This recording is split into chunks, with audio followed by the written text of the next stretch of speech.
Ivanhoe a Romance, Part 2 by Walter Scott. Chapter 25. She Stoops to Conquer. A damned cramped piece of penmanship as ever I saw in my life. When the Templar reached the hall of the castle, he found De Bracy already there. "Your love suit," said De Bracy, "hath, I suppose, been disturbed like mine by this obstreperous summons. But you have come later and more reluctantly, and therefore I presume your interview has proved more agreeable than mine. Has your suit, then, been unsuccessfully paid to the Saxon heiress?" said the Templar. "By the bones of Thomas a Becket," answered De Bracy, "the Lady Rowena must have heard that I cannot endure the sight of women's tears." "Away," said the Templar, "thou a leader of a free company, and regard a woman's tears. A few drops sprinkled on the torch of love make the flame blaze the brighter." "Gramercy for the few drops of thy sprinkling," replied De Bracy, "but this damsel hath wept enough to extinguish a beacon light. Never was such wringing of hands and such overflowing of eyes since the days of Saint Newby, of whom Prior Aymer told us. 30 a water fiend hath possessed the fair Saxon. A legion of fiends have occupied the bosom of the Jewess," replied the Templar. "For I think no single one, not even Apollyon himself, could have inspired such indomitable pride and resolution. But where is Front de Boeuf? That horn is sounded more and more clamorously." "He is negotiating with the Jew, I suppose," replied De Bracy coolly. "Probably the howls of Isaac have drowned the blast of the bugle. Thou mayest know, by experience, Sir Brian, that a Jew parting with his treasures on such terms as our friend Front de Boeuf is like to offer will raise a clamour loud enough to be heard over 20 horns and trumpets to boot. But we will make the vassals call him." They were soon after joined by Front de Boeuf, who had been disturbed in his tyrannic cruelty in the manner with which the reader is acquainted, and had only tarried to give some necessary directions. "Let us see the cause of this cursed clamour," said Front de Boeuf. "Here is a letter, and, if I mistake not, it is in Saxon." He looked at it, turning it round and round, as if he had had really some hopes of coming at the meaning by inverting the position of the paper, and then handed it to De Bracy. "It may be magic spells for aught I know," said De Bracy, who possessed his full proportion of the ignorance which characterized the chivalry of the period. "Our chaplain attempted to teach me to write," he said, "but all my letters were formed like spearheads and sword blades, and so the old shaveling gave up the task." "Give it me," said the Templar. "We have that of the priestly character, that we have some knowledge to enlighten our valour."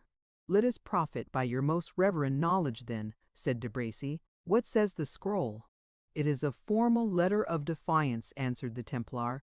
"But, by Our Lady of Bethlehem, if it be not a foolish jest, it is the most extraordinary cartel that ever was sent across the drawbridge of a baronial castle."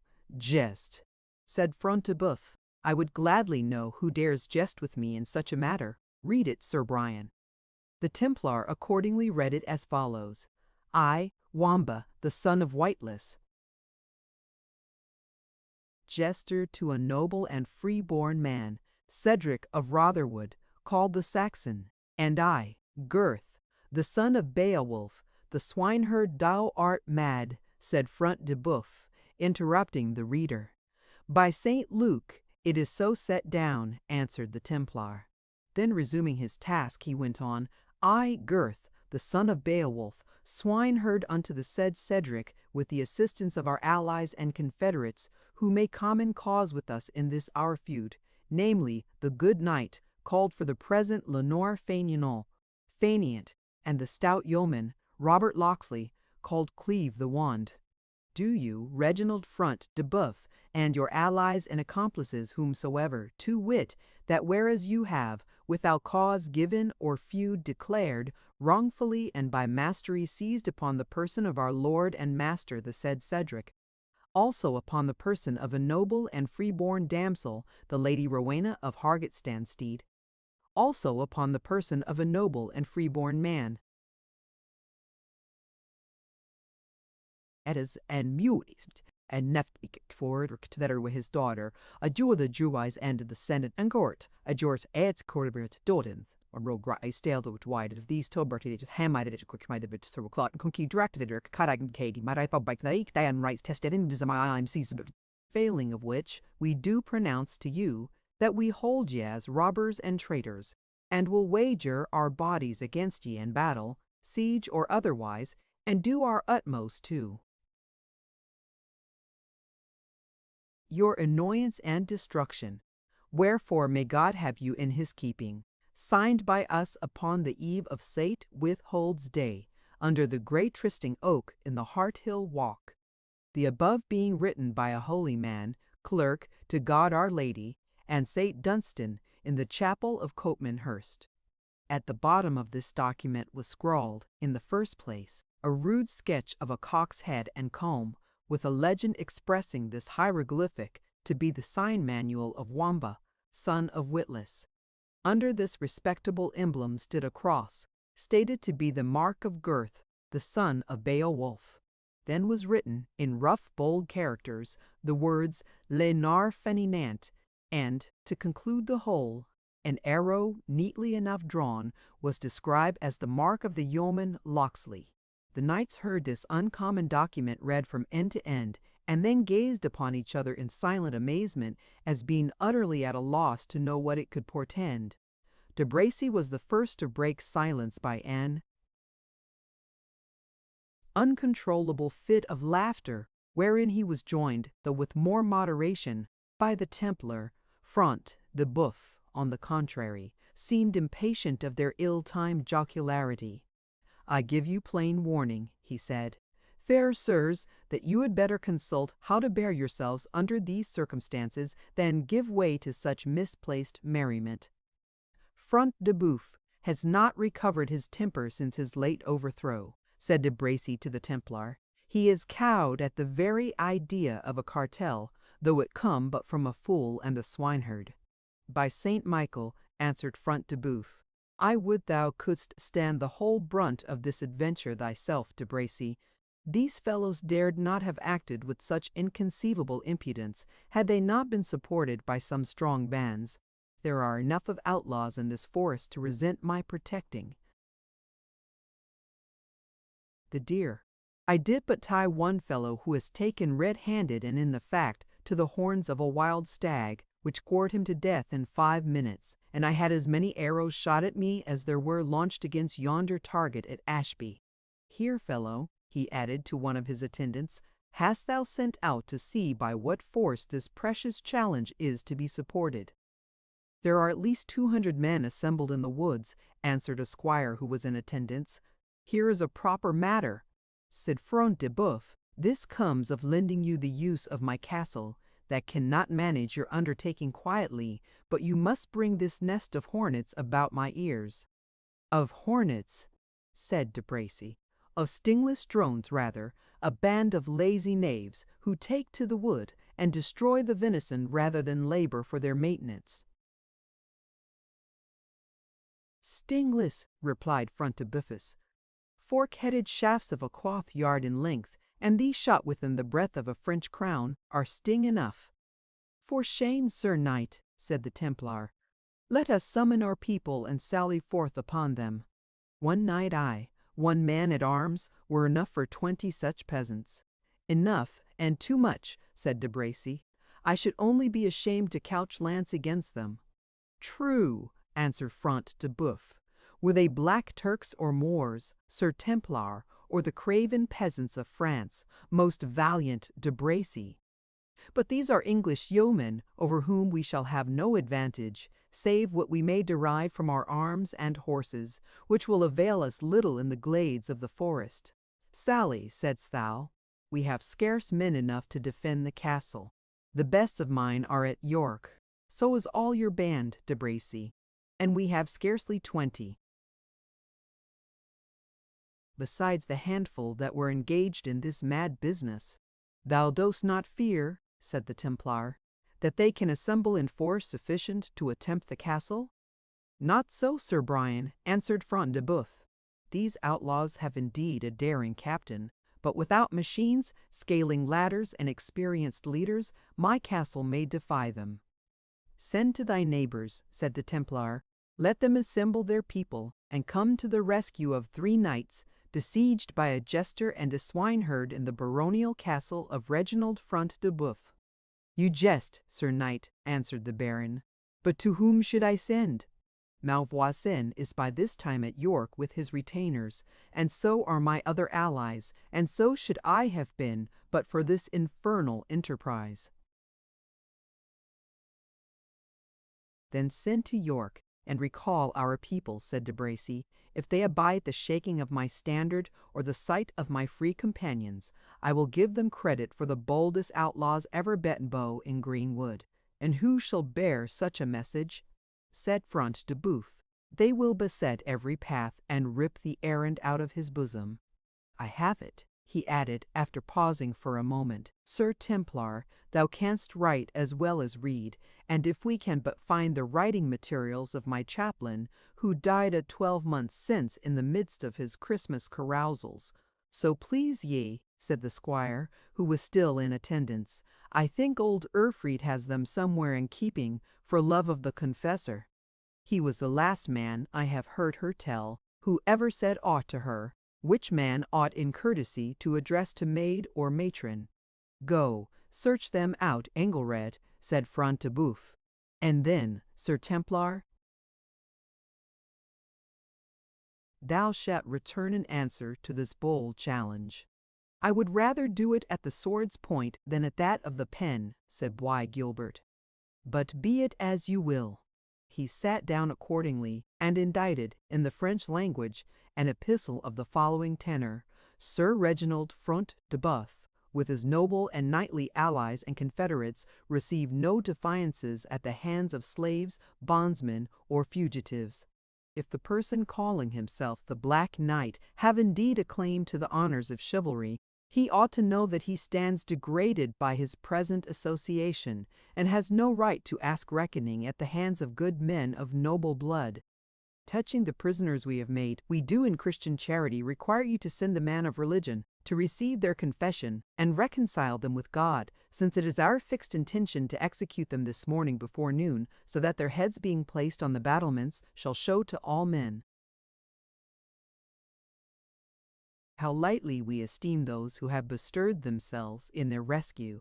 Wherefore, as above, we require you to send a priest to reconcile them to God, in doing which you shall render them the last earthly service."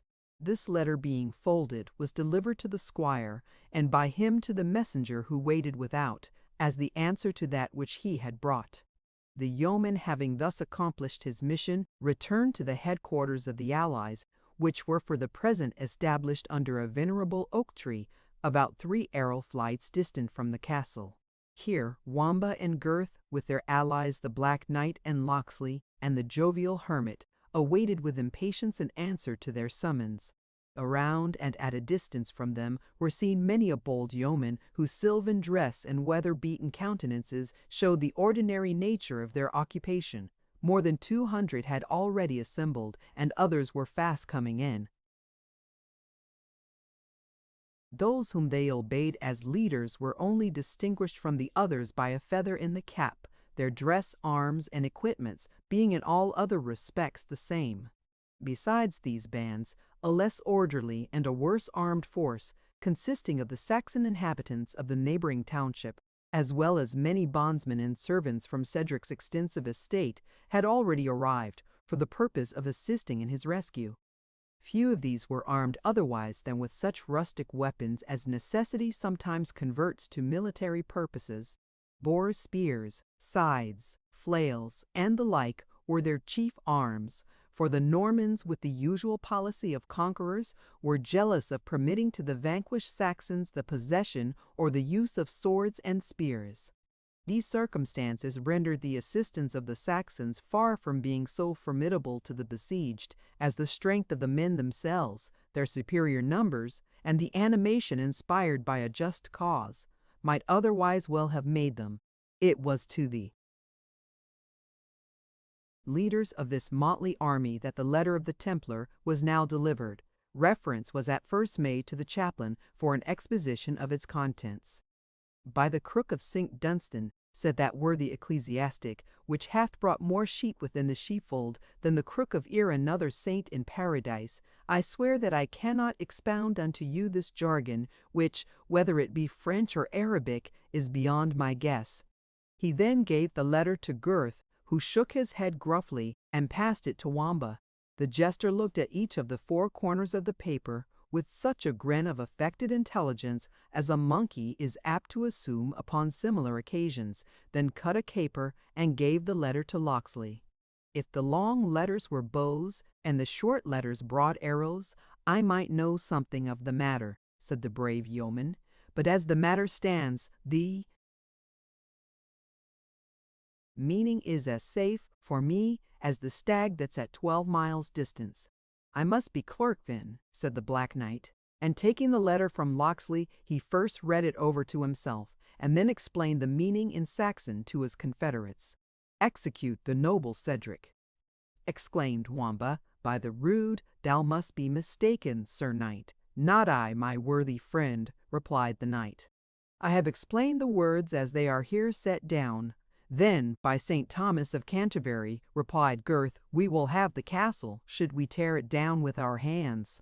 We have nothing else to tear it with, replied Wamba, but mine are scarce fit to make mammocks of freestone and mortar. 'Tis but a contrivance to gain time, said Locksley. They dare not do a deed for which I could exact a fearful penalty. I would, said the Black Knight, there were someone among us who could obtain admission into the castle and discover how the case stands with the besieged. Methinks, as they require a confessor to be sent, this holy hermit might at once exercise his pious vocation and procure us the information we desire. A plague on thee and thy advice, said the pious hermit. I tell thee, Sir Slothful Knight, that when I doff my friar's frock, my priesthood, my sanctity, my very Latin are put off along with it, and when in my green jerkin I can better kill 20 deer than confess one Christian. I fear, said the Black Knight, I fear greatly. There is no one here that is qualified to take upon him, for the nonce, the same character of Father Confessor. All looked on each other and were silent. I see, said Wamba, after a short pause, that the fool must be still the fool, and put his neck in the venture which wise men shrink from. You must know, my dear cousins and countrymen, that I wore russet before I wore motley, and was bred to be a friar, until a brain fever came upon me and left me just wit enough to be a fool. I trust, with the assistance of the good hermit's frock, together with the priesthood, sanctity, and learning, which are stitched into the cowl of it, I shall be found qualified to administer both worldly and ghostly comfort to our worthy master Cedric and his companions in adversity. Hath he sense enough, thinkst thou? Said the Black Knight, addressing Gurth. I know not, said Gurth, but if he hath not, it will be the first time he hath wanted wit to turn his folly to account. On with the frock then, good fellow, quoth the knight, and let thy master send us an account of their situation within the castle. Their numbers must be few, and it is 5 to 1 they may be accessible by a sudden and bold attack. Time wears away with thee. And in the meantime, said Locksley, we will beset the place so closely that not so much as a fly shall carry news from thence. So that, my good friend, he continued, addressing Wamba, thou mayst assure these tyrants that whatever violence they exercise on the persons of their prisoners shall be most severely repaid upon their own. Pax vobiscum, said Wamba, who was now muffled in his religious disguise. And so saying, he imitated the solemn and stately deportment of a friar, and departed to execute his mission. Chapter 26. Old Song. The hottest horse will oft be cool, the dullest will show fire, the friar will often play the fool will play the friar. When the jester, arrayed in the cowl and frock of the hermit, and having his knotted cord twisted round his middle, stood before the portal of the castle of Front de Boeuf.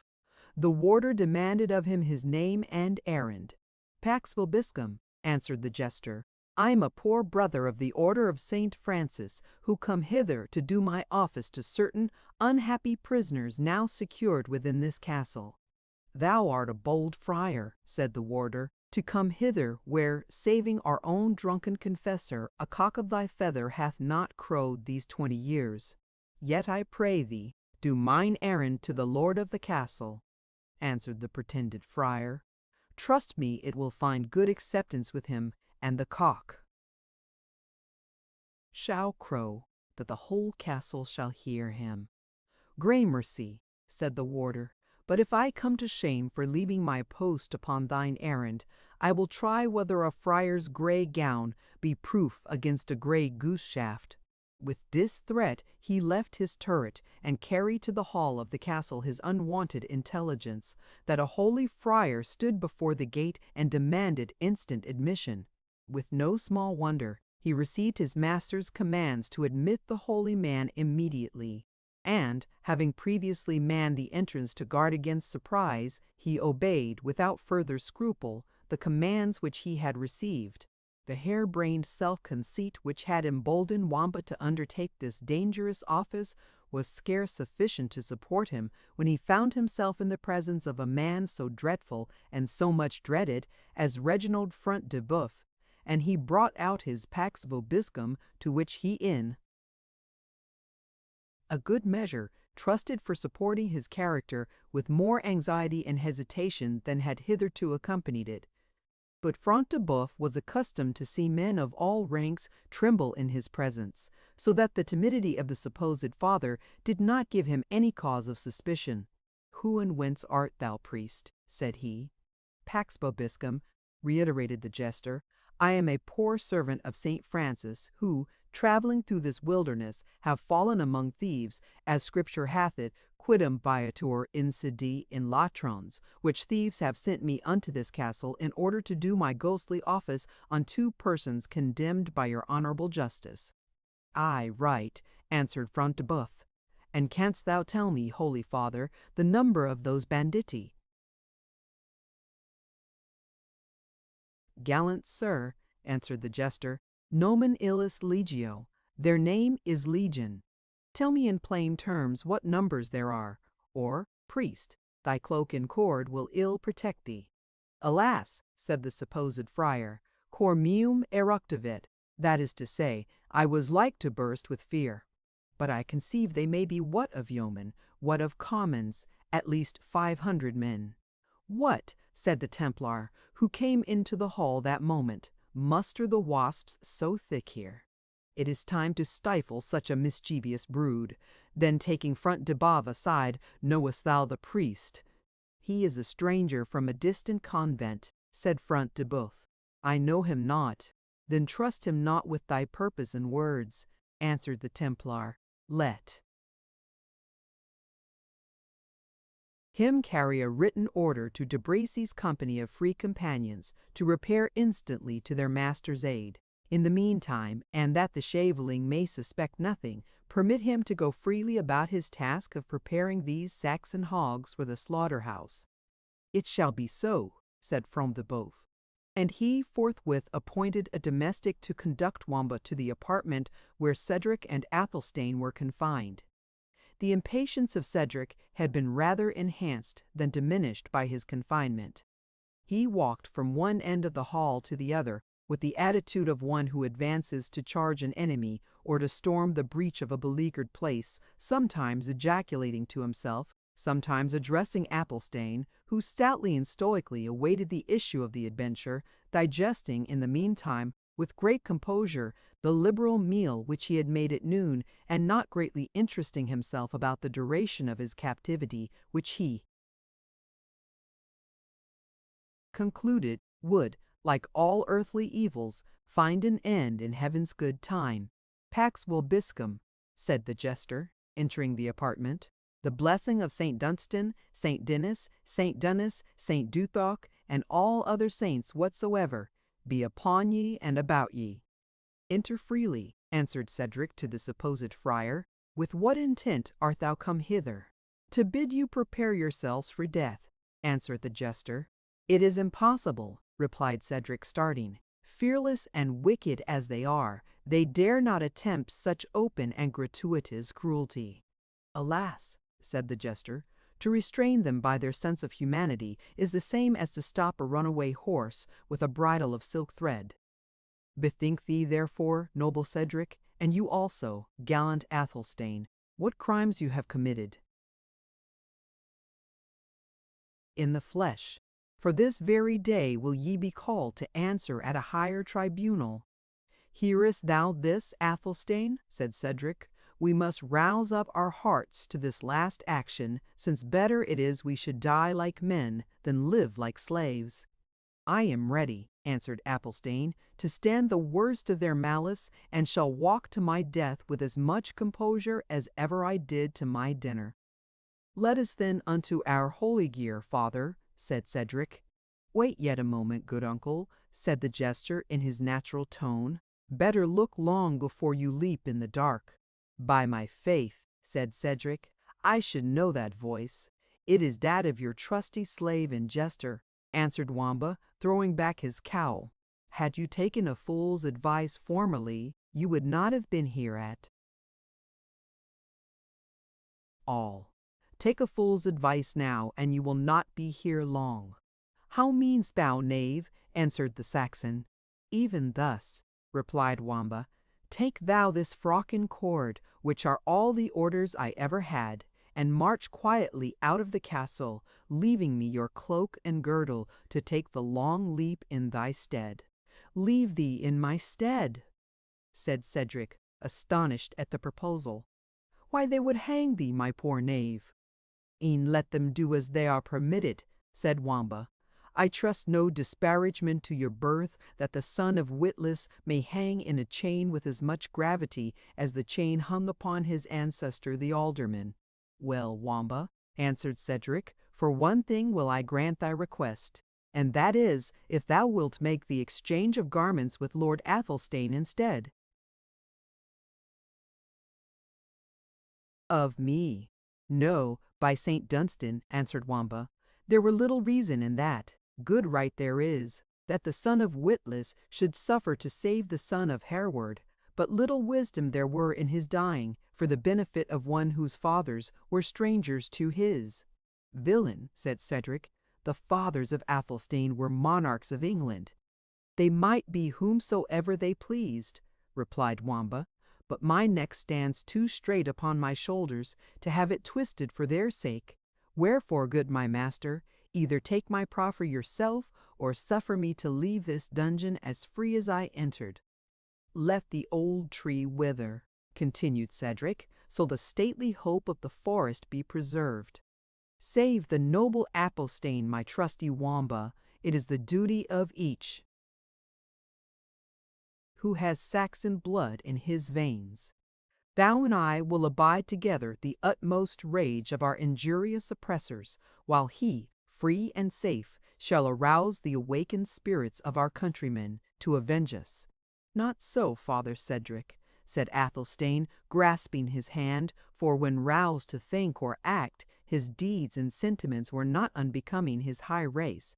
Not so, he continued, I would rather remain in this hall a week without food save the prisoner's stinted loaf, or drink save the prisoner's measure of water, than embrace the opportunity to escape which the slave's untaught kindness has purveyed for his master. You are called wise men, sirs, said the jester, and I a crazed fool. But Uncle Cedric and cousin Athelstane, the fool shall decide this controversy for ye, and save ye the trouble of straining courtesies any farther. I am like John a Duck's mare, that will let no man mount her. But John a Duck's mare, that will let no man mount her but John a Duck. I came to save my master. And if you will not consent, Basta, I can but go away home again. Kind service cannot be chucked from hand to hand like a shuttlecock or stool-ball. I'll hang for no man but my own born master. Go then, noble Cedric, said Athelstane, neglect not this opportunity. Your presence without may encourage friends to our rescue. Your remaining here would ruin us all." "And is there any prospect, then, of rescue from without?" said Cedric, looking to the jester. "Prospect indeed," echoed Wamba. "Let me tell you, when you fill my cloak, you are wrapped in a general's cassock. 500 men are there without, and I was this morning one of the chief leaders. My fool's cap was a casque, and my bauble a truncheon. Well, we shall see what good they will make by exchanging a fool for a wise man. Truly, I fear they will lose in valor what they may gain in discretion. And so farewell, master, and be kind to poor Gurth and his dog Fangs, and let my coxcomb hang in the hall at Rotherwood, in memory that I flung away my life for my master like a faithful fool." The last word came out with a sort of double expression, betwixt jest and earnest. The tears stood in Cedric's eyes.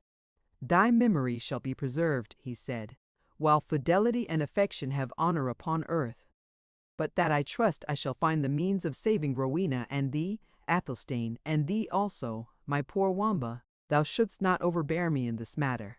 The exchange of dress was now accomplished, when a sudden doubt struck Cedric.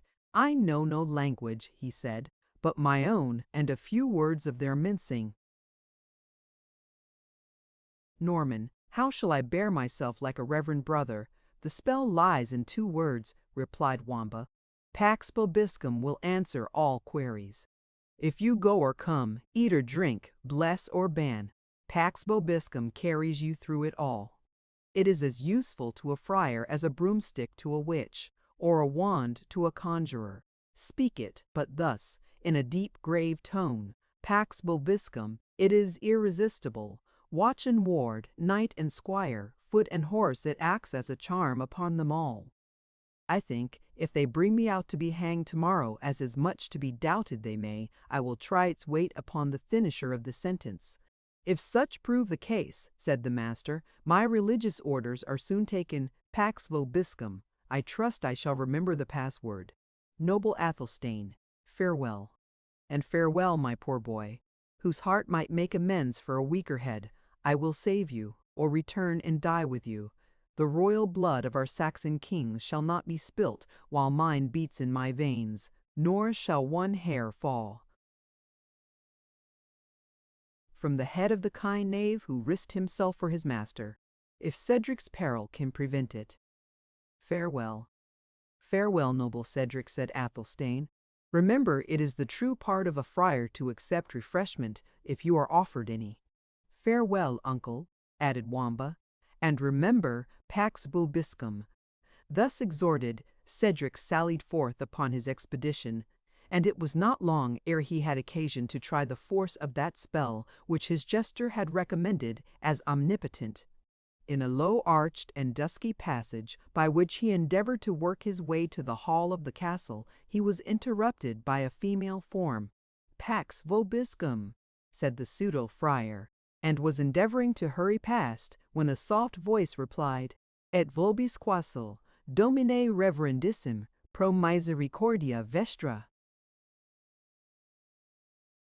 "I am somewhat deaf," replied Cedric in good Saxon, and at the same time muttered to himself, "A curse on the fool and his Pax vobiscum. I have lost my javelin at the first cast." It was, however, no unusual thing for a priest of those days to be deaf of his Latin ear, and this the person who now addressed Cedric knew full well. "I pray you of dear love, reverend father," she replied in his own language, "that you will deign to visit with your ghostly comfort a wounded prisoner of this castle, and have such compassion upon him and us as thy holy office teaches. Never shall good deeds so highly advantage thy convent." "Daughter," answered Cedric, much embarrassed, "my time in this castle will not permit me to exercise the duties of mine office. I must presently, forth there is life and death upon my speed." "Yet, father, let me entreat you by the vow you have taken on you," replied the suppliant, "not to leave the oppressed and endangered without counsel or succor. May the fiend fly away with me, and leave me in Ifrin with the souls of Odin and of Thor." answered Cedric impatiently, and would probably have proceeded in the same tone of total departure from his spiritual character, when the colloquy was interrupted by the harsh voice of Urfried, the old crone of the turret. "How, minion," said she to the female speaker, "is this the manner in which you requite the kindness which permitted thee to leave thy prison cell yonder?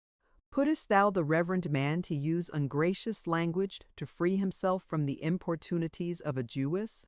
"A Jew, Wes, a Jew," said Cedric, availing himself of the information to get clear of their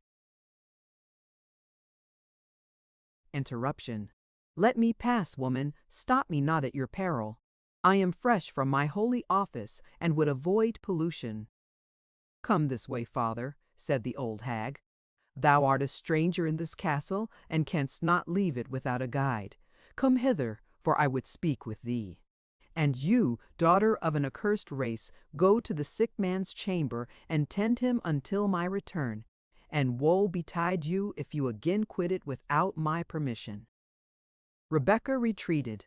Her importunities had prevailed upon Urfried to suffer her to quit the turret, and Urfried had employed her services where she herself would most gladly have paid them, by the bedside of the wounded Ivanhoe. With an understanding awake to their dangerous situation, and prompt to avail herself of each means of safety which occurred, Rebecca had hoped something from the presence of a man of religion, who, she learned from Urfried, had penetrated into this godless castle. She watched the return of the supposed ecclesiastic with the purpose of addressing him and interesting him in favor of the prisoners, with what imperfect success the reader has been just acquainted. Chapter 27. Crabbe's Hall of Justice. Fond wretch, and what canst thou relate but deeds of sorrow, shame, and sin? Thy deeds are proved, thou know'st thy fate, but come, thy tale begin. But I have griefs of other kind, troubles and sorrows more severe. Give me to ease my tortured mind, lend to my woes a patient ear, and let me, if I may not find a friend, to help find one to hear. When Urfried had with clamors and menaces driven Rebecca back to the apartment from which she had sallied, she proceeded to conduct the unwilling Cedric into a small apartment, the door of which she heedfully secured. Then, fetching from a cupboard a stoup of wine and 2 flagons, she placed them on the table, and said in a tone rather asserting a fact than asking a question, "Thou art Saxon, father, deny it not," she continued, observing that Cedric hastened not to reply. "The sounds of my native language are sweet to mine ears, though seldom heard save from the tongues of the wretched and degraded serfs on whom the proud Normans impose the meanest drudgery of this dwelling. Thou art a Saxon, father, a Saxon, and, save as thou art a servant of God, a freeman. Thine accents are sweet in mine ear. Do not Saxon priests visit this castle, then?" replied Cedric. "It were, methinks, their duty to comfort the outcast and oppressed children of the soil. They come not, or if they come, they better love to revel at the boards of their conquerors," answered Urfried, "than to hear the groans of their countrymen. So, at least, report speaks of them. Of myself, I can say little. This castle, for 10 years, has opened to no priest save the debauched Norman chaplain who partook the nightly revels of Front de Boeuf, and he has been long gone to render an account of his stewardship. But thou art a Saxon priest, and I have one question to ask of thee." "I am a Saxon," answered Cedric, "but unworthy, surely, of the name of priest. Let me begone on my way. I swear I will return, or send one of our fathers more worthy to hear your confession." "Stay yet a while," said Urfried. "The accents of the voice which thou hearest now will soon be choked with the cold earth, and I would not descend to it like the beast I have lived.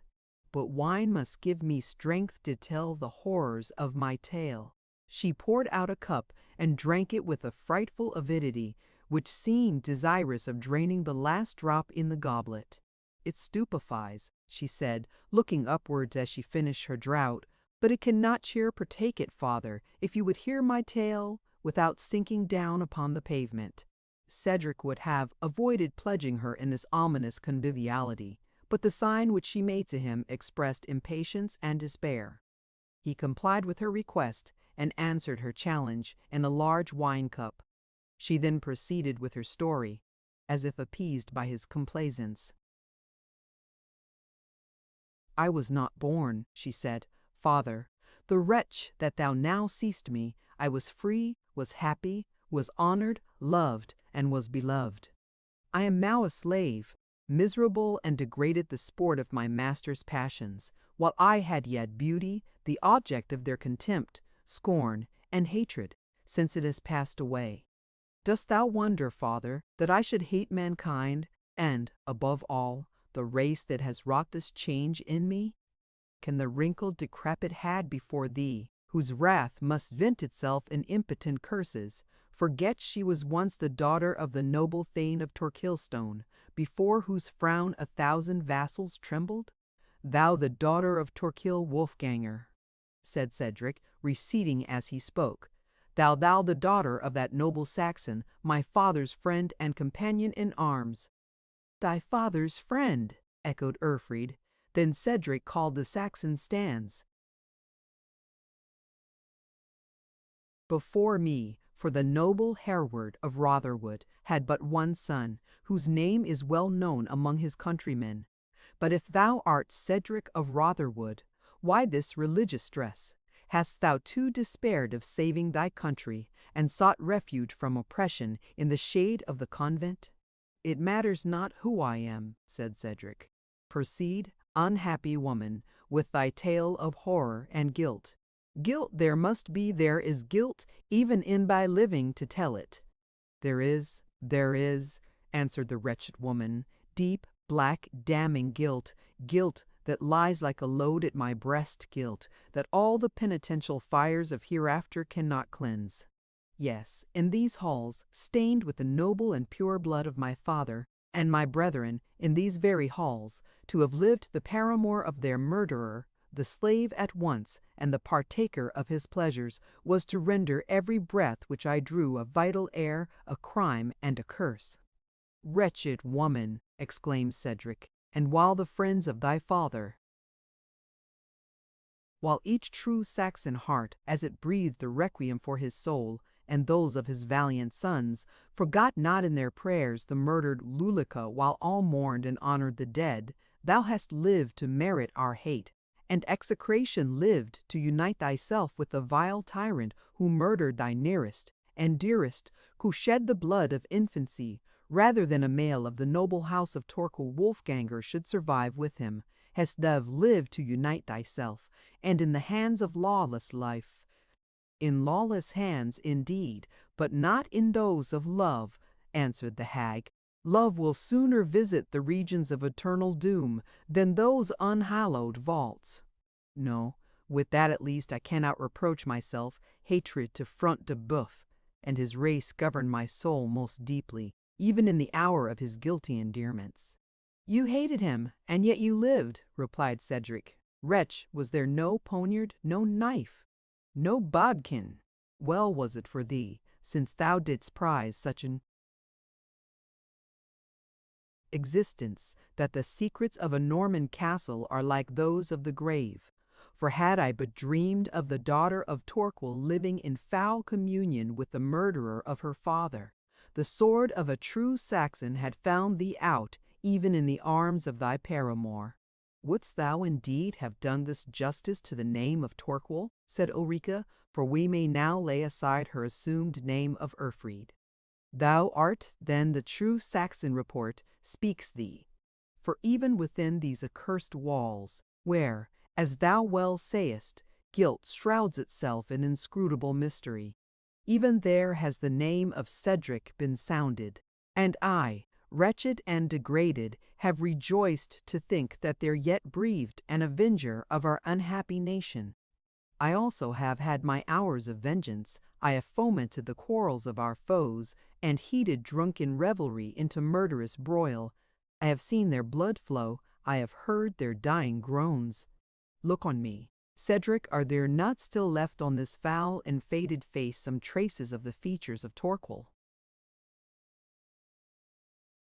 Ask me not of them, Ulrica, replied Cedric in a tone of grief mixed with abhorrence. These traces form such a resemblance as arises from the graves of the dead, when a fiend has animated the lifeless corpse. Be it so, answered Ulrica, yet wore these fiendish features the mask of a spirit of light when they were able to set at variance the elder Front de Bavens, the older, and his son Reginald. The darkness of hell should hide what followed, but revenge must lift the veil, and darkly intimate what it would raise the dead to speak aloud. Long had the smoldering fire of discord glowed between the tyrant father and his savage son, long had I nursed, in secret, the unnatural hatred it blazed forth in an hour of drunken wassail, and at his own board fell my oppressor by the hand of his own. Such are the secrets these vaults conceal. Rend asunder, ye accursed arches, she added, looking up towards the roof, and bury in your fall all who are conscious of the hideous mystery. And thou, creature of guilt and misery, said Cedric, what became thy lot on the death of thy ravisher? Guess it, but ask it not. Here I dwelt, till age, premature age, has stamped its ghastly features on my countenance, scorned and insulted where I was once obeyed, and compelled to bound the revenge which had once such ample scope to the efforts of petty malice of a discontented menial, or the vain or unheeded curses of an impotent hay condemned to hear from my lonely turret the sounds of revelry in which I once partook, or the shrieks and groans of new victims of oppression. Ulrica, said Cedric, with a heart which still, I fear, regrets the lost reward of thy crimes, as much as the deeds by which thou didst acquire that meed, how didst thou dare to address thee to one who wears this robe? Consider, unhappy woman, what could the sainted Edward himself do for thee, were he herein? Bodily presence, the royal confessor was endowed by heaven with power to cleanse the ulcers of the body, but only God himself can cure the leprosy of the soul. Yet, turn not from me, stern prophet of wrath, she exclaimed, but tell me if thou canst, in what shall terminate these new and awful feelings that burst on my solitude. Why do deeds, long since done, rise before me in new and irresistible horrors? What fate is prepared beyond the grave for her to whom God has assigned on earth a lot of such unspeakable wretchedness? Better had I turned to Woden, Hertha, and Zernebok, to Mista, and to Skogula, the gods of our yet unbaptized ancestors, than endure the dreadful anticipations which have of late haunted my waking and my sleeping hours. I am no priest, said Cedric, turning with disgust from this miserable picture of guilt, wretchedness, and despair. I am no priest, though I wear a priest's garment. Priest or layman, answered Ulrica, thou art the first I have seen for 20 years by whom God was feared or man regarded, and dost thou bid me despair? I bid thee repent, said Cedric, seek to prayer and penance, and mayest thou find acceptance. But I cannot, I will not, longer abide with thee. Stay yet a moment, said Ulrica. Leave me not now, son of my father's friend, lest the demon who has governed my life should tempt me to avenge myself of thy hard-hearted scorn. Thinkest thou if Front de Bœuf found Cedric the Saxon in his castle in such a disguise, that thy life would be a long one? Already his eye has been upon thee like a falcon on his prey. And be it so, said Cedric, and let him tear me with beak and talons, ere my tongue say one word which my heart doth not warrant. I will die a Saxon true in word, open indeed, I bid thee avaunt. Touch me not, stay me not. The sight of Front de Bœuf himself is less odious to me than thou, degraded and degenerate as thou art. Be it so, said Ulrica, no longer interrupting him. Go thy way, and forget, in the insolence of thy superiority, that the wretch before thee is the daughter of thy father's friend. Go thy way, if I am separated from mankind by my sufferings, separated from those whose aid I might most justly expect. not less will I be separated from them in my revenge. No man shall aid me, but the ears of all men shall tingle to hear of the deed which I shall dare to do. Farewell. Thy scorn has burst the last tie which seemed yet to unite me to my kind, a thought that my woes might claim the compassion of my people. Ulrica, said Cedric, softened by this appeal, hast thou borne up and endured to live through so much guilt and so much misery, and wilt thou now yield to despair when thine eyes are opened to thy crimes, and when repentance with thy fitter occupation? Cedric, answered Ulrica, thou little knowest the human heart. To act as I have acted, to think as I have thought, requires the maddening love of pleasure mingled with the keen appetite of revenge, the proud consciousness of power, draughts too intoxicating for the human heart to bear and yet retain the power to prevent. Their force has long passed away, age has no pleasures, wrinkles have no influence, revenge itself dies away in impotent curses. Then comes remorse, with all its vipers, mixed with vain regrets for the past and despair for the future. Then, when all other strong impulses have ceased, we become like the fiends in hell who may feel remorse but never repentance. But thy words have awakened a new soul within me. Well hast thou said, all is possible for those who dare to die. Thou hast shown me the means of revenge, and be assured I will embrace them. It has hitherto shared this wasted bosom with other and with rival passions. Henceforward it shall possess me wholly, and thou thyself shalt say, that, whatever was the life of Ulrica, her death well became the daughter of the noble Torquil. There is a force without beleaguering this accursed castle. Hasten to lead them to the attack, and when thou shalt see a red flag wave from the turret on the eastern angle of the donjon, press the Normans hard. They will then have enough to do within, and you may win the wall in spite both of bow and mangonel. Begone.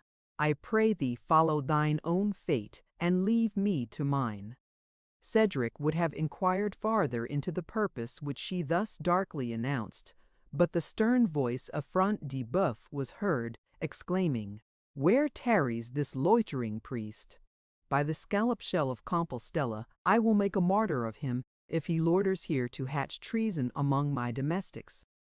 What a true prophet, said Ulrica, is an evil conscience, but heed him not. Out into thy people. Cry your Saxon onslaught, and let them sing their war song of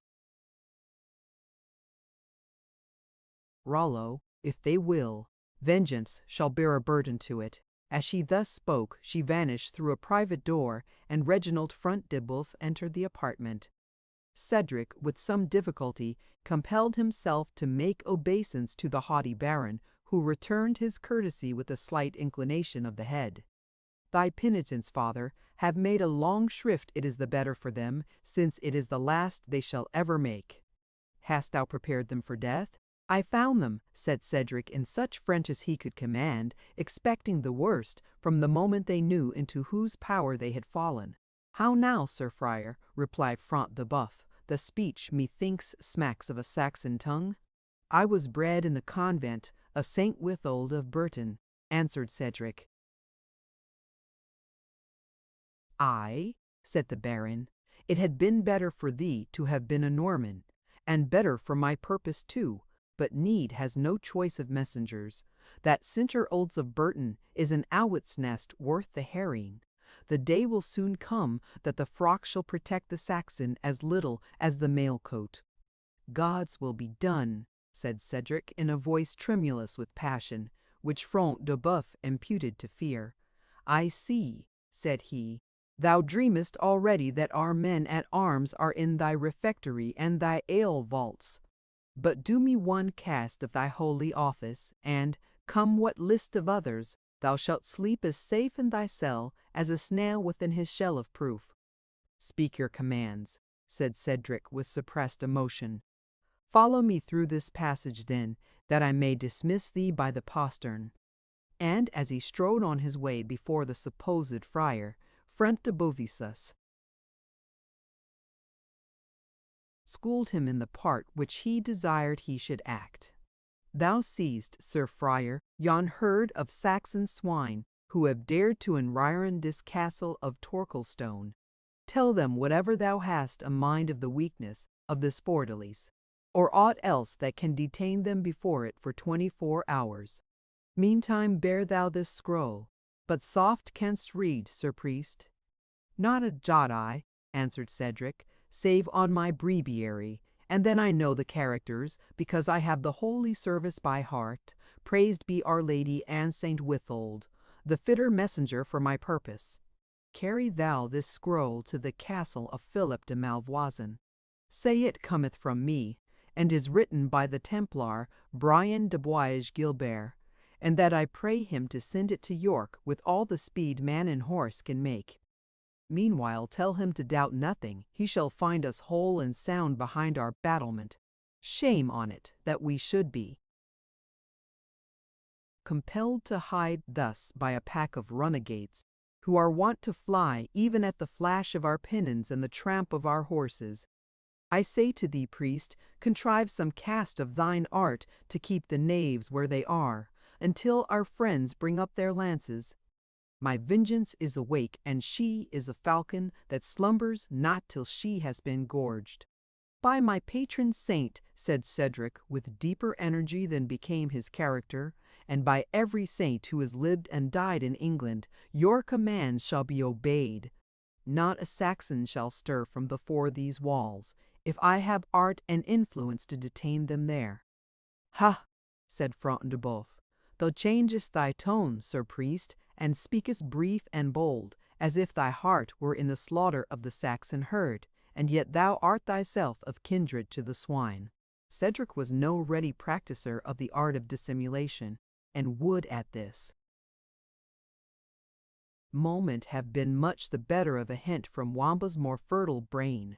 But necessity, according to the ancient proverb, sharpens invention, and he muttered something under his cowl concerning the men in question being excommunicated outlaws both to church and to kingdom.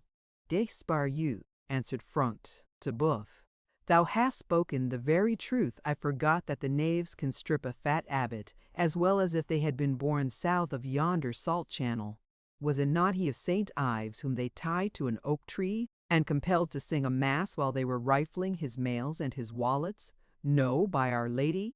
That jest was played by Gualter of Middleton, one of our own companions at arms. But they were Saxons who robbed the chapel at St. Bees of cup, candlestick, and chalice, were they not? They were godless men, answered Cedric. Aye, and they drank out all the good wine and ale that lay in store for many a secret carousal, when ye pretend ye are but busied with vigils and primes. Priest, thou art bound to revenge such sacrilege. I am indeed bound to vengeance, murmured Cedric. Saint Withold knows my heart. Front de Bœuf, in the meanwhile, led the way to a postern, where, passing the moat on a single plank, they reached a small barbican, or exterior defence, which communicated with the open field by a well-fortified sallyport. Begone, then, and if thou wilt do mine errand, and if thou return hither when it is done, thou shalt see Saxon flesh cheap as ever was hogs in the shambles of Sheffield. And hark thee, thou seemest to be a jolly confessor come hither after the onslaught, and thou shalt have as much Malvoisie as would drench thy whole convent. Assuredly we shall meet again, answered Cedric, something in hand the whilst, continued the Norman, and as they parted at the postern door, he thrust into Cedric's reluctant hand a gold basant, adding, Remember, I will fly off both cowl and skin if thou failest in thy purpose. And full leave will I give thee to do both, answered Cedric, leaving the postern, and striding forth over the free field with a joyful step, if, when we meet next, I deserve not better at thine hand. Turning then back towards the castle, he threw the piece of gold towards the donor, exclaiming at the same time, False Norman, thy money perish with thee. Front de Bœuf heard the words imperfectly, but the action was suspicious. Archers, he called to the warders on the outward battlements, "send me an arrow through yon monk's frock." "Yet stay," he said, as his retainers were bending their bows. "It avails not, we must thus far trust him, since we have no better shift. I think he dares not betray me at the worst I can, but treat with these Saxon dogs whom I have safe in kennel. Ho! Giles Jailer, let them bring Cedric of Rotherwood before me, and the other churl, his companion him, I mean of Königsberg Athelstane there, or what call they him? Their very names are an encumbrance to a Norman knight's mouth, and have, as it were, a flavour of bacon. Give me a stoup of wine, as jolly Prince John said, that I may wash away the relish placed in the armoury, and thither lead the prisoners." His commands were obeyed, and, upon entering that Gothic apartment, hung with many spoils won by his own valour and that of his father, he found a flagon of wine on the massive oaken table, and the 2 Saxon captives under the guard of 4 of his dependents. Front de Boeuf took a long draught of wine, and then addressed his prisoners. For the manner in which Wamba drew the cap over his face, the change of dress, the gloomy and broken light, and the Baron's imperfect acquaintance with the features of Cedric, who avoided his Norman neighbours, and seldom stirred beyond his own domains, prevented him from discovering that the most important of his captives had made his escape. "Gallants of England," said Front de Boeuf, "how relish ye your entertainment at Torquilstone? Are ye yet aware what your circuity and outrequittance 31 merit, for scoffing at the entertainment of a prince of the house of Anjou? Have ye forgotten how ye requited the unmerited hospitality of the royal John? By God and Saint Denis, and ye pay not the richer ransom, I will hang ye up by the feet from the iron bars of these windows, till the kites and hooded crows have made skeletons of you. Speak out, ye Saxon dogs, what bid ye for your worthless lives? How say you, you of Rotherwood?" "Not a doit I," answered poor Wamba, "and for hanging up by the feet my brain has been topsy-turvy, they say, ever since the big un was bound first round my head, so turning me upside down may peradventure restore it again." "Saint Genevieve," said Front Woolby, "but what have we got here?" And with the back of his hand he struck's cap from the head of the jester, and throwing open his collar, discovered the fatal badge of servitude, the silver collar round his neck. "Giles Clement, dogs and varlets!" exclaimed the furious Norman, "what have you brought me here?" "I think I can tell you," said de Bracy, who just entered the apartment. "This is Cedric's clown, who fought so manful a skirmish with Isaac of York about a question of precedence." "I shall settle it for them both," replied Front de Boeuf. "They shall hang on the same gallows, unless his master and this boar of Königsberg will pay well for their lives. Their wealth is the least they can surrender. They must also carry off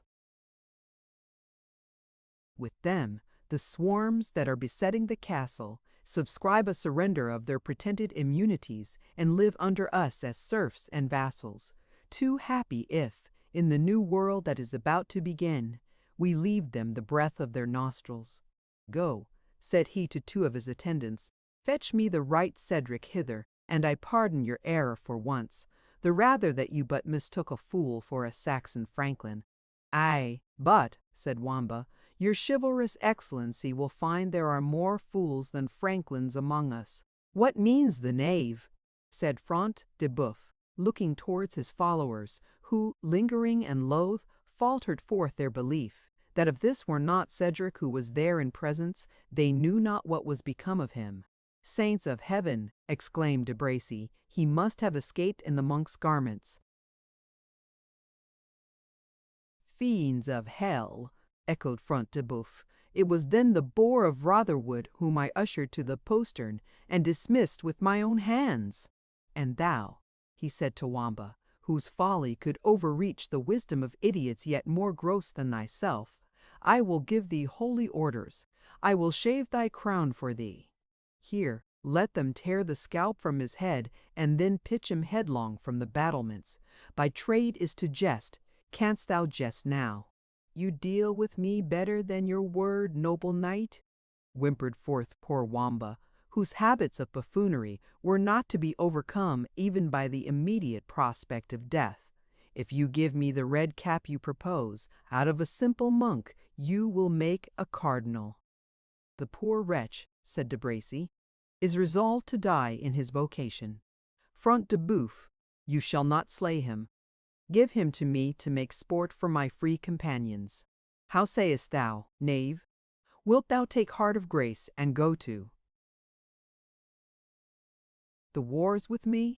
"Ay, with my master's leave," said Wamba, "for look you, I must not slip collar," and he touched that which he wore without his permission.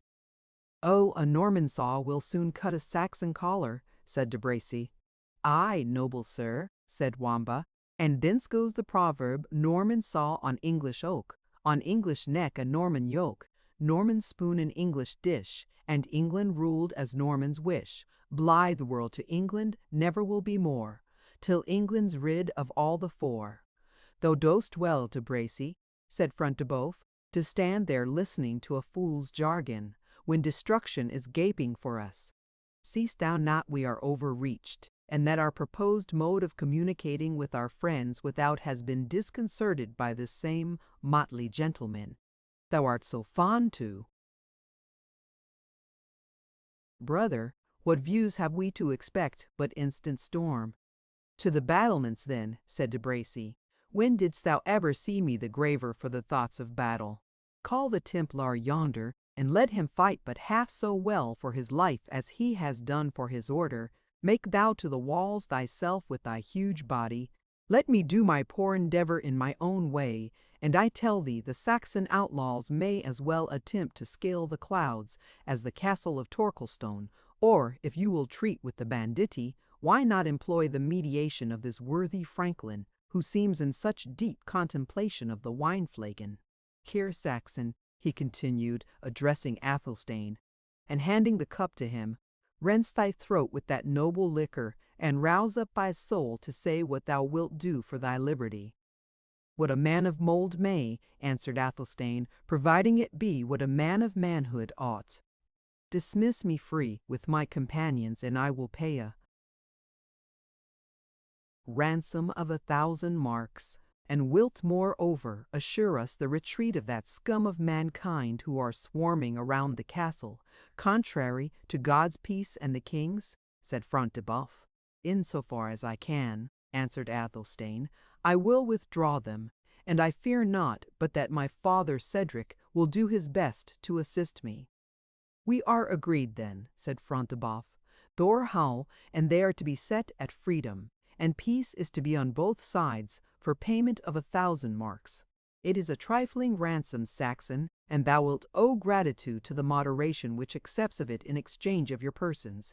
But mark, this extends not to the Jew Isaac." "Nor to the Jew Isaac's daughter," said the Templar, who had now joined them. "Neither," said Front de Bœuf, "belong to this Saxon's company. I were unworthy to be called Christian if they did," replied Athelstane. "Deal with the unbelievers as ye list." "Neither does the ransom include the Lady Rowena," said De Bracy. "It shall never be said I was scared out of a fair prize without striking a blow for it." "Neither," said Front de Bœuf, "does our treaty refer to this wretched jester, whom I retain, that I may make him an example to every knave who turns jest into earnest." "The Lady Rowena," answered Athelstane, with the most steady countenance, "is my affianced bride. I will be drawn by wild horses before I consent to part with her. The slave Wamba has this day saved the life of my father Cedric. I will lose mine ere a hair of his head be injured." "Thy affianced bride? The Lady Rowena, the affianced bride of a vassal like thee?" said De Bracy. "Saxon, thou dreamest that the days of thy 7 kingdoms are returned again. I tell thee the princes of the house of Anjou confer not their wards on men of such lineage as thine."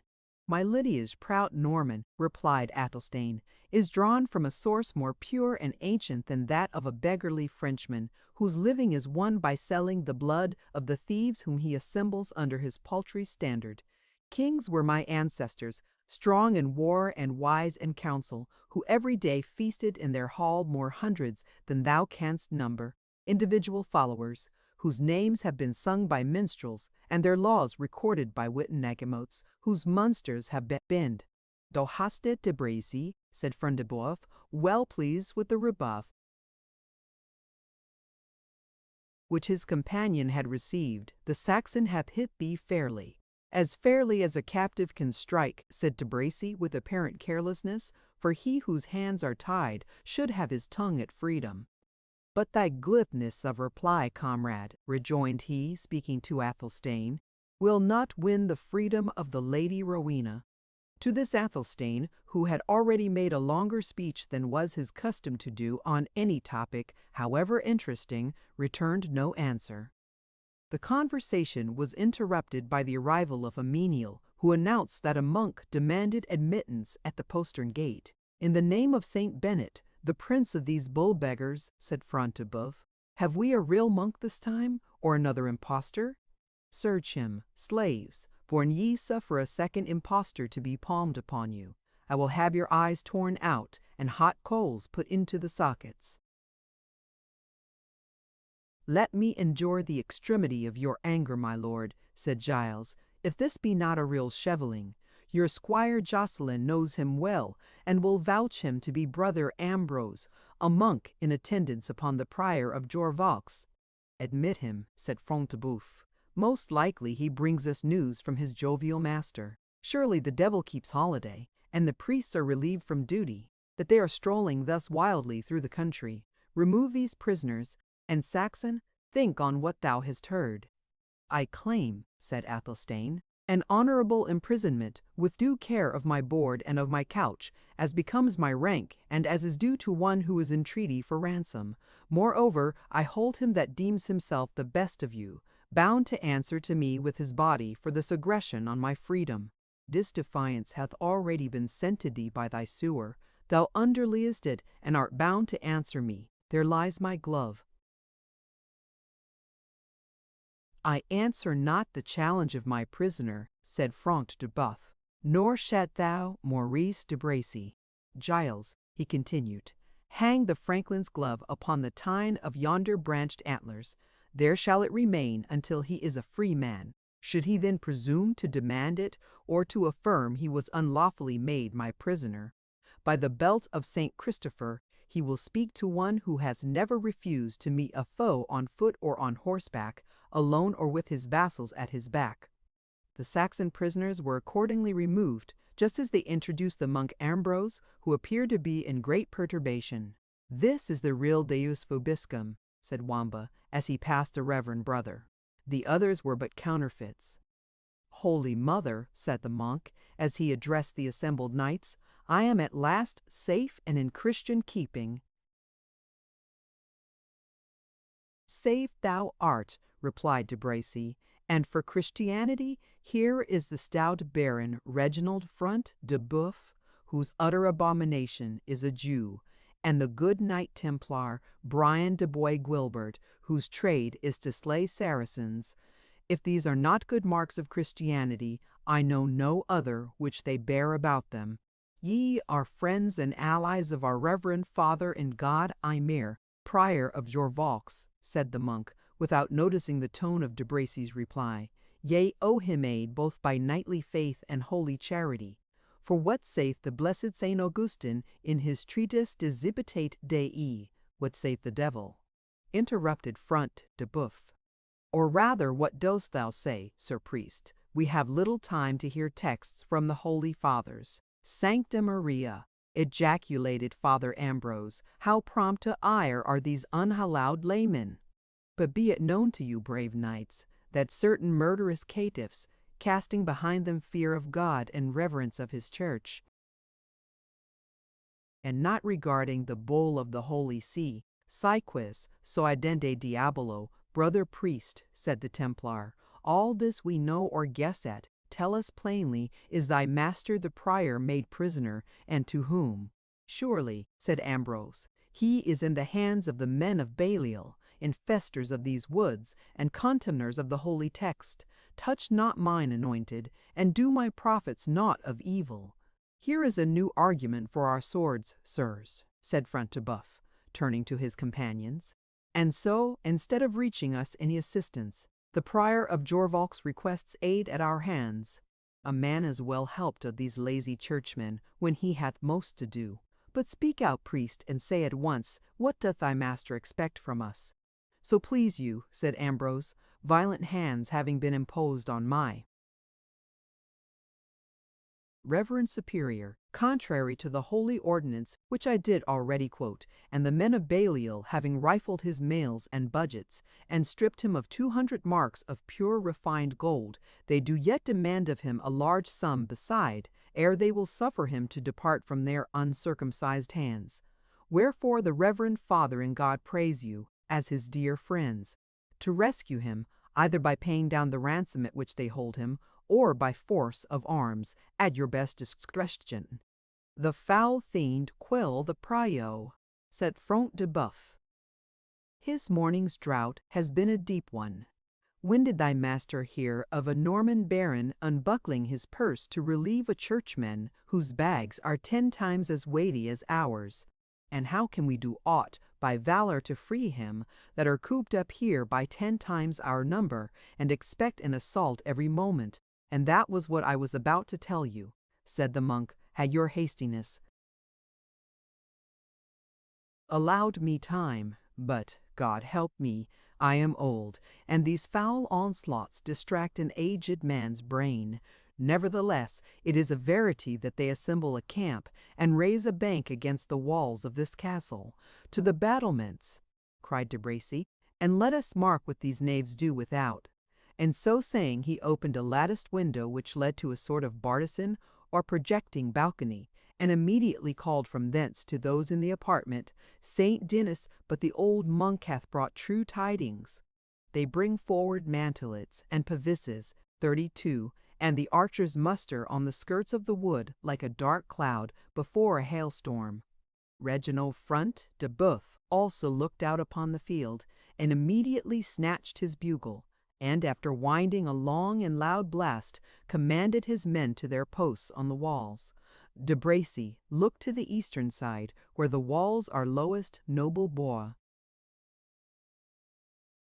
Gilbert, thy trade hath well taught thee how to attack and defend. Look thou to the western side. I myself will take post at the Barbican. Yet do not confine your exertions to any one spot, noble friends. We must this day be everywhere, and multiply ourselves, were it possible, so as to carry by our presence succor and relief wherever the attack is hottest. Our numbers are few, but activity and courage may supply that defect, since we have only to do with rascal clowns. But, noble knights, exclaimed Father Ambrose, amidst the bustle and confusion occasioned by the preparations for defense, will none of ye hear the message of the reverend Father in God Imer, prior of Jorvaulx? I beseech thee to hear me, noble Sir Reginald. Go patter thy petitions to heaven, said the fierce Norman, for we on earth have no time to listen to them. Hold there, Anselm. I see that seething pitch and oil are ready to pour on the heads of these audacious traitors. Look that the cross. Bowmen lack not bolts. 33 fling abroad my banner with the old bull's head. The knaves shall soon find with whom they have to do this day. But, noble sir, continued the monk, persevering in his endeavors to draw attention, consider my vow of obedience, and let me discharge myself of my superior's errand. Away with this prating dotard, said Front de Bœuf. Lock him up in the chapel to tell his beads till the broil be over. It will be a new thing to the saints in Torquilstone to hear aves and patters. They have not been so honored, I trow, since they were cut out of stone. Blaspheme not the holy saints, Sir Reginald, said De Bracy. We shall have need of their aid today before yon rascal rout disband. I expect little aid from their hand, said Front de Bœuf, unless we were to hurl them from the battlements on the heads of the villains. There is a huge lumbering St. Christopher yonder, sufficient to bear a whole company to the earth. The Templar had in the meantime been looking out on the proceedings of the besiegers with rather more attention than the brutal Front de Bœuf or his giddy companion. "By the faith of mine order," he said, "these men approach with more touch of discipline than could have been judged, however they come by it. See you how dexterously they avail themselves of every cover which a tree or bush affords, and shun exposing themselves to the shot of our crossbows? I spy neither banner nor pennon among them, and yet will I gauge my golden chain that they are led on by some noble knight or gentleman, skilful in the practice of wars." "I espy him," said De Bracy. "I see the waving of a knight's crest and the gleam of his armor. See yon tall man in the black mail, who is busied marshalling the farther troop of the rascaille yeomen by St. Denis. I hold him to be the same whom we called Le Noir Fénénat, who overthrew the Front de Bœuf in the lists at Ashby." "So much the better," said Frontoponophius, "that he comes here to give me my revenge. Some hilding fellow he must be, who dared not stay to assert his claim to the tawny prize which chance had assigned him. I should in vain have sought for him where knights and nobles seek their foes, and right glad am I he hath here shown himself among yon villain yeomanry." The demonstrations of the enemy's immediate approach cut off all farther discourse. Each knight repaired to his post, and at the head of the few followers whom they were able to muster, and who were in numbers inadequate to defend the whole extent of the walls, they awaited with calm determination the threatened assault. Chapter 28. The Jew. This wandering race, severed from other men, boast yet their intercourse with human arts. The seas, the woods, the deserts which they haunt, find them acquainted with their secret treasures, and unregarded herbs and flowers and blossoms display undreamt of powers when gathered by them. Our history must needs retrograde for the space of a few pages, to inform the reader of certain passages material to his understanding the rest of this important narrative. His own intelligence may indeed have easily anticipated that, when Ivanhoe sunk down, and seemed abandoned by all the world, it was the importunity of Rebecca which prevailed on her father to have the gallant young warrior transported from the lists to the house which for the time the Jews inhabited in the suburbs of Ashby. It would not have been difficult to have persuaded Isaac to this step in any other circumstances, for his disposition was kind and grateful. But he had also the prejudices and scrupulous timidity of his persecuted people, and those were to be conquered. "Holy Abraham!" he exclaimed, "he is a good youth, and my heart bleeds to see the gore trickle down his rich embroidered haughton and his corslet of goodly price, but to carry him to our house. Damsel, hast thou well considered? He is a Christian, and by our law we may not deal with the stranger and Gentile, save for the advantage of our commerce." "Speak not so, my dear father," replied Rebecca. "We may not indeed mix with them in banquet and in jollity, but in wounds and in misery. The Gentile becometh the Jew's brother." "I knew what the Rabbi Jacob ben Tudela would opine on it," replied Isaac. "Nevertheless, the good youth must not bleed to death. Let Seth and Reuben bear him to Ashby." "Nay, let them place him in my litter," said Rebecca. "I will mount one of the palfreys." "That were to expose thee to the gaze of those dogs of Ishmael and of Ednom," whispered Isaac, with a suspicious glance towards the crowd of knights and squires. But Rebecca was already busied in carrying her charitable purpose into effect, and listed not what he said, until Isaac, seizing the sleeve of her mantle, again exclaimed, in a hurried voice, "Beard of Aaron, what if the youth perish? If he die in our custody, shall we not be held guilty of his blood, and be torn to pieces by the multitude?" "He will not die, my father," said Rebecca, gently extricating herself from the grasp of Isaac. "He will not die unless we abandon him. And if so, we are indeed answerable for his blood to God and to man." "Nay," said Isaac, releasing his hold, "it grieveth me as much to see the drops of his blood, as if they were so many golden byzants for mine own purse. And I well know that the lessons of Miriam, daughter of the Rabbi Manasses of Byzantium, whose soul is in paradise, have made thee skillful in the art of healing, and that thou knowest the craft of herbs and the force of elixirs. Therefore, do as thy mind giveth thee. Thou art a good damsel, a blessing and a crown, and a song of rejoicing unto me and unto my house, and unto the people of my fathers. The apprehensions of Isaac, however, were not ill-founded, and the generous and grateful benevolence of his daughter exposed her, on her return to Ashby, to the unhallowed gaze of Brian de Bois Globert.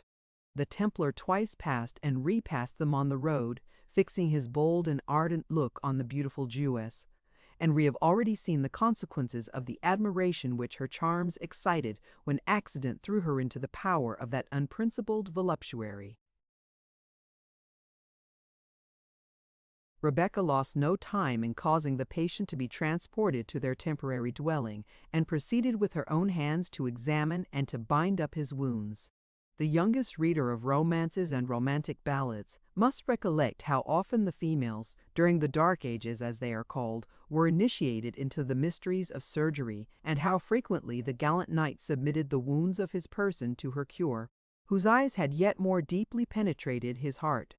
But the Jews, both male and female, possessed and practiced the medical science in all its branches, and the monarchs and powerful barons of the time frequently committed themselves to the charge of some experienced sage among this despised people, when wounded or in sickness. The aid of the Jewish physicians was not the less eagerly sought after, though a general belief prevailed among the Christians that the Jewish rabbins were deeply acquainted with the occult sciences, and particularly with the Kabbalistical art which had its name and origin in the studies of the sages of Israel.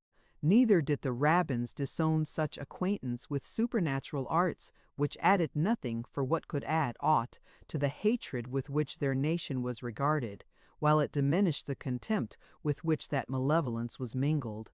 A Jewish magician might be the subject of equal abhorrence with a Jewish usurer, but he could not be equally despised. It is besides probable, considering the wonderful cures they are said to have performed, that the Jews possessed some secrets of the healing art peculiar to themselves, and which, with the exclusive spirit arising out of their condition, they took great care to conceal from the Christians amongst whom they dwelt. The beautiful Rebecca had been heedfully brought up in all the knowledge proper to her nation, which her active and powerful mind had retained, arranged, and enlarged, in the course of a progress beyond her years, her sex, and even the age in which she lived. Her knowledge of medicine and of the healing art had been acquired under an aged Jewess, the daughter of one of their most celebrated doctors, who loved Rebecca as her own child, and was believed to have communicated to her secrets, which had been left to herself by her sage father at the same time and under the same circumstances. The fate of Miriam had indeed been to fall a sacrifice to the fanaticism of the times, but her secrets had survived in her apt pupil. Rebecca, thus endowed with knowledge as with beauty, was universally revered and admired by her own tribe, who almost regarded her as one of those gifted women mentioned in the sacred history. Her father himself, out of reverence for her talents, which involuntarily mingled itself with his unbounded affection, permitted the maiden a greater liberty than was usually indulged to those of her sex by the habits of her people, and was, as we have just seen, frequently guided by her opinion, even in preference to his own. When Ivanhoe reached the habitation of Isaac, he was still in a state of unconsciousness, owing to the profuse loss of blood which had taken place during his exertions in the lists. Rebecca examined the wound, and having applied to it such vulnerary remedies as her art prescribed, informed her father that a fever could be averted, of which the great bleeding rendered her little apprehensive, and if the healing balsam of Miriam retained its virtue, there was nothing to fear for his guest's life, and that he might with safety travel to York with them on the ensuing day. Isaac looked a little blank at this annunciation. His charity would willingly have stopped short at Ashby, or at most would have left the wounded Christian to be tended in the house where he was residing at present, with an assurance to the Hebrew to whom it belonged that all expenses should be duly discharged. To this, however, Rebekah opposed many reasons, of which we shall only mention two that had peculiar weight with Isaac. The one was that she would on no account put the phial of precious balsam into the hands of another physician, even of her own tribe, lest that valuable mystery should be discovered. The other, that this wounded knight, Wilfred of Ivanhoe, was an intimate favorite of Richard Coeur de Lion, and that, in case the monarch should return, Isaac, who had supplied his brother John with treasure to prosecute his rebellious purposes, would stand in no small need of a powerful protector who enjoyed Richard's favor. "Thou art speaking but sooth, Rebekah," said Isaac, giving way to these weighty arguments. "It were an offending of heaven to betray the secrets of the blessed Miriam, for the good which heaven giveth is not rashly to be squandered upon others, whether it be talents of gold and shekels of silver, or whether it be the secret mysteries of a wise physician. Assuredly they should be preserved to those to whom Providence hath vouchsafed them. And him whom the Nazarenes of England call the Lion's Heart, assuredly it were better for me to fall into the hands of a strong lion of Idumea than into his, if he shall have got assurance of my dealing with his brother. Wherefore I will lend ear to thy counsel, and this youth shall journey with us unto York, and our house shall be as a home to him until his wounds shall be healed. And if he of the lion heart shall return to the land, as is now noised abroad, then shall this Wilfred of Ivanhoe be unto me as a wall of defence, when the king's displeasure shall burn high against thy father. And if he doth not return, this Wilfred may natheless repay us our charges, when he shall gain treasure by the strength of his spear and of his spear, and of his sword, even as he did yesterday and this day also. For the youth is a good youth, and keepeth the day which he appointeth, and restoreth that which he borroweth, and succoureth the Israelite, even the child of my father's house, when he is encompassed by strong thieves and sons of Belial." It was not until evening was nearly closed that Ivanhoe was restored to consciousness of his situation. He awoke from a broken slumber, under the confused impressions which are naturally attendant on the recovery from a state of insensibility. He was unable for some time to recall exactly to memory the circumstances which had preceded his fall in the lists, or to make out any connected chain of the events in which he had been engaged upon the yesterday. A sense of wounds and injury, joined to great weakness and exhaustion, was mingled with the recollection of blows dealt and received, of steeds rushing upon each other, overthrowing and overthrown, of shouts and clashing of arms, and all the heady tumult of a confused fight. An effort to draw aside the curtain of his couch was in some degree successful, although rendered difficult by the pain of his wound.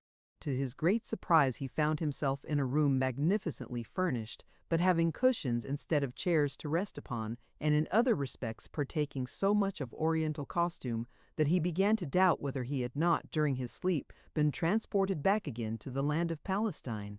The impression was increased, when, the tapestry being drawn aside, a female form, dressed in a rich habit which partook more of the Eastern taste than that of Europe, glided through the door which it concealed, and was followed by a swarthy domestic. As the wounded knight was about to address this fair apparition, she imposed silence by placing her slender finger upon her ruby lips, while the attendant, approaching him, proceeded to uncover Ivanhoe's side, and the lovely Jewess satisfied herself that the bandage was in its place and the wound doing well. She performed her task with a graceful and dignified simplicity and modesty, which might, even in more civilized days, have served to redeem it from whatever might seem repugnant to female delicacy. The idea of so young and beautiful a person engaged in attendance on a sick-bed, or in dressing the wound of one of a different sex, was melted away and lost in that of a beneficent being contributing her effectual aid to relieve pain and to avert the stroke of death. Rebecca's few and brief directions were given in the Hebrew language to the old domestic, and he, who had been frequently her assistant in similar cases, obeyed them without reply.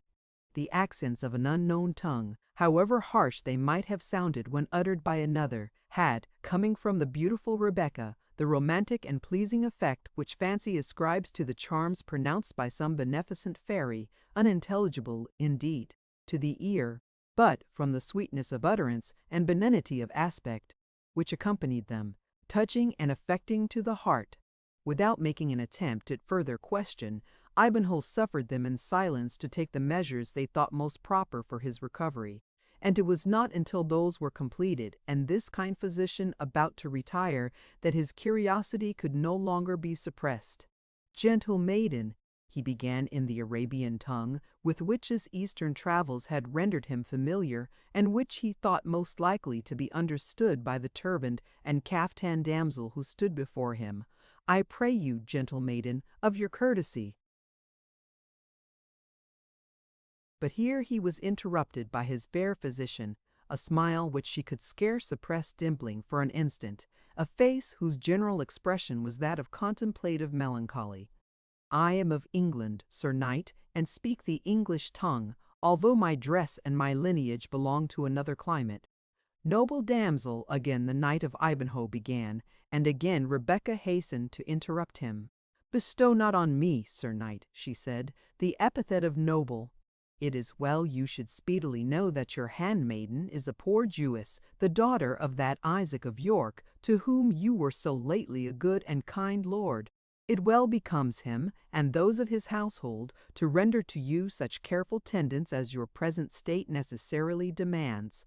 I know not whether the fair Rowena would have been altogether satisfied with the species of emotion with which her devoted knight had hitherto gazed on the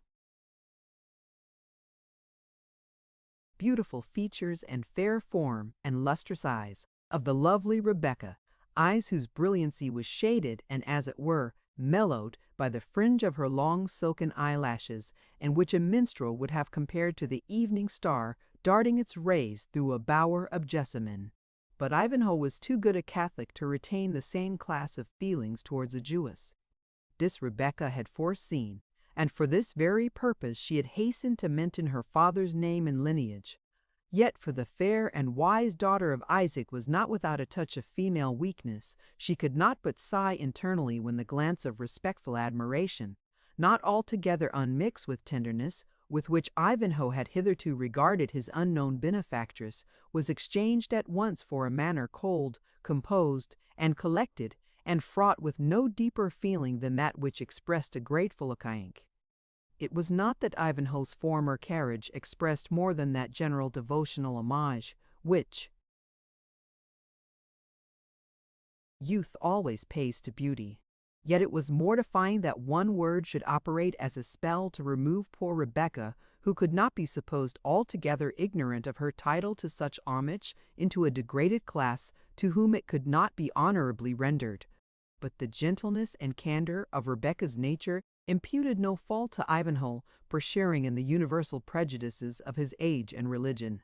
On the contrary, the fair Jewess, though sensible her patient now regarded her as one of a race of reprobation, with whom it was disgraceful to hold any beyond the most necessary intercourse, ceased not to pay the same patient and devoted attention to his safety and convalescence.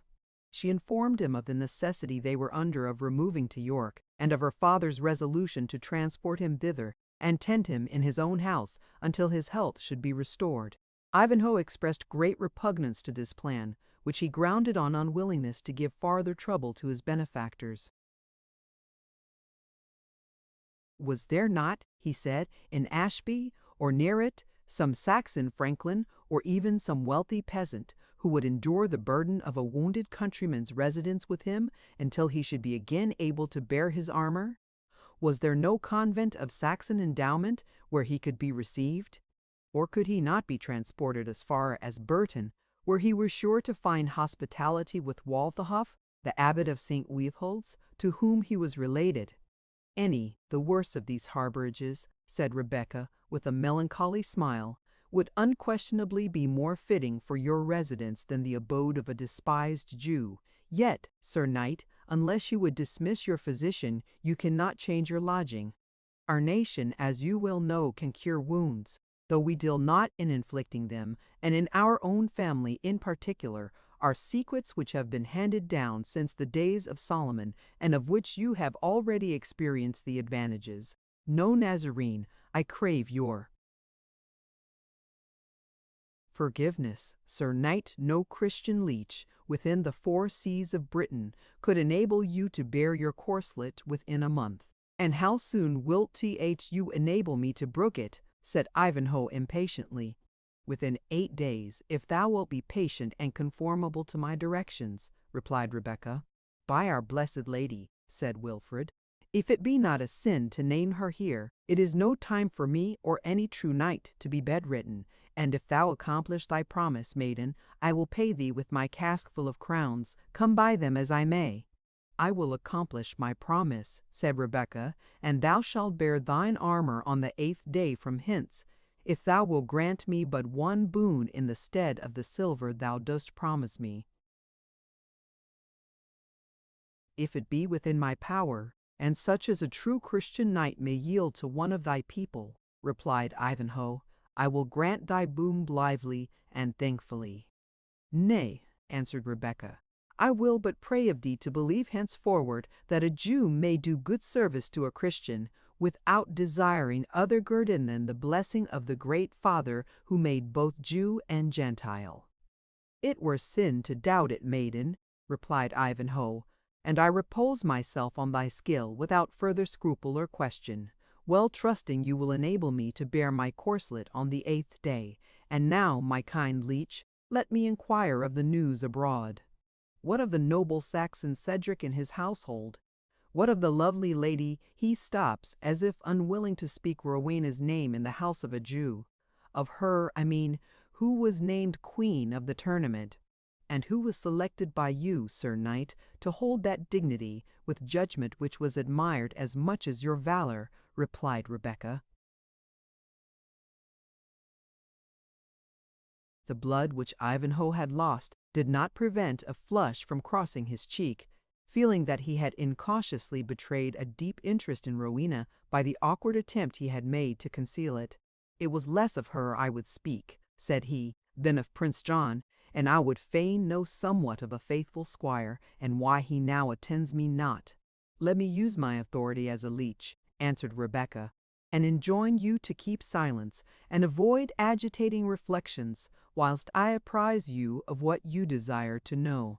Prince John hath broken off the tournament, and set forward in all haste towards York, with the nobles, knights, and churchmen of his party, after collecting such sums as they could wring, by fair means or foul, from those who are esteemed the wealthy of the land. It is said he designs to assume his brother's crown. Not without a blow struck in its defence, said Ivanhoe, raising himself upon the couch. If there were but one true subject in England, I will fight for Richard's title with the best of them, I, 1 or 2, in his just quarrel. But that you may be able to do so, said Rebecca, touching his shoulder with her hand, you must now observe my directions and remain quiet. True, maiden, said Ivanhoe, as quiet as these disquieted times will permit. And of Cedric and his household? His steward came but brief while since, said the Jewess, panting with haste, to ask my father for certain moneys, the price of wool, the growth of Cedric's flocks, and from him I learned that Cedric and Athelstane of Königsberg had left Prince John's lodging in high displeasure, and were about to set forth on their return homeward. Went any lady with them to the banquet? Said Wilfred.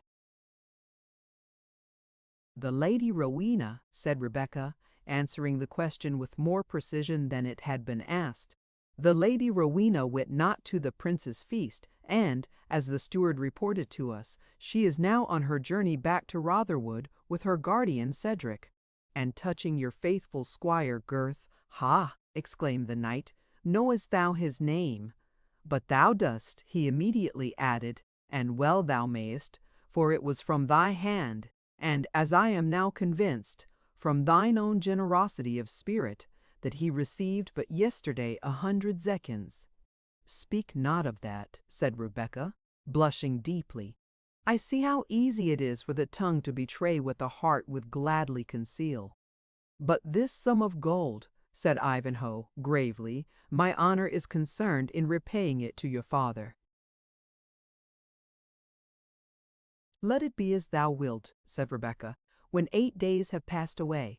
But think not, and speak not now, of aught that may retard thy recovery."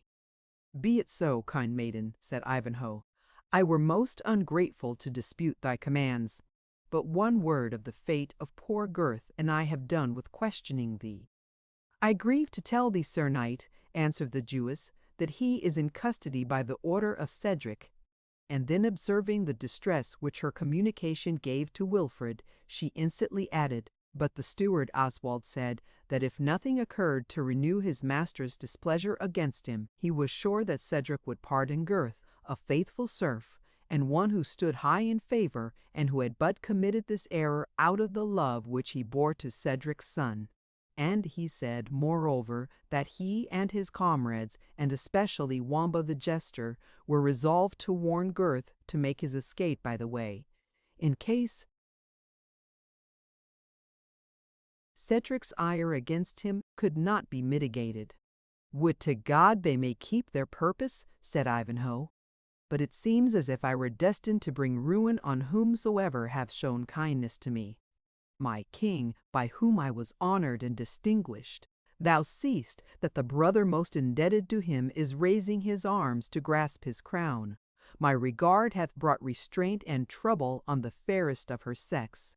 And now my father in his mood may slay this poor bondsman, but for his love and loyal service to me.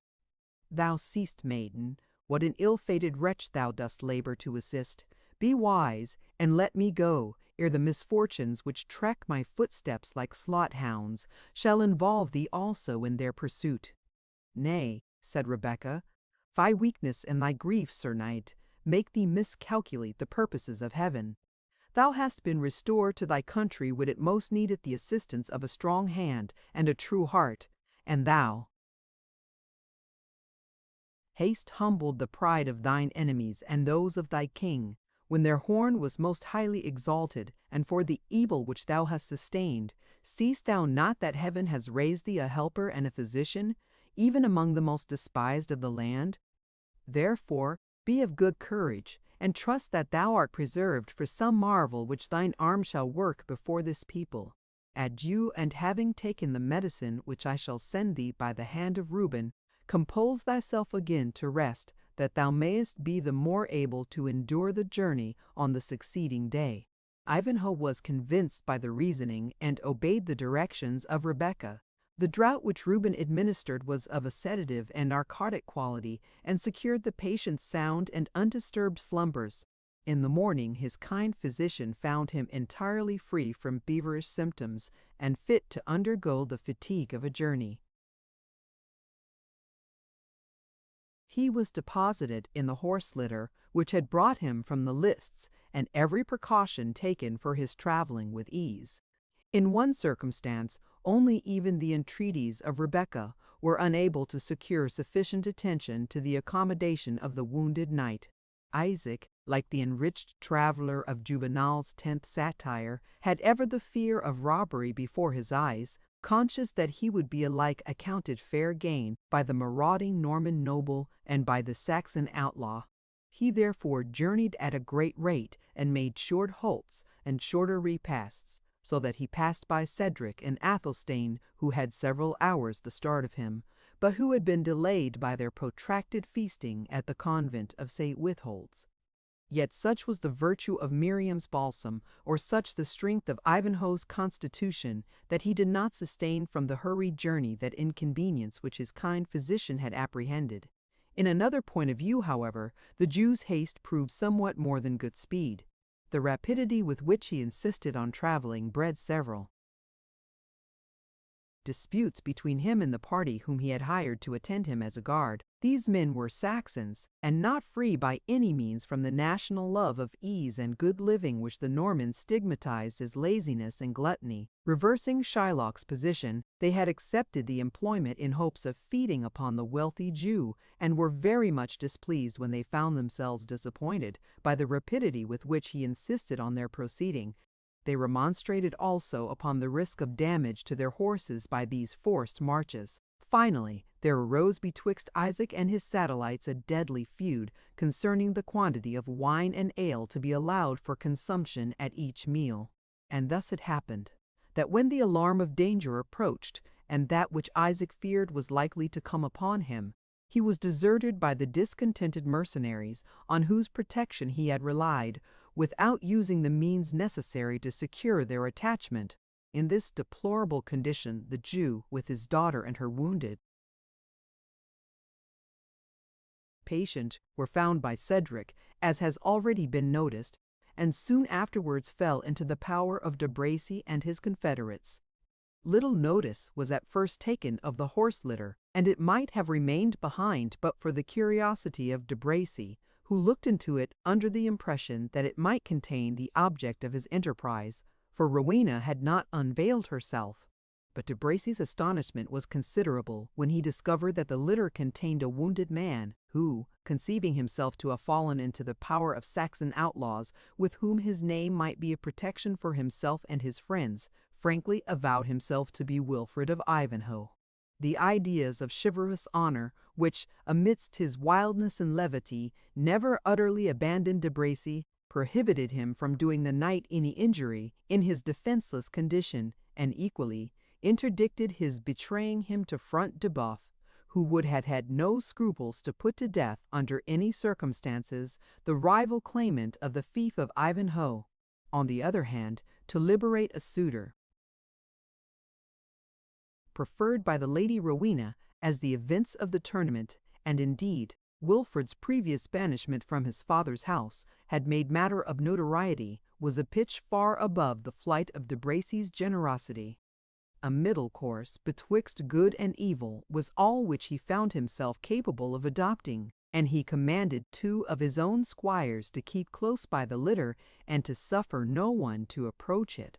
If questioned, they were directed by their master to say that the empty litter of the Lady Rowena was employed to transport one of their comrades who had been wounded in the scuffle. On arriving at Torquilstone, while the Knight Templar and the lord of that castle were each intent upon their own schemes, the one on the Jew's treasure and the other on his daughter, De Bracy's squires conveyed Ivanhoe, still under the name of a wounded comrade, to a distant apartment. This explanation was accordingly returned by these men to Front de Boeuf, when he questioned them why they did not make for the battlements upon the alarm. "A wounded companion," he replied in great wrath and astonishment. No wonder that churls and yeomen wax so presumptuous as even to lay leaguer before castles, and that clowns and swineherds send defiances to nobles, since men-at-arms have turned sick men's nurses, and free companions are grown keepers of dying folks' curtains, when the castle is about to be assailed.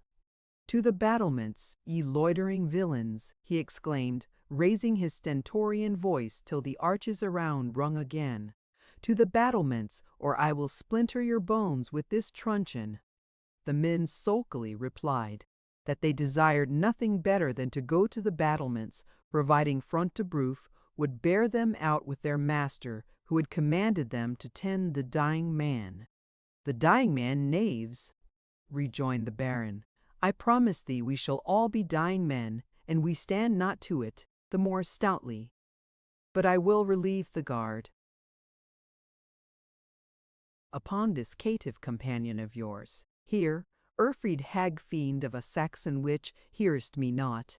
Tend me this bed-ridden fellow, since he must needs be tended, whilst these knaves use their weapons.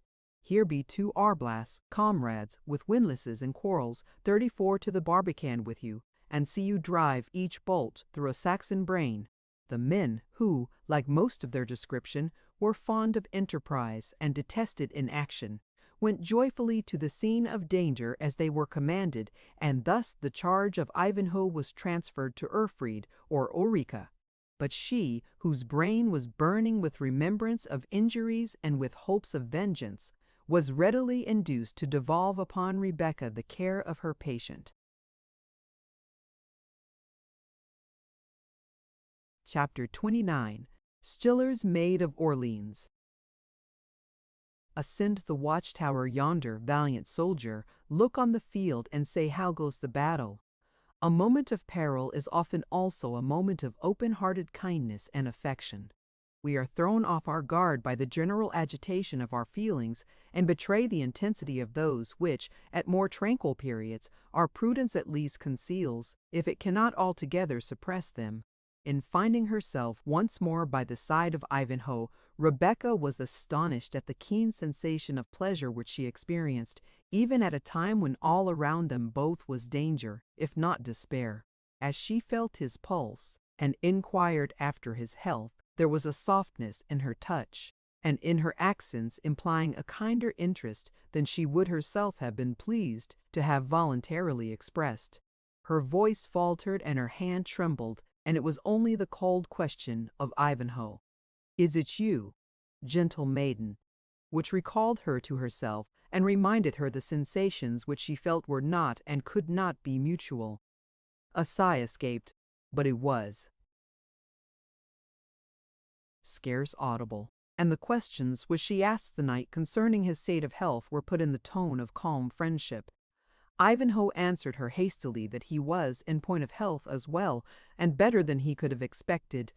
"Thanks," he said, "dear Rebecca, to thy helpful skill."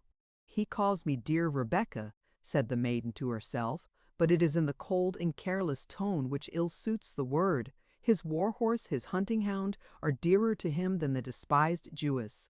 My mind, gentle maiden," continued Ivanhoe, "is more disturbed by anxiety than my body with pain. From the speeches of those men who were my warders just now, I learn that I am a prisoner, and, if I judge aright of the loud hoarse voice which even now dispatched them hence on some military duty, I am in the castle of Front de Boeuf. If so, how will this end, or how can I protect Rowena and my father?" "He names not the Jew or Jewess," said Rebecca internally. "Yet what is our portion in him, and how justly am I punished by heaven for letting my thoughts dwell upon him?" She hastened after this brief self-accusation to give Ivanhoe what information she could. But it amounted only to this, that the Templar Boisy Guilbert and the Baron Front de Boeuf were commanders within the castle, that it was beleaguered from without, but by whom she knew not. She added that there was a Christian priest within the castle who might be possessed of more information. "A Christian priest!" said the knight, joyfully. "Fetch him hither, Rebecca, if thou canst say a sick man desires his ghostly counsel. Say what thou wilt, but bring him something I must do or attempt. But how can I determine until I know how matters stand without?" Rebecca, in compliance with the wishes of Ivanhoe, made that attempt to bring Cedric into the wounded knight's chamber, which was defeated, as we have already seen, by the interference of Urfried, who had also been on the watch to intercept the supposed monk. Rebecca retired to communicate to Ivanhoe the result of her errand. They had not much leisure to regret the failure of this source of intelligence, or to contrive by what means it might be supplied, for the noise within the castle, occasioned by the defensive preparations which had been considerable for some time, now increased into tenfold bustle and clamour.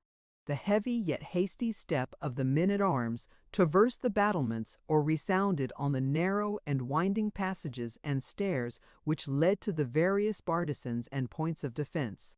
The voices of the knights were heard, animating their followers or directing means of defence, while their commands were often drowned in the clashing of armour or the clamorous shouts of those whom they addressed.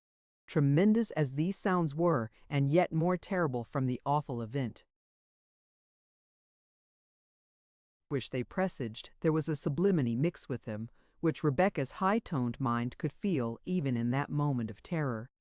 Her eye kindled, although the blood fled from her cheeks, and there was a strong mixture of fear and of a thrilling sense of the sublime, as she repeated, half whispering to herself, half speaking to her companion, the sacred text: the quiver rattled the glittering spear, and the shield, the noise of the captains and the shouting. But Ivanhoe was like the war-horse of that sublime passage, glowing with impatience at his inactivity and with his ardent desire to mingle in the affray of which these sounds were the introduction. "If I could but drag myself," he said, "to yonder window, that I might see how this brave game is like to go. If I had but bow to shoot a shaft, or battle-axe to strike were it but a single blow for our deliverance, it is in vain, it is in vain. I am alike nerveless and weaponless." "Fret not thyself, noble knight," answered Rebecca. "The sounds have ceased of the sudden it may be, they join not battle." "Thou is naught of it," said Wilfred impatiently. "This dead pause only shows that the men are at their posts on the walls, and expecting an instant attack. What we have heard was but the instant muttering of the storm. It will burst anon in all its fury. Could I but reach yonder window, thou wilt but injure thyself by the attempt, noble knight," replied his attendant. Observing his extreme solicitude, she firmly added, "I myself will stand at the lattice and describe to you as I can what passes without." "You must not, you shall not," exclaimed Ivanhoe. "Each lattice, each aperture, will be soon a mark for the archers." "Some random shaft, it shall be welcome," murmured Rebecca, as with firm pace she ascended 2 or 3 steps, which led to the window of which they spoke. "Rebecca, dear Rebecca," exclaimed Ivanhoe, "this is no maiden's pastime. Do not expose thyself to wounds and death, and render me forever miserable for having given the occasion. At least cover thyself with yonder ancient buckler, and show as little of your person at the lattice as may be." Following with wonderful promptitude the directions of Ivanhoe, and availing herself of the protection of the large ancient shield, which she placed against the lower part of the window, Rebecca, with tolerable security to herself, could witness part of what was passing without the castle, and report to Ivanhoe the preparations which the assailants were making for the storm. Indeed, the situation which she thus obtained was peculiarly favorable for this purpose, because, being placed on an angle of the main building, Rebecca could not only see what passed beyond the precincts of the castle, but also commanded a view of the outwork likely to be the first object of the meditated assault. It was an exterior fortification of no great height or strength, intended to protect the postern gate, through which Cedric had been recently dismissed by Front de Boeuf. The castle moat divided the species of barbican from the rest of the fortress, so that in case of its being taken, it was easy to cut off the communication with the main building by withdrawing the temporary bridge. In the outwork was a sallyport corresponding to the postern of the castle, and the whole was surrounded by a strong palisade. Rebecca could observe, from the number of men placed for the defense of this post, that the besieged entertained apprehensions for its safety, and from the mustering of the assailants in a direction nearly opposite to the outwork, it seemed no less plain that it had been selected as a vulnerable point of attack. These appearances she hastily communicated to Ivanhoe, and added, "The skirts of the wood seem lined with archers, although only a few are advanced from its dark shadow." "Under what banner?" asked Ivanhoe. "Under no ensign of war which I can observe," answered Rebecca. "A singular novelty," muttered the knight, "to advance to storm such a castle without pennon or banner displayed. Seest thou who they be that act as leaders?" "A knight, clad in sable armor, is the most conspicuous," said the Jewess. "He alone is armed from head to heel, and seems to assume the direction of all around him." "What device does he bear on his shield?" replied Ivanhoe. "Something resembling a bar of iron, and a padlock painted blue on the black shield." 35. A fetterlock and shackle bolt azure, said Ivanhoe. "I know not who may bear the device, but well I ween it might now be mine own. Canst thou not see the motto?" "Scarce the device itself at this distance," replied Rebecca, "but when the sun glances fair upon his shield, it shows as I tell you." "Seem there no other leaders?" exclaimed the anxious inquirer. "None of mark and distinction that I can behold from this station," said Rebecca. "But, doubtless, the other side of the castle is also assailed. They appear even now preparing to advance. God of Zion, protect us! What a dreadful sight!" Those who advance first bear huge shields and defenses made of plank. The others follow, bending their bows as they come on. They raise their bows. "God of Moses, forgive the creatures thou hast made." Her description was here suddenly interrupted by the signal for assault, which was given by the blast of a shrill bugle, and at once answered by a flourish of the Norman trumpets from the battlements, which, mingled with the deep and hollow clang of the nakers, a species of kettledrum, retorted in notes of defiance the challenge of the enemy. The shouts of both parties augmented the fearful din, the assailants crying, "St. George for merry England!" and the Normans answering them with loud cries of "Un avant de Bracy, beau seant, beau seant, beau seant," front both a la resbus, according to the war cries of their different commanders. It was not, however, by clamor that the contest was to be decided, and the desperate efforts of the assailants were met by an equally vigorous defense on the part of the besieged. The archers, trained by their woodland pastimes to the most effective use of the long bow, shot, to use the appropriate phrase of the time, so wholly together that no point at which a defender could show the least part of his person escaped their cloth-yard shafts. By this heavy discharge, which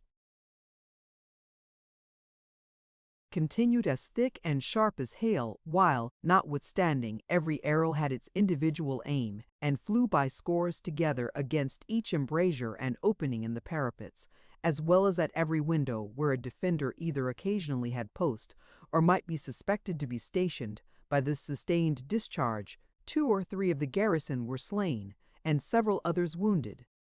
But, confident in their armor of proof, and in the cover which their situation afforded, the followers of Front de Bœuf and his allies showed an obstinacy in defense proportioned to the fury of the attack, and replied with a discharge of their large crossbows, as well as with their longbows, slings, and other missile weapons, to the close and continued shower of arrows, and, as the assailants were necessarily but indifferently protected, did considerably more damage than they received at their hand. The whizzing of shafts and of missiles on both sides was only interrupted by the shouts which arose when either side inflicted or sustained some notable loss. "And I must lie here like a bedridden monk," exclaimed Ivanhoe, "while the game that gives me freedom or death is played out by the hand of others. Look from the window once again, kind maiden, but beware that you are not marked by the archers beneath. Look out once more, and tell me if they yet advance to the storm." With patient courage, strengthened by the interval which she had employed in mental devotion, Rebecca again took post at the lattice, sheltering herself, however, so as not to be visible from beneath. "What dost thou see, Rebecca?" again demanded the wounded knight. "Nothing but the cloud of arrows flying so thick as to dazzle mine eyes and to hide the bowmen who shoot them." "That cannot endure," said Ivanhoe, "if they press not right on to carry the castle by pure force of arms. The archery may avail but little against stone walls and bulwarks. Look for the knight of the fetterlock, fair Rebecca, and see how he bears himself. For as the leader is, so will his followers be." "I see him not," said Rebecca. "Foul craven!" exclaimed Ivanhoe. "Does he blench from the helm when the wind blows highest?" "He blenches not, he blenches not," said Rebecca. "I see him now. He leads a body of men close under the outer barrier of the barbican." 36. They pull down the piles and palisades. They hew down the barriers with axes. His high black plume floats abroad over the throng, like a raven over the field of the slain. They have made a breach in the barriers. They rush in, they are thrust back. Front de Bœuf heads the defenders.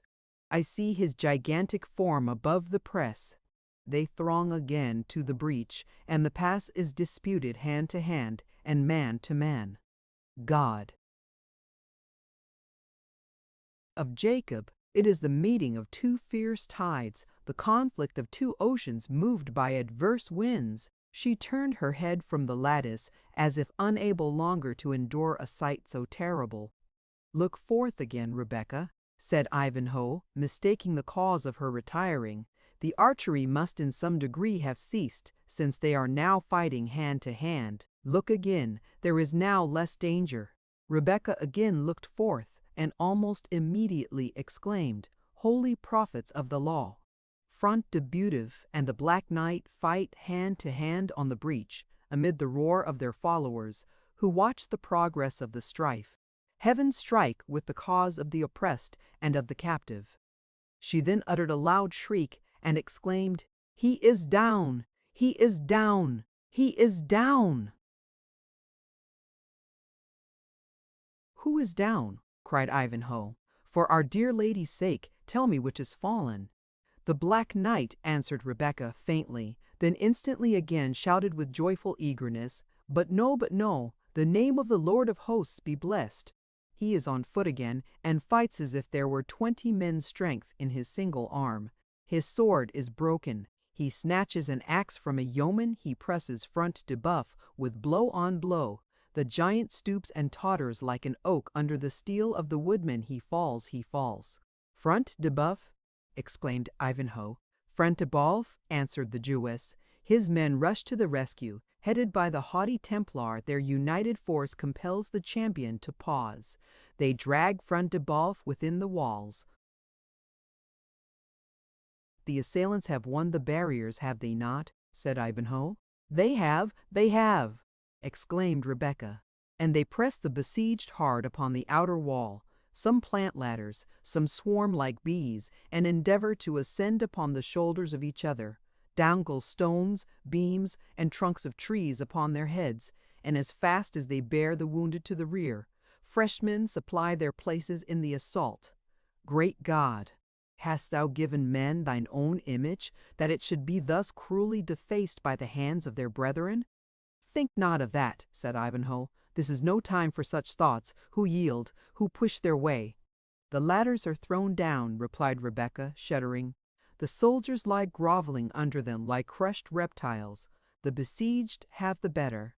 "Saint George strike for us!" exclaimed the knight. "Do the false yeomen give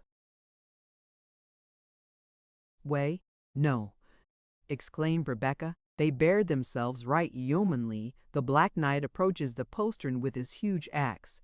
The thundering blows which he deals, you may hear them above all the din and shouts of the battle. Stones and beams are hailed down on the bold champion. He regards them no more than if they were thistledown or feathers." "By St. John of Acre," said Ivanhoe, raising himself joyfully on his couch, "methought there was but one man in England that might do such a deed." "The postern gate shakes," continued Rebecca. "It crashes, it is splintered by his blows. They rush in, the outwork is won. O God! They hurl the defenders from the battlements, they throw them into the moat. O men, if ye be indeed men, spare them that can resist no longer." The bridge which communicates with the castle, have they won that pass?" exclaimed Ivanhoe. "No," replied Rebecca. "The Templar has destroyed the plank on which they crossed. Few of the defenders escaped with him into the castle. The shrieks and cries which you hear tell the fate of the others. Alas! I see it is still more difficult to look upon victory than upon battle." "What do they now, maiden?" said Ivanhoe. "Look forth yet again. This is no time to faint at bloodshed." "It is over for the time," answered Rebecca. "Our friends strengthen themselves within the outwork which they have mastered, and it affords them so good a shelter from the foeman's shot that the garrison only bestow a few bolts on it from interval to interval, as if rather to disquiet than effectually to injure them." "Our friends," said Wilfred, "will surely not abandon an enterprise so gloriously begun and so happily attained." "Oh no! I will put my faith in the good knight whose axe hath rent heart of oak and bars of iron. Singular, he again muttered to himself, if there be two who can do a deed of such daring do. 37 A fetterlock and a shacklebolt on a field sable, what may that mean? Seest thou not else, Rebecca, by which the Black Knight may be distinguished? Nothing, said the Jewess. All about him is black as the wing of the night raven. Nothing can I spy that can mark him further, but having once seen him put forth his strength in battle, methinks I could know him again among 1,000 warriors. He rushes to the fray as if he were summoned to a banquet. There is more than mere strength. There seems as if the whole soul and spirit of the champion were given to every blow which he deals upon his enemies. God assoilize him of the sin of bloodshed. It is fearful, yet magnificent, to behold how the arm and heart of one man can triumph over hundreds. Rebecca, said Ivanhoe, thou hast painted a hero. Surely they rest but to refresh their force, or to provide the means of crossing the moat. Under such a leader as thou hast spoken this night to be, there are no craven fears, no cold-blooded delays, no yielding up a gallant emprise, since the difficulties which render it arduous render it also glorious. I swear by the honor of my house, I bow by the name of my bright lady love, I would endure 10 years' captivity to fight one day by that good knight's side in such a quarrel as this. Alas, said Rebecca, leaving her station at the window and approaching the couch of the wounded knight, this impatient yearning after action, this struggling with and repining at your present weakness, will not fail to injure your returning health. How couldst thou hope to inflict wounds on others ere that be healed which thou self hast received? Rebecca, he replied, thou knowest not how impossible it is for one trained to actions of chivalry to remain passive as a priest or a woman when they are acting deeds of honor around him. The love of battle is the food upon which we live. The dust of the melee is the breath of our nostrils. We live, not. We wish not to live longer than while we are victorious and renowned. Such, maiden, are the laws of chivalry to which we are sworn, and to which we offer all that we hold dear. Alas, said the fair Jewess, and what is it, valiant knight, save an offering of sacrifice to a demon of vain glory, and the passing through the fire to Moloch? What remains to you as the prize of all the blood you have spilled, of all the travail and pain you have endured, of all the tears which your deeds have caused, when death hath broken the strong man's spear and overtaken the speed of his war horse? What remains? Cried Ivanhoe. Glory, maiden, glory, which gilds our sepulchre and embalms our name. Glory, continued Rebecca, alas, is the rusted mail which hangs as a hatchment over the champion's dim and mouldering tomb is the defaced sculpture of the inscription which the ignorant monk can hardly read to the inquiring pilgrim. Are these sufficient rewards for the sacrifice of every kindly affection, for a life spent miserably, that ye may make others miserable? Or is there such virtue in the rude rhymes of a wandering bard, that domestic love, kindly affection, peace, and happiness are so wildly bartered to become the hero of those ballads which vagabond minstrels sing to drunken churls over their evening ale? By the soul of Hereward, replied the knight impatiently, thou speakest, maiden, of thou knowest not what. Thou wouldst quench the pure light of chivalry, which alone distinguishes the noble from the base, the gentle knight from the churl and the savage, which rates our life far, far beneath the pitch of our honor, raises us victorious over pain, toil, and suffering, and teaches us to fear no evil but disgrace. Thou art no Christian, Rebecca, and to thee are unknown those high feelings which swell the bosom of a noble maiden when her lover hath done some deed of emprise which sanctions his flame. Chivalry, why, maiden, she is the nurse of pure and high affection, the stay of the oppressed, the redresser of grievances, the curb of the power of the tyrant nobility, were but an empty name without her, and liberty finds the best protection in her lance and her sword. I am indeed, said Rebecca, sprung from a race whose courage was distinguished in the defense of their own land, but who warred not, even while yet a nation, save at the command of the deity, or in defending their country from oppression. The sound of the trumpet wakes Judah no longer, and her despised children are now but the unresisting victims of hostile and military oppression. Well hast thou spoken, Sir Knight, until the God of Jacob shall raise up for his chosen people a second Gideon, or a new Maccabeus. It ill beseemeth the Jewish damsel to speak of battle or of war. The high-minded maiden concluded the argument in the tone of sorrow, which deeply expressed her sense of the degradation of her people, embittered perhaps by the idea that Ivanhoe considered her as one not entitled to interfere in a case of honor, and incapable of entertaining or expressing sentiments of honor and generosity. How little he knows this bosom, she said, to imagine that cowardice or meanness of soul must needs be its guests, because I have censured the fantastic chivalry of the Nazarenes. Would to heaven that the shedding of mine own blood drop by drop could redeem the captivity of Judah. Nay, would to God it could avail to set free my father, and this his benefactor, from the chains of the oppressor. The proud Christian should then see whether the daughter of God's chosen people dared not to die as bravely as the vainest Nazarene maiden that boasts her descent from some petty chieftain of the rude and frozen north. She then looked towards the couch of the wounded knight. He sleeps, she said. Nature exhausted by sufferance and the waste of spirits, his wearied frame embraces the first moment of temporary relaxation to sink into slumber. Alas! Is it a crime that I should look upon him when it may be for the last time, when yet but a short space, and those fair features will be no longer animated by the bold and buoyant spirit which forsakes them, not even in sleep, when the nostrils shall be distended, the mouth agape, the eyes fixed and bloodshot, and when the proud and noble knight may be trodden on by the lowest caitiff of this accursed castle, yet stir not when the heel is lifted up against him. And my father, oh my father, evil is it with his daughter when his gray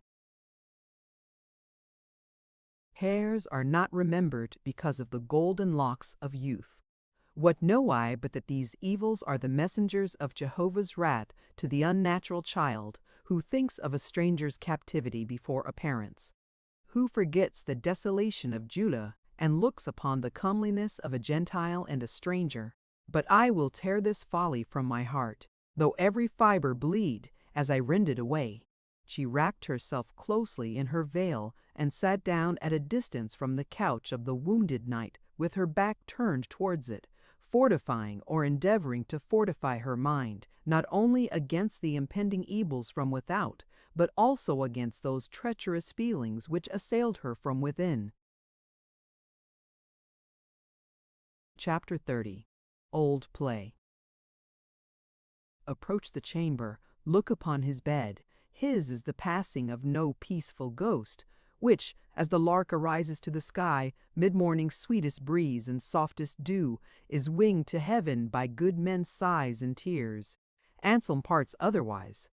During the interval of quiet which followed the first success of the besiegers, while the one party was preparing to pursue their advantage and the other to strengthen their means of defense, the Templar and de Bracy held brief council together in the hall of the castle. "Where is Front de Boeuf?" said the latter, who had superintended the defense of the fortress on the other side.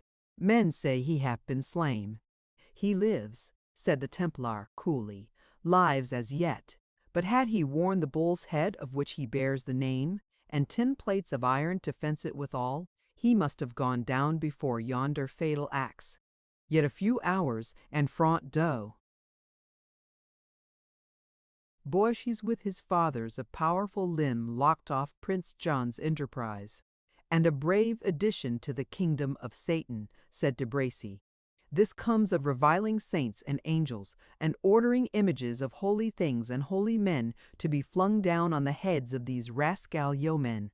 "Go to, thou art a fool," said the Templar. thy superstition is upon a level with Front de Bœuf's want of faith. Neither of you can render a reason for your belief or unbelief. Benefides, Sir Templar, replied De Bracy, pray you to keep better rule with your tongue when I am the theme of it. By the Mother of Heaven, I am a better Christian man than thou and thy fellowship. For the brute goeth shrewdly out, that the most holy order of the Temple of Zion nurses not a few heretics within its bosom, and that Sir Brian de Bois-Guilbert is of the number. Care not thou for such reports, said the Templar, but let us think of making good the castle. How fought these villain yeomen on thy side? Like fiends incarnate, said De Bracy. They swarmed close up to the walls, headed, as I think, by the knave who won the prize at the archery. For I knew his horn and baldric, and this is old Fitzurse's boasted policy, encouraging these malapert knaves to rebel against us. Had I not been armed in proof, the villain had marked me down 7 times with as little remorse as if I had been a buck in season. He told every rivet on my armor with a cloth yard shaft that rapped against my ribs with as little compunction as if my bones had been of iron. But that I wore a shirt of Spanish mail under my plate coat, I had been fairly sped. But you maintained your post, said the Templar. We lost the outwork on our part. That is a shrewd loss, said De Bracy. The knaves will find cover there too. Assault the castle more closely, and may, if not well watched, gain some unguarded corner of a tower, or some forgotten window, and so break in upon us. Our numbers are too few for the defense of every point, and the men complain that they can nowhere show themselves, but they are the mark for as many arrows as a parish butt on a holy day even. Front de Bœuf is dying too, so we shall receive no more aid from his bull's head and brutal strength. How think you, Sir Brian, were we not better make a virtue of necessity and compound with the rogues by delivering up our prisoners? How? Exclaimed the Templar. Deliver up our prisoners and stand an object alike of ridicule and execration as the doughty warriors who dared by a night attack to possess themselves of the persons of a party of defenseless travelers, yet could not make good a strong castle against a vagabond troop of outlaws, led by swineherds, jesters, and the very refuse of mankind? Shame on thy counsel, Maurice de Bracy. The ruins of this castle shall bury both my body and my shame, ere I consent to such base and dishonorable composition. Let us to the walls, then, said De Bracy carelessly. That man never breathed, be he Turk or Templar, who held life at lighter rate than I do. But I trust there is no dishonor in wishing I had here some 2 scores of my gallant troop of free companions. O my brave lances! If ye knew but how hard your captain were this day bested, how soon should I see my banner at the head of your clump of spears? And how short while would these rabble villains stand to endure your encounter? Wish for whom thou wilt, said the Templar, but let us make what defense we can with the soldiers who remain. They are chiefly Front de Bœuf's followers, hated by the English for 1,000 acts of insolence and oppression. The better, said De Bracy. The rugged slaves will defend themselves to the last drop of their blood, ere they encounter the revenge of the peasants without. Let us up and be doing then, Brian de Bois-Guilbert, and live or die, thou shalt see, Maurice de Bracy bear himself this day as a gentleman of blood and lineage. To the walls, answered the Templar, and they both ascended the battlements to do all that skill could dictate and manhood accomplish in defense of the place. They readily agreed that the point of greatest danger was that opposite to the outwork of which the assailants had possessed themselves. The castle, indeed, was divided from that barbican by the moat, and it was impossible that the besiegers could assail the postern door with which the outwork corresponded, without surmounting that obstacle. But it was the opinion both of the Templar and De Bracy that the besiegers, if governed by the same policy their leader had already displayed, would endeavor, by a formidable assault, to draw the chief part of the defenders' observation to this point, and take measures to avail themselves of every negligence which might take place in the death. your toweling. Sentinels from space to space along the walls in communication with each other, who might give the alarm whenever danger was threatened. Meanwhile, they agreed that de Bracy should command the defense at the postern, and the Templar should keep with him a score of men or thereabouts as a body of reserve, ready to hasten to any other point which might be suddenly threatened. The loss of the Barbican had also this unfortunate effect, that notwithstanding the superior height of the castle walls, the besieged could not see from them, with the same precision as before, the operations of the enemy. For some straggling underwood approached so near the sallyport of the outwork that the assailants might introduce into it whatever force they thought proper, not only under cover, but even without the knowledge of the defenders.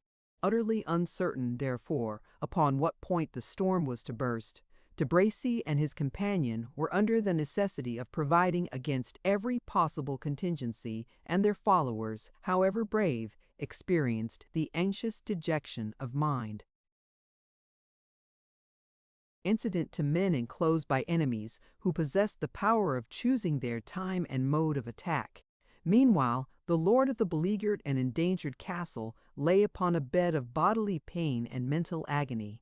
He had not the usual resource of bigots in that superstitious period, most of whom were wont to atone for the crimes they were guilty of by liberality to the church, stupefying by this means their terrors by the idea of atonement and forgiveness. And although the refuge which success purchased was no more like to the peace of mind which follows on sincere repentance than the turbid stupefaction procured by opium resembles healthy and natural slumbers, it was still a state of mind preferable a parwenes of Wycadles, Lydragolden. It was wicked with. But among the vices of Front de Boeuf, a hard and griping man, avarice was predominant, and he preferred setting church and churchmen at defiance to purchasing from them pardon and absolution at the price of treasure and of manners. Nor did the Templar, an infidel of another stamp, justly characterize his associate when he said Front de Boeuf's unbelief and contempt for the established faith, for the Baron would have alleged that the Church sold her wares too dear, that the spiritual freedom which she put up to sale was only to be bought like that of the chief captain of Jerusalem, with a great sum, and Front de Boeuf preferred denying the virtue of the medicine to paying the expense of the physician. But the moment had now arrived when earth and all his treasures were gliding from before his eyes, and when the savage baron's heart, though hard as a nether millstone, became appalled as he gazed forward into the waste darkness of futurity. The fever of his body aided the impatience and agony of his mind, and his deathbed exhibited a mixture of the newly awakened feelings of horror, combating with the fixed and inveterate obstinacy of his disposition. A fearful state of mind, only to be equaled in those tremendous regions where there are complaints without hope, remorse without repentance, a dreadful sense of present agony, and a presentiment that it cannot cease or be diminished. "Where be these dog priests now," growled the Baron, "who set such price on their ghostly mummery? Where be all those unshod Carmelites for whom old Front de Boeuf founded the convent of St. Anne, robbing his heir of many a fair rood of meadow and many a fat field, and close where be the greedy hounds now? Swilling, I warrant me, at the ale, or playing their juggling tricks at the bedside of some miserly churl. Me, the heir of their founder, me, whom their foundation binds them to pray for me, ungrateful villains as they are. They suffer to die like the houseless dog on yonder common, unshriven and unhouselet. Tell the Templar to come hither, he is a priest and may do something. But no, as well confess myself to the devil as to Brian de Bois Guilbert, who recks neither of heaven nor of hell. I have heard old men talk of prayer by their own voice, such need not to court or to bribe the false priest, but I dare not." "Lives Reginald Front de Boeuf," said a broken and shrill voice close by his bedside, "to say there is that which he dares not." The evil conscience and the shaken nerves of Front de Boeuf heard, in this strange interruption to his soliloquy, a voice of one of those demons who, as the superstition of the times believed, beset the beds of dying men to distract their thoughts and turn them from the meditations which concern their eternal welfare. He shuddered and drew himself together, but, instantly summoning up his wonted resolution, he exclaimed, "Who was there? What art thou, that darest to echo my words in a tone like that of the night raven? Come before my couch that I may see thee." "I am thine evil angel, Reginald Front de Boeuf," replied the voice. "Let me behold thee then in thy bodily shape, if thou be's indeed a fiend," replied the dying knight. "Think not that I will blench from thee, by the eternal dungeon, could I but grapple with these horrors that hover round me, as I have done with mortal dangers, heaven or hell should never say that I shrunk from the conflict." "Think on thy sins, Reginald Front de Boeuf," said the almost unearthly voice, "on rebellion, on rapine, on murder. Who stirred up the licentious John to war against his grey-headed father, against his generous brother? Be thou fiend, priest, or devil," replied Front de Boeuf, "thou liest in thy throat. Not I stirred John to rebellion. Not I alone, there were 50 knights and barons, the flower of the Midland counties. Better men never laid lance in rest, and must I answer for the fault done by 50? False fiend, I defy thee. Depart and haunt my couch no more. Let me die in peace if thou be mortal. If thou be a demon, thy time is not yet come." "In peace thou shalt not die," repeated the voice. "Even in death shalt thou. Think on thy murders, on the groans which this castle has echoed, on the blood that is ingrained in its floors." "Thou canst not shake me by thy petty malice," answered Front de Boeuf, with a ghastly and constrained laugh. "The infidel Jew, it was merit with heaven to deal with him as I did. Else wherefore are men canonized who dip their hands in the blood of Saracens? The Saxon porkers whom I have slain, they were the foes of my country and of my lineage and of my liege lord. Ho! Ho! Ho! Thou seest there is no crevice in my coat of plate. Art thou fled? Art thou silenced?" "No, foul parricide," replied the voice. "Think of thy father. Think of his death. Think of his banquet room flooded with his gore, and that poured forth by the hand of a son." "Ha!" answered the Baron after a long pause, "and thou knowest that. Thou art indeed the author of evil, and as omniscient as the monks call thee. That secret I deemed locked in my own breast, and in that of one besides the temptress, the partaker of my guilt. Go, leave me, fiend, and seek the Saxon witch Ulrica, who alone could tell thee what she and I alone witnessed. Go, I say, to her who washed the wounds and straightened the corpse and gave to the slain man the outward show of one parted in time and in the course of nature. Go to her, she was my temptress, the foul provoker, the more foul rewarder of the deed. Let her, as well as I, taste of the tortures which anticipate hell." "She already tastes them," said Ulrica, stepping before the couch of Front de Boeuf. "She hath long drunken of this cup, and its bitterness is now sweetened to see that thou dost partake it. Grind not thy teeth, Front de Boeuf, roll not thine eyes, clench not thine hand, nor shake it at me with that gesture of menace. The hand which, like that of thy renowned ancestor who gained thy name, could have broken with one stroke the skull of a mountain bull, is now unnerved and powerless as mine own." "Vile, murderous hag," replied Front de Boeuf, "detestable screech owl, it is then thou who art come to exult over the ruins thou hast assisted to lay low?" "I, Reginald Front de Boeuf," answered she. "It is Ulrica. It is the daughter of the murdered Torquil Wolfganger. It is the sister of his slaughtered sons. It is she who demands of thee, and of thy father's house, father and kindred, name and fame, all that she has lost by the name of Front de Boeuf. Think of my wrongs, Front de Boeuf, and answer me if I speak not truth. And answer me if I speak not truth. thou hast been my evil angel, and I will be thine. I will dog thee till the very instant of dissolution. Detestable fury, exclaimed Front de Bœuf, that moment shalt thou never witness. Ho, Giles Clement and Eustace, Saint Maur and Stephen, seize this damned witch, and hurl her from the battlements headlong. She has betrayed us to the Saxon. Ho, Saint Maur, Clement, false-hearted knaves, where tarry ye? Call on them again, valiant barons, said the hag, with a smile of grisly mockery. Summon thy vassals around thee, doom them that loiter to the scourge and the dungeon.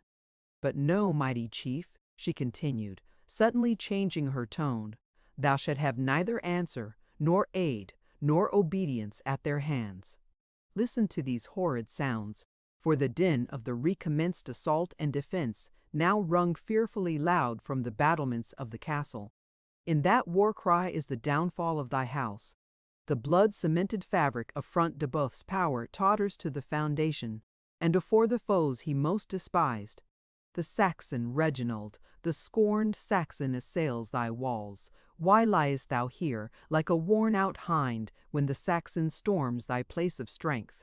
Gods and fiends, exclaimed the wounded knight, oh, for one moment's strength, to drag myself to the melee and perish as becomes my name. Think not of it, valiant warrior, replied she. Thou shalt die no soldier's death, but perish like the fox in his den, when the peasants have set fire to the cover. Around it, hateful hag, thou liest, exclaimed Front de Bœuf. My followers bear them bravely, my walls are strong and high, my comrades in arms fear not. A whole host of Saxons were they, headed by Hengist and Horsa. The war cry of the Templar and of the Free Companions rises high over the conflict. And by mine honor, when we kindle the blazing beacon, for joy of our defense, it shall consume thee, body and bones, and I shall live to hear thou art gone from earthly fires to those of that hell which never sent forth an incarnate fiend more utterly diabolical. Hold thy belief, replied Ulrica, till the proof reach thee. But no, she said, interrupting herself, thou shalt know, even now, the doom which all thy power, strength, and courage is unable to avoid, though it is prepared for thee by this feeble band. Markest thou the smouldering and suffocating vapor which already eddies in sable folds through the chamber? Didst thou think it was but the darkening of thy bursting eyes, the difficulty of thy cumbered breathing? No! Front de Bœuf, there is another cause. Rememberest thou the magazine of fuel that is stored beneath these apartments? Human! He exclaimed with fury. Thou hast not set fire to it? By heaven thou hast, and the castle is in flames.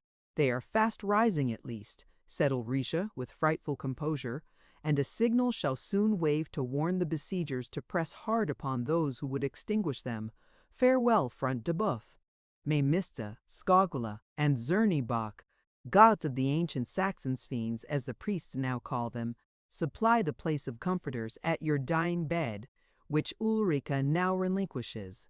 But know, if it will give thee comfort to know it, that Ulrica is bound to the same dark coast with thyself, the companion of thy punishment as the companion of thy guilt. And now, parricide, farewell forever. May each stone of this vaulted roof find a tongue to echo that title into thine ear.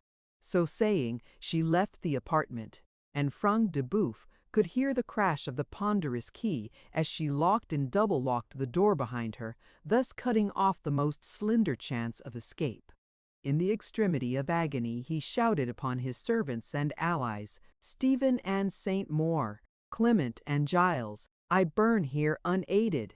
To the rescue, brave Bois Guilbert, valiant de Bracy. It is Front de Bœuf who calls. It is your master, ye traitor squires, your ally, your brother in arms, you perjured and faithless knights.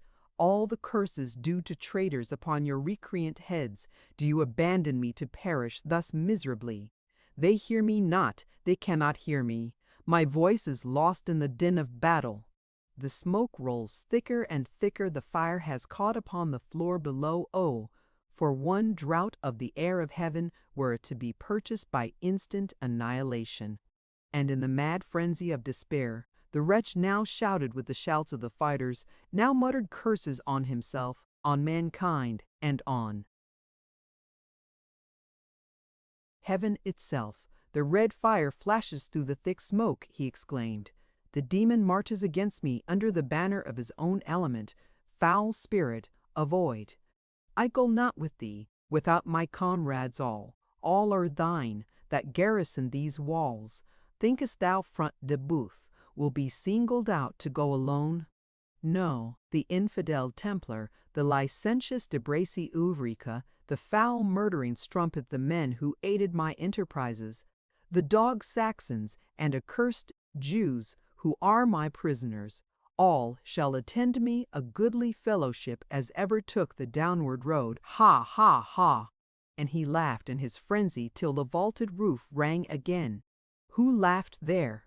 Exclaimed Front de Boeuf, in altered mood, for the noise of the conflict did not prevent the echoes of his own mad laughter from returning upon his ear. Who laughed there? Ulrica, was it thou? Speak which, and I forgive thee, for only thou or the fiend of hell himself could have laughed at such a moment. Avaunt, avaunt! But it were impious to trace any farther the picture of the blasphemer and parricide's deathbed. Chapter 31. King Henry the Fife. Once more unto the breach, dear friends, once more, or close the wall up with our English dead, and you good yeomen, whose limbs were made in England, show us here the mettle of your pasture. Let us swear that you are worth your breeding. Cedric, although not greatly confident in Ulrica's message, omitted not to communicate her promise to the Black Knight and Locksley. They were well pleased to find they had a friend within the place who might, in the moment of need, be able to facilitate their entrance, and readily agreed with the Saxon that a storm, under whatever disadvantages, ought to be attempted as the only means of liberating the prisoners now in the hands of the cruel Front de Boeuf. The royal blood of Alfred is endangered, said Cedric. The honor of a noble lady is in peril, said the Black Knight.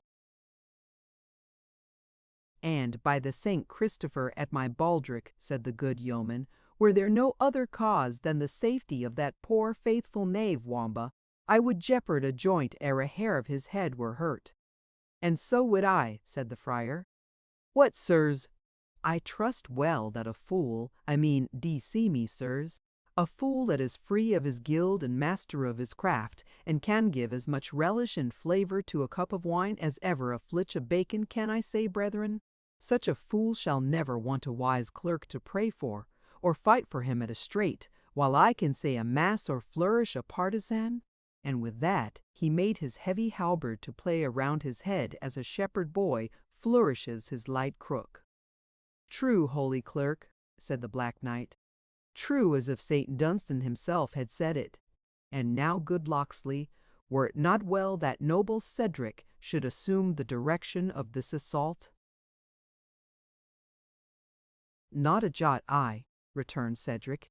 I have never been wont to study either how to take or how to hold out those abodes of tyrannic power which the Normans have erected in this groaning land. I will fight among the foremost. But my honest neighbors well know I am not a trained soldier in the discipline of wars or the attack of strongholds. Since it stands thus with noble Cedric, said Locksley, I am most willing to take on me the direction of the archery, and ye shall hang me up on my own trysting tree, and the defenders be permitted to show themselves over the walls without being stuck with as many shafts as there are cloves in a gammon of bacon at Christmas. Well said, stout yeoman, answered the Black Knight, and if I be thought worthy to have a charge in these matters, and can find among these brave men as many as are willing to follow a true English knight, for so I may surely call myself, I am ready, with such skill as my experience has taught me, to lead them to the attack of these walls. The parts being thus distributed to the leaders, they commenced the first assault, of which the reader has already heard the issue. When the barbican was carried, the sable knight sent notice of the happy event to Locksley, requesting him at the same time to keep such a strict observation on the castle as might prevent the defenders from combining their force for a sudden sally and recovering the outwork which they had lost. This the knight was chiefly desirous of avoiding, conscious that the men whom he led, being hasty and untrained volunteers, imperfectly armed and unaccustomed to discipline, must, upon any sudden attack, fight at great disadvantage with the veteran soldiers of the Norman knights, who were well provided with arms both defensive and offensive, and who, to match the zeal and high spirit of the Aum,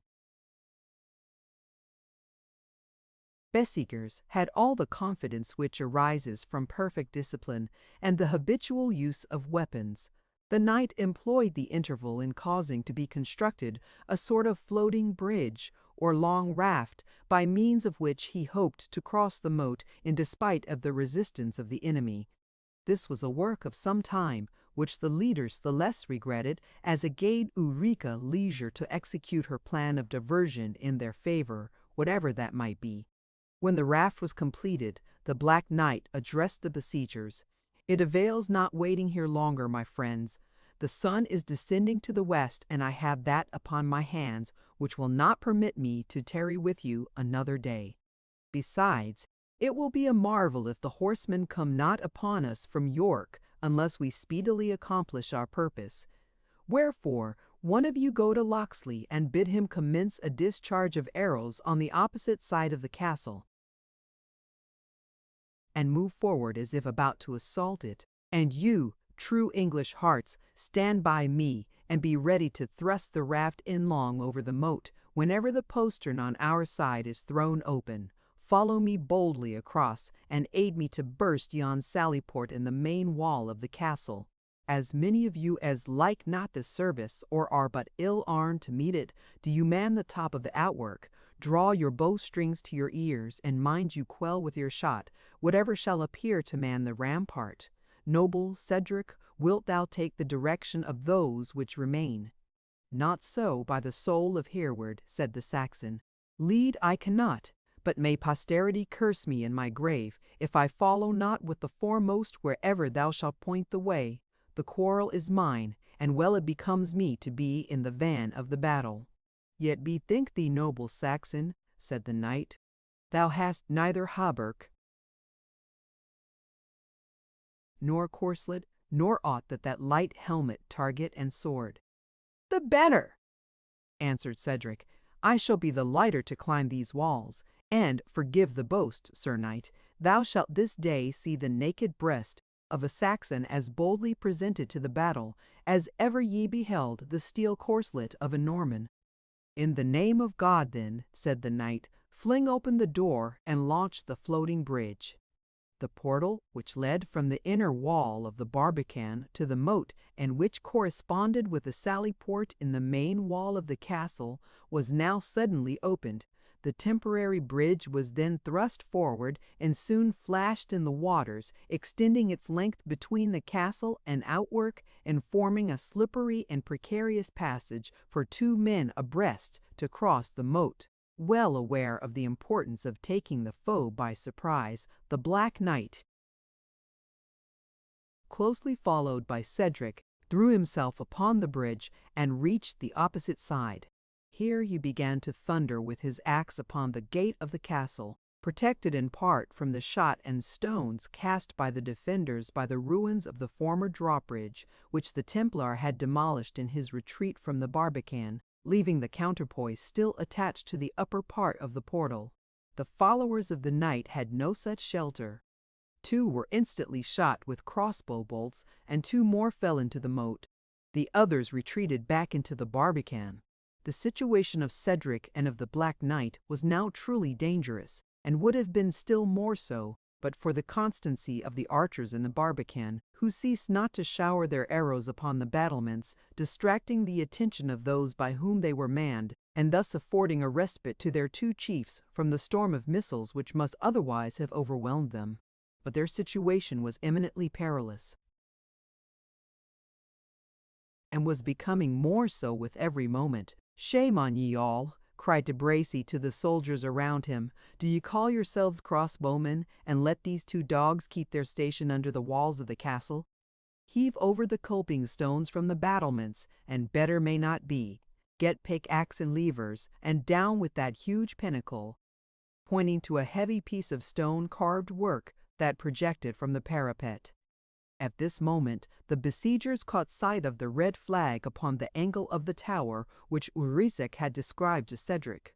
The stout yeoman Locksley was the first who was aware of it as he was hasting to the outwork, impatient to see the progress of the assault. "St. George!" he cried. "Merry St. George for England! To the charge, bold yeomen! Why leave ye the good knight and noble Cedric to storm the pass alone? Make in, mad priest, show thou canst fight for thy rosary. Make in, brave yeomen, the castle is ours. We have friends within. See yonder flag. It is the appointed signal. Torquilstone is ours. Think of honor, think of spoil. One effort, and the place is ours." With that he bent his good bow, and sent a shaft right through the breast of one of the men at arms, who, under de Bracy's direction, was loosening a fragment from one of the battlements to precipitate on the heads of Cedric and the Black Knight. A second soldier caught from the hands of the dying man the iron crow with which he heaved at and had loosened the stone pinnacle when, receiving an arrow through his headpiece, he dropped from the battlements into the moat, a dead man. The men at arms were daunted, for no armor seemed proof against the shot of this tremendous archer. "Do you give ground, base knaves," said de Bracy. "Mountjoy St. Denis, give me the lever."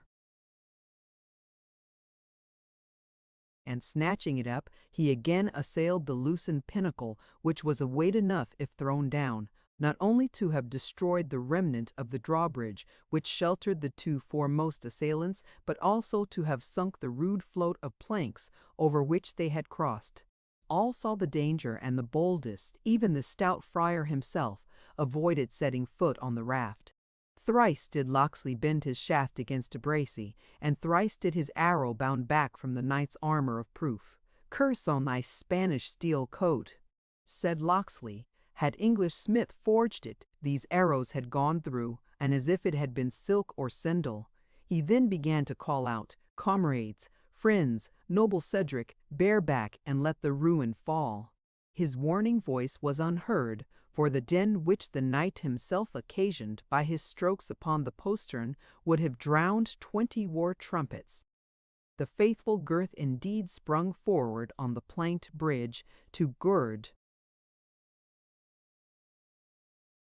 warn Cedric of his impending fate, or to share it with him. But his warning would have come too late. The massive pinnacle already tottered, and de Bracy, who still heaved at his task, would have accomplished it, had not the voice of the Templar sounded close in his ears. "All is lost, de Bracy. The castle burns." "Thou art mad to say so," replied the knight. "It is all in a light flame on the western side. I have striven in vain to extinguish it." With the stern coolness which formed the basis of his character, Brian de Bois Guilbert communicated this hideous intelligence, which was not so calmly received by his astonished comrade. "Saints of Paradise," said de Bracy, "what is to be done? I vow to St. Nicholas of Limoges a candlestick of pure gold." "Spare thy vow," said the Templar, "and mark me. Lead thy men down as if to a sally. Throw the postern gate open. There are but 2 men who occupy the float. Fling them into the moat and push across for the barbican. I will charge from the main gate and attack the barbican on the outside, and if we can regain that post, be assured we shall defend ourselves until we are relieved, or at least till they grant us fair quarter." "It is well thought upon," said de Bracy. "I will play my part Templar, thou wilt not fail me." "Hand in glove I will not," said Bois Guilbert, "but haste thee in the name of God." "But haste thee in the name of God." De Bracy hastily drew his men together and rushed down to the postern gate. which he caused instantly to be thrown open. But scarce was this done ere the portentous strength of the Black Knight forced his way inward in despite of De Bracy and his followers.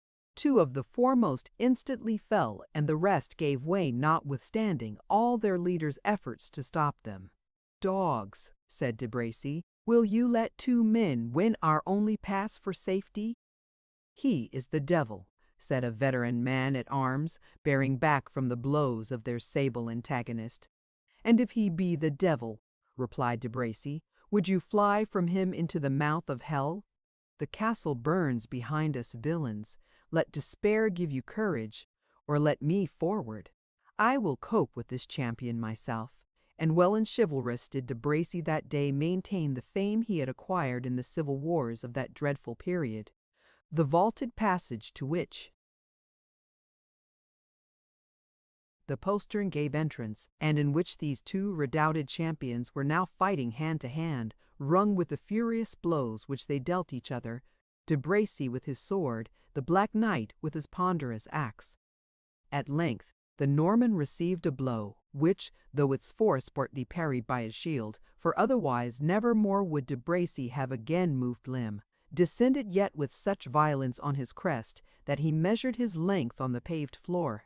"Yield thee, De Bracy," said the black champion, stooping over him, and holding against the bars of his helmet the fatal poniard with which the knights dispatched their enemies, and which was called the dagger of mercy.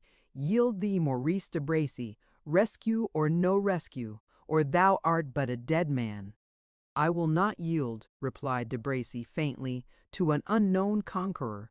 Tell me thy name, or work thy pleasure on me." "It shall never be said that Maurice de Bracy." Bracy was prisoner to a nameless churl. The Black Knight whispered something into the ear of the vanquished. "I yield me to be true prisoner, rescue or no rescue," answered the Norman, exchanging his tone of stern and determined obstinacy for one of deep though sullen submission. "Go to the barbican," said the victor in a tone of authority, "and there wait my further orders." "Yet first let me say," said De Bracy, "what it imports thee to know. Wilfred of Ivanhoe is wounded and a prisoner, and will perish in the burning castle without present help." "Wilfred of Ivanhoe!" exclaimed the Black Knight, "prisoner, and perish! The life of every man in the castle shall answer it if a hair of his head be singed. Show me his chamber. Ascend yonder winding stair," said De Bracy. "It leads to his apartment. Wilt thou not accept my guidance?" he added, in a submissive voice. "No, to the barbican, and there wait my orders." "I trust thee not, De Bracy."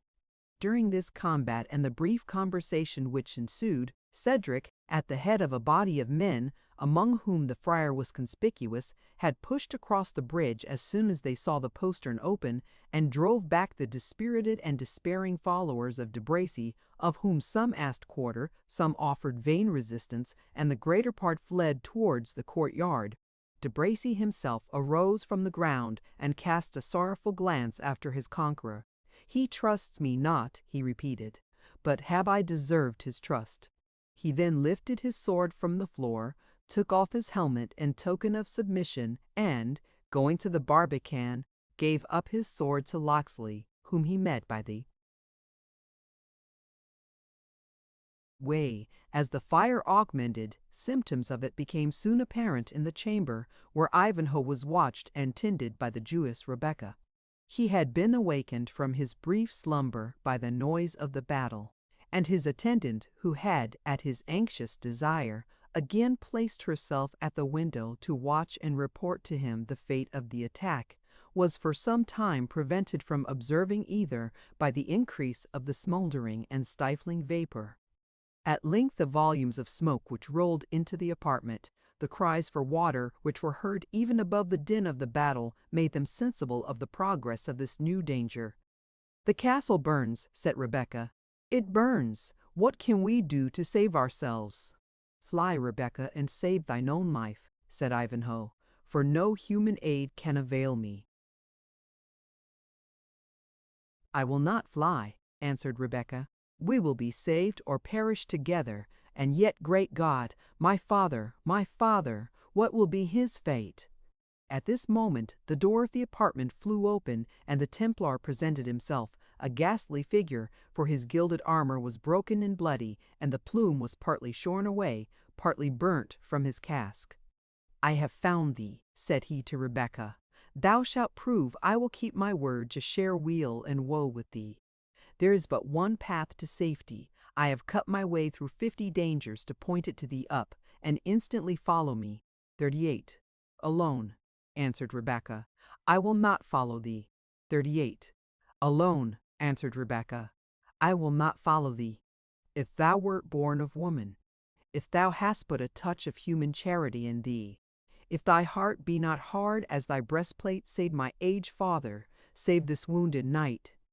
"A knight," answered the Templar, with his characteristic calmness. "A knight, Rebecca, must encounter his fate, whether it meet him in the shape of sword or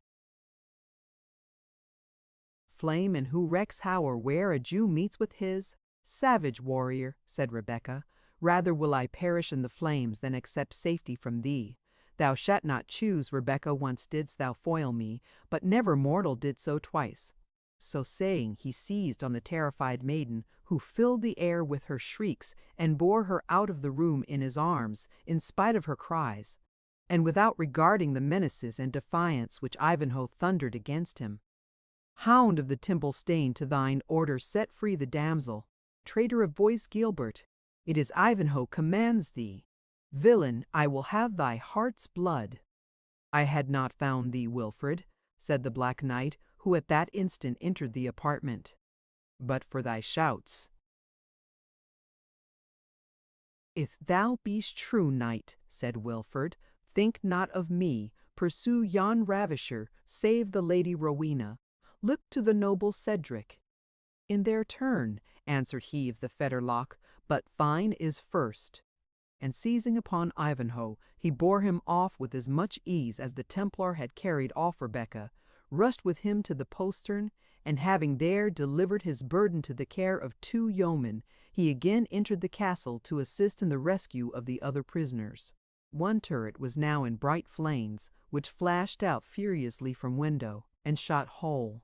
But in other parts, the great thickness of the walls and the vaulted roofs of the apartments resisted the progress of the flames, and there the rage of man still triumphed, as the scarce more dreadful element held mastery elsewhere. For the besiegers pursued the defenders of the castle from chamber to chamber, and satiated in their blood the vengeance which had long animated them against the soldiers of the tyrant Front de Bouffle. Most of the garrison resisted to the uttermost few of them, as quarter none received it. The air was filled with groans and clashing of arms. The floors were slippery with the blood of despairing and expiring wretches. Through this scene of confusion, Cedric rushed in quest of Rowena, while the faithful Gurth, following him closely through the melee, neglected his own safety while he strove to avert the blows that were aimed at his master. The noble Saxon was so fortunate as to reach his ward's apartment just as she had abandoned all hope of safety, and, with the crucifix clasped in agony to her bosom, sat in expectation of instant death. He committed her to the charge of Gurth, to be conducted in safety to the Barbican, the road to which was now cleared of the enemy, and not yet interrupted by the flames. This accomplished, the loyal Cedric hastened in quest of his friend Athelstane, determined, at every risk to himself, to save that last scion of Saxon royalty. But ere Cedric penetrated as far as the old hall in which he had himself been a prisoner, the inventive genius of Wamba had procured liberation for himself and his companion in adversity. When the noise of the conflict announced that it was at the hottest, the jester began to shout with the utmost power of his lungs, "St. George and the Dragon! Bonny St. George for merry England! The castle is won!" And these sounds he rendered yet more fearful by banging against each other 2 or 3 pieces of rusty armor which lay scattered around the hall. A guard, which had been stationed in the outer or anteroom, and whose spirits were already in a state of alarm, took fright at Wamba's clamor, and, leaving the door open behind them, ran to tell the Templar that foemen had entered the old hall. Meantime, the prisoners found no difficulty in making their escape into the anteroom, and from thence into the court of the castle, which was now the last scene of contest.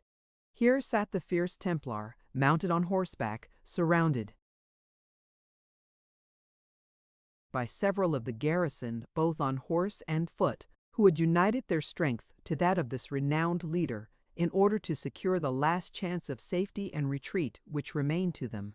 The drawbridge had been lowered by his orders, but the passage was beset, for the archers, who had hitherto only annoyed the castle on that side by their missiles, no sooner saw the flames breaking out, and the bridge lowered, than they thronged to the entrance, as well to prevent the escape of the garrison as to secure their own share of booty ere the castle should be burnt down. On the other hand, a party of the besiegers who had entered by the postern were now issuing out into the courtyard and attacking with fury the remnant of the defenders who were thus assaulted on both sides at once. Animated, however, by despair and supported by the example of their indomitable leader, the remaining soldiers of the castle fought with the utmost valor, and, being well armed, succeeded more than once in driving back the assailants, though much inferior in numbers. Rebecca, placed on horseback before one of the Templar Saracen slaves, was in the midst of the little party, and Bois Guilbert, notwithstanding the confusion of the bloody fray, showed every attention to her safety. Repeatedly he was by her side, and, neglecting his own defense, held before her the fence of his triangular steel-plated shield. And anon, starting from his position by her, he cried his war cry, dashed forward, struck to earth, the most forward of the assailants, and was on the same instant once more at her bridle rein. Athelstane, who, as the reader knows, was slothful but not cowardly, beheld the female form whom the Templar protected thus sedulously, and doubted not that it was Rowena whom the knight was carrying off, in despite of all resistance which could be offered. "By the soul of Saint Edward," he said, "I will rescue her from yonder overproud knight, and he shall die by my hand." "Think what you do," cried Wamba. "Hasty hand catches frog for fish by my bauble. Yonder is none of my Lady Rowena. See but her long dark locks. Nay, and you will not know black from white. You may be leader, but I will be no follower. No bones of mine shall be broken, unless I know for whom. And you without armor too. Bethink you, silk bonnet never kept out, steel blade. Nay then, if wilful will to water, wilful must drench. Deus vobiscum, most doughty Athelstane," he concluded, loosening the hold which he had hitherto kept upon the Saxon's tunic, to snatch a mace from the pavement, on which it lay beside one whose dying grasp had just relinquished it to rush on the Templar's band and to strike in quick succession to the right and left, leveling a warrior at each blow, was, for Athelstane's great strength, now animated with unusual fury, but the work of a single moment. He was soon within 2 yards of Bois Guilbert, whom he defied in his loudest tone. "Turn, false-hearted Templar, let go her whom thou art unworthy to touch. Turn, limb of a hand of murdering and hypocritical robbers." "Dog!" said the Templar, grinding his teeth, "I will teach thee to blaspheme the holy order of the Temple of Zion." And with these words, half wheeling his steed, he made a demi-courbette towards the Saxon, and rising in the stirrups, so as to take full advantage of the descent of the horse, he discharged a fearful blow upon the head of Athelstane. "Well," said Wamba, "that silken bonnet keeps out no steel blade." So trenchant was the Templar's weapon that it shore asunder, as it had been a willow twig, the tough and plated handle of the mace, which the ill-fated Saxon reared to parry the blow, and, descending on his head, levelled him with the earth. "Ha! beau séant!" exclaimed Bois Guilbert, "thus be it to the maligners of the Temple Knights," taking advantage of the dismay which was spread by the fall of Athelstane, and calling aloud, "Those who would save themselves, Follow me." He pushed across the drawbridge, dispersing the archers who would have intersected them. He was followed by his Saracens and some 5 or 6 men at arms who had mounted their horses. The Templars' retreat was rendered perilous by the numbers of arrows shot off at him and his party, but this did not prevent him from galloping round to the barbican, of which, according to his previous plan, he supposed it possible De Bracy might have been in possession. "De Bracy, De Bracy," he shouted, "art thou there?" "I am here," replied De Bracy, "but I am a prisoner." "Can I rescue thee?" cried Boisguil the Menhir. "No," replied De Bracy, "I have rendered me, rescue or no rescue. I will be true prisoner. Save thyself, there are hawks abroad, put the seas betwixt you and England. I dare not say more." "Well," answered the Templar, "and thou wilt tarry there. Remember I have redeemed word and glove. Be the hawks where they will, methinks the walls of the preceptory of Templestowe will be cover sufficient, and thither will I, like Heron to her haunt."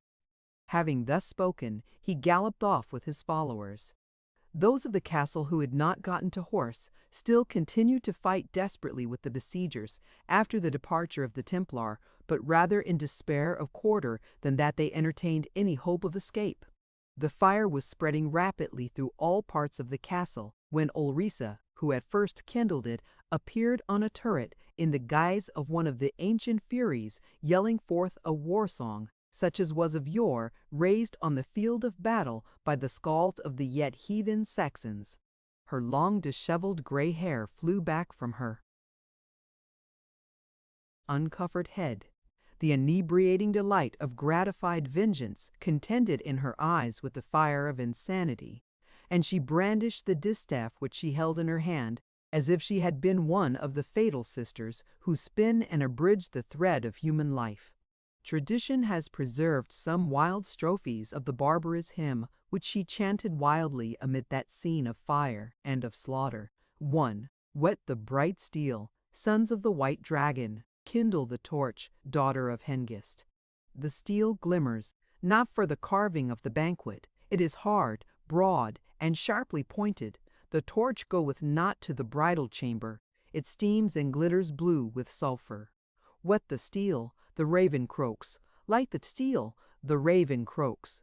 Light the torch, Zernebach is yelling. Whet the steel, sons of the dragon. Kindle the torch, daughter of Hengist. 2. The black cloud is low over the Thane's castle. The eagle screams he rides on its bosom. Scream not, grey rider of the sable cloud, the banquet is prepared. The maidens of Valhalla look forth, the race of Hengist will send them guests.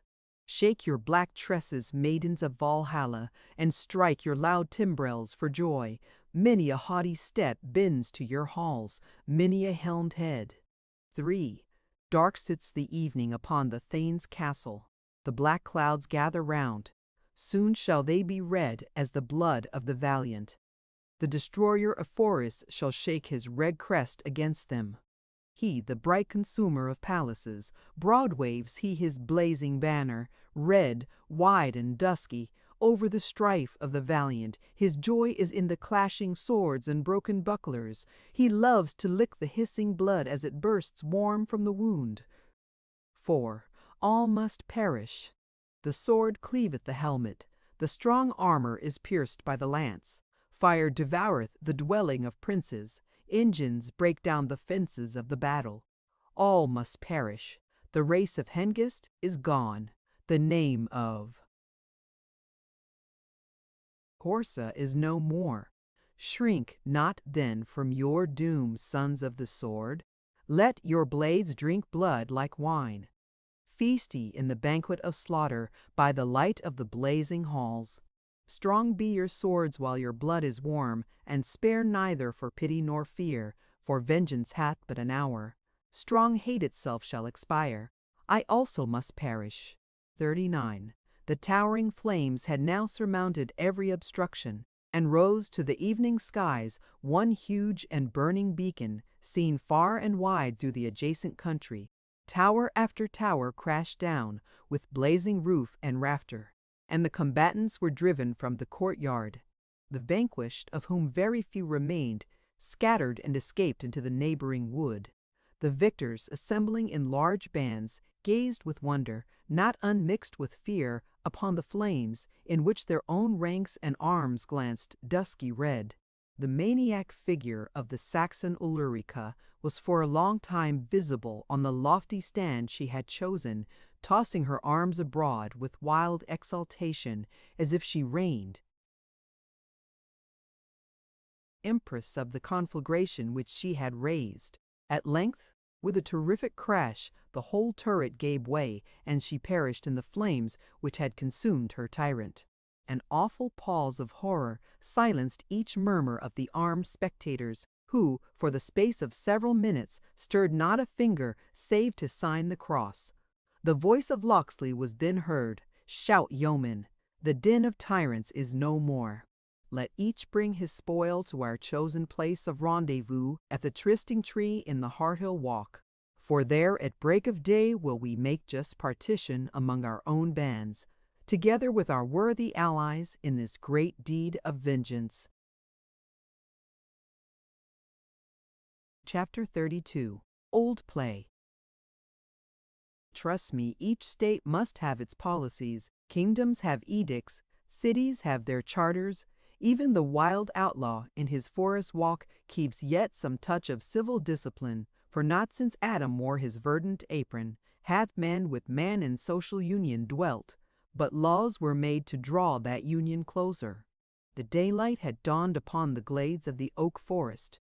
The green boughs glittered with all their pearls of dew.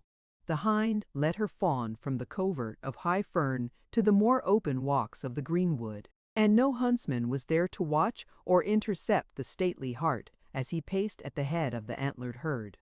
The outlaws were all assembled around the trysting tree in the Harthill Walk, where they had spent the night in refreshing themselves after the fatigues of the siege, some with wine, some with slumber, many with hearing and recounting the events of the day, and computing the heaps of plunder which their success had placed at the disposal of their chief. The spoils were indeed very large, for, notwithstanding that much was consumed, a great deal of plate, rich armor, and splendid clothing had been secured by the exertions of the dauntless outlaws, who could be appalled by no danger when such rewards were in view. Yet so strict were the laws of their society that no one ventured to appropriate any part of the booty which was brought into one common mass to be at the disposal of their leader. The place of rendezvous was an aged oak, not, however, the same to which Locksley had conducted Gurth and Wamba in the earlier part of the story, but one which was the centre of a sylvan amphitheatre within half a mile of the demolished castle of Torquilstone. Here Locksley assumed his seat, a throne of turf erected under the twisted branches of the huge oak, and the sylvan followers were gathered around him. He assigned to the Black Knight a seat at his right hand, and to Cedric a place upon his left. "Pardon my freedom, noble sirs," he said, "but in these glades I am monarch, they are my kingdom, and these my wild subjects would reck but little of my power, were I, within my own dominions, to yield place to mortal man. Now, sirs, who hath seen our chaplain? Where is our curtal friar? A mass amongst Christian men best begins a busy morning. No one had seen the clerk of Copmanhurst. Over God's forbode, said the outlaw chief, I trust the jolly priest hath but abitten by the wine-pot a thought too late. Who saw him since the castle was tying? I, quoth the miller, marked him busy about the door of a cellar, swearing by each saint in the calendar he would taste the smack of Front de Bœuf Gascogne wine. Now, the saints, as many as there be of them, said the captain, forfend lest he is drunk too deep of the wine butts, and perished by the fall of the castle. Away, miller, take with you enow of men, seek the place where you last saw him throw water from the moat on the scorching ruins. I will have them removed, stone by stone, ere I lose my curtal friar. The numbers who hastened to execute this duty, considering that an interesting division of spoil was about to take place, showed how much the troop had at heart the safety of their spiritual father. "Meanwhile, let us proceed," said Locksley, "for when this bold deed shall be sounded abroad, the bands of De Bracy, of Malvoisin, and other allies of Front de Boeuf will be in motion against us, and it were well for our safety that we retreat from the vicinity. Noble Cedric," he said, turning to the Saxon, "that spoil is divided into two portions. Do thou make choice of that which best suits thee, to recompense thy people who were partakers with us in this adventure." "Good yeoman," said Cedric, "my heart is oppressed with sadness. The noble Athelstane of Coningsburgh is no more the last sprout of the sainted confessor. Hopes have perished with him, which can never return. A sparkle hath been quenched by his blood, which no human breath can again rekindle. My people, save the few who are now with me, do but tarry my presence to transport his honored remains to their last mansion. The Lady Rowena is desirous to return to Rotherwood, and must be escorted by a sufficient force. I should, therefore, ere now have left this place, and I waited not to share the booty, for so help me God and Saint Withold. As neither I nor any of mine will touch the value of a liard, I waited but to render my thanks to thee and to thy bold yeoman for the life and honor ye have saved." "Nay, but," said the chief outlaw, "we did but half the work at most, take of the spoil what may reward your own neighbours and followers." "I am rich enough to reward them from mine own wealth," answered Cedric. "And some," said Wamba, "have been wise enough to reward themselves. They do not march off empty-handed altogether. We do not all wear motley." "They are welcome," said Locksley. "Our laws bind none but ourselves."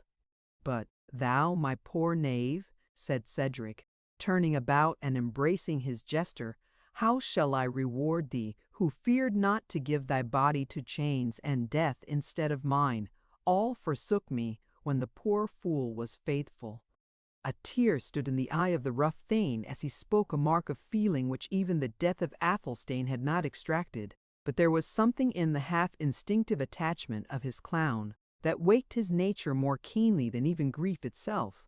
"Nay," said the jester, extricating himself from master's caress, "if you pay my service with the water of your eye, the jester must weep for company, and then what becomes of his vocation? But, uncle, if you would indeed pleasure me, I pray you to pardon my playfellow Gurth, who stole a week from your service to bestow it on your son." "Pardon him!" exclaimed Cedric. "I will both pardon and reward him. Kneel down, Gurth." The swineherd was in an instant at his master's feet. "Theo and SN40 art thou no longer," said Cedric, touching him with the wand. "Folcofree and Saxlis 41 art thou in town and from town, in the forest as in the field. A hide of land I give to thee in my steads of Walbraham, from me and mine to thee and thine. Aye, and for ever, and God's malison on his head who this gainsays." No longer a serf, but a freeman and a landholder, Gurth sprung upon his feet, and twice bounded aloft to almost his own height from the ground. "A smith and a file," he cried, "to do away the collar from the neck of a freeman, noble master. Doubled is my strength by your gift, and doubly will I fight for you. There is a free spirit in my breast. I am a man changed to myself and all around. Ah, fangs," he continued, for that faithful cur, seeing his master thus transported, began to jump upon him to express his sympathy. "Knowest thou master still?" "Aye," said Wamba, "Fangs and I still know thee, Gurth, though we must needs abide by the collar. It is only thou art likely to forget both us and thyself." "I shall forget myself indeed, ere I forget thee, true comrade," said Gurth, "and were freedom fit for thee, Wamba, the master would not let thee want it." "Nay," said Wamba, "never think I envy thee, brother Gurth. The serf sits by the hall fire when the freeman must forth to the field of battle. And what saith Oldhelm of Malmesbury? Better a fool at a feast than a wise man at a fray. The tramp of horses was now heard, and the Lady Rowena appeared, surrounded by several riders and a much stronger party of footmen, who joyfully shook their pikes and clashed their brown bills for joy of her freedom. She herself, richly attired and mounted on a dark chestnut palfrey, had recovered all the dignity of her manner, and only an unwonted degree of paleness showed the suffering she had undergone. Her lovely brow, though sorrowful, bore on it a cast of reviving hope for the future, as well as of grateful thankfulness for the past deliverance. She knew that Ivanhoe was safe, and she knew that Athelstane was dead. The former assurance filled her with the most sincere delight, and if she did not absolutely rejoice at the latter, she might be pardoned for feeling the full advantage of being freed from further persecution on the only subject in which she had ever been contradicted by her guardian, Cedric. As Rowena bent her steed towards Locksley's seat, that bold yeoman, with all his followers, rose to receive her, as if by a general instinct of courtesy. The blood rose to her cheeks, as courteously waving her hand and bending so low that her beautiful and loose tresses were for an instant mixed with the flowing mane of her palfrey, she expressed in few but apt words her obligations and her gratitude to Locksley and her other deliverers. "God bless you, brave men," she concluded. "God and Our Lady bless you and requite you for gallantly perilling yourselves in the cause of the oppressed. If any of you should hunger, remember Rowena has food. If you should thirst, she has many a butt of wine and brown ale. And if the Normans drive ye from these walks, Rowena has forests of her own, where her gallant deliverers may range at full freedom, and never ranger ask whose arrow hath struck down the deer." "Thanks, gentle lady," said Locksley. "Thanks from my company and myself. But to have saved you requites itself. We who walk the greenwood do many a wild deed, and the Lady Rowena's deliverance may be received as an atonement." Again bowing from her palfrey, Rowena turned to depart, but pausing a moment while Cedric, who was to attend her, was also taking his leave, she found herself unexpectedly close by the prisoner, de Bracy. He stood under a tree in deep meditation, his arms crossed upon his breast, and Rowena was in hopes she might pass him unobserved. He looked up, however, and when aware of her presence, a deep flush of shame suffused his handsome countenance. He stood a moment most irresolute, then, stepping forward, took her palfrey by the rein, and bent his knee before her. "Will the Lady Rowena deign to cast an eye on a captive knight, on a dishonored soldier?" "Sir Knight," answered Rowena, "in enterprises such as yours, the real dishonor lies not in failure, but in success." "Conquest, lady, should soften the heart," answered de Bracy. "Let me but know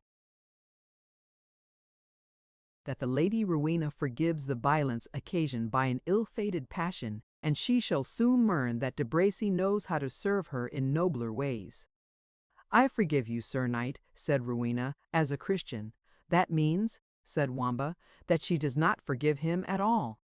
"But I can never forgive the misery and desolation your madness has occasioned," continued Rowena. "Unloose your hold on the lady's rein," said Cedric, coming up. "By the bright sun above us, but it were shame, I would pin thee to the earth with my javelin, but be well assured thou shalt smart, Maurice de Bracy, for thy share in this foul deed." "He threatens safely who threatens a prisoner," said de Bracy. "But when had a Saxon any touch of courtesy?" Then retiring 2 steps backward, he permitted the lady to move on. Cedric, ere they departed, expressed his peculiar gratitude to the Black Champion and earnestly entreated him to accompany him to Rotherwood.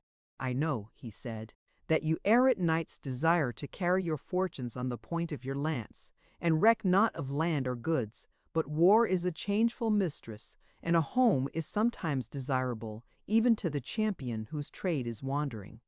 Thou hast earned one in the halls of Rotherwood, noble knight.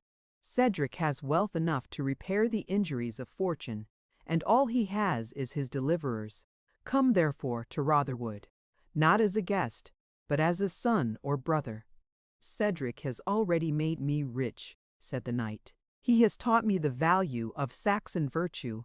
To Rotherwood will I come, brave Saxon, and that speedily. But as now, pressing matters of moment detain me from your halls, peradventure. When I come hither, I will ask such a boon as will put even thy generosity to the test.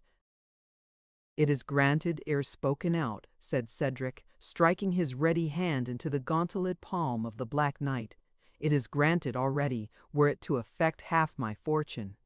Gauge not thy promise so lightly, said the Knight of the Fetterlock. Yet well I hope to gain the boon I shall ask. Meanwhile, adieu. I have but to say, added the Saxon, that during the funeral rites of the noble Athelstane, I shall be an inhabitant of the halls of his castle of Königsberg. They will be open to all who choose to partake of the funeral banqueting, and, I speak in name of the noble Edith, mother of the fallen prince, they will never be shut against him who labored so bravely, though unsuccessfully, to save Athelstane from Norman chains and Norman steel. Aye, said Wamba, who had resumed his attendance on his master. Rare feeding there will be pity that the noble Athelstane cannot banquet at his own funeral. But he, continued the jester, lifting up his eyes gravely, is supping in paradise, and doubtless does honor to the cheer. Peace, and move on, said Cedric, his anger at this untimely jest being checked by the recollection of Wamba's recent services. Rowena waved a graceful adieu to him of the Fetterlock. The Saxon bade God speed him, and on they moved through a wide glade of the forest. They had scarce departed ere a sudden procession moved from under the green wood branches, swept slowly round the sylvan amphitheatre, and took the same direction with Rowena and her followers. The priests of a neighboring convent, in expectation of the ample donation or soul scat which Cedric had propined, attended upon the car in which the body of Athelstane was laid, and sang hymns as it was sadly and slowly borne on the shoulders of his vassals to his castle of Königsberg, to be there deposited in the grave of Hengist, from whom the deceased derived his long descent. Many of his vassals had assembled at the news of his death, and followed the bier with all the external marks, at least of dejection and sorrow. Again the outlaws arose and paid the same rude and spontaneous homage to death which they had so lately rendered to beauty. The slow chant and mournful step of the priests brought back to their remembrance such of their comrades as had fallen in the yesterday's array. But such recollections dwell not long with those who lead a life of danger and enterprise, and ere the sound of the death hymn had died on the wind, the outlaws were again busied in the distribution of their spoil. Valiant knight, said Locksley to the black champion, without whose good heart and mighty arm our enterprise must altogether have failed, will it please you to take from that mass of spoil whatever may best serve to pleasure you, and to remind you of this, my trysting tree? I accept the offer, said the knight, as frankly as it is given, and I ask permission to dispose of Sir Maurice de Bracy at my own pleasure. He is thine already, said Locksley, and well for him, else the tyrant had graced the highest bough of this oak, with as many of his free companions as we could gather, hanging thick as acorns around him. But he is thy prisoner, and he is safe, though he had slain my father. De Bracy, said the knight, thou art free, depart. He whose prisoner thou art scorns to take mean revenge for what is past, but beware of the future, lest a worse thing befall thee. Maurice de Bracy, I say beware. De Bracy bowed low and in silence, and was about to withdraw, when the yeoman burst at once into a shout of execration and derision. The proud knight instantly stopped, turned back, folded his arms, drew up his form to its full height, and exclaimed, Peace, yelping curs, who open upon a cry which ye followed not when the stag was at bay. De Bracy scorns your censure as he would disdain your applause. To your brakes and caves, ye outlawed thieves, and be silent when aught knightly or noble is but spoken within a league of your fox earths. This ill-timed defiance might have procured for De Bracy a volley of arrows, but for the hasty and imperative interference of the outlaw chief. Meanwhile the knight caught a horse by the rein, for several which had been taken in the stables of Front de Boeuf stood accoutred around, and were a valuable part of the booty. He threw himself upon the saddle and galloped off through the wood. When the bustle occasioned by this incident was somewhat composed, the chief outlaw took from his neck the rich horn and baldric which he had recently gained at the strife of archery near Ashby. "Noble knight," he said to him of the fetterlock, "if you disdain not to grace by your acceptance a bugle which an English yeoman has once worn, this I will pray you to keep as a memorial of your gallant bearing, and if you have aught to do, and, as happeneth oft to a gallant knight, ye chance to be hard-bested in any forest between Trent and Tees, wind 3 mots 42 upon the horn, thus way saw ho, and it may well chance you shall find helpers and rescue." He then gave breath to the bugle, and winded once and again the call which he described, until the knight had caught the notes. "Gramercy for the gift, bold yeoman," said the knight, "and better help than thine and thy rangers would I never seek, were it at my utmost need." And then in his turn he winded the call, till all the greenwood rang. "Well blown and clearly," said the yeoman. "Beshrew me an thou knowest not as much of woodcraft as of war. Thou hast been a striker of deer in thy day, I warrant. Comrades, mark these 3 mots. It is the call of the Knight of the Fetterlock, and he who hears it and hastens not to serve him at his need, I will have him scourged out of our band with his own bowstring." "Long live our leader!" shouted the yeoman, "and long live the Black Knight of the Fetterlock! May he soon use our service to prove how readily it will be paid." Locksley now proceeded to the distribution of the spoil, which he performed with the most laudable impartiality. A 10th part of the whole was set apart for the church and for pious uses. A portion was next allotted to a sort of public treasury. A part was assigned to the widows and children of those who had fallen, or to be expended in masses for the souls of such as had left no surviving family. The rest was divided amongst the outlaws according to their rank and merit. And the judgment of the chief on all such doubtful questions as occurred was delivered with great shrewdness and received with absolute submission. The Black Knight was not a little surprised to find that men, in a state so lawless, were nevertheless among themselves so regularly and equitably governed, and all that he observed added to his opinion of the justice and judgment of their leader. When each had taken his own proportion of the booty, and while the treasurer, accompanied by 4 tall yeomen, was transporting that belonging to the state to some place of concealment or of security, the portion devoted to the church still remained unappropriated. "I would," said the leader, "we could hear tidings of our joyous chaplain. He was never wont to be absent when meat was to be blessed, or spoil to be parted, and it is his duty to take care of these the tithes of our successful enterprise. It may be the office has helped to cover some of his canonical irregularities. Also, I have a holy brother of his a prisoner at no great distance, and I would fain have the friar to help me to deal with him in due sort. I greatly misdoubt the safety of the bluff priest." "I were right sorry for that," said the Knight of the Fetterlock, "for I stand indebted to him for the joyous hospitality of a merry night in his cell. Let us to the ruins of the castle. It may be we shall there learn some tidings of him." While they thus spoke, a loud shout among the yeomen announced the arrival of him for whom they feared, as they learned from the stentorian voice of the friar himself, long before they saw his burly person. "Make room, my merry men!" he exclaimed. "Room for your godly father and his prisoner cry welcome once more. I come, noble leader, like an eagle with my prey in my clutch, and making his way through the ring amidst the laughter of all around, he appeared in majestic triumph, his huge partisan in one hand, and in the other a halter, one end of which was fastened to the neck of the unfortunate Isaac of York, who, bent down by sorrow and terror, was dragged on by the victorious priest, who shouted aloud, "Where is Allan a Dale, to chronicle me in a ballad, or if it were but a lay?" By St. Hermangild, the jingling crowder is ever out of the way where there is an apt theme for exalting valor. "Curtal priest," said the captain, "thou hast been at a wet mass this morning as early as it is. In the name of St. Nicholas, whom hast thou got here?" "A captive to my sword and to my lance, noble captain," replied the clerk of Copmanhurst.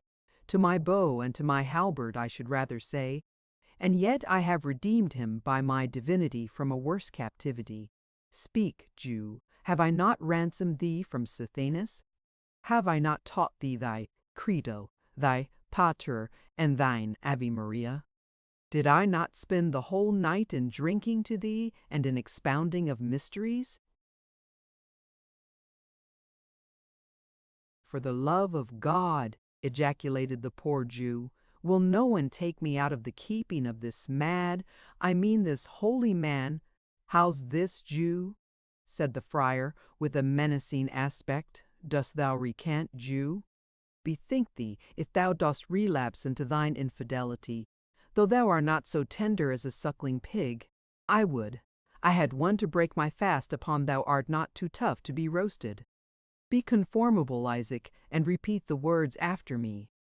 Ave Maria."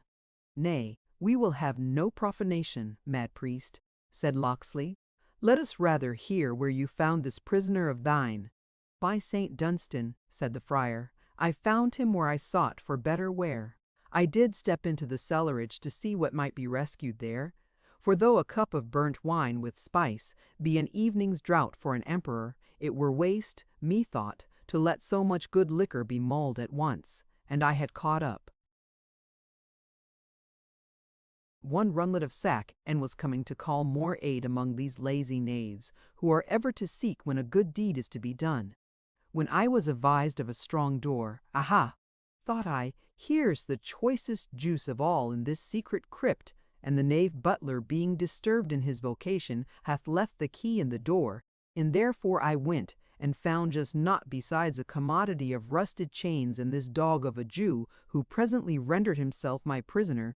Rescue or no rescue, I did but refresh myself after the fatigue of the action, with the unbeliever with one humming cup of sack, and was proceeding to lead forth my captive, when crash after crash, as with wild thunder dint and levin fire, down toppled the masonry of an outer tower. Mary beshrew their hands that built it, not the firmer, and blocked up the passage. The roar of one falling tower followed another.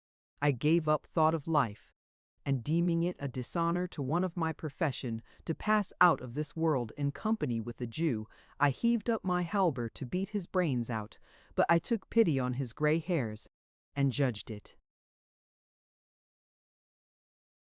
better to lay down the partisan and take up my spiritual weapon for his conversion. And truly, by the blessing of St. Dunstan, the seed has been sown in good soil. Only that, with speaking to him of mysteries through the whole night, and being in a manner fasting, for the few draughts of sack which I sharpened my wits with were not worth marking, my head is well nigh dizzied, I trow. But I was clean exhausted. Gilbert and Wibball know in what state they found me, quite and clean exhausted.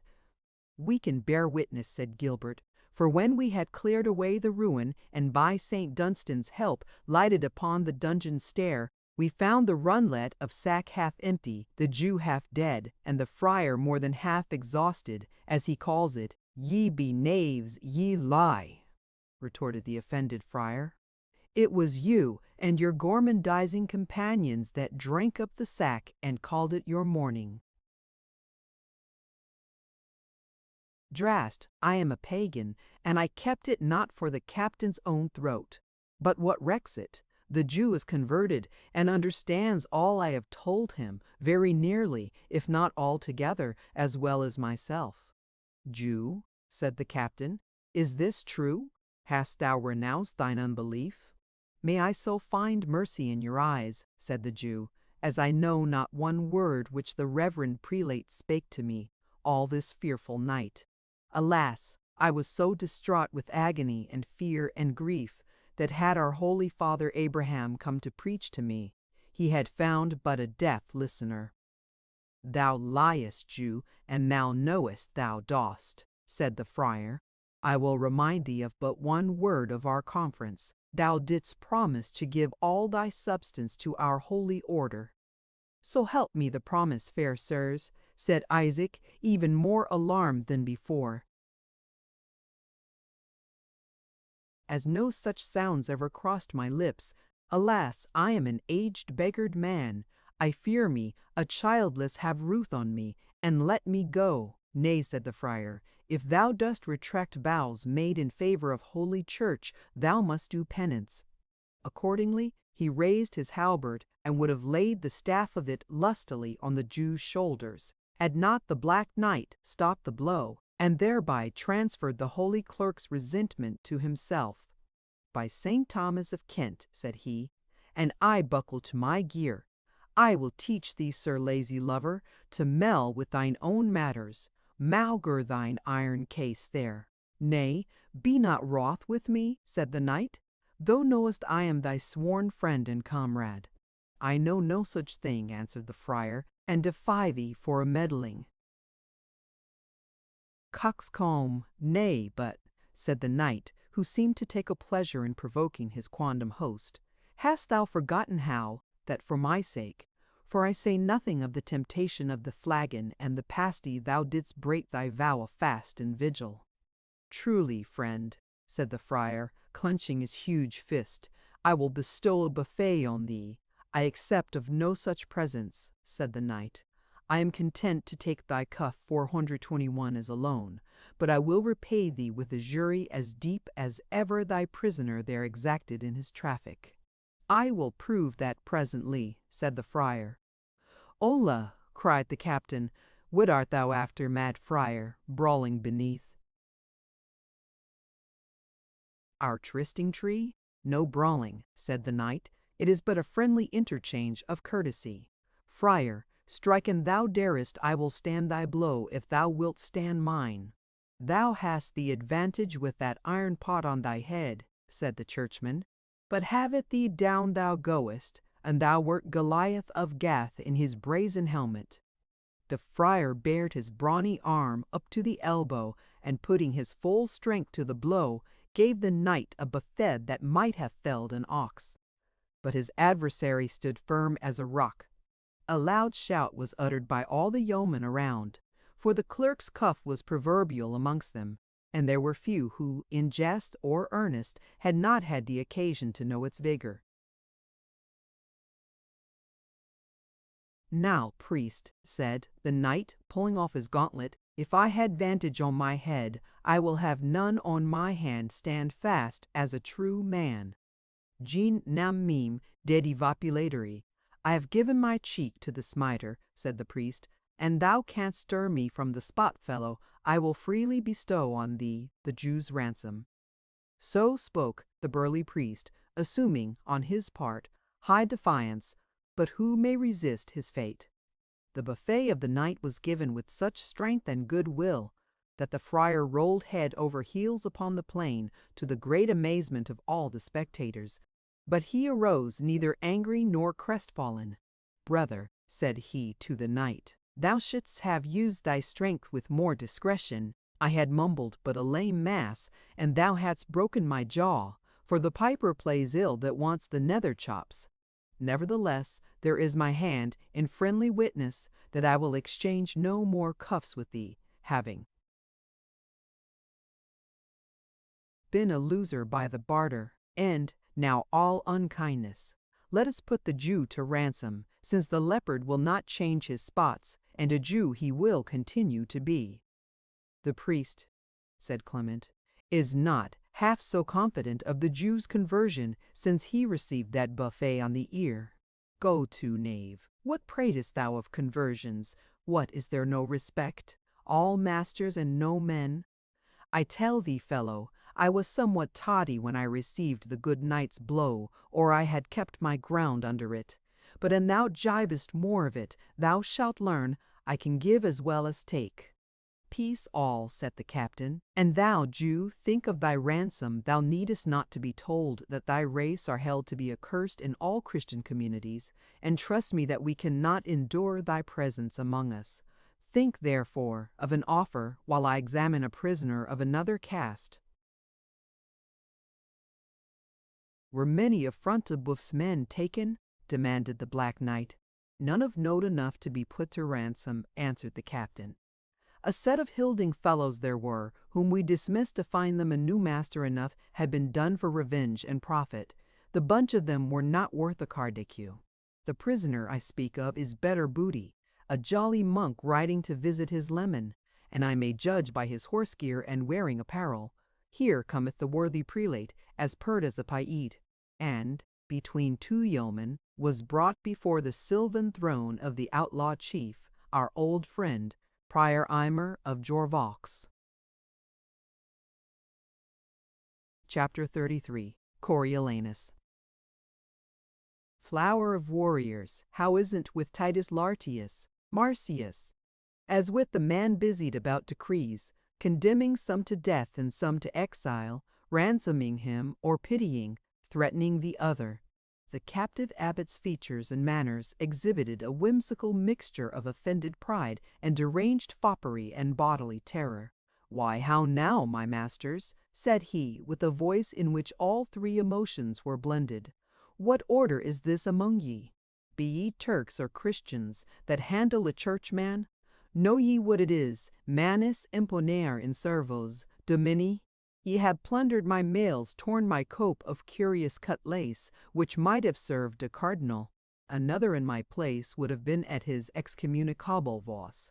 But I am placable, and if ye order forth my palfreys, release my brethren, and restore my mails, tell down with all speed 100 crowns to be expended in masses at the high altar of Jorvaux Abbey, and make your vow to eat no venison.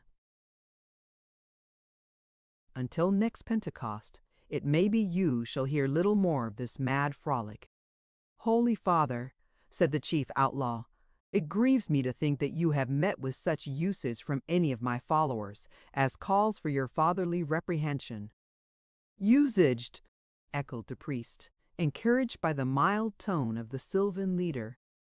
"It were usage fit for no hound of good race, much less for a Christian, far less for a priest, and least of all for the prior of the holy community of Jorvaux.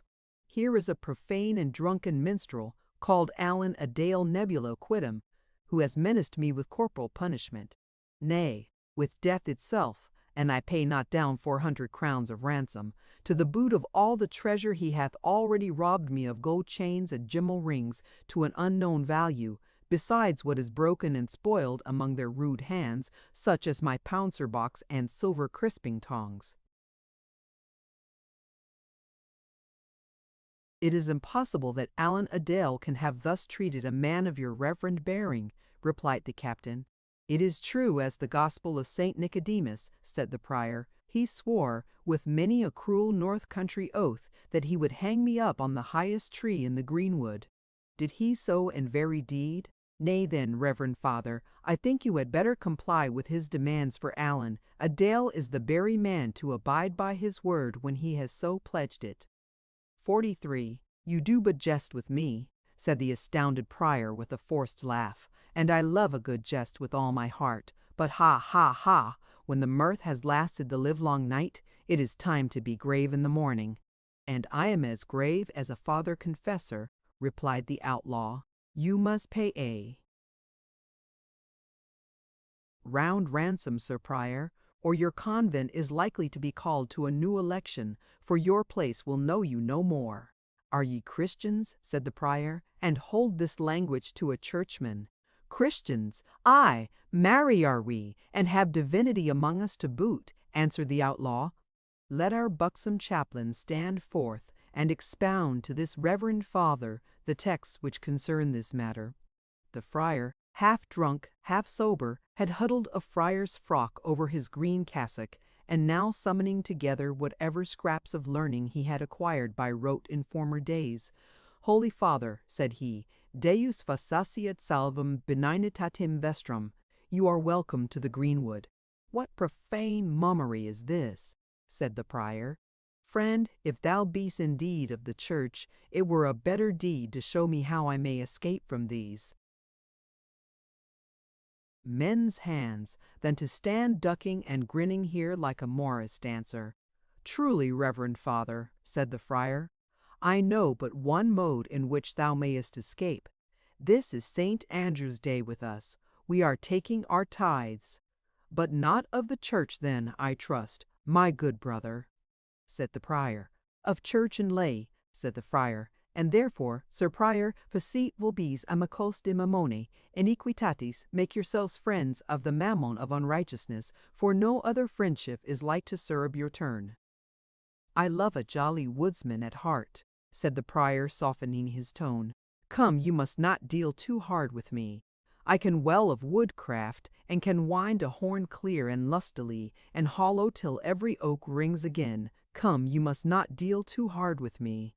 "Give him a horn," said the outlaw. "We will prove the skill he boasts of." The prior Aymer winded a blast accordingly. The captain shook his head.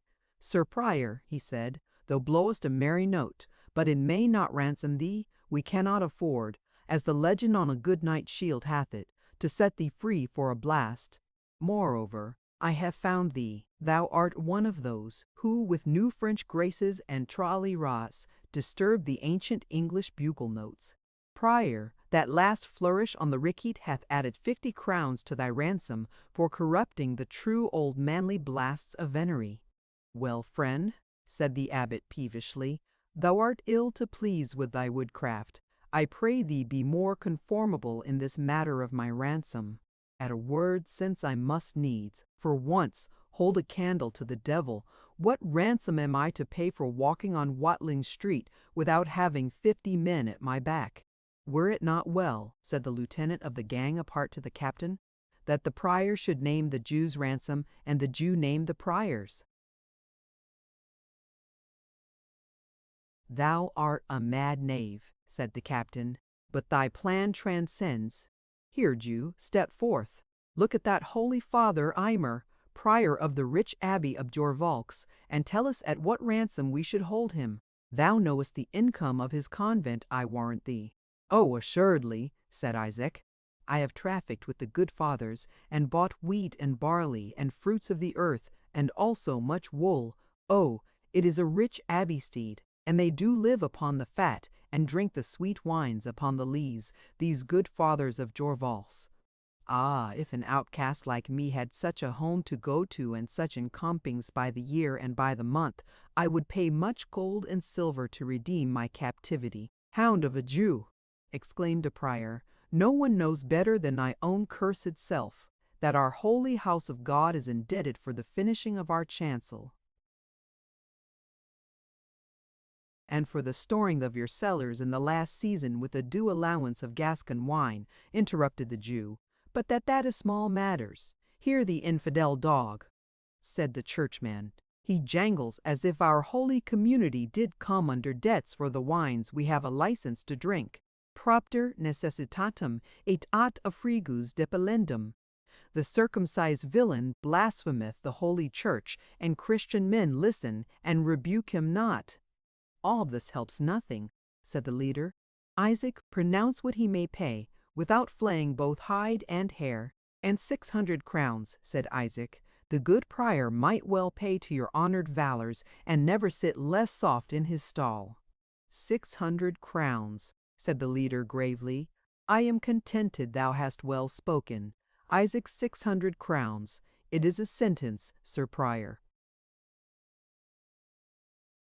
"A sentence, a sentence," exclaimed the band. Solomon had not done it better. "Thou hearest thy doom, Prior," said the leader. "Ye are mad, my masters," said the prior. "Where am I to find such a sum? If I sell the very pyx and candlesticks on the altar at Jorvaux, I shall scarce raise the half, and it will be necessary for that purpose that I go to Jorvaux myself. Ye may retain as borrows 44 my 2 priests." "That will be but blind trust," said the outlaw.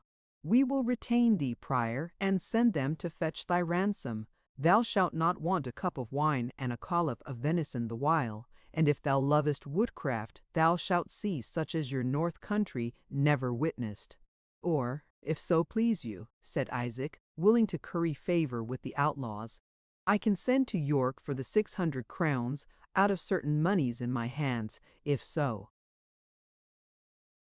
be that the most reverend prior present will grant me acquittance." "He shall grant thee whatever thou dost list, Isaac," said the captain, "and thou shalt lay down the redemption money for Prior Aymer as well as for thyself." "For myself? Ah, courageous sirs," said the Jew, "I am a broken and impoverished man. A beggar's staff must be my portion through life, supposing I were to pay you 50 crowns."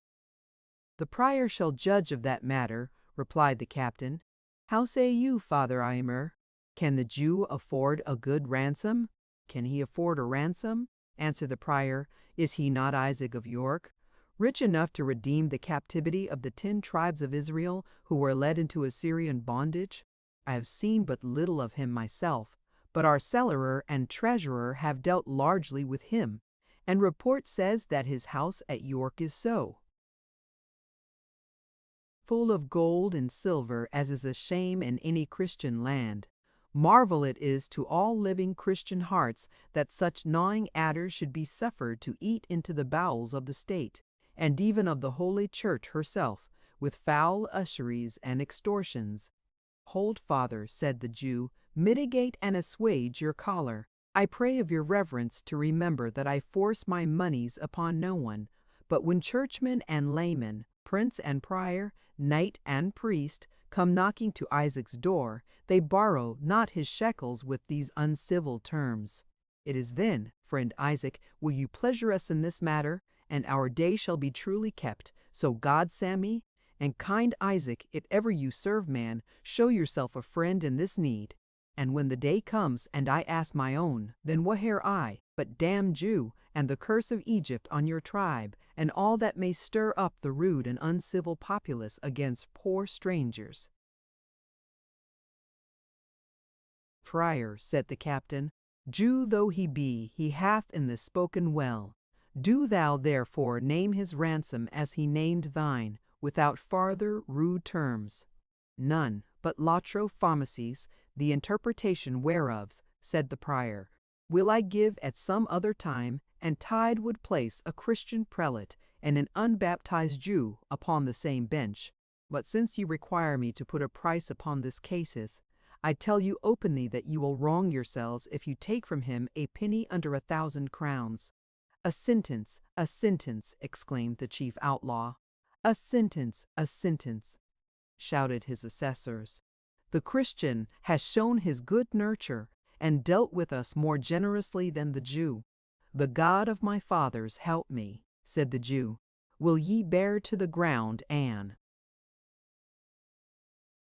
"Impoverished creature, I am this day childless, and will ye deprive me of the means of livelihood? Thou wilt have the less to provide for, Jew, if thou art childless," said Aymer. "Alas!" "My lord," said Isaac, "your law permits you not to know how the child of our bosom is entwined with the strings of our heart. O Rebecca, laughter of my beloved Rachel, were each leaf on that tree a zecchin, and each zecchin mine own, all that mass of wealth would I give to know whether thou art alive, and escaped the hands of the Nazarene. Was not thy daughter dark-haired?" said one of the outlaws, "and wore she not a veil of twisted sendal, broidered with silver?" "She did, said the old man, trembling with eagerness, as formerly with fear. "The blessing of Jacob be upon thee.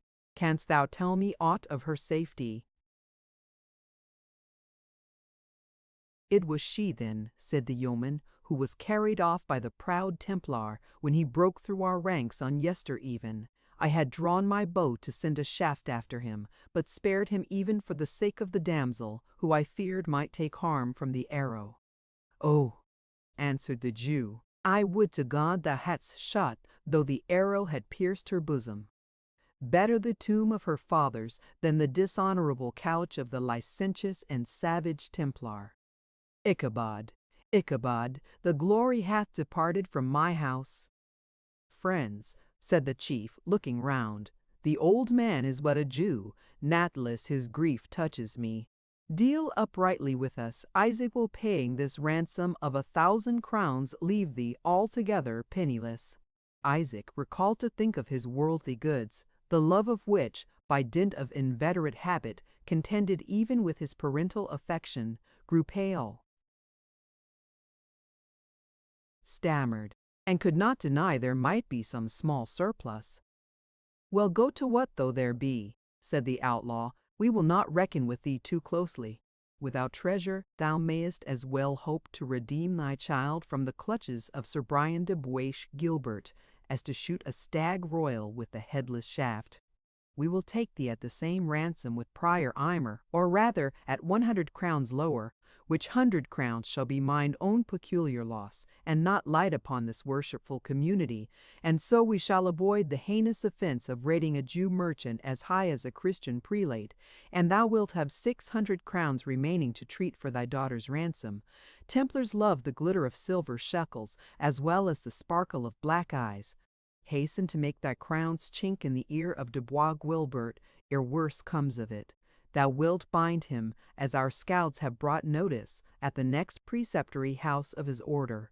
Said I, well, my merry mates?"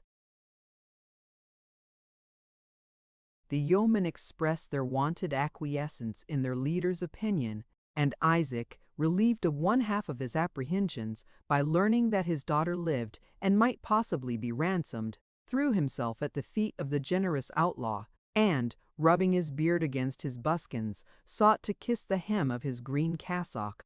The captain drew himself back and extricated himself from the Jew's grasp, not without some marks of contempt. "Nay, beshrew thee, man, up with thee. I am English-born, and love no such Eastern prostrations. Kneel to God, and not to a poor sinner like me." "Ay, Jew," said Prior Aymer, "kneel to God, as represented in the servant of his altar, and who knows, with thy sincere repentance and due gifts to the shrine of St. Robert, what grace thou mayest acquire for thyself and thy daughter Rebecca. I grieve for the maiden, for she is of fair and comely countenance. I beheld her in the lists of Ashby. Also Brian de Bois Guilbert is one with whom I may do much. Bethink thee how thou mayest deserve my good word with him." "Alas, alas," said the Jew, "on every hand the spoilers arise against me. I am given as a prey unto the Assyrian, and a prey unto him of Egypt. And what else should be the lot of thy accursed race?" answered the prior. "For what saith Holy Writ, verbum Domini progesiderunt et sapientia is nihil est, they have cast forth the word of the Lord, and there is no wisdom in them. Propteria dabo mulieres eorum exteris, and will give their women to strangers, that is to the Templar, as in the present matter, et thesaurus eorum herbus, adi alienis, and their treasures to others, as in the present case to these honest gentlemen." Isaac groaned deeply, and began to wring his hands, and to relapse into his state of desolation and despair. But the leader of the yeomen led him aside. "Advise thee well, Isaac," said Locksley, "what thou wilt do in this matter. My counsel to thee is to make a friend of this churchman. He is vain, Isaac, and he is covetous. At least he needs money to supply his profusion. Thou canst easily gratify his greed, for think not that I am blinded by thy pretexts of poverty. I am intimately acquainted, Isaac, with the very iron chest in which thou dost keep thy money-bags." "What? No, I not the great stone beneath the apple tree, that leads into the vaulted chamber under thy garden at York?" The Jew grew as pale as death. "But fear nothing for me," continued the yeoman, "for we are of old acquainted. Dost thou not remember the sick yeoman whom thy fair daughter Rebecca redeemed from the gyves at York, and kept him in thy house till his health was restored, when thou didst dismiss him recovered, and with a piece of money? Usurer as thou art, thou didst never place coin at better interest than that poor silver mark, for it has this day saved thee 500 crowns. And thou art he whom we call Decambe ben the Bow, said Isaac. I thought ever I knew the accent of thy voice. I am Ben the Bow, said the captain, and Locksley, and have a good name besides all these.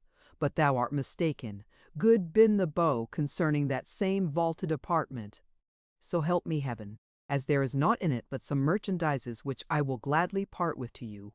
100 yards of Lincoln green to make doublets to thy men, and 100 staves of Spanish yew to make bows, and 100 silken bowstrings, tough, round, and sound. These will I send thee for thy good will, honest Decon. And thou wilt keep silence about the vault, my good Decon. And thou wilt keep silence about the vault, my good Decon. Silent as a dormouse, said the outlaw, and never trust me, but I am grieved for thy daughter. But I may not help it. The Templars' lances are too strong for my archery in the open field. They would scatter us like dust. Had I but known it was Rebecca when she was borne off, something might have been done. But now thou must needs proceed by policy. Come, shall I treat for thee with the prior? In God's name, Decon, and thou canst, aid me to recover the child of my bosom. Do not thou interrupt me with thine ill-timed avarice, said the outlaw, and I will deal with him in thy behalf. He then turned from the Jew, who followed him, however, as closely as his shadow. Prior Aymer, said the captain, come apart with me under this tree. Men say thou dost love wine, and a lady smile, better than beseems thy order, Sir Priest. But with that I have naught to do. I have heard too thou dost love a brace of good dogs and a fleet horse, and it may well be that, loving things which are costly to come by, thou hatest not a purse of gold. But I have never heard that thou didst love oppression or cruelty. Now, here is Isaac willing to give thee the means of pleasure and pastime and a bag containing 100 marks of silver, if thy intercession with thine ally the Templar shall avail to procure the freedom of his daughter, in safety and honor, as when taken from me, said the Jew. Otherwise it is no bargain. Peace, Isaac, said the outlaw, or I give up thine interest. What say you to this my purpose, Prior Aymer? The matter, quoth the prior, is of a mixed condition, for, if I do a good deal on the one hand, yet on the other it goeth to the vantage of a Jew, and in so much is against my conscience. Yet, if the Israelite will advantage the church by giving me somewhat over to the building of our door-tor, 45, I will take it on my conscience to aid him in the matter of his daughter. For a score of marks to the door-tor, said the outlaw. Be still, I say, Isaac, or for a brace of silver candlesticks to the altar, we will not stand with you. Nay, but, good Decon ben the Bow, said Isaac, endeavoring to interpose. Good Jew, good beast, good earthworm, said the yeoman, losing patience. And thou dost go on to put thy filthy lucre in the balance with thy daughter's life and honor. By heaven, I will strip thee of every maravetti thou hast in the world before 3 days are out. Isaac shrunk together and was silent. And what pledge am I to have for all this? Said the prior. When Isaac returns successful through your mediation, said the outlaw, I swear by Saint Hubert, I will see that he pays thee the money in good silver, or I will reckon with him for it in such sort. He had better have paid 20 such sums. Well then, Jew, said Aymer, since I must needs meddle in this matter, let me have the use of thy writing tablets, though. Hold rather than use thy pen. I would fast for 24 hours, and where shall I find one? If your holy scruples can dispense with using the Jew's tablets, for the pen I can find a remedy, said the yeoman, and, bending his bow, he aimed his shaft at a wild goose which was soaring over their heads, the advance guard of a phalanx of his tribe, which were winging their way to the distant and solitary fens of Holderness. The bird came fluttering down, transfixed with the arrow. "There, Prior," said the captain, "are quills enow to supply all the monks of Jorvaulx for the next 100 years, and they take not to writing chronicles." The prior sat down and at great leisure indited an epistle to Brian de Bois Guilbert, and having carefully sealed up the tablets, delivered them to the Jew, saying, "This will be thy safe conduct to the preceptory of Templestowe, and, as I think, is most likely to accomplish the delivery of thy daughter, if it be well backed with proffers of advantage and commodity at thine own hand. For, trust me well, the good knight Bois Guilbert is of their confraternity that do naught for naught." "Well, Prior," said the outlaw, "I will detain thee no longer here than to give the Jew a quittance for the 600 crowns at which thy ransom is fixed. I accept of him for my paymaster, and if I hear that ye boggle at allowing him in his accomps the sum so paid by him, Saint Mary refuse me, and I burn not the abbey over thine head, though I hang 10 years the sooner," with a much worse grace than that wherewith he had penned the letter to Bois. Gilbert, the prior, wrote an acquittance, discharging Isaac of York of 600 crowns, advanced to him in his need for acquittal of his ransom, and faithfully promising to hold true compt with him for that sum. "And now," said Prior Aymer, "I will pray you of restitution of my mules and palfreys, and the freedom of the reverend brethren attending upon me, and also of the gimmal rings, jewels, and fair vestures of which I have been despoiled, having now satisfied you for my ransom as a true prisoner." "Touching your brethren, Sir Prior," said Locksley, "they shall have present freedom. It were unjust to detain them. Touching your horses and mules, they shall also be restored, with such spending money as may enable you to reach York, for it were cruel to deprive you of the means of journeying. But as concerning rings, jewels, chains, and what else, you must understand that we are men of tender consciences, and will not yield to a venerable man like yourself, who should be dead to the vanities of this life, the strong temptation to break the rule of his foundation by wearing rings, chains, or other vain gauds. Think what you do, my masters," said the prior. "Ere you put your hand on the church's patrimony, these things are inter re sacras, and I wot not what judgment might ensue were they to be handled by laical hands." "I will take care of that, reverend prior," said the hermit of Copmanhurst, "for I will wear them myself." "Friend or brother," said the prior in answer to this solution of his doubts, "if thou hast really taken religious orders, I pray thee to look how thou wilt answer to thine official for the share thou hast taken in this day's work." "Friend prior," returned the hermit, "you are to know that I belong to a little diocese, where I am my own diocesan, and care as little for the Bishop of York as I do for the abbot of Jorvaulx, the prior, and all the convent." "Thou art utterly irregular," said the prior. "One of those disorderly men who, taking on them the sacred character without due cause, profane the holy rites and endanger the souls of those who take counsel at their hands. Lapide propane condonans is, giving them stones instead of bread, as the Vulgate hath it."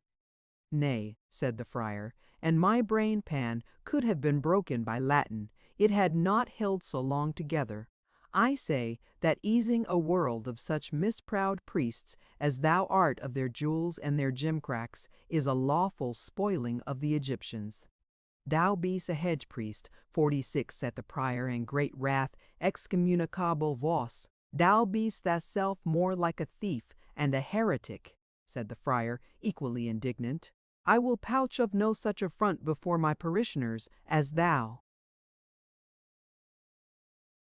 Thinkest it not shame to put upon me, although I be a reverend brother to thee? Assa aegis per fringum, I will break your bones, as the Vulgate hath it." "Hola!" cried the captain, "come the reverend brethren to such terms? Keep thine assurance of peace, friar.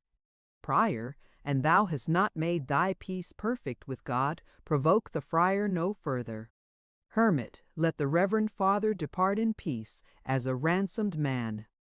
The yeomen separated the incensed priest, who continued to raise their voices, vituperating each other in bad Latin, which the prior delivered the more fluently, and the hermit with the greater vehemence. The prior at length recollected himself sufficiently to be aware that he was compromising his dignity by squabbling with such a hedge priest as the outlaw's chaplain, and being joined by his attendants, rode off with considerably less pomp, and in a much more apostolical condition, so far as worldly matters were concerned, than he had exhibited before this rencounter. It remained that the Jew should produce some security for the ransom which he was to pay on the prior's account as well as upon his own. He gave, accordingly, an order sealed with his signet to a brother of his tribe at York, requiring him to pay to the bearer the sum of 1,000 crowns, and to deliver certain merchandises specified in the note.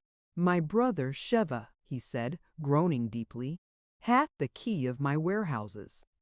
"And of the vaulted chamber," whispered Locksley. "No, no, may heaven forfend," said Isaac. "Evil is the hour that let any one whomsoever into that secret." "It is safe with me," said the outlaw, "so be that this thy scroll produce the sum therein nominated, and set down. But what now, Isaac? Art dead? Art stupefied? Hath the payment of 1,000 crowns put thy daughter's peril out of thy mind?" The Jew started to his feet. "No, Diccon, no, I will presently set forth. Farewell, thou whom I may not call good, and dare not and will not call evil." Yet ere Isaac departed, the outlaw chief bestowed on him this parting advice: "Be liberal of thine offers, Isaac, and spare not thy purse for thy daughter's safety. Credit me that the gold thou shalt spare in her cause will hereafter give thee as much agony as if it were poured molten down thy throat." Isaac acquiesced with a deep groan and set forth on his journey, accompanied by 2 tall foresters, who were to be his guides, and at the same time his guards, through the wood. The Black Knight, who had seen with no small interest these various proceedings, now took his leave of the outlaw in turn. Nor could he avoid expressing his surprise at having witnessed so much of civil policy amongst persons cast out from all the ordinary protection and influence of the laws. "Good fruit, Sir Knight," said the yeoman, "will sometimes grow on a sorry tree, and evil times are not always productive of evil alone and unmixed.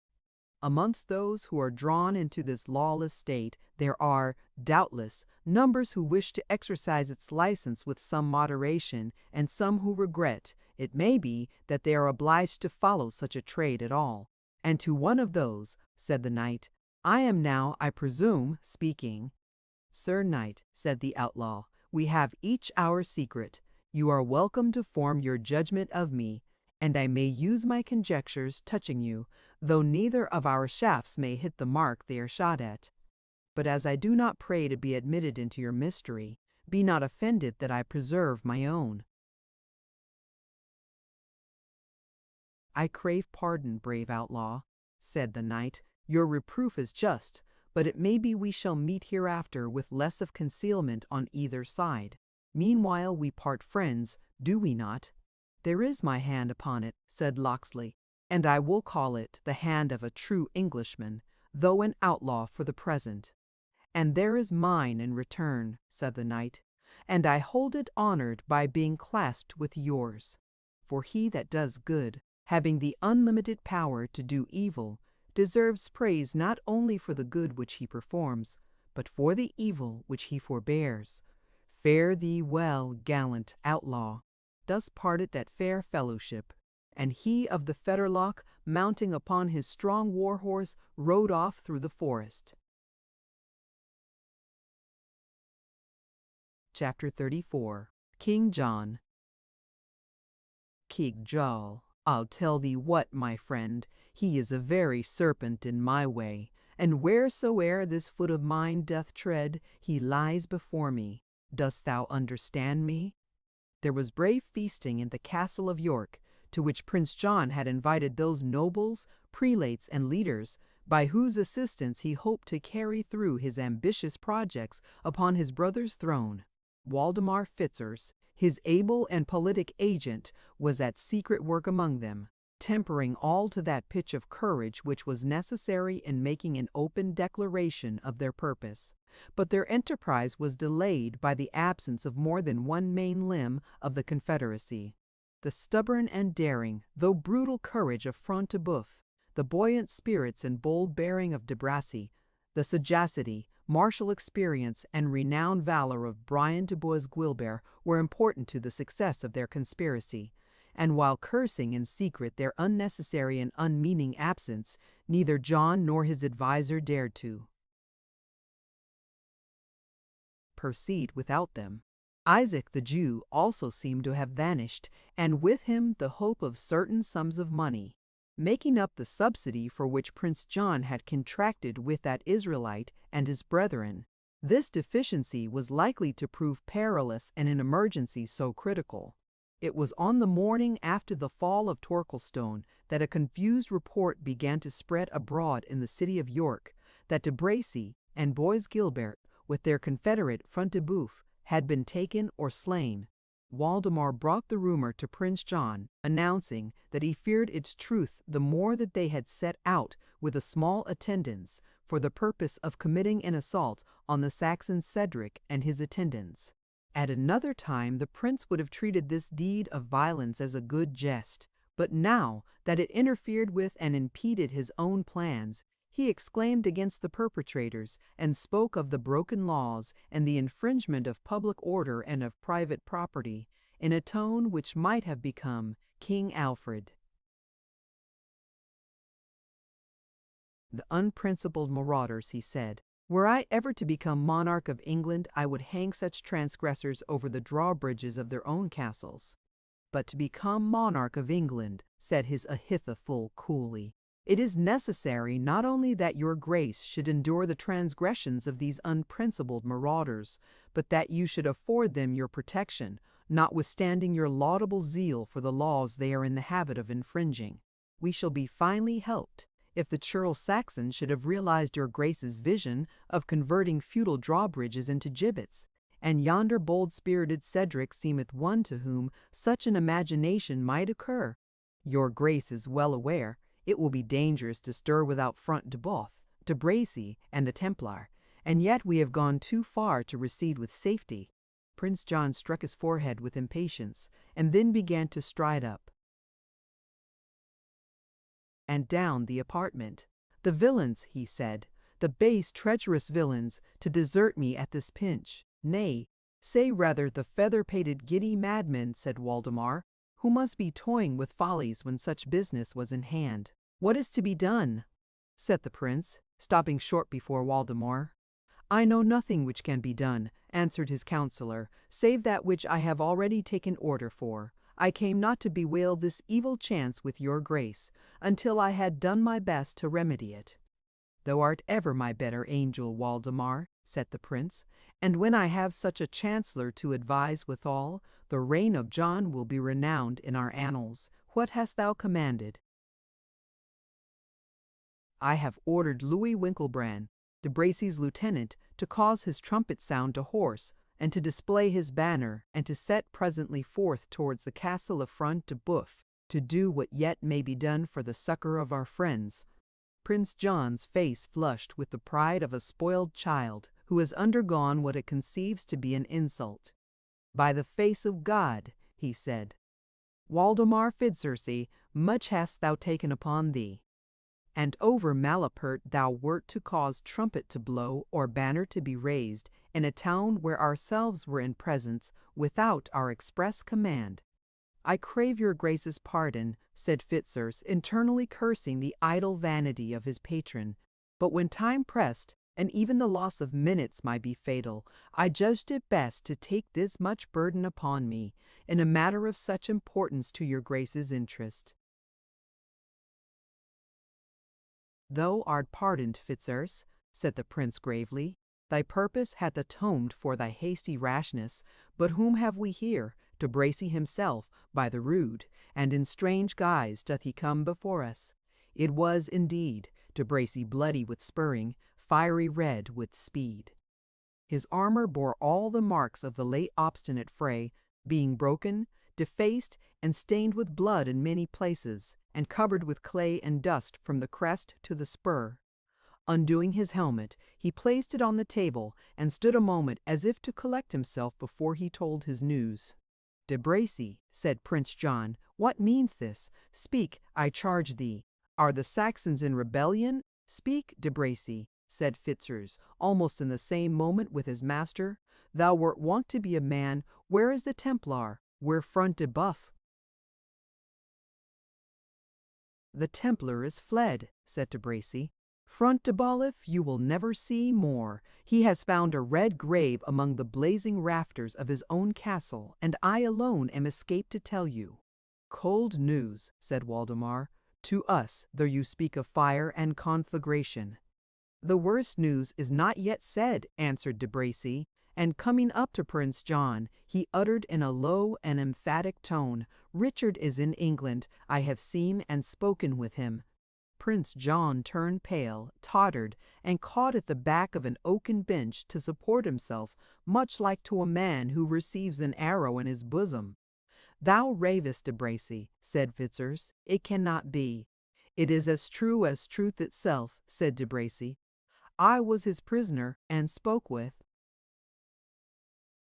him. With Richard Plantagenet, sayest thou?" continued Fitzurse. "With Richard Plantagenet," replied De Bracy. "With Richard Coeur de Lion, with Richard of England." "And thou wert his prisoner," said Waldemar. "He is then at the head of a power." "No, only a few outlawed yeomen were around him, and to these his person is unknown. I heard him say he was about to depart from them. He joined them only to assist at the storming of Torquilstone." "Ay," said Fitzurse, "such is indeed the fashion of Richard, a true knight-errant, he, and will wander in wild adventure, trusting the prowess of his single arm, like any Sir Guy or Sir Bevis, while the weighty affairs of his kingdom slumber, and his own safety is endangered. What dost thou propose to do, De Bracy?" "I offered Richard the service of my free lances, and he refused them. I will lead them to Hull, seize on shipping, and embark for Flanders. Thanks to the bustling times, a man of action will always find employment." "And thou, Waldemar, wilt thou take lance and shield and lay down thy policies, and wend along with me and share the fate which God sends us?" "I am too old, Maurice, and I have a daughter," answered Waldemar. "Give her to me, Fitzurse, and I will maintain her as fits her rank, with the help of lance and stirrup," said De Bracy. "Not so," answered Fitzurse. "I will take sanctuary in this church of St. Peter the Archbishop is my sworn brother." During this discourse Prince John had gradually awakened from the stupor into which he had been thrown by the unexpected intelligence, and had been attentive to the conversation which passed betwixt his followers. "They fall off from me," he said to himself. "They hold no more by me than a withered leaf by the bough when a breeze blows on it. Hell and fiends! Can I shape no means for myself when I am deserted by these cravens?" He paused, and there was an expression of diabolical passion in the constrained laugh with which he at length broke in on their conversation. "Ha, ha, ha! Ha! My good lords, by the light of Our Lady's brow, I held ye sage men, bold men, ready-witted men, yet you throw down wealth, honor, pleasure, all that our noble game promised you, at the moment it might be won by one bold cast." "I understand you not," said De Bracy. "As soon as Richard's return is blown abroad, he will be at the head of an army, and all is then over with us. I would counsel you, my lord, either to fly to France or take the protection of the Queen Mother." "I seek no safety for myself," said Prince John haughtily, "that I could secure by a word spoken to my brother. But although you, De Bracy, And you, Waldemar Fitzurse, are so ready to abandon me, I should not greatly delight to see your heads blackening on Clifford's Gate yonder. Thinkest thou, Waldemar, that the wily Archbishop will not suffer thee to be taken from the very horns of the altar? Would it make his peace with King Richard? And forgettest thou, de Bracy, that Robert Estopeville lies betwixt thee and Hull with all his forces, and that the Earl of Essex is gathering his followers? If we had reason to fear these levies even before Richard's return, trowest thou there is any doubt now which party their leaders will take? Trust me, Estoteville alone has strength enough to drive all thy freelances into the Humber. Waldemar Fitzurse and de Bracy looked in each other's faces with blank dismay. There is but one road to safety, continued the prince, and his brow grew black as midnight. This object of our terror journeys alone he must be met withal. Not by me, said de Bracy hastily. I was his prisoner, and he took me to mercy. I will not harm a feather in his crest. Who spoke of harming him? Said Prince John with a hardened laugh. The knave will say next that I meant he should slay him. No, a prison were better, and whether in Britain or Austria, what matters it? Things will be but as they were when we commenced our enterprise. It was founded on the hope that Richard would remain a captive in Germany. Our uncle Robert lived and died in the castle of Cardiff. Aye, but, said Waldemar, your sire, Henry sate more firm in his seat than your grace can. I say the best prison is that which is made by the sexton, no dungeon like a church vault. I have said my say. Prison or tomb, said de Bracy, I wash my hands of the whole matter. Villain, said Prince John, thou wouldst not bewray our counsel. Counsel was never bewrayed by me, said de Bracy haughtily, nor must the name of villain be coupled with mine. Peace, Sir Knight, said Waldemar, and you, good my lord, forgive the scruples of valiant de Bracy. I trust I shall soon remove them. That passes your eloquence, Fitzurse, replied the knight. Why, good Sir Maurice, rejoined the wily politician, start not aside like a scared steed, without at least considering the object of your terror. This Richard but a day since, and it would have been thy dearest wish to have met him hand to hand in the ranks of battle 100 times I have heard thee wish it. Aye, said de Bracy, but that was as thou sayest, hand to hand, and in the ranks of battle. Thou never heardest me breathe a thought of assaulting him alone, and in a forest. Thou art no good knight if thou dost scruple at it, said Waldemar. Was it in battle that Launcelot de Lac and Sir Tristram won renown, or was it not by encountering gigantic knights under the shade of deep and unknown forests? Aye, but I promise you, said de Bracy, that neither Tristram nor Launcelot would have been match, hand to hand, for Richard Plantagenet, and I think it was not their wont to take odds against a single man. Thou art mad, de Bracy. What is it we propose to thee? A hired and retained captain of free companions, whose swords are purchased for Prince John's service. Thou art apprised of our enemy, and then thou scruplest, though thy patron's fortunes, those of thy comrades, thine own, and the life and honor of everyone amongst us, be at stake. I tell you, said de Bracy sullenly, that he gave me my life.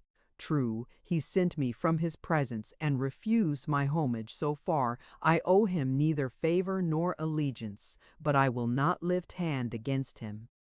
It needs not send Louis Winkelbrand and a score of thy lances. You have sufficient ruffians of your own, said de Bracy. Not one of mine shall budge on such an errand. Art thou so obstinate, de Bracy?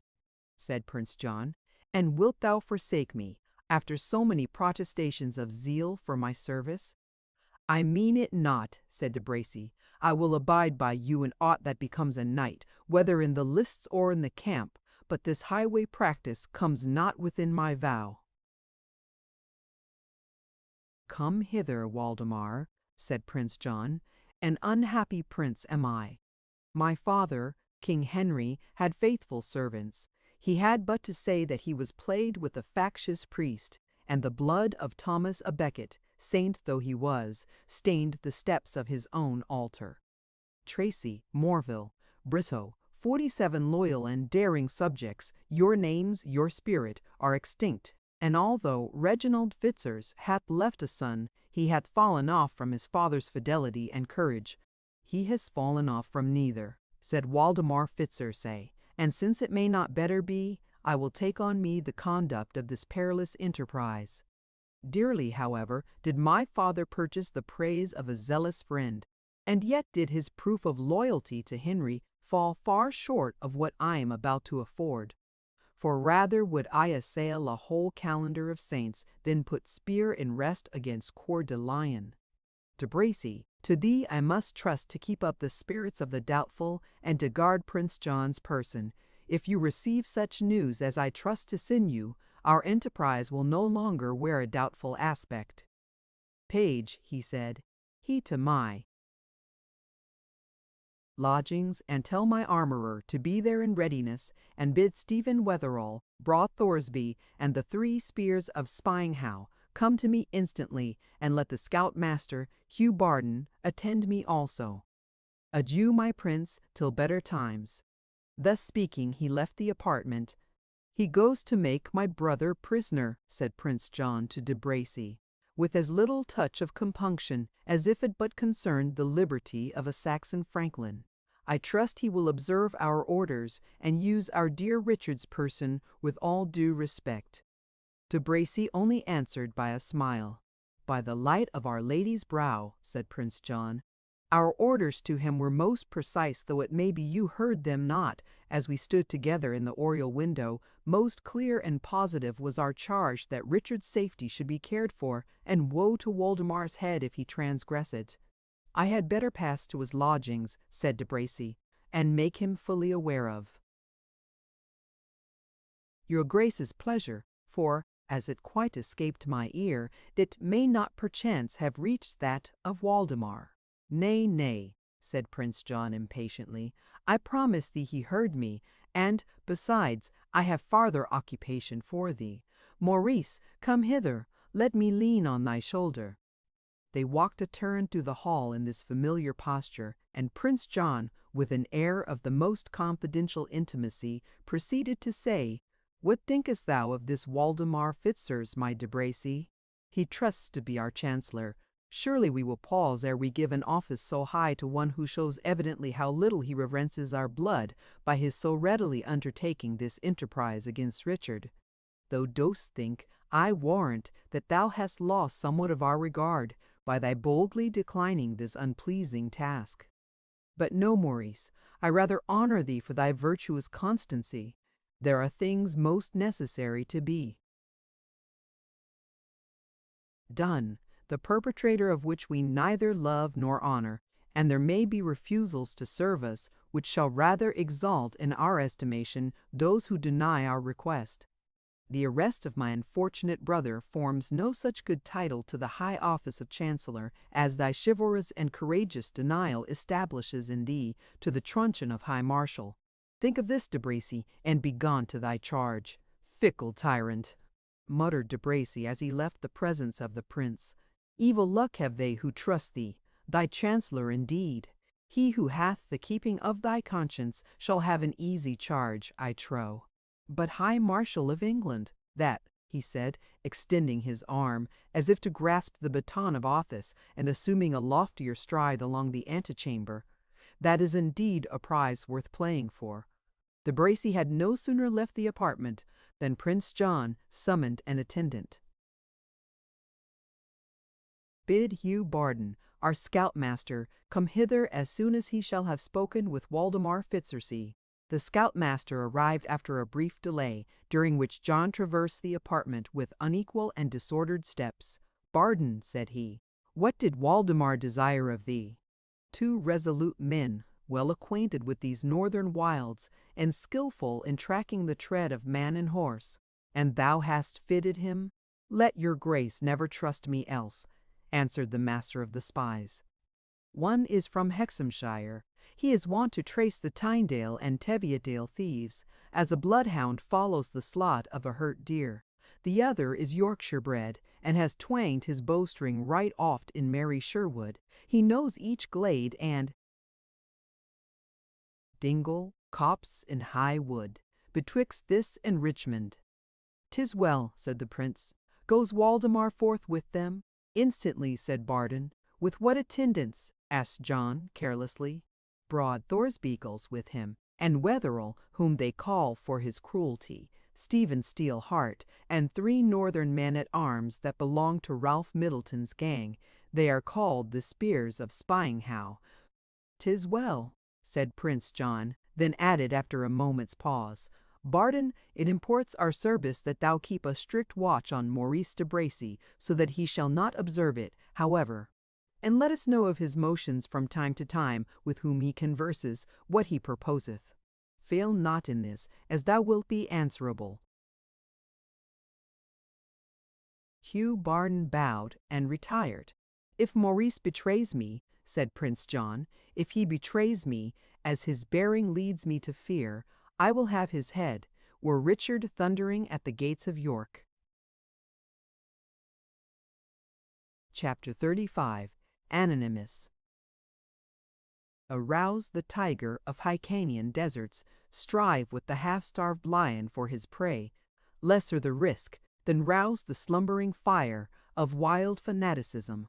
Our tale now returns to Isaac of York, mounted upon a mule, the gift of the outlaw, with 2 tall yeomen to act as his guard and guides. The Jew had set out for the preceptory of Templestowe, for the purpose of negotiating his daughter's redemption. The preceptory was but a day's journey from the demolished castle of Torquilstone, and the Jew had hoped to reach it before nightfall. Accordingly, having dismissed his guides at the verge of the forest, and rewarded them with a piece of silver, he began to press on with such speed as his weariness permitted him to exert. But his strength failed him totally ere he had reached within 4 miles of the temple court. Racking pains shot along his back and through his limbs, and the excessive anguish which he felt at heart being now augmented by bodily suffering, he was rendered altogether incapable of proceeding farther than a small market town, where dwelt a Jewish rabbi of his tribe, eminent in the medical profession, and to whom Isaac was well known. Nathan ben Israel received his suffering countrymen with that kindness which the law prescribed, and which the Jews practiced to each other. He insisted on his betaking himself to repose, and used such remedies as were then in most repute to check the progress of the fever, which terror, fatigue, ill usage, and sorrow had brought upon the poor old Jew. On the morrow, when Isaac proposed to arise and pursue his journey, Nathan remonstrated against his purpose, both as his host and as his physician. It might cost him, he said, his life, but Isaac replied that more than life and death depended upon his going that morning to Templestowe. "To Templestowe," said his host with surprise, again felt his pulse, and then muttered to himself, "His fever is abated, yet seems his mind somewhat alienated and disturbed." "And why not to Templestowe?" answered his patient.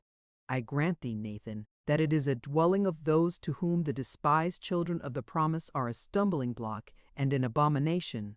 Yet thou knowest that pressing affairs of traffic sometimes carry us among these bloodthirsty Nazarene soldiers, and that we visit the preceptories of the Templars as well as the commanderies of the Knights Hospitallers, as they are called." 48. "I know it well," said Nathan. "But wottest thou that Lucas de Beaumanoir, the chief of their order, and whom they term Grand Master, is now himself at Templestowe?" "I know it not," said Isaac. "Our last letters from our brethren at Paris advised us that he was at that city beseeching Philip for aid against the Sultan Saladin." "He hath since come to England, unexpected by his brethren," said Ben Israel, "and he cometh among them with a strong and outstretched arm to correct and to punish. His countenance is kindled in anger against those who have departed from the vow which they have made, and great is the fear of those sons of Belial. Thou must have heard of his name." "It is well known unto me," said Isaac. "The Gentiles deliver this Lucas Beaumanoir as a man zealous to slaying for every point of the Nazarene law, and our brethren have termed him a fierce destroyer of the Saracens and a cruel tyrant to the children of the promise. And truly have they termed him, said Nathan the physician. Other Templars may be moved from the purpose of their heart by pleasure, or bribed by promise of gold and silver, but Beaumanoir is of a different stamp, hating sensuality, despising treasure, and pressing forward to that which they call the crown of martyrdom.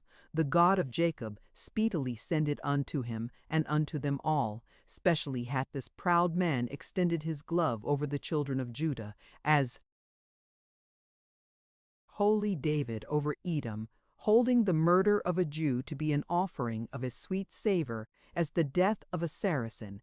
Impious and false things has he said even of the virtues of our medicines, as if they were the devices of Satan. The Lord rebuke him. Nevertheless, said Isaac, I must present myself at Templestowe, though he hath made his face like unto a fiery furnace 7 times heated. He then explained to Nathan the pressing cause of his journey. The rabbi listened with interest and testified his sympathy after the fashion of his people, rending his clothes and saying, Ah, my daughter! Ah, my daughter! Ah, my daughter! Alas, for the beauty of Zion! Alas, for the captivity of Israel! Thou seest, said Isaac, how it stands with me, and that I may not tarry. Peradventure, the presence of this Lucas Beaumanoir, being the chief man over them, may turn Brian de Bois Guilbert from the ill which he doth meditate, and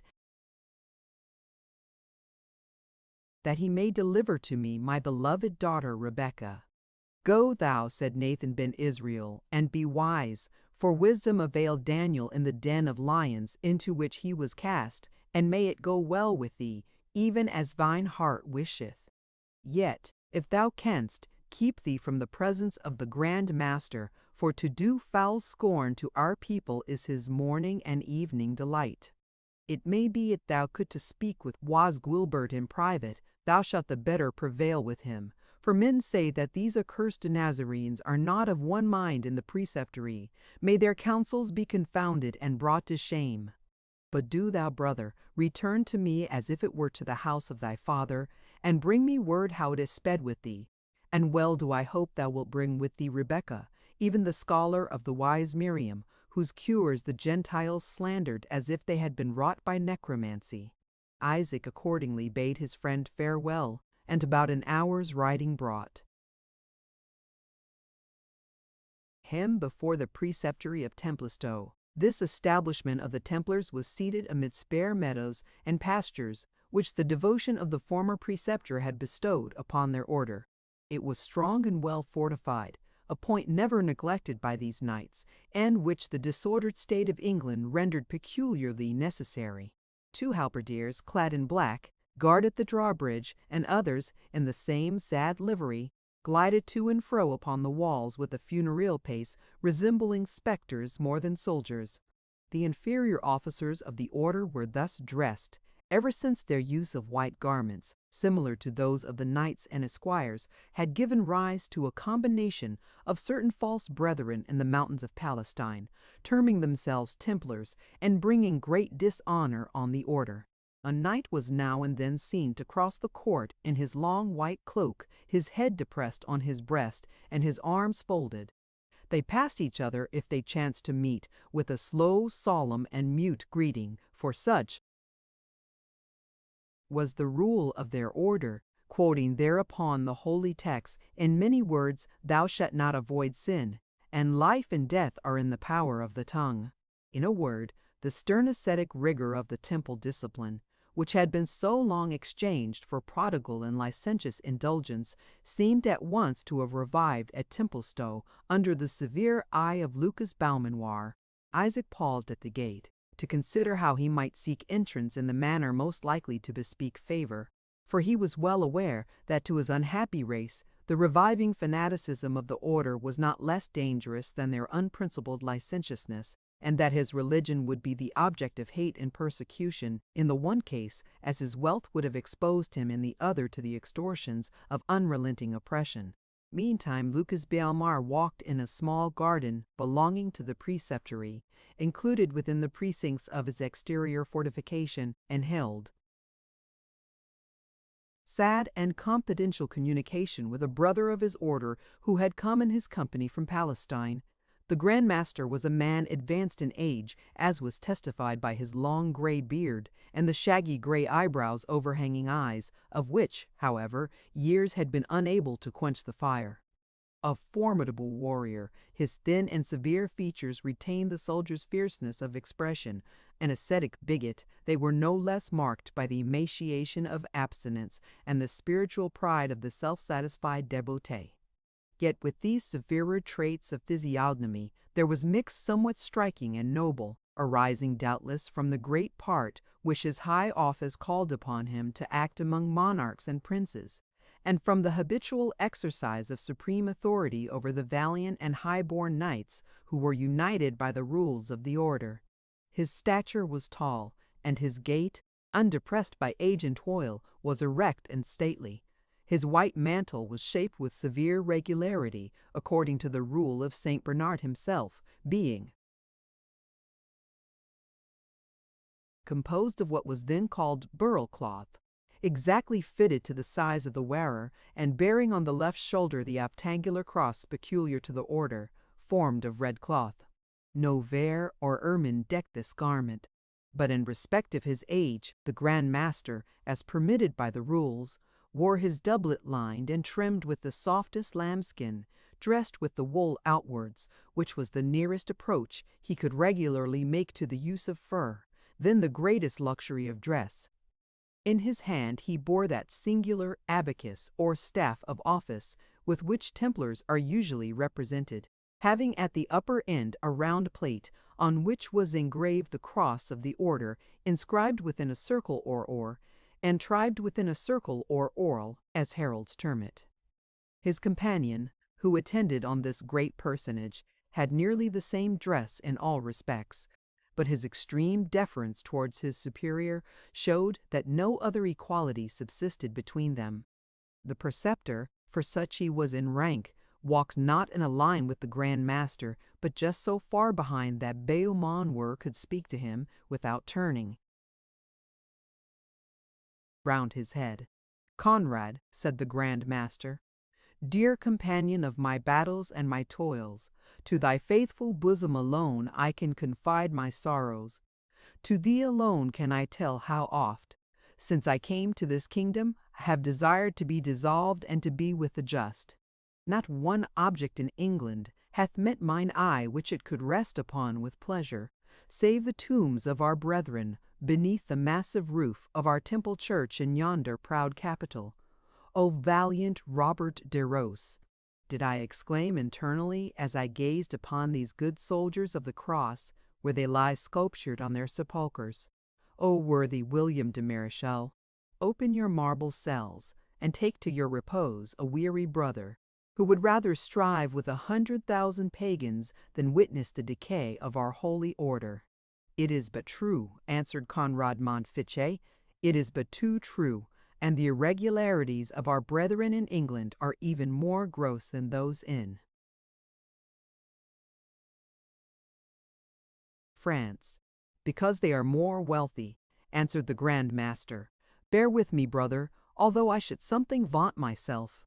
Thou knowest the life I have led, keeping each point of my order, striving with devils embodied and disembodied, striking down the roaring lion, who goad the bout seeking whom he may devour, like a good knight and devout priest, wheresoever I met with him, even as blessed Saint Bernard hath prescribed to us in the 45th capital of our rule, ut leo semper feriatur. 49. But by the holy temple, the zeal which hath devoured my substance and my life, yea, the very nerves and marrow of my bones, by that very holy temple I swear to thee, that save thyself and some few that still retain the ancient severity of our order, I look upon no brethren whom I can bring my soul to embrace under that holy name. What say our statutes, and how do our brethren observe them? They should wear no vain or worldly ornament, no crest upon their helmet, no gold upon stirrup or bridle bit. Yet who now go pranked out so proudly and so gaily as the poor soldiers of the temple? They are forbidden by our statutes to take one bird by means of another, to shoot beasts with bow or arblast, to halloo to a hunting horn, or to spur the horse after game. But now, at hunting and hawking, and each idle sport of wood and river, who so prompt as the Templars in all these fond vanities, they are forbidden to read, save what their superior permitted, or listen to what is read, save such holy things as may be recited aloud during the hours of refaction. But lo, their ears are at the command of idle minstrels, and their eyes study empty romance. They were commanded to extirpate magic and heresy. Lo, they are charged with studying the accursed Kabbalistical secrets of the Jews, and the magic of the Paynim Saracens. Simpleness of diet was prescribed to them, roots, pottage, gruels, eating flesh but thrice a week, because the accustomed feeding on flesh is a dishonorable corruption of the body. And behold, their tables groaned under delicate fare. Their drink was to be water, and now, to drink like a Templar is the boast of each jolly boon companion. This very garden, filled as it is with curious herbs and trees sent from the eastern climes, better becomes the harem of an unbelieving emir than the plot which Christian monks should devote to raise their homely pot herbs. And oh, Conrad, well it were that the relaxation of discipline stopped even here. Well thou knowest that we were forbidden to receive those devout women who at the beginning were associated as sisters of our order, because, saith the 46th chapter, the ancient enemy hath, by female society, withdrawn many from the right path to paradise. Nay, in the last capital being, as it were, the copestone which our blessed founder placed on the pure and undefiled doctrine which he had enjoined, we are prohibited from offering even to our sisters and our mothers the kiss of affection. Ut omnium mulierum fugientur oscula.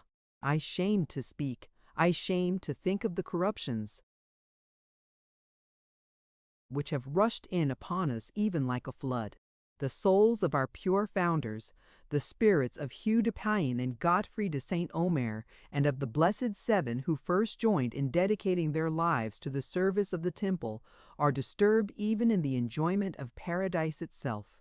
I have seen them, Conrad, in the visions of the night, their sainted eyes shed tears for the sins and follies of their brethren, and for the foul and shameful luxury in which they wallow. Beaumanoir, they say, thou slumberest, awake.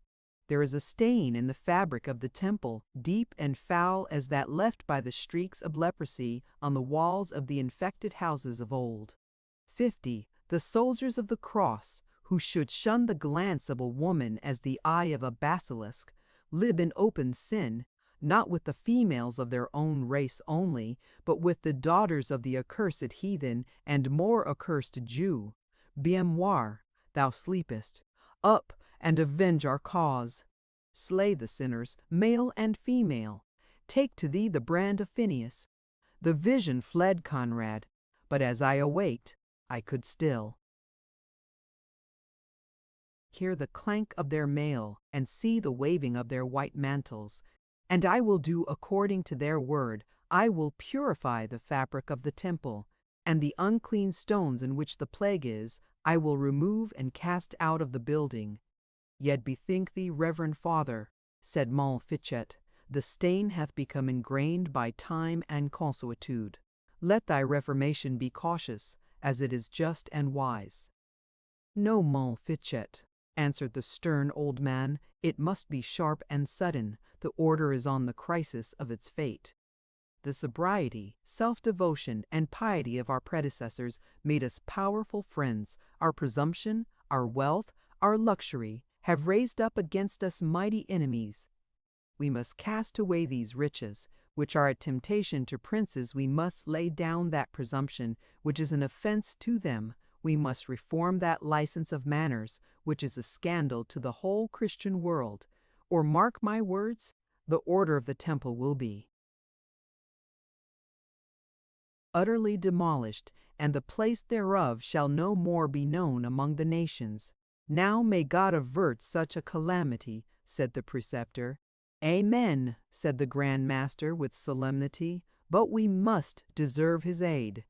I tell thee, Conrad, that neither the powers in heaven nor the powers on earth will longer endure the wickedness of this generation. My intelligence is sure the ground on which our fabric is reared is already undermined, and each addition we make to the structure of our greatness will only sink it the sooner in the abyss. We must retrace our steps and show ourselves the faithful champions of the cross, sacrificing to our calling, not alone our lives, not our lives,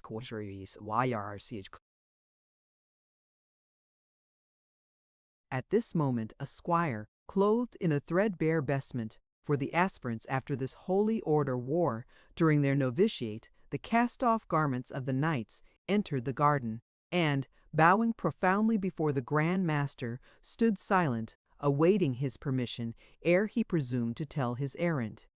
"Is it not more seemly," said the Grand Master, "to see this Damien, clothed in the garments of Christian humility, thus appear with reverent silence before his superior, than but 2 days since, when the fond fool was decked in a painted coat, and jangling as pert and as proud as any popinjay?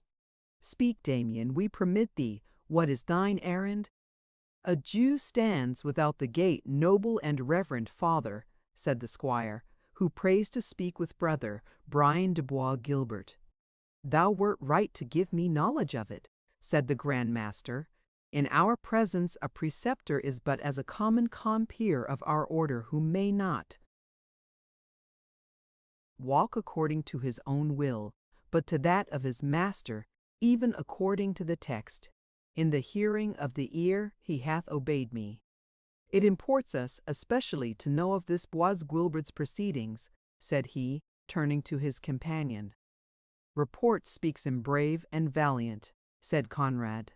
"And truly is he so spoken of," said the Grand Master. "In our valor only we are not degenerated from our predecessors, the heroes of the cross.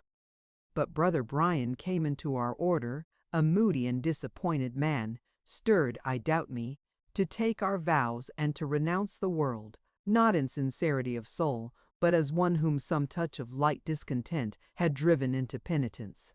Since then he hath become an active and earnest agitator, a murmurer and a machinator, and the leader amongst those who impugn our authority. Not considering that the rule is given to the master even by the symbol of the staff and the staff to support the infirmities of the weak, the rod to correct the faults of delinquents. Damien," he continued, "lead the Jew to our presence." The squire departed with a profound reverence, and in a few minutes returned, marshalling in Isaac of York. No naked slave ushered into the presence of some mighty prince could approach his judgment seat with more profound reverence and terror than that with which the Jew drew near to the presence of the Grand Master. When he had approached within the distance of 3 yards, Beaumanoir made a sign with his staff that he should come no farther. The Jew kneeled down on the earth, which he kissed in token of reverence. Then rising, stood before the Templars, his hands folded on his bosom, his head bowed on his breast, in all the submission of Oriental slavery. "Damien," said the Grand Master, "retire, and have a guard ready to await our sudden call, and suffer no one to enter the garden until we shall leave it." The squire bowed and retreated. "Jew," continued the haughty old man, "mark me, it suits not our condition to hold with thee long communication, nor do we waste words or time upon any one. Wherefore be brief in thy answers to what questions I shall ask thee, and let thy words be of truth. For if thy tongue doubles with me, I will have it torn from thy misbelieving jaws." The Jew was about to reply, but the Grand Master went on. "Peace, unbeliever, not a word in our presence, save an answer to our questions. What is thy business with our brother Brian de Bois Guilbert?" Isaac gasped with terror and uncertainty. To tell his tale might be interpreted into scandalizing the order. Yet, unless he told it, what hope could he have of achieving his daughter's deliverance? Belmore saw his mortal apprehension, and condescended to give him some assurance. "Fear nothing," he said, "for thy wretched person, Jew, so thou dealest uprightly. In this matter, I demand again to know from thee thy business with Brian de Bois Guilbert. I am bearer of a letter, stammered out the Jew, so please your reverend valor to that good knight from Prior Aymer of the Abbey of Jorvolks. Said I not these were evil times, Conrad? Said the master. A Cistercian prior sends a letter to a soldier of the temple, and can find no more fitting messenger than an unbelieving Jew. Give me the letter. The Jew, with trembling hands, undid the folds of his Armenian cap, in which he had deposited the prior's tablets for the greater security, and was about to approach, with hand extended and body crouched, to place it within the reach of his grim interrogator. "Back, dog," said the Grand Master. "I touch not misbelievers, save with the sword. Conrad, take thou the letter from the Jew, and give it to me." Beaumanoir, being thus possessed of the tablets, inspected the outside carefully, and then proceeded to undo the pack-thread which secured its folds. "Reverend father," said Conrad, interposing, though with much deference, "wilt thou break the seal?" "And will I not?" said Beaumanoir, with a frown. "Is it not written in the 42nd capital, de lex sone lisararum, that a Templar shall not receive a letter, no, not from his father, without communicating the same to the Grand Master, and reading it in his presence?" He then perused the letter in haste, with an expression of surprise and horror, read it over again more slowly, then holding it out to Conrad with one hand, and slightly striking it with the other, exclaimed, "Here is goodly stuff for one Christian man to write to another, and both members, and no inconsiderable, members of religious professions. When," said he solemnly, and looking upward, "wilt thou come with thy fanners to purge the thrashing floor?" Montfichet took the letter from his superior, and was about to peruse it. "Read it aloud, Conrad," said the Grand Master, "and do thou to Isaac attend to the purport of it, for we will question thee concerning it." Conrad read the letter, which was in these words: "Aymer, by divine grace, prior of the Cistercian house of St. Mary's of Jorvolks, to Sir Brian de Bois Guilbert, a knight of the Holy Order of the Temple, wisheth health with the bounties of King Bacchus and of my Lady Venus. Touching our present condition, dear brother, we are a captive in the hands of certain lawless and godless men, who have not feared to detain our person and put us to ransom, whereby we have also learned of Front de Beau's misfortune, and that thou hast escaped with that fair Jewish sorceress whose black eyes have bewitched thee. We are heartily rejoiced of thy safety. Nevertheless, we pray thee to be on thy guard in the matter of the second witch of Endor, for we are privately assured that your great master, who careth not a bean for cherry cheeks and black eyes, comes from Normandy to diminish your mirth and amend your misdoings. Wherefore we pray you heartily to beware, and to be found watching, even as the holy text hath it, Inveniendor vigilantes. And the wealthy Jew her father, Isaac of York, having prayed of me letters in his behalf, I gave him these, earnestly advising, and in a sort entreating, that you do hold the damsel to ransom, seeing he will pay you from his bags as much as may find 50 damsels upon safer terms, whereof I trust to have my part when we make merry together as true brothers, not forgetting the wine cup. For what saith the text, vinum laetificat cor hominis, and again, rex delectabitur pulchritude tua. Till which merry meeting we wish you farewell, given from this den of thieves, about the hour of matines. Aymer Priest, Esme Jorvolsiensis, postscriptum. Truly your golden chain hath not long abidden with me, and will now sustain, around the neck of an outlaw deer-stealer, the whistle wherewith he calleth on his hounds. What sayest thou to this, Conrad? Said the Grand Master. Den of thieves. And a fit residence is a den of thieves for such a prior. No wonder that the hand of God is upon us, and that in the Holy Land we lose place by place, foot by foot before the infidels, when we have such churchmen as this Aymer. And what meaneth he, I trow, by this second witch of Endor? Said he to his confidant, something apart.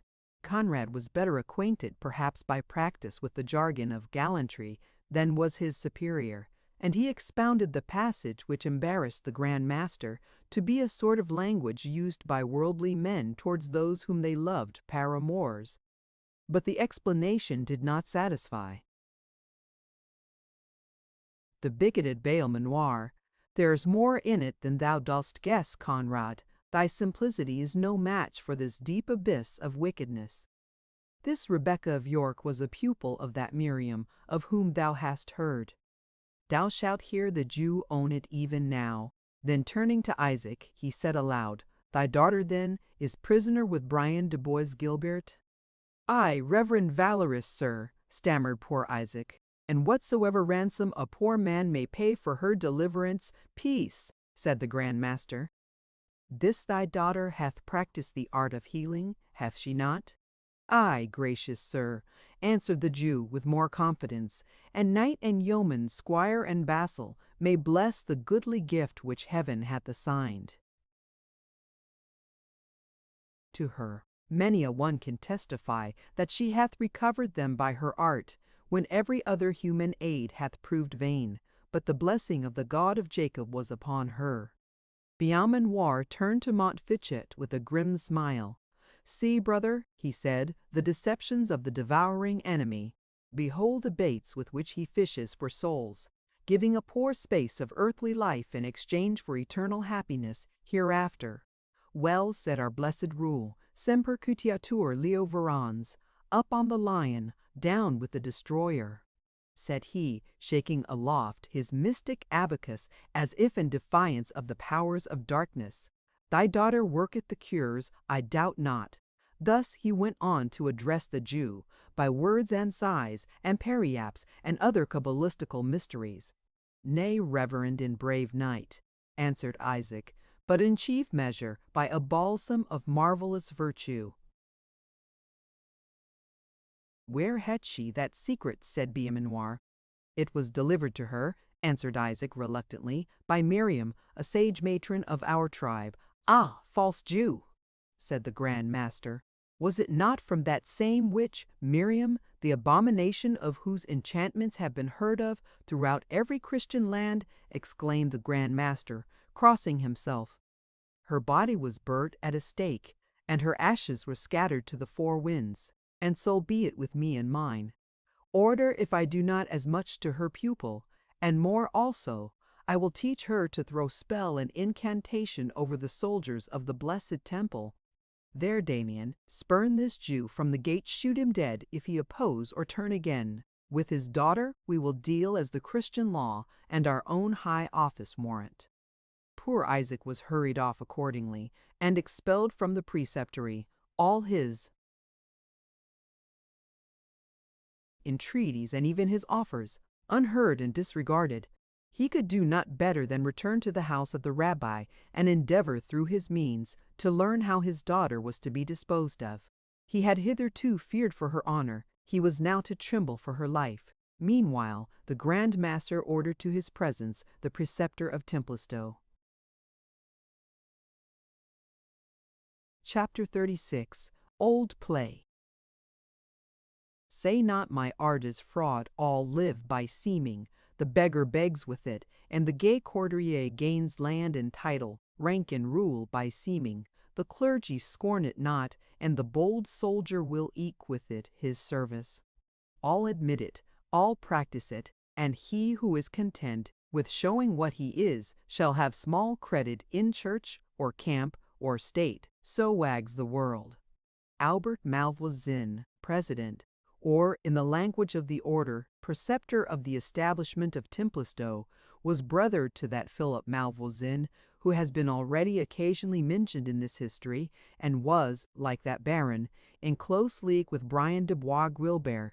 Amongst dissolute and unprincipled men, of whom the Temple order included but too many, Albert of Templestowe might be distinguished, but with this difference from the audacious Y. Gilbert, that he knew how to throw over his vices and his ambition the veil of hypocrisy, and to assume in his exterior the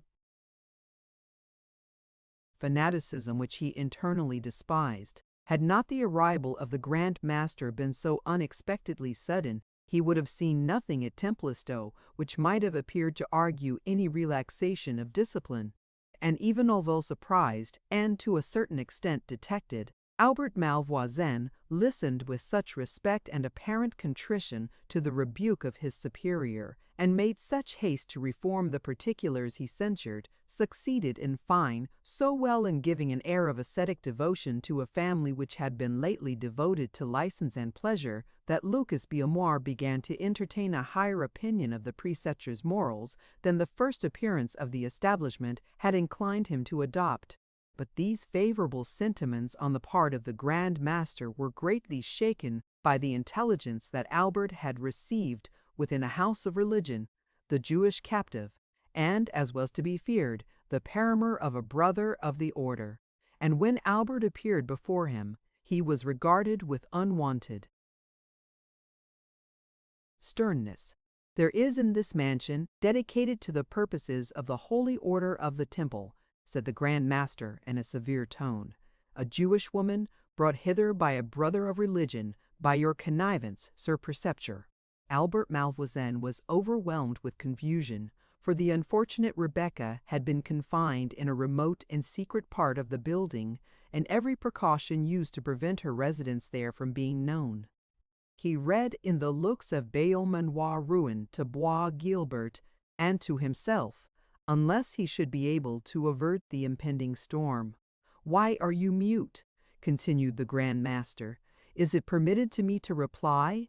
answered the preceptor in a tone of the deepest humility, although by the question he only meant to gain an instance. Space for arranging his ideas.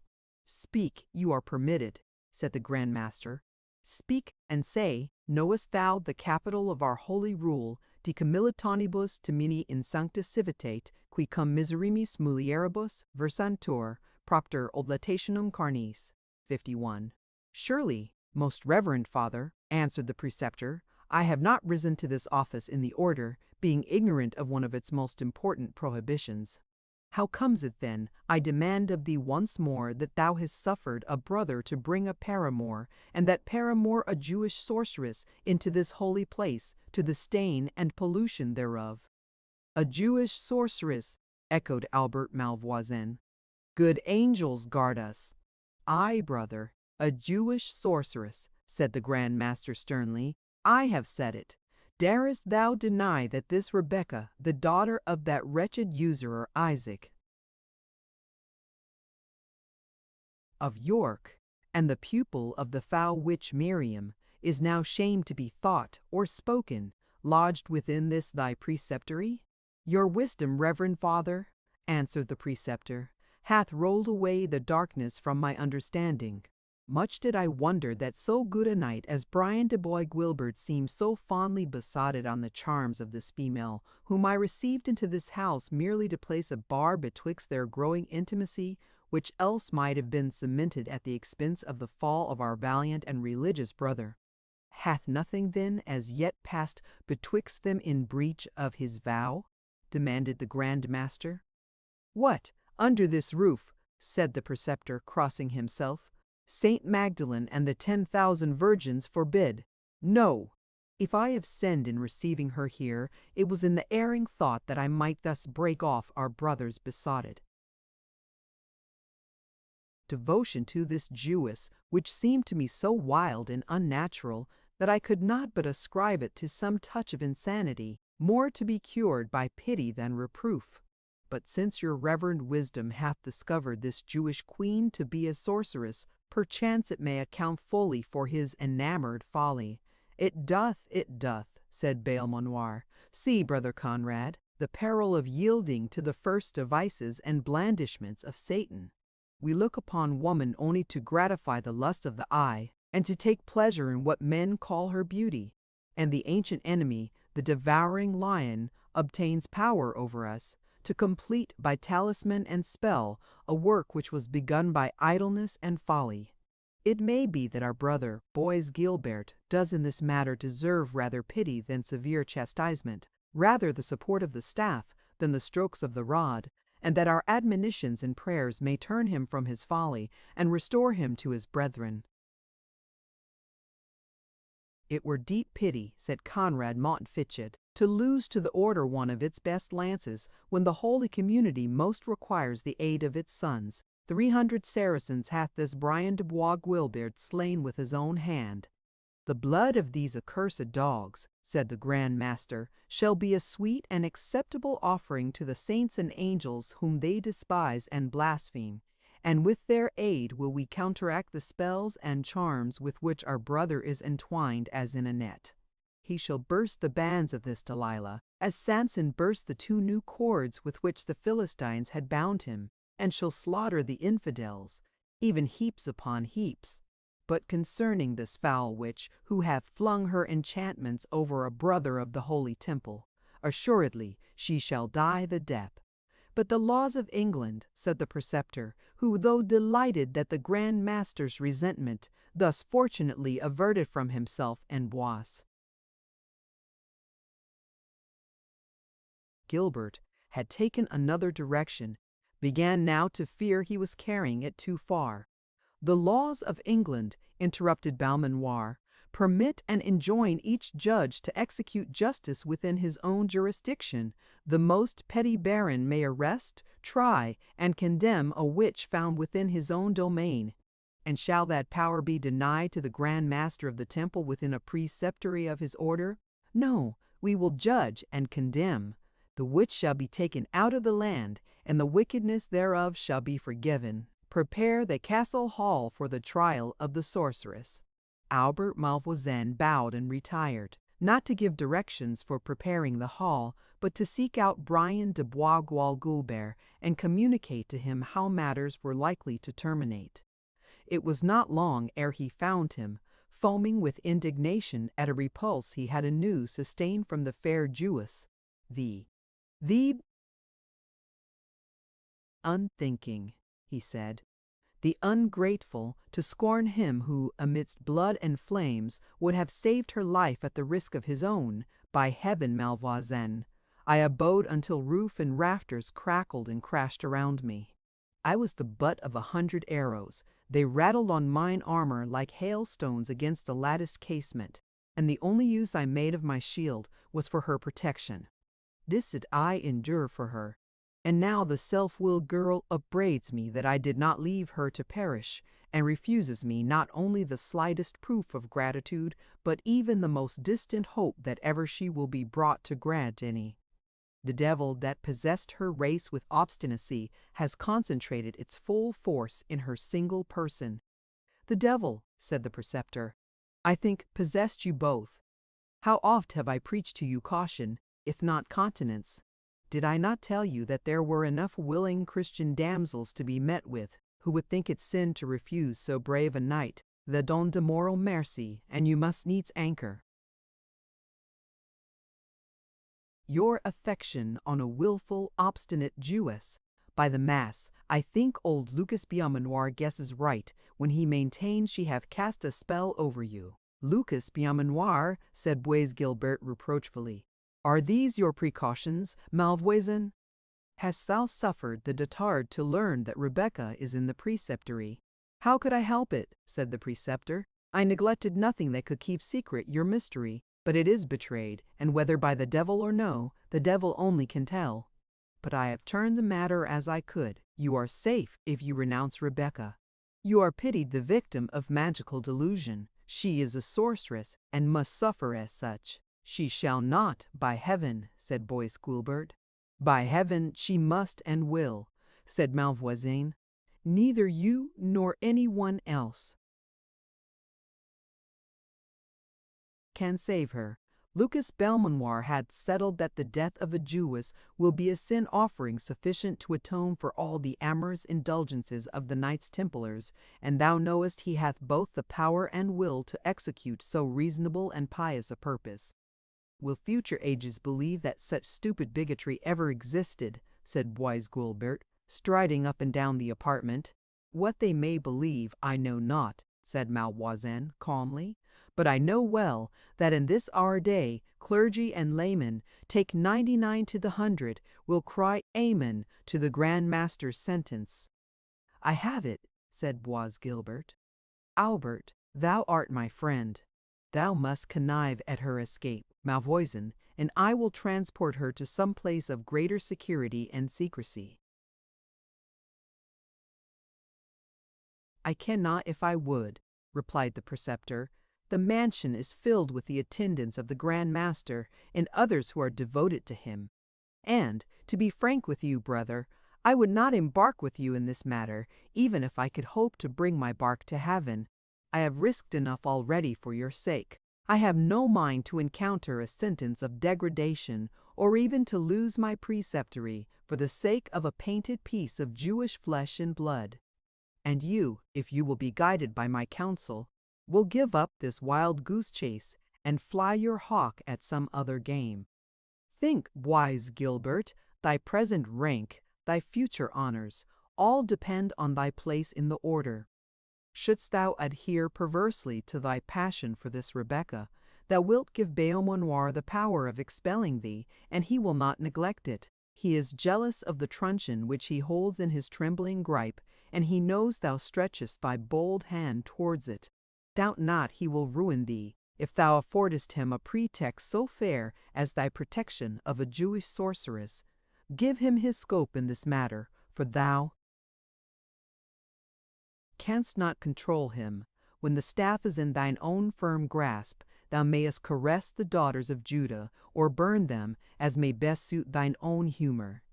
Malvoisin, said Boised Gilbert. Thou art a cold-blooded friend, said the preceptor, hastening to fill up the blank, in which Boised Gilbert would probably have placed a worse word. A cold-blooded friend I am, and therefore more fit to give thee advice. I tell thee once more that thou canst not save Rebecca. I tell thee once more thou canst but perish with her. Go hie thee to the Grand Master. Throw thyself at his feet, and tell him, not at his feet, by heaven, but to the dotard's very beard will I say. Say to him then, to his beard, continued Malvoisin coolly, that you love this captive Jewess to distraction, and the more thou dost enlarge on thy passion, the greater will be his haste to end it by the death of the fair enchantress, while thou, taken in flagrant delict by the avowal of a crime contrary to thine oath, canst hope no aid of thy brethren, and must exchange all thy brilliant visions of ambition and power to lift perhaps a mercenary spear in some of the petty quarrels between Flanders and Burgundy. Thou speakest the truth, Malvoisin, said Brian de Bois Guilbert after a moment's reflection. I will give the hoary bigot no advantage over me, and for Rebecca she hath not merited at my hand that I should expose rank and honor for her sake. I will cast her off, yes, I will leave her to her fate, unless qualify not by wise and necessary resolution, said Malvoisin. Women are but the toys which amuse our lighter hours. Ambition is the serious business of life. Perish 1,000 such frail baubles as this Jewess, before thy manly step pause in the brilliant career that lies stretched before thee. For the present we part, nor must we be seen to hold close conversation. I must order the hall for his judgment seat. What? Said Bois Guilbert, so soon? Aye, replied the preceptor. Trial moves rapidly on when the judge has determined the sentence beforehand. Rebecca, said Bois Guilbert when he was left alone, thou art like to cost me dear. Why cannot I abandon thee to thy fate, as this calm hypocrite recommends? One effort will I make to save thee, but beware of ingratitude, for if I am again repulsed, my vengeance shall equal my love. The life and honor of Bois Guilbert must not be hazarded where contempt and reproaches are his only reward. The preceptor had hardly given the necessary orders when he was joined by Conrad Mott Fichet, who acquainted him with the Grand Master's resolution to bring the Jewess to instant trial for sorcery. It is surely a dream, said the preceptor. We have many Jewish physicians, and we call them not wizards, though they work wonderful cures." "The Grand Master thinks otherwise," said Montfichet. "And, Albert, I will be upright with thee, wizard or not. It were better that this miserable damsel die, than that Brian de Bois Guilbert should be lost to the order, or the order divided by internal dissension. Thou wast his high rank, his fame in arms. Thou knowest the zeal with which many of our brethren regard him. But all this will not avail him with our Grand Master, should he consider Brian as the accomplice, not the victim, of this Jewess. Were the souls of the 12 tribes in her single body, it were better she suffered alone than that Bois Guilbert were partner in her destruction." "I have been working him even now to abandon her," said Malvoisin. "But still, are there grounds enough to condemn this Rebecca for sorcery? Will not the Grand Master change his mind when he sees that the proofs are so weak?" "They must be strengthened, Albert," replied Montfichet. "They must be strengthened. Dost thou understand me?" "I do," said the preceptor, "nor do I scruple to do aught for advancement of the order. But there is little time to find engines fitting." "Malvoisin, they must be found," said Conrad. "Well will it advantage both the order and thee. This Templestowe is a poor preceptory that of Mason Dio is worth double its value. Thou knowest my interest with our old chief. Find those who can carry this matter through, and thou art preceptor of Mason Dio in the fertile Kent. How sayest thou?" "There is," replied Malvoisin, "among those who came hither with Bois Guilbert, 2 fellows whom I well know, servants. They were to my brother Philip de Malvoisin, and passed from his service to that of Front de Boeuf. It may be they know something of the witcheries of this woman. Away, seek them out instantly, and hark thee, if a bezant or 2 will sharpen their memory, let them not be wanting. They would swear the mother that bore them a sorceress for a Zetchen," said the preceptor. "Away then," said Montfichet. "At noon the affair will proceed. I have not seen our senior in such earnest preparation since he condemned to the stake Hamet Alfaji, a convert who relapsed to the Moslem faith." The ponderous castle bell had tolled the point of noon when Rebecca heard a trampling of feet upon the private stair which led to her place of confinement. The noise announced the arrival of several persons, and the circumstance rather gave her joy, for she was more afraid of the solitary visits of the fierce and passionate Bois Guilbert than of any evil that could befall her besides. The door of the chamber was unlocked, and Conrad and the preceptor Malvoisin entered, attended by 4 warders clothed in black, and bearing halberds. "Daughter of an accursed race," said the preceptor, "arise and follow us." "Whither?" said Rebecca, "and for what purpose?" "Damsel," answered Conrad, "it is not for thee to question, but to obey. Nevertheless, be it known to thee that thou art to be brought before the tribunal of the Grand Master of our holy order, there to answer for thine offences." "May the God of Abraham be praised," said Rebecca, folding her hands devoutly.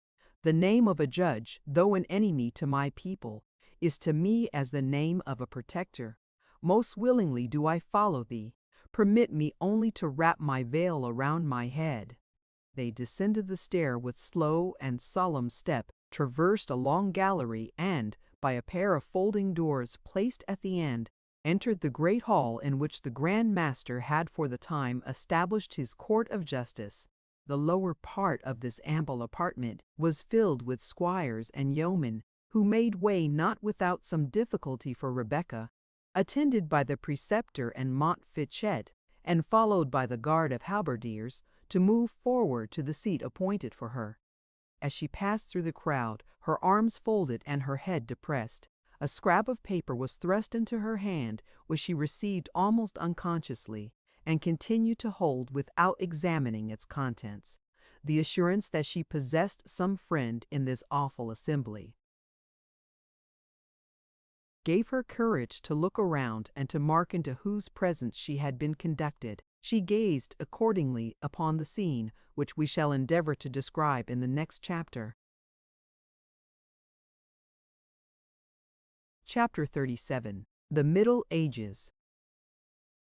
Stern was the law which bade its votaries leave at human woes with human hearts to grieve. Stern was the law which at the winning wile of frank and harmless mirth forbade to smile. But sterner still, when high the iron rod of tyrant power she shook, and called that power of God. The tribunal erected for the trial of the innocent and unhappy Rebecca occupied the dais or elevated part of the upper end of the great hall, a platform which we have already described as the place of honor, destined to be occupied by the most distinguished inhabitants or guests of an ancient mansion. On an elevated seat, directly before the accused, sat the Grand Master of the Temple in full and ample robes of flowing white, holding in his hand the mystic staff which bore the symbol of the order. At his feet was placed a table, occupied by 2 scribes, chaplains of the order, whose duty it was to reduce to formal record the proceedings of the day. The black dresses, bare scalps, and demure looks of these churchmen formed a strong contrast to the warlike appearance of the knights who attended, either as residing in the preceptory or as come thither to attend upon their Grand Master. The preceptors, of whom there were 4 present, occupied seats lower in height and somewhat drawn back behind that of their superior, and the knights, who enjoyed no such rank in the order, were placed on benches still lower, and preserving the same distance from the preceptors as these from the Grand Master. Behind them, but still upon the dais or elevated portion of the hall, stood the esquires of the order, in white dresses of an inferior quality. The whole assembly wore an aspect of the most profound gravity, and in the faces of the knights might be perceived traces of military daring, united with the solemn carriage becoming men of a religious profession, and which, in the presence of their Grand Master, failed not to sit upon every brow. The remaining and lower part of the hall was filled with guards holding partisans, and with other attendants whom curiosity had drawn thither to see at once a Grand Master and a Jewish sorceress. By far the greater part of those inferior persons were, in one rank or other, connected with the order, and were accordingly distinguished by their black dresses. But peasants from the neighboring country were not refused admittance, for it was the pride of Beaumanoir to render the edifying spectacle of the justice which he administered as public as possible. His large blue eyes seemed to expand as he gazed around the assembly, and his countenance appeared elated by the conscious dignity and imaginary merit of the part which he was about to perform. A psalm, which he himself accompanied with a deep mellow voice, which age had not deprived of its powers, commenced the proceedings of the day, and the solemn sounds, Venite exultemus Domino, so often sung by the Templars before engaging with earthly adversaries, was judged by Lucas most appropriate to introduce the approaching triumph, for such he deemed it, over the powers of darkness. The deep prolonged notes, raised by 100 masculine voices accustomed to combine in the choral chant, arose to the vaulted roof of the hall and rolled on amongst its arches with the pleasing yet solemn sound of the rushing of mighty waters. When the sound ceased, the Grand Master glanced his eye slowly around the circle and observed that the seat of one of the preceptors was vacant. Brian de Bois Guilbert, by whom it had been occupied, had left his place and was now standing near the extreme corner of one of the benches occupied by the knights companions of the temple, one hand extending his long mantle, so as in some degree to hide his face, while the other held his cross-handled sword, with the point of which, sheathed as it was, he was slowly drawing lines upon the oaken floor. "Unhappy man," said the Grand Master, after favoring him with a glance of compassion. "Thou seest, Conrad, how this holy work distresses him. To this can the light look of woman, aided by the prince of the powers of this world, bring a valiant and worthy knight. Seest thou he cannot look upon us, he cannot look upon her, and who knows by what impulse from his tormentor his hand forms these cabalistic lines upon the floor. It may be our life and safety are thus aimed at, but we spit at and defy the foul enemy. Semper Leo percutator. This was communicated apart to his confidential follower, Conrad Montfichet. The Grand Master then raised his voice and addressed the assembly. Reverend and valiant men, knights, preceptors, and companions of this holy order, my brethren and my children, you also, well-born and pious esquires, who aspire to wear this holy cross, and you also, Christian brethren of every degree, be it known to you that it is not defect of power in us which hath occasioned the assembling of this congregation, for, however unworthy in our person, yet to us is committed, with this spittoon, full power to judge and to try all that regards the weal of this our holy order. Holy Saint Bernard, and the rule of our knightly and religious profession, hath said in the 59th Capital, 53, that he would not that brethren be called together in council, save at the will and command of the Master, leaving it free to us, as to those more worthy fathers who have preceded us in this our office, to judge as well of the occasion as of the time and place in which a chapter of the whole order, or of any part thereof, may be convoked. Also, in all such chapters, it is our duty to hear the advice of our brethren, and to proceed according to our own pleasure. But when the raging wolf hath made an inroad upon the flock, and carried off one member thereof, it is the duty of the kind shepherd to call his comrades together, that with bows and slings they may quell the invader, according to our well-known rule, that the lion is ever to be beaten down. We have therefore summoned to our presence a Jewish woman by name Rebecca, daughter of Isaac of York, a woman infamous for sortileges and for witcheries, whereby she hath maddened the blood and besotted the brain, not of a churl, but of a knight, not of a secular knight, but of one devoted to the service of the holy temple, not of a knight companion, but of a preceptor of our order, first in honor as in place. Our brother Brian de Bois Gilbert is well known to ourselves, and to all degrees who now hear me, as a true and zealous champion of the cross, by whose arm many deeds of valor have been wrought in the Holy Land, and the holy places purified from pollution by the blood of those infidels who defiled them. Neither have our brother's sagacity and prudence been less in repute among his brethren than his valor and discipline, insomuch that knights both in eastern and western lands have named de Bois Guilbert as one who may well be put in nomination as successor to this platoon, when it shall please heaven to release us from the toil of bearing it. If we were told that such a man, so honored and so honorable, suddenly casting away regard for his character, his vows, his brethren, and his prospects,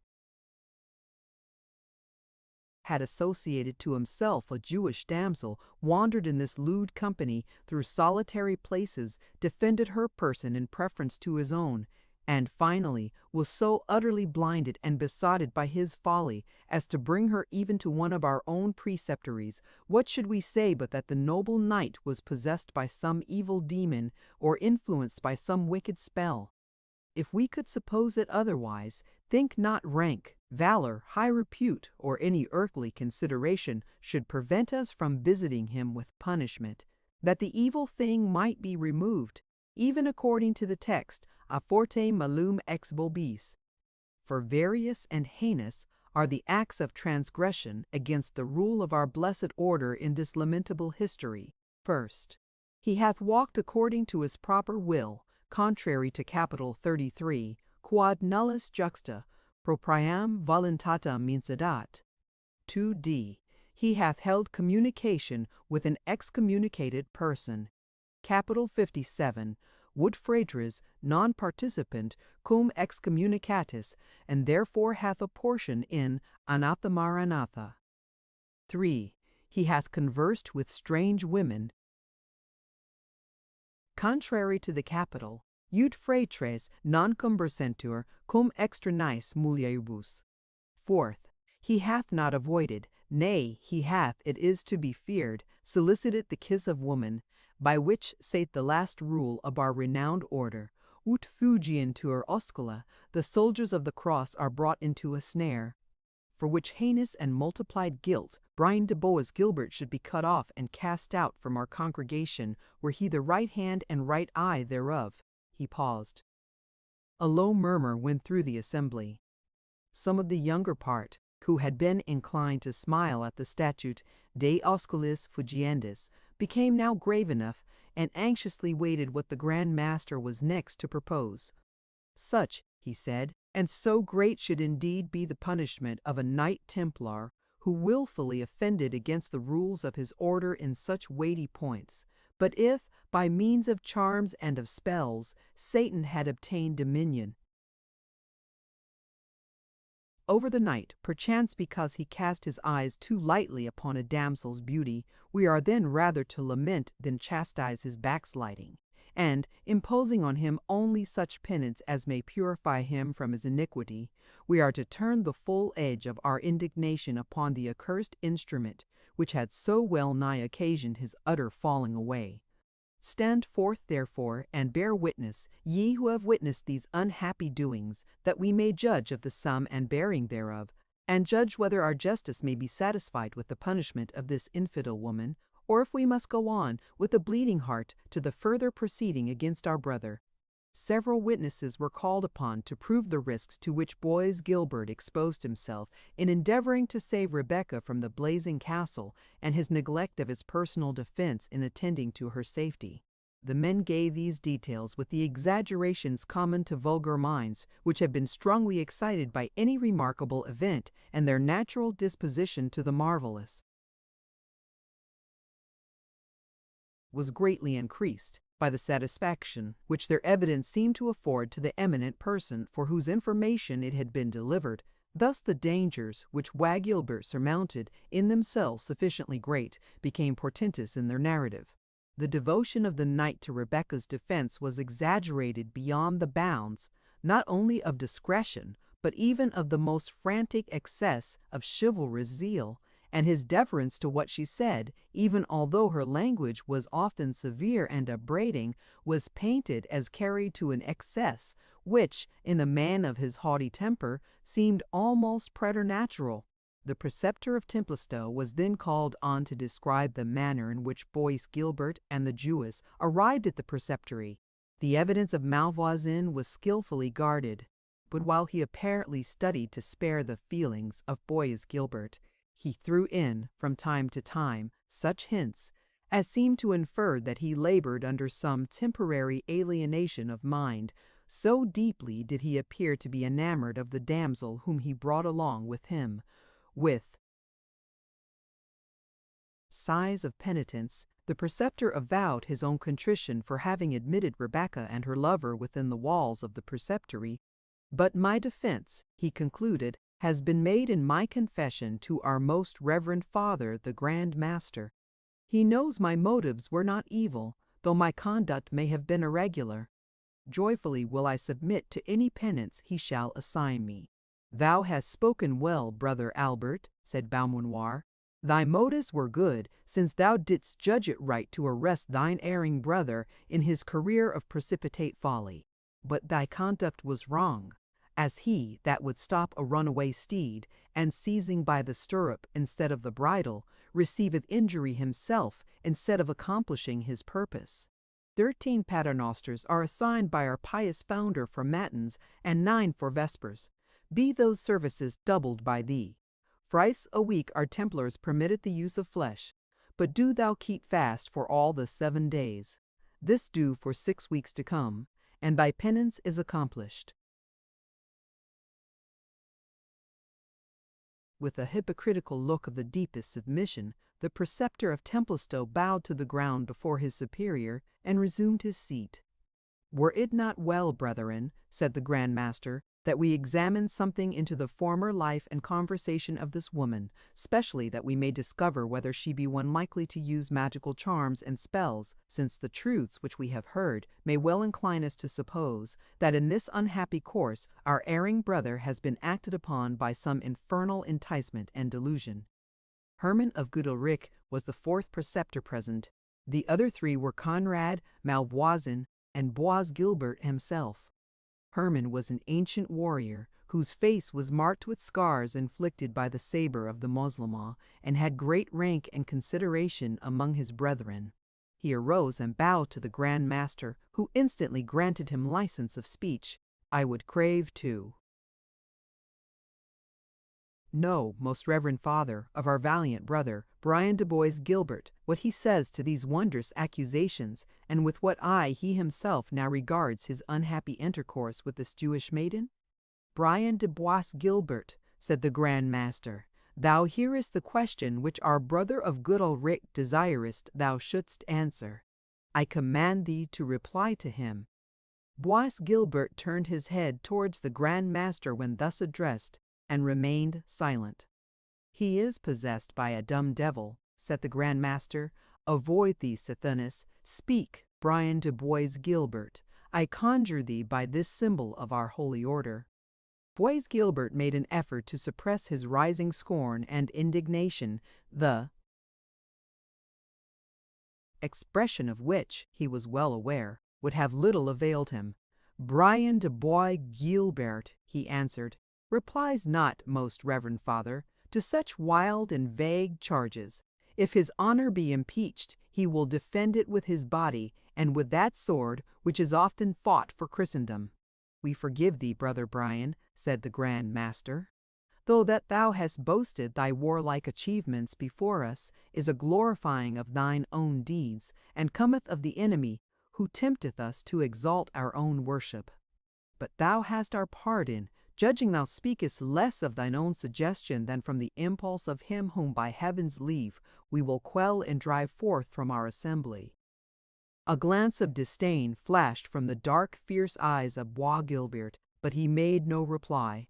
And now, pursued the Grand Master, since our brother of good Ulric's question has been thus imperfectly answered, pursue we our quest, brethren, and with our patron's assistance we will search to the bottom this mystery of iniquity. Let those who have aught to witness of the life and conversation of this Jewish woman stand forth before us. There was a bustle in the lower part of the hall, and when the Grand Master inquired the reason, it was replied, there was in the crowd a bedridden man, whom the prisoner had restored to the perfect use of his limbs by a miraculous balsam. The poor peasant, a Saxon by birth, was dragged forward to the bar, terrified at the penal consequences which he might have incurred by the guilt of having been cured of the palsy by a Jewish damsel. Perfectly cured he certainly was not, for he supported himself forward on crutches to give evidence. Most unwilling was his testimony, and given with many tears. But he admitted that 2 years since, when residing at York, he was suddenly afflicted with a sore disease while laboring for Isaac the rich Jew in his vocation of a joiner, that he had been unable to stir from his bed until the remedies applied by Rebecca's directions, and especially a warming and spicy-smelling balsam, had in some degree restored him to the use of his limbs. Moreover, he said, she had given him a pot of that precious ointment, and furnished him with a piece of money withal, to return to the house of his father, near to Templestowe. And may it please your gracious reverence, said the man, I cannot think the damsel meant harm by me, though she hath the ill hap to be a Jewess. For even when I used her remedy, I said the Pater and the Creed, and it never operated a whit less kindly. Peace, slave, said the Grand Master, and begun. It well suits brutes like thee to be tampering and trinketing with hellish cures, and to be giving your labor to the sons of mischief. I tell thee, the fiend can impose diseases for the very purpose of removing them, in order to bring into credit some diabolical fashion of cure. Hast thou that unguent of which thou speakest? The peasant, fumbling in his bosom with a trembling hand, produced a small box bearing some Hebrew characters on the lid, which was, with most of the audience, a sure proof that the devil had stood apothecary. Beaumanoir after crossing himself, took the box into his hand, and, learned in most of the Eastern tongues, read with ease the motto on the lid, "The Lion of the tribe of Judah hath conquered." Strange powers of Sathanas, said he, which can convert Scripture into blasphemy, mingling poison with our necessary food. Is there no leech here who can tell us the ingredients of this mystic unguent? Two mediciners, as they called themselves, the one a monk, the other a barber, appeared, and avouched they knew nothing of the materials, excepting that they savored of myrrh and camphire, which they took to be oriental herbs. But with the true professional hatred to a successful practitioner of their art, they insinuated that, since the medicine was beyond their own knowledge, it must necessarily have been compounded from an unlawful and magical pharmacopoeia, since they themselves, though no conjurers, fully understood every branch of their art so far as it might be exercised with the good faith of a Christian. When this medical research was ended, the Saxon peasant desired humbly to have back the medicine which he had found so salutary. But the Grand Master frowned severely at the request. "What is thy name, fellow?" said he to the cripple. "Hig, the son of Snell," answered the peasant. "Then Hig, son of Snell," said the Grand Master, "I tell thee it is better to be bedridden than to accept the benefit of unbelievers' medicine that thou mayest arise and walk. Better to despoil infidels of their treasure by the strong hand than to accept of them benevolent gifts or do them service for wages. Go thou, and do as I have said." "Alack," said the peasant, "and it shall not displease your reverence, the lesson comes too late for me, for I am but a maimed man. But I will tell my two brethren, who serve the rich Rabbi Nathan ben Samuel, that your mastership says it is more lawful to rob him than to render him faithful service." "Out with the prating villain," said Beaumanoir, who was not prepared to refute this practical application of his general maxim. Hig, the son of Snell, withdrew into the crowd, but, interested in the fate of his benefactress, lingered until he should learn her doom, even at the risk of again encountering the frown of that severe judge, the terror of which withered his very heart within him. At this period of the trial, the Grand Master commanded Rebecca to unveil herself. Opening her lips for the first time, she replied patiently, but with dignity, that it was not the wont of the daughters of her people to uncover their faces when alone in an assembly of strangers. The sweet tones of her voice and the softness of her reply impressed on the audience a sentiment of pity and sympathy, but Beaumanoir, in whose mind the suppression of each feeling of humanity which could interfere with his imagined duty was a virtue of itself, repeated his commands that his victim should be unveiled. The guards were about to remove her veil accordingly when she stood up before the Grand Master and said, "Nay, but for the love of your own daughters, alas," she said, recollecting herself, "ye have no daughters.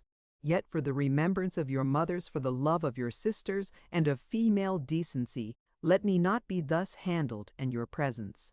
It suits not a maiden to be disrobed by such rude grooms.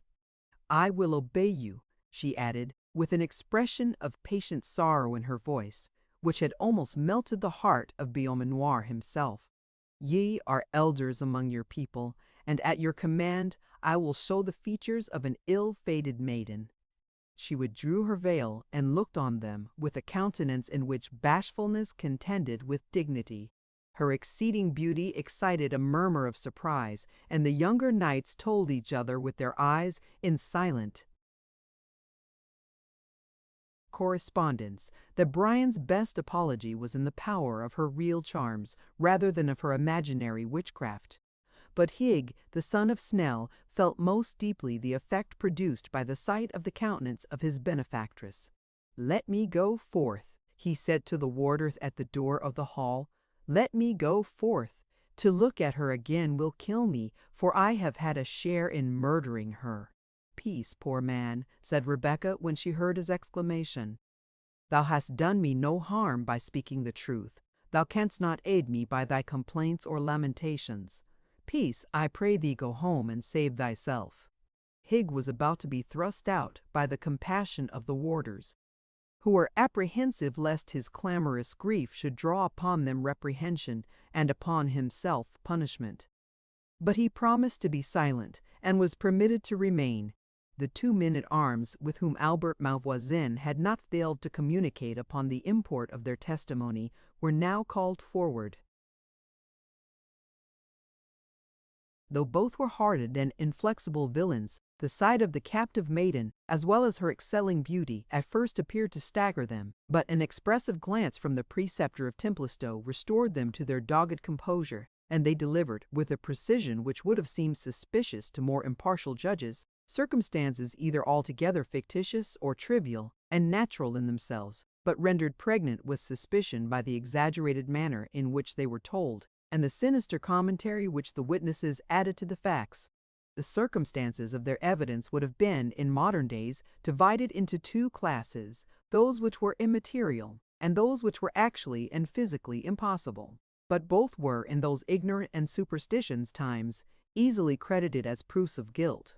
The first class set forth that Rebecca was heard to mutter to herself in an unknown tongue that the songs she sung by fits were of a strangely sweet sound, which made the ears of the hearer tingle, and his heart throb that she spoke at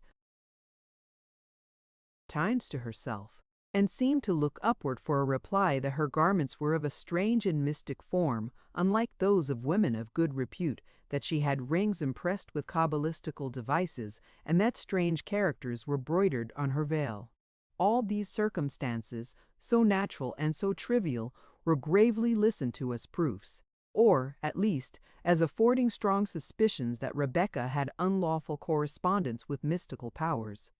But there was less equivocal testimony which the credulity of the assembly, or of the greater part, greedily swallowed, however incredible. One of the soldiers had seen her work a cure upon a wounded man, brought with them to the castle of Torquilstone. She did, he said, make certain signs upon the wound, and repeated certain mysterious words, which he blessed God he understood not, when the iron head of a square crossbow bolt disengaged itself from the wound. The bleeding was stanched, the wound was closed, and the dying man was, within a quarter of an hour, walking upon the ramparts and assisting the witness in managing a mangonel or machine for hurling stones.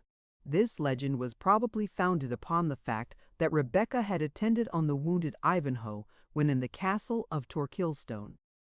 But it was the more difficult to dispute the accuracy of the witness, as, in order to produce real evidence in support of his verbal testimony, he drew from his pouch the very bold head, which, according to his story, had been miraculously extracted from the wound, and as the iron weighed a full ounce, it completely confirmed the tale, however marvelous. His comrade had been a witness from a neighboring battlement of the scene betwixt Rebecca and Bois Guilbert, when she was upon the point of precipitating herself from the top of the tower. Not to be behind his companion, this fellow stated that he had seen Rebecca perch herself upon the parapet of the turret, and there take the form of a milk-white swan, under which appearance she flitted 3 times round the castle of Torquilstone, then again settle on the turret and once more assume the female form. Less than 1/2 of this weighty evidence would have been sufficient to convict any old woman, poor and ugly, even though she had not been a Jewess. United with that fatal circumstance, the body of proof was too weighty for Rebecca's youth, though combined with the most exquisite beauty. The Grand Master had collected the suffrages, and now in a solemn tone demanded of Rebecca what she had to say against the sentence of condemnation which he was about to pronounce. "To invoke your pity," said the lovely Jewess with a voice somewhat tremulous with emotion, "would, I am aware, be as useless as I should hold it mean. To state that, to relieve the sick and wounded of another religion, cannot be displeasing to the acknowledged founder of both our faiths, were also unavailing. To plead that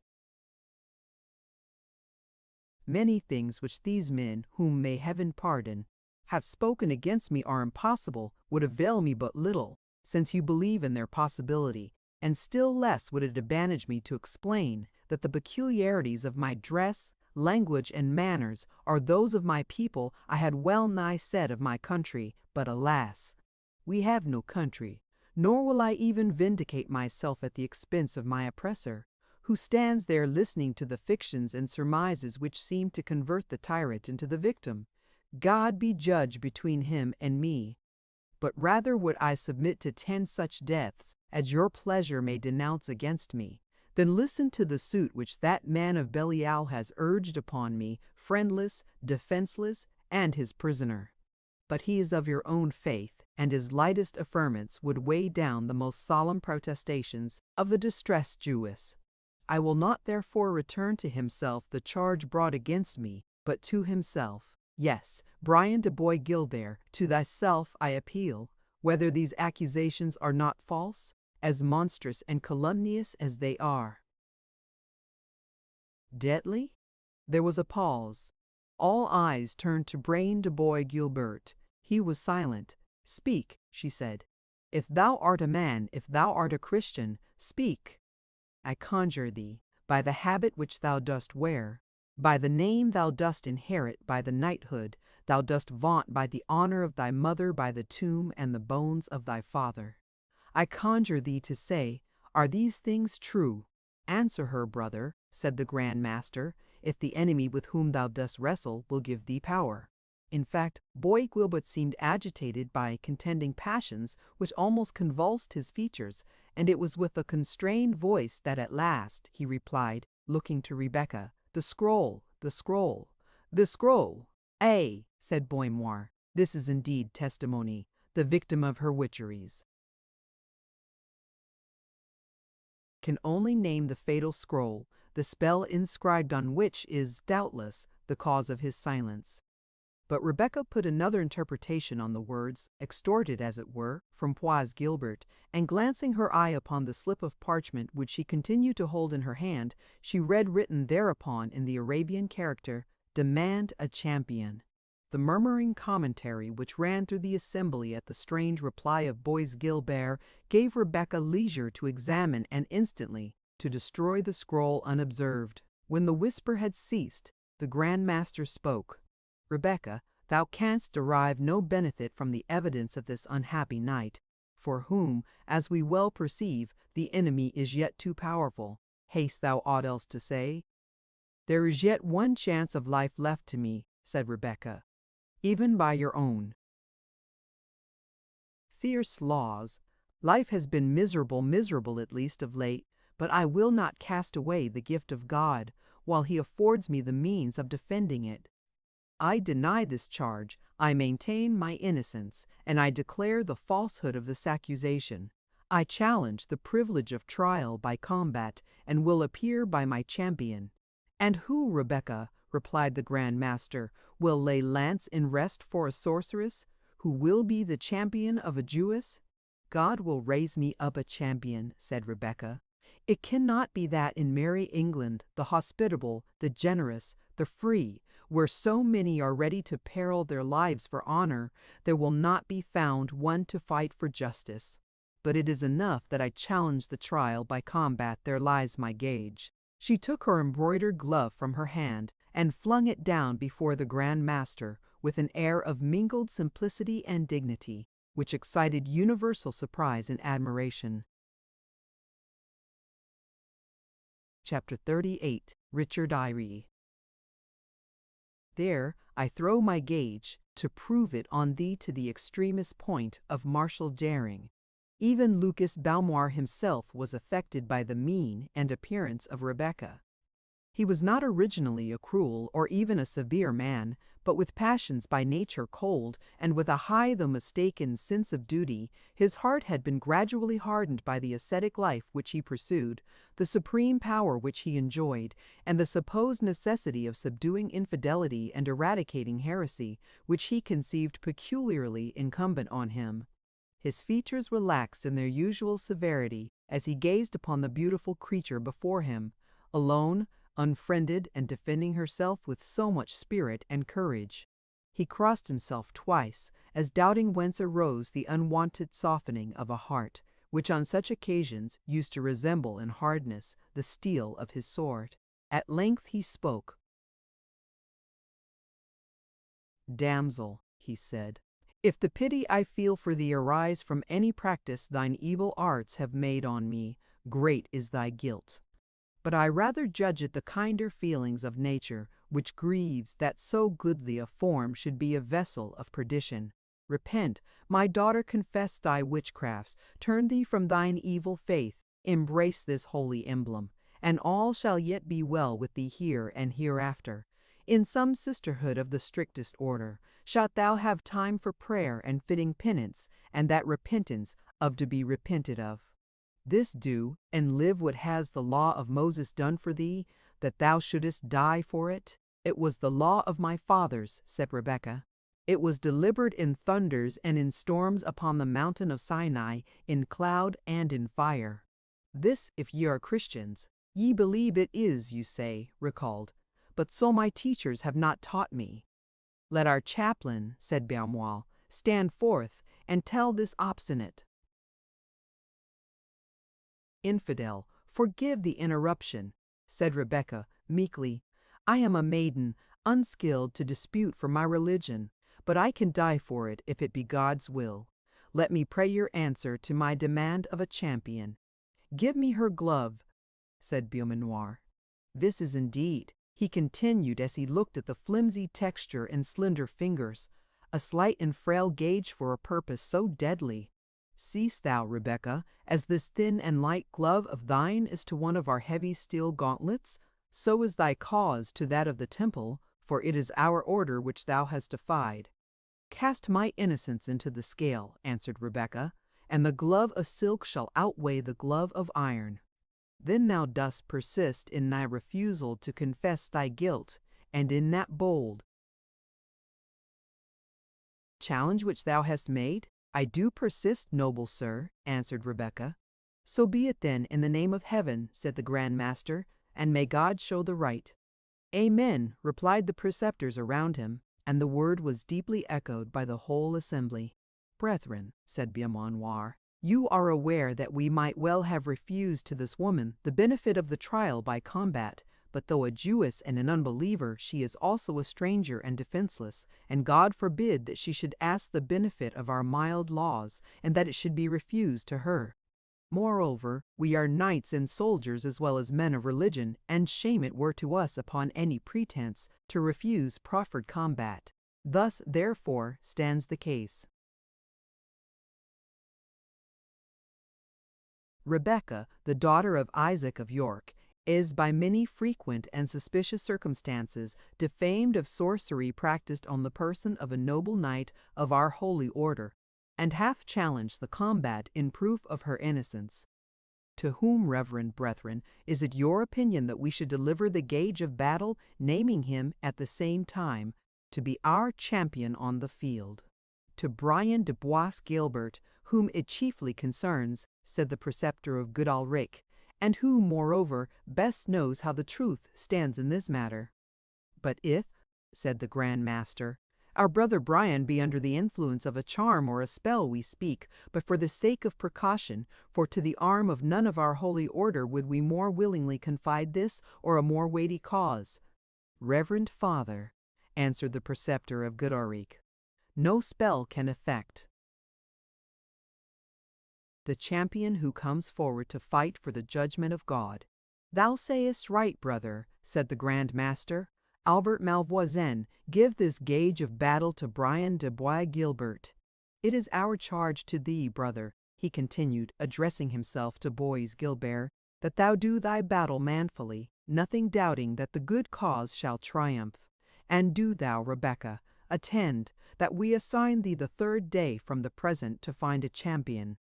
That is but brief space, answered Rebekah, for a stranger, who is also of another faith, to find one who will do battle, wagering life and honor for her cause, against a knight who is called an approved soldier. We may not extend it, answered the Grand Master. The field must be foughten in our own presence, and divers weighty causes call us on the 4th day from hence. God's will be done, said Rebekah. I put my trust in him, to whom an instant is as effectual to save as a whole age. Thou hast spoken well, damsel, said the Grand Master, but well know we who can array himself like an angel of light. It remains but to name a fitting place of combat, and, if it so hap, also of execution. Where is the preceptor of this house? Albert Malvoisin, still holding Rebekah's glove in his hand, was speaking to Bois Gilbert very earnestly, but in a low voice. How, said the Grand Master, will he not receive the gage? He doth, most reverend father, said Malvoisin, slipping the glove under his own mantle. And for the place of combat, I hold the fittest to be the lists of St. George, belonging to this preceptory, and used by us for military exercise. It is well, said the Grand Master. Rebecca, in those lists shalt thou produce thy champion, and if thou failest to do so, or if thy champion shall be discomfited by the judgment of God, thou shalt then die the death of a sorceress, according to doom. Let this our judgment be recorded, and the record read aloud, that no one may pretend ignorance. One of the chaplains, who acted as clerks to the chapter, immediately engrossed the order in a huge volume which contained the proceedings of the Templar Knights when solemnly assembled on such occasions, and when he had finished writing, the other read aloud the sentence of the Grand Master, which, when translated from the Norman French in which it was couched, was expressed as follows: Rebecca, a Jewess, daughter of Isaac of York, being attainted of sorcery, seduction, and other damnable practices practiced on a knight of the most holy order of the Temple of Zion, doth deny the same, and saith that the testimony delivered against her this day is false, wicked, and disloyal, and that by lawful aswan 54 of her body as being unable to combat in her own behalf, she doth offer, by a champion instead thereof, to avouch her case, he performing his loyal devoir in all knightly sort, with such arms as to and therewith she proffered her gage. And the gage having been delivered to the noble lord and knight, Brian de Bois Guilbert, of the Holy Order of the Temple of Zion, he was appointed to do this battle in behalf of his order and himself, as injured and impaired by the practices of the appellant. Wherefore the most reverend father and puissant lord, Lucas Marquis of Beaumanoir, did allow of the said challenge and of the said aswan of the appellant's body, and assigned a third day for the said combat, the place being the enclosure called the Lists of St. George, near to the preceptory of Templestowe. And the Grand Master appoints the appellant to appear there by her champion, on pain of doom, as a person convicted of sorcery or seduction, and also the defendant so to appear, under the penalty of being held and adjudged recreant in case of default.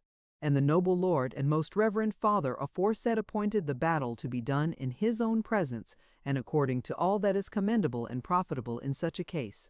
And may God aid the just cause. Amen, said the Grand Master, and the word was echoed by all around. Rebecca spoke not, but she looked up to heaven, and, folding her hands, remained for a minute without change of attitude. She then modestly reminded the Grand Master that she ought to be permitted some opportunity of free communication with her friends, for the purpose of making her condition known to them, and procuring, if possible, some champion to fight in her behalf. It is just and lawful, said the Grand Master. Choose what messenger thou shalt trust, and he shall have free communication with thee in thy prison chamber. Is there, said Rebecca, anyone here who, either for love of a good cause or for ample hire, will do the errand of a distressed being? All were silent, for none thought it safe, in the presence of the Grand Master, to avow any interest in the calumniated prisoner, lest he should be suspected of leaning towards Judaism. Not even the prospect of reward, far less any feelings of compassion alone, could surmount this apprehension. Rebecca stood for a few moments in indescribable anxiety, and then exclaimed, "Is it really thus? And in English land am I to be deprived of the poor chance of safety which remains to me for one of an act of charity which would not be refused to the worst criminal?" Haig, the son of Snell, at length replied, "I am but a maimed man, but that I can at all stir or move was owing to her charitable assistance. I will do thine errand," he added, addressing Rebecca, "as well as a crippled object can, and happy were my limbs fleet enough to repair the mischief done by my tongue. Alas, when I boasted of thy charity, I little thought I was leading thee into danger." "God," said Rebecca, is the disposer of all. He can turn back the captivity of Judah, even by the weakest instrument. To execute his message, the snail is as sure a messenger as the falcon. Seek out Isaac of York, here is that will pay for horse and man, let him have this scroll. I know not if it be of heaven the spirit which inspires me, but most truly do I judge that I am not to die this death, and that a champion will be raised up for me. Farewell, life and death are in thy haste. The peasant took the scroll, which contained only a few lines in Hebrew. Many of the crowd would have dissuaded him from touching a document so suspicious. But Higg was resolute in the service of his benefactress. She had saved his body, he said, and he was confident she did not mean to peril his soul. I will get me, he said, my neighbor Butan's good capel, 55, and I will be at York within as brief space as man and beast may. But as it fortuned, he had no occasion to go so far, for within a quarter of a mile from the gate of the preceptory he met with two riders, whom, by their dress and their huge yellow caps, he knew to be Jews, and, on approaching more nearly, discovered that one of them was his ancient employer, Isaac of York. The other was the Rabbi Ben Samuel, and both had approached as near to the preceptory as they dared, on hearing that the Grand Master had summoned a chapter for the trial of a sorceress. Brother Ben Samuel, said Isaac, my soul is disquieted, and I wot not why. This charge of necromancy is right often used for cloaking evil practices on our people. You. Be of good comfort, brother, said the physician.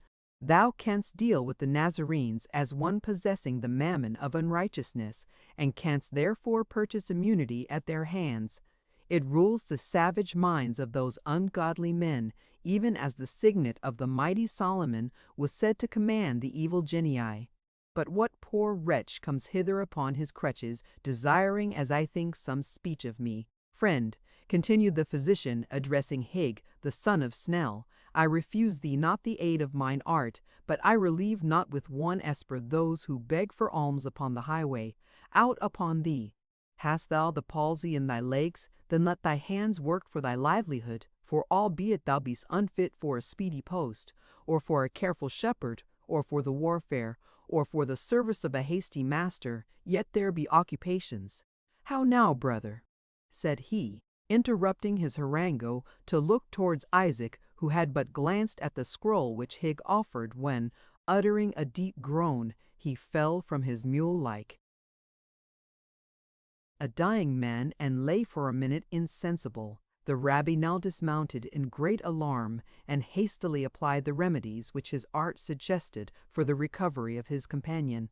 He had even taken from his pocket a cupping apparatus and was about to proceed to phlebotomy when the object of his anxious solicitude suddenly revived, but it was to dash his cap from his head and to throw dust on his gray hairs.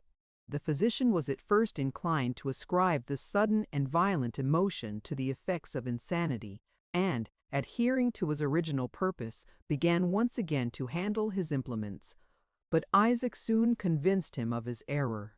Child of my sorrow, he said, well shouldst thou be called Benoni instead of Rebekah. Why should thy death bring down my gray hairs to the grave, till in the bitterness of my heart I curse God and die? Brother, said the rabbi, in great surprise, art thou a father in Israel, and dost thou utter words like unto these? I trust that the child of thy house yet liveth. She liveth, answered Isaac, but it is as Daniel, who was called Belteshazzar, even when within the den of the lions. She is captive unto those men of Belial, and they will wreak their cruelty upon her, sparing neither for her youth nor her comely favor. Oh, she was as a crown of green palms to my gray locks, and she must wither in a night like the gourd of Jonah. Child of my love, child of my old age. O Rebekah, daughter of Rachel, the darkness of the shadow of death hath encompassed thee. Yet read the scroll, said the rabbi. Peradventure it may be that we may yet find out a way of deliverance. Do thou read, brother, answered Isaac, for mine eyes are as a fountain of water. The physician read, but in their native language, the following words: To Isaac, the son of Adonikam, whom the Gentiles call Isaac of York, peace and the blessing of the promise be multiplied unto thee. My father, I am as one doomed to die for that which my soul knoweth not, even for the crime of witchcraft. My father, if a strong man can be found to do battle for my cause with sword and spear, according to the custom of the Nazarenes, and that within the lists of Templestowe, on the 3rd day from this time, peradventure our father's God will give him strength to defend the innocent, and her who hath none to help her. But if this may not be, let the virgins of our people mourn for me, as for one cast off, and for the hart that is stricken by the hunter, and for the flower which is cut down by the scythe of the mower. Wherefore look now what thou doest, and whether there be any rescue. One Nazarene warrior might indeed bear arms in my behalf, even Wilfred, son of Cedric, whom the Gentiles call Ivanhoe, but he may not yet endure the weight of his armor. Nevertheless, send the tidings unto him, my father, for he hath favor among the strong men of his people, and as he was our companion in the house of bondage, he may find someone to do battle for my sake. And say unto him, even unto Wilfred, the son of Cedric, that if Rebecca live, or if Rebecca die, she liveth or dieth wholly free of the guilt she is charged withal. And if it be the will of God that thou shalt be deprived of thy daughter, do not thou tarry, old man, in this land of bloodshed and cruelty, but betake thyself to Cordova, where thy brother liveth in safety, under the shadow of the throne, even of the throne of Bobil the Saracen. For less cruel are the cruelties of the Moors unto the race of Jacob than the cruelties of the Nazarenes of England. Isaac listened with tolerable composure, while Ben Samuel read the letter, and then again resumed the gestures and exclamations of oriental sorrow, tearing his garments, besprinkling his head with dust, and ejaculating, my daughter, flesh of my flesh and bone of my bone. Yet, said the rabbi, take courage, for this grief availeth nothing. Gird up thy loins, and seek out this Wilfred, the son of Cedric. It may be he will help thee with counsel or with strength, for the youth hath favor in the eyes of Richard, called of the Nazarenes Coeur de Lion, and the tidings that he hath returned are constant in the land. It may be that he may obtain his letter and his signet, commanding these men of blood, who take their name from the temple to the dishonor thereof, that they proceed not in their purposed wickedness. I will seek him out, said Isaac, for he is a good youth, and had compassion for the exile of Jacob, but he cannot bear his armor, and what other Christian shall do battle for the oppressed of Zion? Nay, but, said the rabbi, thou speakest as one that knoweth not the Gentiles. With gold shalt thou buy their valor, even as with gold thou buyest thine own safety. Be of good courage, and do thou set forward to find out this Wilfred of Ivanhoe. I will also up and be doing, for great sin it were to leave thee in thy calamity. I will hie me to the city of York, where many warriors and strong men are assembled, and doubt not I will find among them someone who will do battle for thy daughter. For gold is their god, and for riches will they pawn their lives as well as their lands. Thou wilt fulfill, my brother, such promise as I may make unto them in thy name. Assuredly, brother, said Isaac, and heaven be praised that raised me up a comforter in my misery. Howbeit, grant them not their full demand at once, for thou shalt find it the quality of this accursed people that they will ask pounds, and peradventure accept of ounces. Nevertheless, be it as thou willest, for I am distracted in this thing, and what would my gold avail me if the child of my love should perish?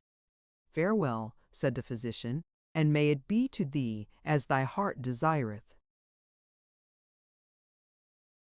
They embraced accordingly, and departed on their several roads. The crippled peasant remained for some time looking after them. These dog Jews, said he, to take no more notice of a free guild brother than if I were a bond slave or a Turk, or a circumcised Hebrew like themselves. They might have flung me a mancus or two, however. I was not obliged to bring their unhallowed scrawls, and run the risk of being bewitched, as more folks than one told me. And what care I for the bit of gold that the wench gave me, if I am to come to harm from the priest next Easter at confession, and be obliged to give him twice as much to make it up with him, and be called the Jew's flying post all my life, as it may hap into the bargain? I think I was bewitched in earnest when I was beside that girl.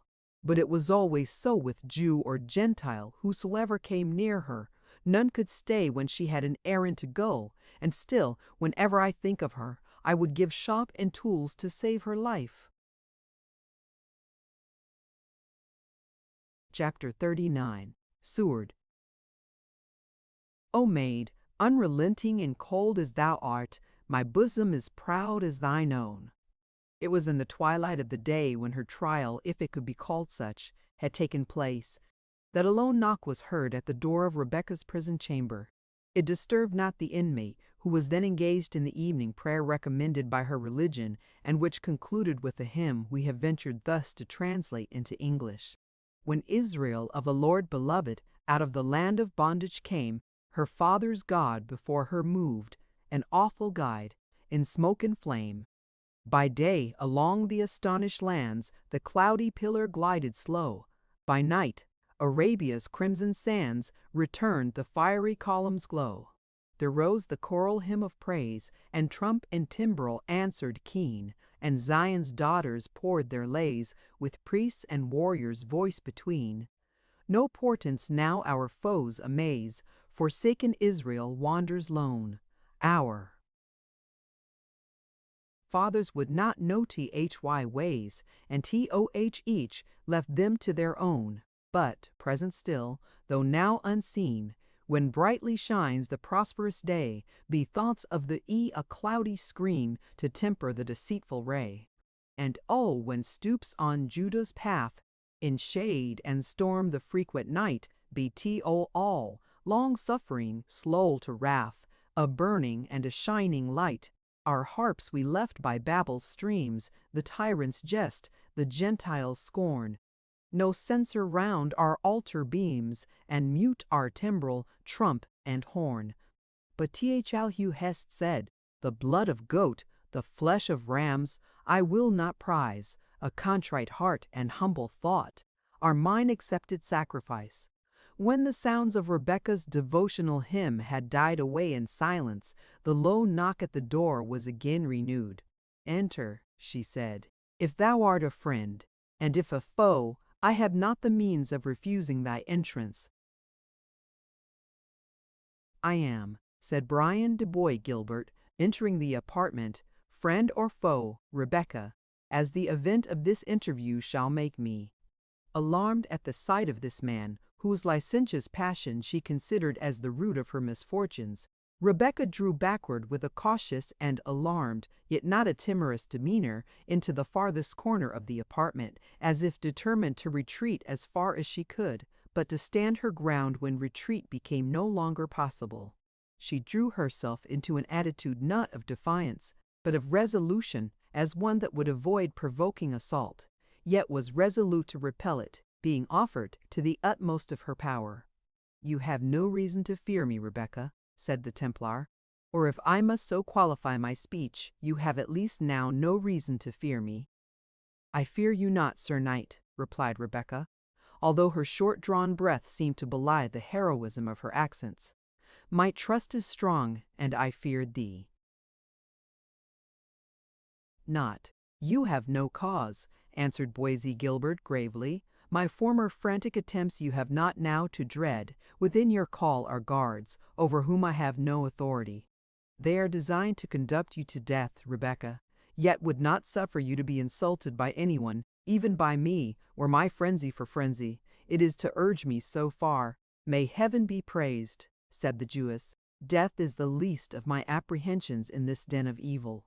Aye, replied the Templar, the idea of death is easily received by the courageous mind when the road to it is sudden and open. A thrust with the lance, a stroke with a sword, were to me little, to you, a spring from a dizzy battlement. A stroke with a sharp poniard has no terrors compared with what either thinks disgrace. Mark me, I say this, perhaps mine own sentiments of honor are not less fantastic. Rebecca, than thine are, but we know alike how to die for them. Unhappy man, said the Jewess, and art thou condemned to expose thy life for principles of which thy sober judgment does not acknowledge the solidity? Surely this is a parting with your treasure for that which is not bread. But deem not so of me. Thy resolution may fluctuate on the wild and changeful billows of human opinion, but mine is anchored on the rock of ages. Silence, maiden, answered the Templar. Such discourse now avails but little. Thou art condemned to die not a sudden and easy death, such as misery chooses and despair welcomes, but a slow, wretched, protracted course of torture, suited to what the diabolical bigotry of these men calls thy crime. And to whom, if such my fate, to whom do I owe this? Said Rebecca. Surely only to him, who, for a most selfish and brutal cause, dragged me hither, and who now, for some unknown purpose of his own, strives to exaggerate the wretched fate to which he exposed me. Think not, said the Templar, that I have so exposed thee. I would have buckle-read thee against such danger with my own bosom as freely as ever I exposed it to the shafts which had otherwise reached thy life. Had thy purpose been the honorable protection of the innocent, said Rebecca, I had thanked thee for thy care. As it is, thou hast claimed merit for it so often that I tell thee life is worth nothing to me, preserved at the price which thou wouldest exact for it. Truce with thine upbraidings, Rebecca, said the Templar. I have my own cause of grief, and brook not that thy reproaches should add to it. What is thy purpose then, Sir Knight? Said the Jewess. Speak it briefly. If thou hast aught to do, save to witness the misery thou hast caused, let me know it, and then, if so it please you, leave me to myself. The step between time and eternity is short, but terrible, and I have few moments to prepare for it. I perceive, Rebecca, said Boys Gilbert, that thou dost continue to burden me with the charge of distresses, which most fain would I have prevented. Sir Knight, said Rebecca, I would avoid reproaches, but what is more certain than that I owe my death to thine unbridled passion? You err, said the Templar hastily. If you impute what I could neither foresee nor prevent to my purpose or agency, could I guess the unexpected arrival of yon art whom some flashes of frantic valor, and the praises yielded by fools to the stupid self-torments of an ascetic, have raised for the present above his own merits, above common sense, above me, and above the hundreds of our order, who think and feel as men free from such silly and fantastic prejudices as are the grounds of his opinions and actions? Yet, said Rebecca, you say to judge upon me, innocent, most innocent as you knew me to be, you concurred in my condemnation, and, if I right understood, are yourself to appear in arms to assert my guilt and assure my punishment. Thy patience, maiden, replied the Templar. No race knows so well as thine own tribes how to submit to the time, and so to trim their bark as to make advantage even of an adverse wind. Lamented be the hour, said Rebecca, that has taught such art to the house of Israel. But adversity bends the heart as fire bends the stubborn steel, and those who are no longer their own governors, and the denizens of their own free independent state, must crouch before strangers. It is our curse, Sir Knight, deserved doubtless by our own misdeeds and those of our fathers, but you who boast your freedom as your birthright, how much deeper is your disgrace when you stoop to soothe the prejudices of others, and that against your own conviction? Your words are bitter, Rebecca, said Boys Gilbert, pacing the apartment with impatience. But I came not hither to bandy reproaches with you. Know that Boys Gilbert yields not to created man. although circumstances may for a time induce him to alter his plan. His will is the mountain stream, which may indeed be turned for a little space aside by the rock, but fails not to find its course to the ocean. That scroll which warned thee to demand a champion, from whom couldst thou think it came, if not from Boisilbert? In whom else couldst thou have excited such interest? A brief respite from instant death, said Rebecca, which will little avail me. Was this all thou couldst do for one, on whose head thou hast heaped sorrow, and whom thou hast brought near even to the verge of the tomb? No, maiden, said Bois-Guilbert, this was not all that I purposed, had it not. Then for the accursed interference of yon fanatical Dotard and the fool of good Ulrich, who, being a Templar, affects to think and judge according to the ordinary rules of humanity, the office of the champion defender had devolved, not on a preceptor, but on a companion of the order. Then I myself, such was my purpose, had, on the sounding of the trumpet, appeared in the lists as thy champion, disguised indeed in the fashion of a roving knight, who seeks adventures to prove his shield and spear, and then, led Beaumanoir have chosen not one, but 2 or 3 of the brethren here assembled, I had not doubted to cast them out of the saddle with my single lance. Thus, Rebecca, should thine innocence have been avouched, and to thine own gratitude would I have trusted for the reward of my victory. This, Sir Knight, said Rebecca, is but idle boasting, a brag of what you would have done had you not found it convenient to do otherwise. You received my glove, and my champion, if a creature so desolate can find one, must encounter your lance in the lists, yet you would assume the air of my friend and protector. Thy friend and protector, said the Templar gravely, I will yet be, but mark at what risk, or rather at what certainty, of dishonor, and then blame me not if I make my stipulations, before I offer up all that I have hitherto held dear, to save the life of a Jewish maiden. Speak, said Rebecca, I understand thee not. Well then, said Bois-Guilbert, I will speak as freely as ever did doting penitent to his ghostly father when placed in the tricky confessional. Rebecca, if I appear not in these lists, I lose fame and rank, lose that which is the breath of my nostrils, the esteem, I mean, in which I am held by my brethren, and the hopes I have of succeeding to that mighty authority which is now wielded by the bigoted dotard Lucas de Balmoir, but of which I should make a different use. Such is my certain doom, except I appear in arms against thy cause. Accursed be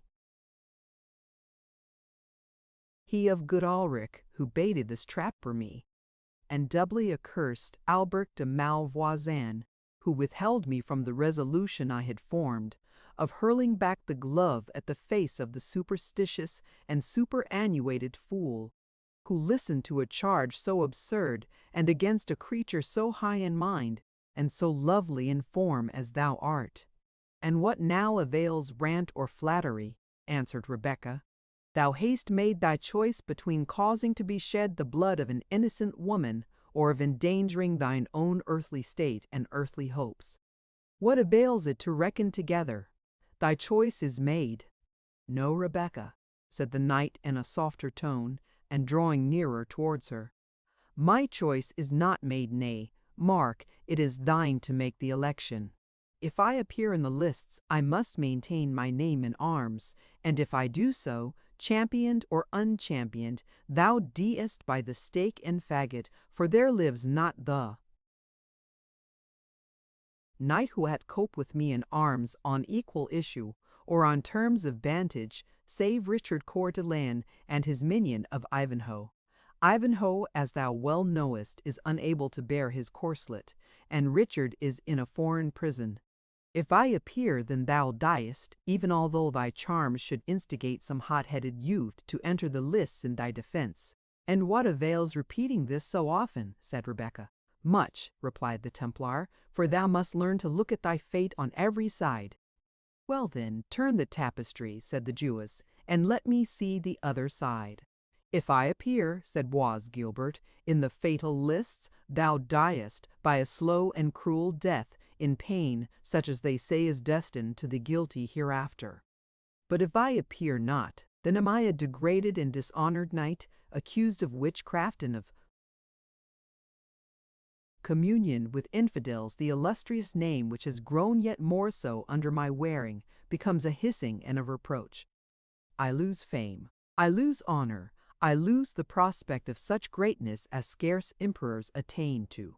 I sacrifice mighty ambition, I destroy schemes built as high as the mountains with which heathens say their heaven was once nearly scaled, and yet, Rebecca, he added, throwing himself at her feet, this greatness will I sacrifice, this fame will I renounce, this power will I forego, even now when it is a half within my grasp.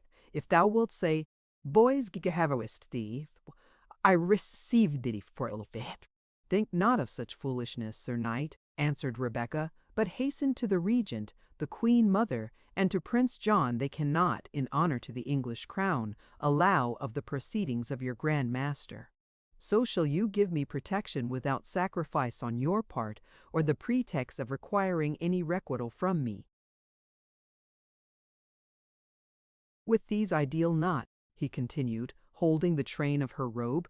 It is thee only I address, and what can counterbalance thy choice? Bethink thee, were I a fiend, yet death is a worse, and it is death who is my rival. I weigh not these evils, said Rebecca, afraid to provoke the wild knight, yet equally determined neither to endure his passion, nor even feign to endure it. Be a man, be a Christian. If indeed thy faith recommends that mercy which rather your tongues than your actions pretend, save me from this dreadful death, without seeking a requital which would change thy magnanimity into base barter. No, damsel, said the proud Templar, springing up, thou shalt not thus impose on me. If I renounce present fame and future ambition, I renounce it for thy sake, and we will escape in company. Listen to me, Rebecca, he said, again softening his tone. England, Europe, is not the world. There are spheres in which we may act, ample enough even for my ambition. We will go to Palestine, where Conrad, Marquis of Montserrat, is my friend, a friend free as myself from the doting scruples which fetter our free-born reason. Rather, with Saladin, will we league ourselves than endure the scorn of the bigots whom we contemn. I will form new paths to greatness, he continued, again traversing the room with hasty strides. Europe shall hear the loud step of him she has driven from her sons. Not the millions whom her crusaders sent to slaughter can do so much to defend Palestine, not the sabers of the thousands and 10,000s of Saracens can hew their way so deep into that land for which nations are striving, as the strength and policy of me and those brethren who, in despite of yonder old bigot, will adhere to me in good and evil. Thou shalt be a queen, Rebecca. On Mount Carmel shall we pitch the throne which my valor will gain for you, and I will exchange my long-desired batoon for a scepter. A dream, said Rebecca, an empty vision of the night, which, were it a waking reality, affects me not. Enough that the power which thou mightest acquire I will never share, nor hold I so light of country or religious faith as to esteem him who is willing to barter these ties, and cast away the bonds of the order of which he is a sworn member, in order to gratify an unruly passion for the daughter of another people. Put not a price on my deliverance, Sir Knight, sell not a deed of generosity. Protect the oppressed for the sake of charity and not for a selfish advantage. Go to the throne of England. Richard will listen to my appeal from these cruel men. Never, Rebecca, said the Templar fiercely. If I renounce my order, for thee alone will I renounce it. Ambition shall remain mine. If thou refuse my love, I will not be fooled on all hands. Stoop my crest to Richard, ask a boon of that heart of pride. Never, Rebecca, will I place the order of the temple at his feet in my person. I may forsake the order, I never will degrade or betray it. Now God be gracious to me, said Rebecca, for the succor of man is well nigh hopeless. It is indeed, said the Templar. For proud as thou art, thou hast in me found thy match. If I enter the lists with my spear in rest, think not any human consideration shall prevent my putting forth my strength, and think then upon thine own fate to die the dreadful death of the worst of criminals, to be consumed upon a blazing pile dispersed to the elements of which our strange forms are so mystically composed, not a relic left of that graceful frame, from which we could say this lived and moved. Rebecca, it is not in woman to sustain this prospect thou wilt yield to my suit. Boya Gilbert, answered the Jewess, thou knowest not the heart of woman, or hast only conversed with those who are lost to her best feelings.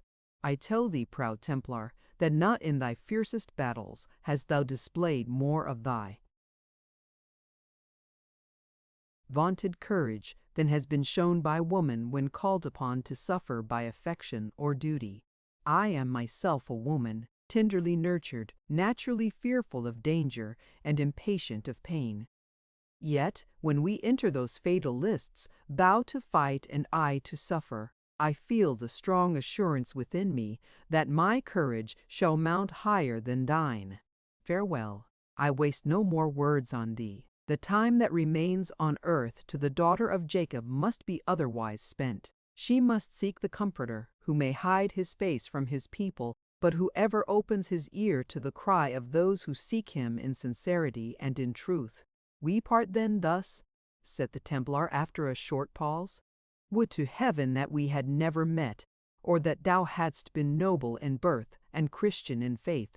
Nay, by heaven, when I gaze on thee and think when and how we are next to meet, I could even wish myself one of thine own degraded nation, my hand conversant with ingots and shekels instead of spear and shield, my head bent down before each petty noble, and my look only terrible to the shivering and bankrupt debtor. This could I wish, Rebecca, to be near to thee in life, and to escape the fearful share I must have in thy death. Thou hast spoken the Jew, said Rebecca, as the persecution of such as thou art has made him.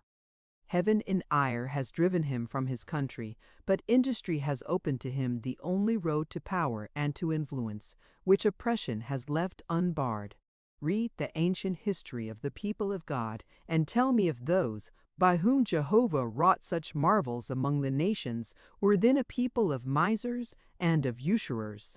And no, proud knight, we number names amongst us to which your boasted northern nobility is as the gourd compared with the cedar names that ascend far back to those high times when the divine presence shook the mercy seat between the cherubim, and which derived their splendor from no earthly prince, but from the awful voice which bade their fathers be nearest of the congregation to the vision. Such were the princes of the house of Jacob. Rebecca's color rose as she boasted the ancient glories of her race, but faded as she added, with that sigh, such were the princes of Judah, now such no more. They are trampled down like the shorn grass, and mixed with the mire of the ways. Yet are there those among them who shame not such high descent, and of such shall be the daughter of Isaac the son of Adonikam. Farewell. I envy not thy blood won honors. I envy not thy barbarous descent from northern heathens. I envy thee not thy faith, which is ever in thy mouth, but never in thy heart, nor in thy practice. There is a spell on me, by heaven, said Boaz Gilbert. I almost think yon besotted skeleton spoke truth, and that the reluctance with which I part from thee hath something in it more than is natural. Fair creature, he said, approaching near her, but with great respect, so young, so beautiful, so fearless of death, and yet doomed to die, and with infamy and agony. Who would not weep for thee? The tear that has been a stranger to these eyelids for 20 years moistens them as I gaze on thee, but it must be nothing may now save thy life. Thou and I are but the blind instruments of some irresistible fatality that hurries us along, like goodly vessels driving before the storm, which are dashed against each other and so perish. Forgive me then, and let us part, at least, as friends part. I have assailed thy resolution in vain, and mine own is fixed as the adamantine decrees of fate. Thus, said Rebecca, do men throw on fate the issue of their own wild passions. But I do forgive thee, boys Gilbert, though the author of my early death. There are noble things which cross over thy powerful mind, but it is the garden of the sluggard, and the weeds have rushed up, and conspired to choke the fair and wholesome blossom. Yes, said the Templar, I am Rebecca, as thou hast spoken me, untaught, untamed, and proud, that amidst a shoal of empty fools and crafty bigots I have retained the preeminent fortitude that places me above them. I have been a child of battle from my youth upward, high in my views, steady and inflexible in pursuing them. Such must I remain proud, inflexible, and unchanging, and of this the world shall have proof. But thou forgivest me, Rebecca? As freely as ever victim forgave her executioner. Farewell, then, said the Templar, and left the apartment. The preceptor Albert waited impatiently in an adjacent chamber the return of wise Gilbert. Thou hast tarried long, he said. I have been as if stretched on red-hot iron with very impatience. What if the Grand Master or his spy Conrad had come hither? I had paid dear for my complaisance. But what ails thee, brother? Thy step totters, thy brow is as black as night. Art thou well, boy Gilbert? Ay, answered the Templar, as well as the wretch who is doomed to die within an hour. Nay, by the rood, not half so well, for there be those in such state who can lay down life like a cast-off garment. By heaven, Malvoisin, yonder girl hath well nigh unmanned me. I am half resolved to go to the Grand Master, abjure the order to his very teeth, and refuse to act the brutality which his tyranny has imposed on me. Thou art mad, answered Malvoisin. Thou mayest thus, indeed, utterly ruin thyself, but canst not even find a chance thereby to save the life of this Jewess, which seems so precious in thine eyes. Beilmois will name another of the order to defend his judgment in thy place, and the accused will as assuredly perish as if thou hadst taken the duty imposed on thee. 'Tis false, I will myself take arms in her behalf, answered the Templar haughtily. And, should I do so, I think, Malvoisin, that thou knowest not one of. The order, who will keep his saddle before the point of my lance. Ay, but thou forgettest, said the wily adviser. Thou wilt have neither leisure nor opportunity to execute this mad project. Go to Lucas Beaumanoir, and say thou hast renounced thy vow of obedience, and see how long the despotic old man will leave thee in personal freedom. The words shall scarce have left thy lips ere thou wilt either be 100 feet underground, in the dungeon of the preceptory, to abide trial as a recreant knight, or, if his opinion holds concerning thy possession, thou wilt be enjoying straw, darkness, and chains in some distant convent cell, stunned with exorcisms and drenched with holy water, to expel the foul fiend which hath obtained dominion over thee. Thou must to the lists, Brian, or thou art a lost and dishonored man. I will break forth and fly, said Boy Gilbert, fly to some distant land to which folly and fanaticism have not yet found their way, no drop of the blood of this most excellent creature shall be spilled by my sanction. Thou canst not fly, said the preceptor. Thy ravings have excited suspicion, and thou wilt not be permitted to leave the preceptory. Go and make the essay present thyself before the gate, and command the bridge to be lowered, and mark what answer thou shalt receive. Thou art surprised and offended, but is it not the better for thee? Wert thou to fly, what would ensue but the reversal of thy arms, the dishonor of thine ancestry, the degradation of thy rank? Think on it. Where shall thine old companions in arms hide their heads when Brian de Bois Gilbert, the best lance of the Templars, is proclaimed recreant amid the hisses of the assembled people? What grief will be at the court of France? With what joy will the haughty Richard hear the news? that the knight that set him hard in Palestine and well nigh darkened his renown has lost fame and honor for a Jewish girl whom he could not even save by so costly a sacrifice." "Malvoisin," said the knight, "I thank thee thou hast touched the string at which my heart most readily thrills. Come of it what may, recreant shall never be added to the name of Bois Gilbert. Would to God Richard, or any of his vaunting minions of England, would appear in these lists.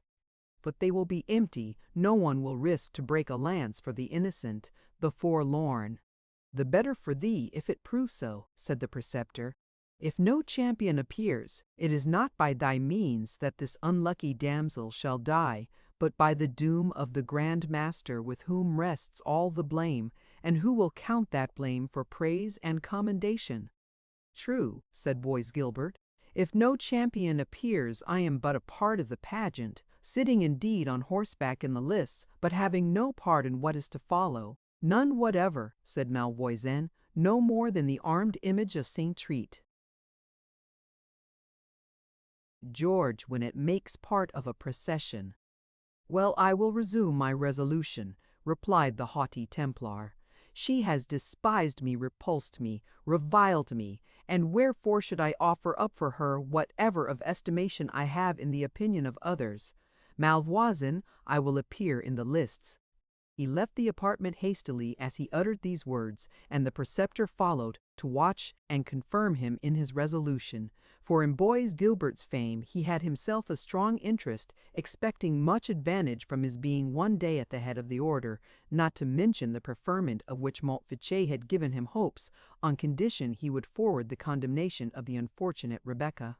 Yet although, in combating his friend's better feelings, he possessed all the advantage which a wily, composed, selfish disposition has over a man agitated by strong and contending passions, it required all Malvoisin's art to keep Bois Guilbert steady to the purpose he had prevailed on him to adopt. He was obliged to watch him closely to prevent his resuming his purpose of flight, to intercept his communication with the Grand Master, lest he should come to an open rupture with his superior, and to renew from time to time the various arguments by which he endeavoured to show that, in appearing as champion on this occasion, Bois Gilbert, without either accelerating or ensuring the fate of Rebecca, would follow the only course by which he could save himself from degradation and disgrace. Chapter 40. Richard II. Shadows avant. Richard's himself again. When the Black Knight, for it becomes necessary to resume the train of his adventures, left the trysting tree of the generous outlaw, he held his way straight to a neighbouring religious house of small extent and revenue, called the Priory of St. Botolph, to which the wounded Ivanhoe had been removed when the castle was taken, under the guidance of the faithful Gurth and the magnanimous Wamba. It is unnecessary at present to mention what took place in the interim betwixt Wilfred and his deliverer.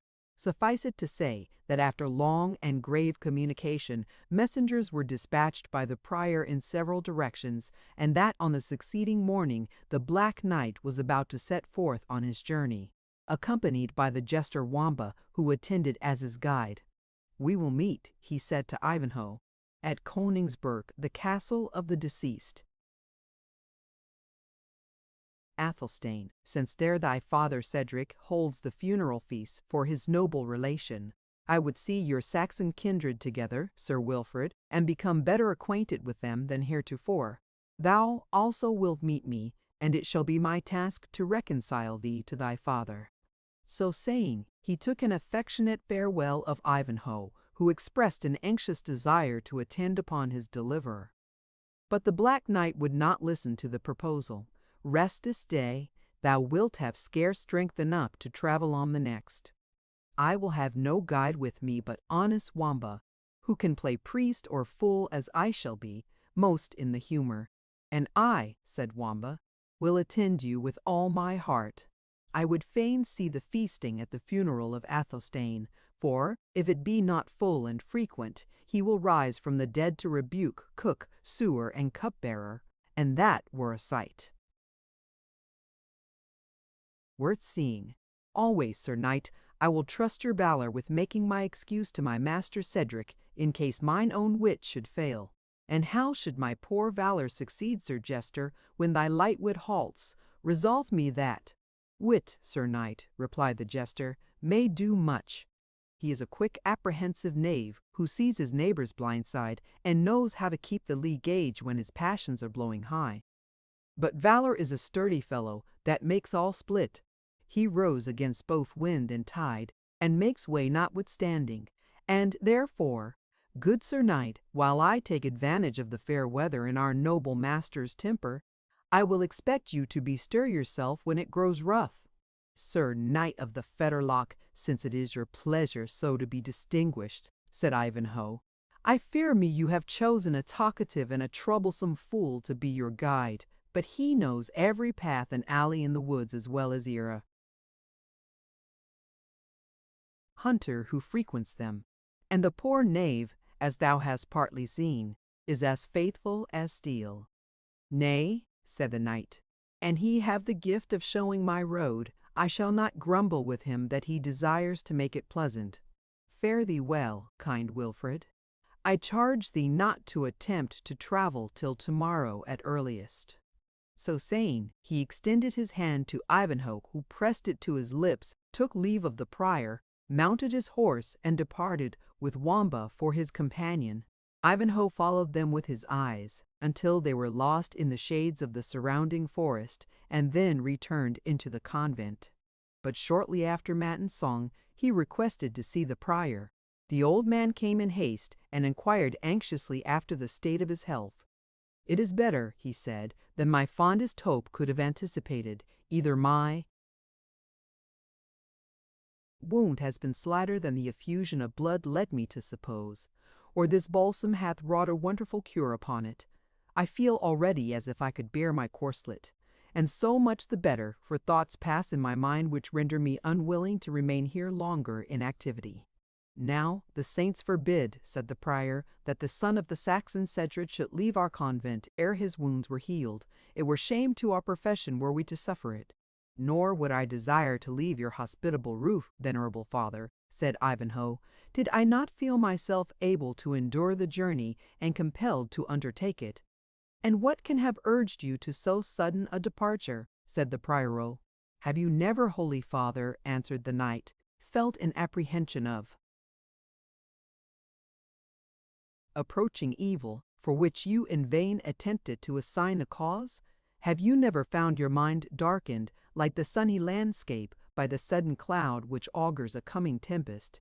And thinkest thou not that such impulses are deserving of attention, as being the hints of our guardian spirits, that danger is impending? I may not deny, said the prior, crossing himself, that such things have been and have been of heaven. But then such communications have had a visibly useful scope and tendency. But thou, wounded as thou art, what avails it thou shouldst follow the steps of him whom thou couldst not aid, were he to be assaulted? Prior, said Ivanhoe, thou dost mistake. I am stout enough to exchange buffets with any who will challenge me to such a traffic. But were it otherwise, may I not aid him, were he in danger, by other means than by force of arms? It is but too well known that the Saxons love not the Norman race, and who knows what may be the issue, if he break in upon them when their hearts are irritated by the death of Athelstane, and their heads heated by the carousal in which they will indulge themselves. I hold his entrance among them at such a moment most perilous, and I am resolved to share or avert the danger, which, that I may the better do, I would crave of thee the use of some palfrey, whose pace may be softer than that of my destrier. 56. Surely, said the worthy churchman, you shall have mine own ambling jennet, and I would it ambled as easy for your sake as that of the abbot of St. Albans. Yet this will I say for Malkin, for so I call her, that unless you were to borrow a ride on the juggler's steed that paces a hornpipe amongst the eggs, you could not go a journey on a creature so gentle and smooth-paced. I have composed many a homily on her back, to the edification of my brethren of the convent and many poor Christian souls. "I pray you, reverend father," said Ivanhoe, "let Malkin be got ready instantly, and bid Gurth attend me with mine arms." "Nay, but fair sir," said the prior, "I pray you to remember that Malkin hath as little skill in arms as her master, and that I warrant not her enduring the sight or weight of your full panoply. Oh, Malkin, I promise you, is a beast of judgment, and will contend against any undue weight I did. But borrow the fructus temporum from the priest of St. Bees, and I promise you she would not stir from the gate until I had exchanged the huge volume for my little breviary. Trust me, holy father," said Ivanhoe, "I will not distress her with too much weight, and if she calls a combat with me it is odds, but she has the worst." This reply was made while Gurth was buckling on the knight's heels a pair of large gilded spurs, capable of convincing any restive horse that his best safety lay in being conformable to the will of his rider. The deep and sharp rowels with which Ivanhoe's heels were now armed began to make the worthy prior repent of his courtesy, and ejaculate, "Nay, but fair sir, now I bethink me, my Malkin abideth not the spur. Better it were that you tarry for the mare of our Mansable down at the Grange, which may be had in little more than an hour, and cannot but be tractable, in respect that she draweth much of our winter firewood, and eateth no corn." "I thank you, reverend father, but will abide by your first offer, as I see Malkin is already led forth to the gate. Gurth shall carry mine armour, and for the rest rely on it, that as I will not overload Malkin's back, she shall not overcome my patience. And now, farewell." Ivanhoe now descended the stairs more hastily and easily than his wound promised, and threw himself upon the jennet, eager to escape the importunity of the prior, who stuck as closely to his side as his age and fatness would permit. Now singing the praises of Malkin, now recommending caution to the knight in managing her. "She is at the most dangerous period for maidens as well as mares," said the old man, laughing at his own jest, "being barely in her 15th year."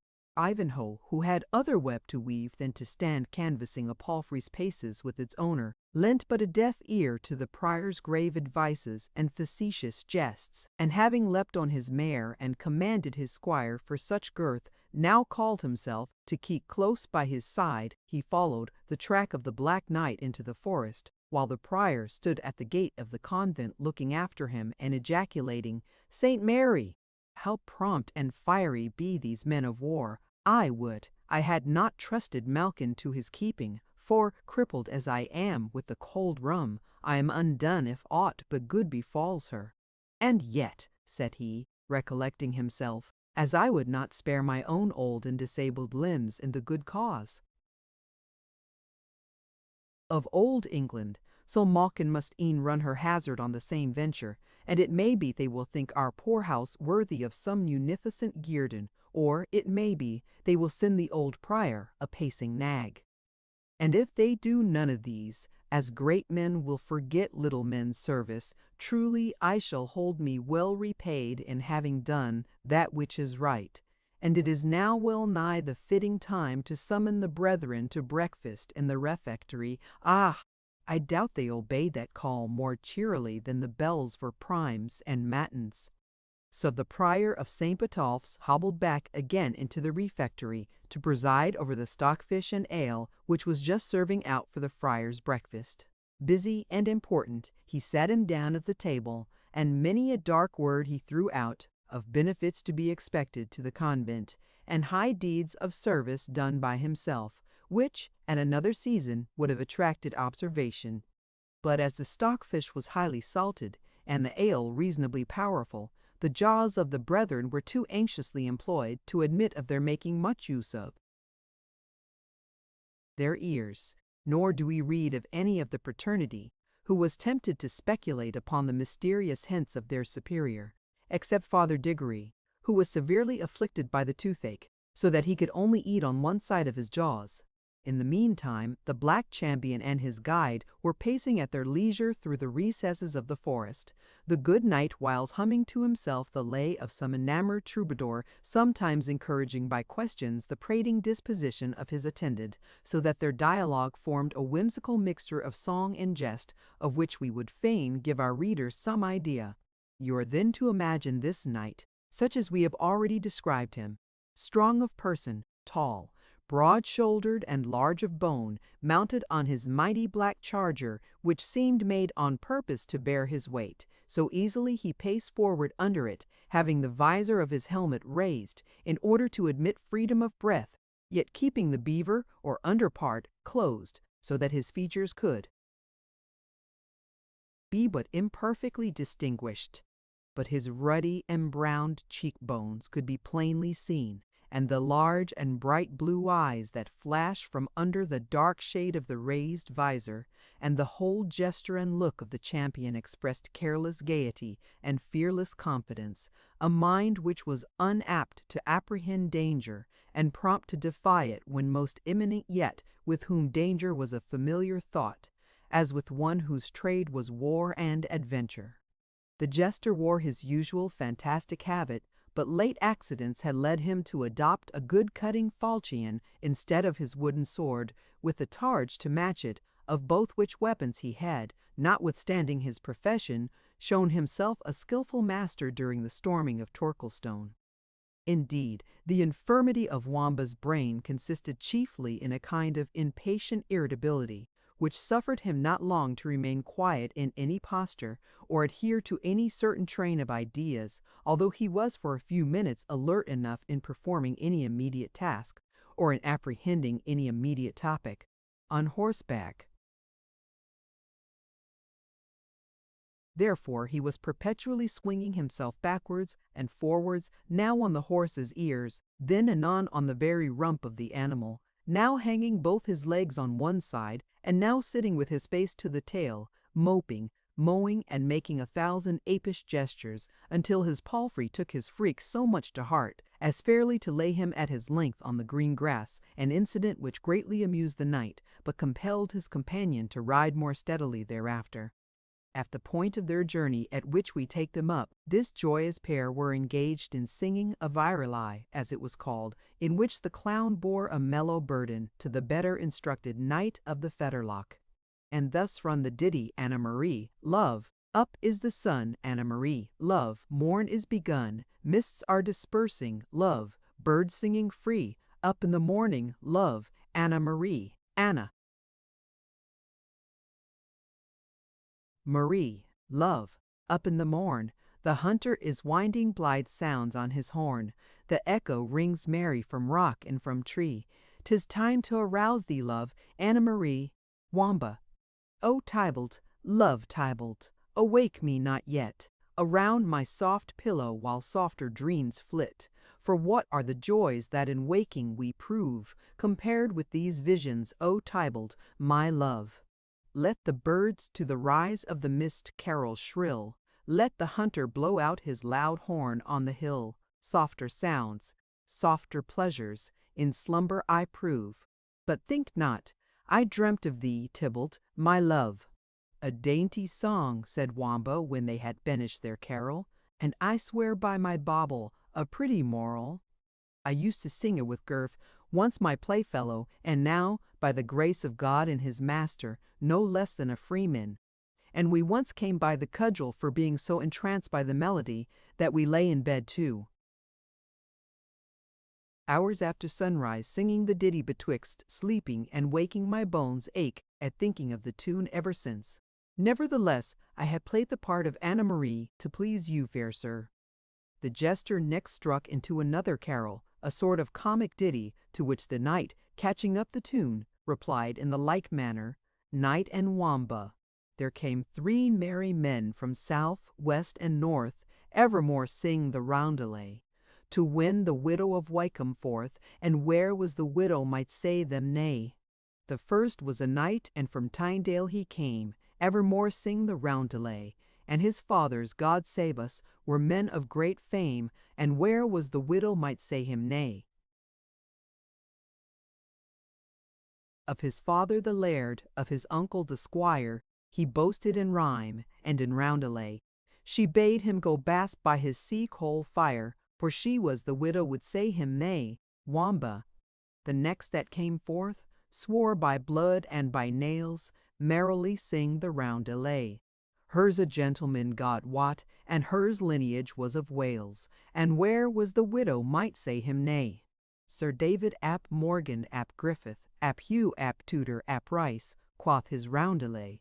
She said that one widow for so many was too few, and she bade the Welshman wend his way. But then next came a yeoman of Kent, jollily singing his roundelay. He spoke to the widow of living and rent, and where was the widow could say him nay? Both. So the knight and the squire were both left in the mire, therefore to sing their roundelay. For a yeoman of Kent, with his yearly rent, there never was a widow could say him nay. I would, Wamba, said the knight, that our host of the trysting tree, or the jolly friar, his chaplain, heard this thy ditty in praise of our bluff yeoman. So would not I, said Wamba, but for the horn that hangs at your baldric. Ay, said the knight, this is a pledge of Locksley's goodwill, though I am not like to need it. 3 mots on this bugle will, I am assured, bring round at our need a jolly band of yonder honest yeomen. I would say, heaven forfend, said the jester, were it not that that fair gift is a pledge they would let us pass peaceably. Why, what meanest thou? Said the knight. Thinkest thou that but for this pledge of fellowship they would assault us? Nay, for me I say nothing, said Wamba, for green trees have ears as well as stone walls. But canst thou construe me this, Sir Knight? When is thy wine pitcher and thy purse better empty than full? Why, never, I think, replied the knight. Though never deservest to have a full one in thy hand, for so simple an answer. Thou hadst best empty thy pitcher ere thou pass it to a Saxon, and leave thy money at home ere thou walk in the greenwood. You hold our friends for robbers, then, said the knight of the Fetterlock. You hear me not say so, fair sir, said Wamba. It may relieve a man's steed to take of his mail when he hath a long journey to make, and, certes, it may do good to the rider's soul to ease him of that which is the root of evil. Therefore will I give no hard names to those who do such services. Only I would wish my mail at home, and my purse in my chamber when I meet with these good fellows, because it might save them some trouble. We are bound to pray for them, my friend, notwithstanding the fair character thou dost afford them. Pray for them with all my heart, said Wamba, but in the town, not in the greenwood, like the abbot of St. Bees, whom they cause to say mass with an old hollow oak tree for his stall. Say as thou list, Wamba, replied the knight. These yeomen did thy master Cedric yeomanly service at Torquilstone. Aye, truly, answered Wamba, but that was in the fashion of their trade with heaven. Their trade, Wamba? How mean you by that? Replied his companion. Marry thus, said the jester. They make up a balanced account with heaven, as our old cellarer used to call his ciphering, as fair as Isaac the Jew keeps with his debtors, and, like him, give out a very little and take large credit for doing so, reckoning, doubtless, on their own behalf the 7-fold usury which the blessed text hath promised to charitable loans. Give me an example of your meaning, Wamba. I know nothing of ciphers or rates of usage, answered the knight. Why, said Wamba, an your valor be so dull, you will please to learn that those honest fellows balance a good deed with one not quite so laudable, as a crown given to a begging friar with 100 bezants taken from a fat abbot, or a wench kissed in the greenwood with the relief of a poor widow. Which of these was the good deed? Which was the felony? Interrupted the knight.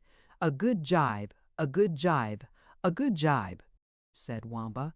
Keeping witty company sharpeneth the apprehension. You said nothing so well, Sir Knight. I will be sworn when you held drunken vespers with the bluff hermit. But to go on. The merry men of the forest set off the building of a cottage with the burning of a castle, the thatching of a choir against the robbing of a church, the setting free a poor prisoner against the murder of a proud sheriff, or, to come nearer to our point, the deliverance of a Saxon franklin against the burning alive of a Norman baron. Gentle thieves they are, in short, and courteous robbers, but it is ever the luckiest to meet with them when they are at the worst. How so, Wamba? Said the knight. Why, then they have some compunction, and are for making up matters with heaven. But when they have struck an even balance, heaven help them with whom they next open the account. The travellers who first met them after their good service at Torquilstone would have a woeful flaying. And yet, said Wamba, coming close up to the knight's side, there be companions who are far more dangerous for travellers to meet than yonder outlaws. And who may they be, for you have neither bears nor wolves, I trow, said the knight. Marry, sir, but we have Malvoisin's men at arms, said Wamba. And let me tell you that in time of civil war, a half-score of these is worth a band of wolves at any time. They are now expecting their harvest, and are reinforced with the soldiers that escaped from Torquilstone. So that, should we meet with a band of them, we are like to pay for our feats of arms. Now, I pray you, Sir Knight, what would you do if we met two of them? Pin the villains to the earth with my lance, Wamba, if they offered us any impediment. But what if there were 4 of them? They should drink of the same cup, answered the knight. What if 6, continued Wamba, and we as we now are, barely 2, would you not remember Locksley's horn? What? Sound for aid, exclaimed the knight, against a score of such rascals as these, whom one good knight could drive before him as the wind drives the withered leaves. Nay, then, said Wamba, I will pray you for a close sight of that same horn that hath so powerful a breath. The knight undid the clasp of the baldric, and indulged his fellow traveller, who immediately hung the bugle round his own neck. Tra-li-ra-la, said he, whistling the notes. Nay, I know my gamut as well as another. How mean you, knave? Said the knight. Restore me the bugle. Content you, Sir Knight, it is in safe keeping. When valor and folly travel, folly should bear the horn, because she can blow the best. Nay, but rogue, said the Black Knight, this exceedeth thy license. Beware ye tamper, not with my patience. Urge me not with violence, Sir Knight, said the jester, keeping at a distance from the impatient champion, or folly will show a clean pair of heels, and leave Valor to find out his way through the wood as best he may. Nay, thou hast hit me there, said the knight, and, sooth to say, I have little time to jangle with thee. Keep the horn an thou wilt, but let us proceed on our journey. You will not harm me then, said Wamba. I tell thee no, thou knave. Aye, but pledge me your knightly word for it, continued Wamba, as he approached with great caution. My knightly word I pledge, only come on with thy foolish self. Nay then, valor and folly are once more boon companions, said the jester, coming up frankly to the knight's side. But, in truth, I love not such buffets as that you bestowed on the burly friar when his holiness rolled on the green like a king of the 9 pins. And now that folly wears the horn, let valor rouse himself and shake his mane, for, if I mistake not, there are company in yonder brake that are on the lookout for us. What makes thee judge so? Said the knight. Because I have twice or thrice noticed the glance of emotion from amongst the green leaves. Had they been honest men, they had kept the path. But yonder thicket is a choice chapel for the clerks of St. Nicholas. By my faith, said the knight, closing his visor, I think thou be'st in the right on twaint. And in good time did he close it, for 3 arrows flew at the same instant from the suspected spot against his head and breast, one of which would have penetrated to the brain had it not been turned aside by the steel visor. The other two were averted by the georget and by the shield which hung around his neck. "Thanks, trusty armorers," said the knight. "Wamba, let us close with them," and he rode straight to the thicket. He was met by 6 or 7 men-at-arms, who ran against him with their lances at full career. 3 of the weapons struck against him and splintered with as little effect as if they had been driven against a tower of steel. The Black Knight's eyes seemed to flash fire even through the aperture of his visor. He raised himself in his stirrups with an air of inexpressible dignity and exclaimed, "What means this, my masters?"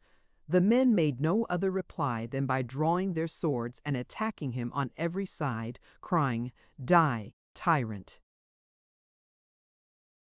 "Ha, Saint Edward! Ha, Saint George!" said the Black Knight, striking down a man at every invocation. "Have we traitors here?" His opponents, desperate as they were, bore back from an arm which carried death in every blow, and it seemed as if the terror of his single strength was about to gain the battle against such odds, when a knight in blue armor, who had hitherto kept himself behind the other assailants, spurred forward with his lance, and taking aim, not at the rider, but at the steed, wounded the noble animal mortally. "That was a felon's stroke!" exclaimed the Black Knight as the steed fell to the earth, bearing his rider along with him. And at this moment Wamba winded the bugle, for the whole had passed so speedily that he had not time to do so sooner. The sudden sound made the murderers bear back once more, and Wamba, though so imperfectly weaponed, did not hesitate to rush in and assist the Black Knight to rise. "Shame on ye, false cowards!" exclaimed he in the blue harness, who seemed to lead the assailants. "Do ye fly from the empty blast of a horn blown by a jester?" Animated by his words, they attacked the Black Knight anew, whose best refuge was now to place his back against an oak and defend himself with his sword. The felon knight, who had taken another spear, watching the moment when his formidable antagonist was most closely pressed, galloped against him in hopes to nail him with his lance against the tree, when his purpose was again intercepted by Wamba. The jester, making up by agility the want of strength, and little noticed by the men-at-arms, who were busied in their more important object, hovered on the skirts of the fight and effectually checked the fatal career of the Blue Knight by hamstringing his horse with a stroke of his sword. Horse and man went to the ground, yet the situation of the Knight of the Fetterlock continued very precarious, as he was pressed close by several men completely armed, and began to be fatigued by the violent exertions necessary to defend himself on so many points at nearly the same moment, when a grey goose shaft suddenly stretched on the earth one of the most formidable of his assailants, and a band of yeomen broke forth from the glade, headed by Locksley and the jovial friar, who, taking ready and effectual part in the fray, soon disposed of the ruffians, all of whom being wand. The Black Knight thanked his deliverers with a dignity they had not observed in his former bearing, which hitherto had seemed rather that of a blunt bold soldier than of a person of exalted rank. "It concerns me much," he said, "even before I express my full gratitude to my ready friends, to discover, if I may, who have been my unprovoked enemies. Open the visor of that Blue Knight, Wamba, who seems the chief of these villains." The jester instantly made up to the leader of the assassins, who, bruised by his fall and entangled under the wounded steed, lay incapable either of flight or resistance. "Come, valiant sir," said Wamba, "I must be your armorer as well as your equerry. I have dismounted you, and now I will unhelm you." So saying, with no very gentle hand, he undid the helmet of the Blue Knight, which, rolling to a distance on the grass, displayed to the Knight of the Fetterlock grizzled locks, and a countenance he did not expect to have seen under such circumstances. "Waldemar Fitzurse," he said in astonishment, "what could urge one of thy rank and seeming worth to so foul an undertaking?" "Richard," said the captive knight, looking up to him, "thou knowest little of mankind, if thou knowest not to what ambition and revenge can lead every child of Adam." "Revenge?" answered the Black Knight. "I never wronged thee. On me thou hast naught to revenge. My daughter Richard, whose alliance thou didst scorn, was that no injury to a Norman whose blood is noble as thine own. Thy daughter, replied the Black Knight, a proper cause of enmity, and followed up to a bloody issue. Stand back, my masters, I would speak to him alone. And now, Waldemar Fitzer, say me the truth, confess, who set thee on this traitorous deed? Ah, thy father's son, answered Waldemar, who, in so doing, did but avenge on thee disobedience to thy father. Richard's eyes sparkled with indignation, but his better nature overcame it. He pressed his hand against his brow, and remained an instant gazing on the face of the humbled baron, in whose features pride was contending with shame. Thou dost not ask thy life, Waldemar? Said the king. He that is in the lion's clutch, answered Fitzurse, knows it were needless. Take it then unasked, said Richard. The lion preys not on prostrate carcasses. Take thy life, but with this condition, that in 3 days thou shalt leave England, and go to hide thine infamy in thy Norman castle, and that thou wilt never mention the name of John of Anjou as connected with thy felony. If thou art found on English ground after the space I have allotted thee, thou diest, or if thou breathest aught that can attaint the honor of my house, by St. George, not the altar itself shall be a sanctuary. I will hang thee out to feed the ravens from the very pinnacle of thine own castle. Let this knight have a steed. Locksley, for I see your yeomen have caught those which were running loose, and let him depart unharmed. But that I judge, I listen to a voice whose behests must not be disputed, answered the yeoman. I would send a shaft after the skulking villain that should spare him the labor of a long journey. Thou bearest an English heart, Locksley, said the Black Knight, and well dost judge thou art the more bound to obey my behest. I am Richard of England. At these words, pronounced in a tone of majesty suited to the high rank and no less distinguished character of Cara de Lion, the yeomen at once kneeled down before him, and at the same time tendered their allegiance and implored pardon for their offences. Rise, my friends, said Richard in a gracious tone, looking on them with a countenance in which his habitual good humor had already conquered the blaze of hasty resentment, and whose features retained no mark of the late desperate conflict, excepting the flush arising from exertion. Arise, he said. My friends, your misdemeanors, whether in forest or field, have been atoned by the loyal services you rendered my distressed subjects before the walls of Torquostone, and the rescue you have this day afforded to your sovereign. Arise, my liegemen, and be good subjects in future. And thou, brave Locksley, call me no longer Locksley, my liege, but know me under the name, which I fear fame hath blown too widely not to have reached even your royal ears. I am Robin Hood of Sherwood Forest. 561. King of outlaws and prince of good fellows, said the king. Who hath not heard a name that has been borne as far as Palestine?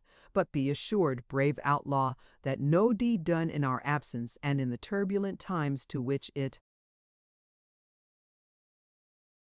hath given rise shall be remembered to thy disadvantage. True, says the proverb, said Wamba, interposing his word, but with some abatement of his usual petulance. When the cat is away, the mice will play. What, Wamba, art thou there? Said Richard. I have been so long of hearing thy voice, I thought thou hadst taken flight. I take flight, said Wamba. When do you ever find folly separated from valor? There lies the trophy of my sword, that good grey gelding, whom I heartily wish upon his legs again. Conditioning his master lay there, hoft in his place. It is true, I gave a little ground at first, for a motley jacket does not brook lance heads, as a steel doublet will. But if I fought not at sword's point, you will grant me that I sounded the onset. And to good purpose, honest Wamba, replied the king. Thy good service shall not be forgotten. Confiteor, exclaimed, in a submissive tone, a voice near the king's side. My Latin will carry me no farther, but I confess my deadly treason, and pray leave to have absolution before I am led to execution." Richard looked around and beheld the jovial friar on his knees, telling his rosary, while his quarterstaff, which had not been idle during the skirmish, lay on the grass beside him. His countenance was gathered so as he thought might best express the most profound contrition, his eyes being turned up, and the corners of his mouth drawn down, as Wamba expressed it, like the tassels at the mouth of a purse. Yet this demure affectation of extreme penitence was whimsically belied by a ludicrous meaning which lurked in his huge features, and seemed to pronounce his fear and repentance alike hypocritical. "For what art thou cast down, mad priest?" said Richard. "Art thou afraid thy diocesan should learn how truly thou dost serve Our Lady and Saint Dunstan? Tush, man, fear it not. Richard of England betrays no secrets that pass over the flagon." "Nay, most gracious sovereign," answered the hermit, well known to the curious in penny histories of Robin Hood, by the name of Friar Tuck, "it is not the crosier I fear, but the sceptre. Alas, that my sacrilegious fist should ever have been applied to the ear of the Lord's anointed!" "Ha, ha!" said Richard. "Sits the wind there? In truth, I had forgotten the buffet, though mine ear sung after it for a whole day. But if the cuff was fairly given, I will be judged by the good men around, if it was not as well repaid, or, if thou thinkest I still owe thee aught, and will stand forth for another counterbuff." "By no means," replied Friar Tuck. "I had mine own returned, and with usury." "May your Majesty ever pay your debts as fully." "If I could do so with cuffs," said the king, "my creditors should have little reason to complain of an empty exchequer." "And yet," said the friar, resuming his demure hypocritical countenance, "I know not what penance I ought to perform for that most sacrilegious blow." "Speak no more of it, brother," said the king. "After having stood so many cups from paynims and misbelievers, I were void of reason to quarrel with the buffet of a clerk so holy as he of Copmanhurst. Yet, mine honest friar, I think it would be best both for the church and thyself that I should procure a license to unfrock thee, and retain thee as a yeoman of our guard, serving in care of our person as formerly in attendance upon the altar of Saint Dunstan." "My liege," said the friar, "I humbly crave your pardon, and you would readily grant my excuse, did you but know how the sin of laziness has beset me. Saint Dunstan, may he be gracious to us, stands quiet in his niche. Though I should forget my orisons in killing a fat buck, I stay out of my cell sometimes a night, doing I wot not what. Saint Dunstan never complains. A quiet master he is, and a peaceful as ever was made of wood. But to be a yeoman in attendance on my sovereign, the king, the honor is great, doubtless, yet, if I were but to step aside to comfort a widow in one corner, or to kill a deer in another, it would be, 'Where is the dog priest?' says one. 'Who has seen the accursed Tuck?' says another. 'The unfrocked villain destroys more venison than half the country besides,' says one keeper. 'And is hunting after every shy dew in the country,' quoth the second. In fine, good my liege, I pray you to leave me as you found me, or, if in aught you desire to extend your benevolence to me, that I may be considered as the poor clerk of St. Dunstan's cell in Copmanhurst, to whom any small donation will be most thankfully acceptable." "I understand thee," said the king, "and the holy clerk shall have a grant of vert and venison in my woods of Warncliffe. Mark, however, I will but assign thee 3 bucks every season, but if that do not prove an apology for thy slaying 30, I am no Christian knight, nor true king." "Your grace may be well assured," said the friar, "that with the grace of St. Dunstan I shall find the way of multiplying your most bounteous gift."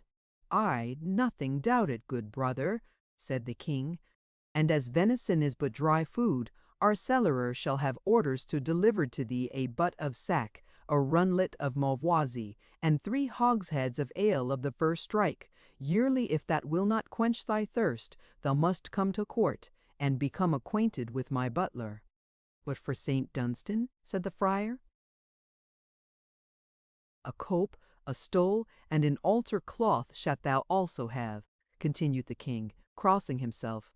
"But we may not turn our game into earnest, lest God punish us for thinking more on our follies than on his honor and worship." "I will answer for my patron," said the priest, joyously. "Answer for thyself, friar," said King Richard, something sternly, but immediately stretching out his hand to the hermit, the latter, somewhat abashed, bent his knee and saluted it. "Thou dost less honor to my extended palm than to my clenched fist," said the monarch. "Thou didst only kneel to the one, and to the other didst prostrate thyself." But the friar, afraid perhaps of again giving offense by continuing the conversation in too jocose a style, a false step to be particularly guarded against by those who converse with monarchs, bowed profoundly and fell into the rear. At the same time, two additional personages appeared on the scene. Chapter 41. MacDonald. All hail to the lordlings of high degree, who live not more happy, though greater than we, our pastimes to see, under every green tree, and all the gay woodland, right welcome ye be. The newcomers were Wilfred of Ivanhoe, on the Prior of Botolph's palfrey, and Gurth, who attended him, on the knight's own war-horse. The astonishment of Ivanhoe was beyond bounds when he saw his master besprinkled with blood, and 6 or 7 dead bodies lying around in the little glade in which the battle had taken place. Nor was he less surprised to see Richard surrounded by so many Sauvon attendants, the outlaws, as they seemed to be, of the forest, and a perilous retinue therefore for a prince. He hesitated whether to address the king as a black knight errant, or in what other manner to demean himself towards him. Richard saw his embarrassment.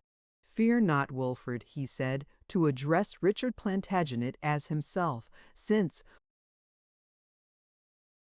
thou seest him in the company of true English hearts, although it may be they have been urged a few steps aside by warm English blood."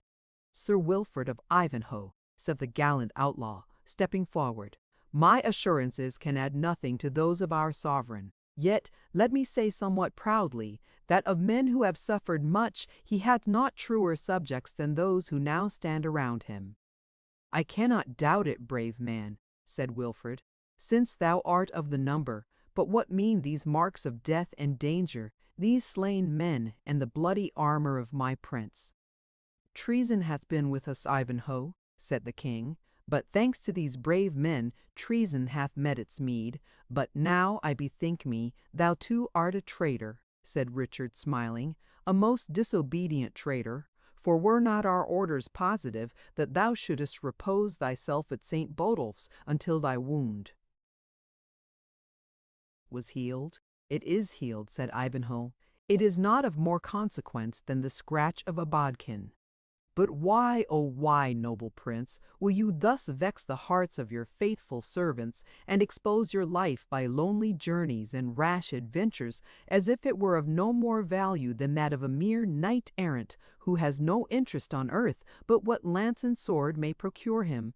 "And Richard Plantagenet," said the king, "desires no more fame than his good lance and sword may acquire him. And Richard Plantagenet is prouder of achieving an adventure with only his good sword and his good arm to speed than if he led to battle a host of 100,000 armed men." "But your kingdom, my liege," said Ivanhoe, "your kingdom is threatened with dissolution and civil war, your subjects menaced with every species of evil, if deprived of their sovereign in some of those dangers which it is your daily pleasure to incur, and from which you have but this moment narrowly escaped." "Ho, ho, ho, my kingdom and my subjects," answered Richard impatiently. "I tell thee, Sir Wilfred, the best of them are most willing to repay my follies in kind. For example, my very faithful servant, Wilfred of Ivanhoe, will not obey my positive commands, and yet reads his king a homily because he does not walk exactly by his advice. Which of us has most reason to upbraid the other? Yet forgive me, my faithful Wilfred."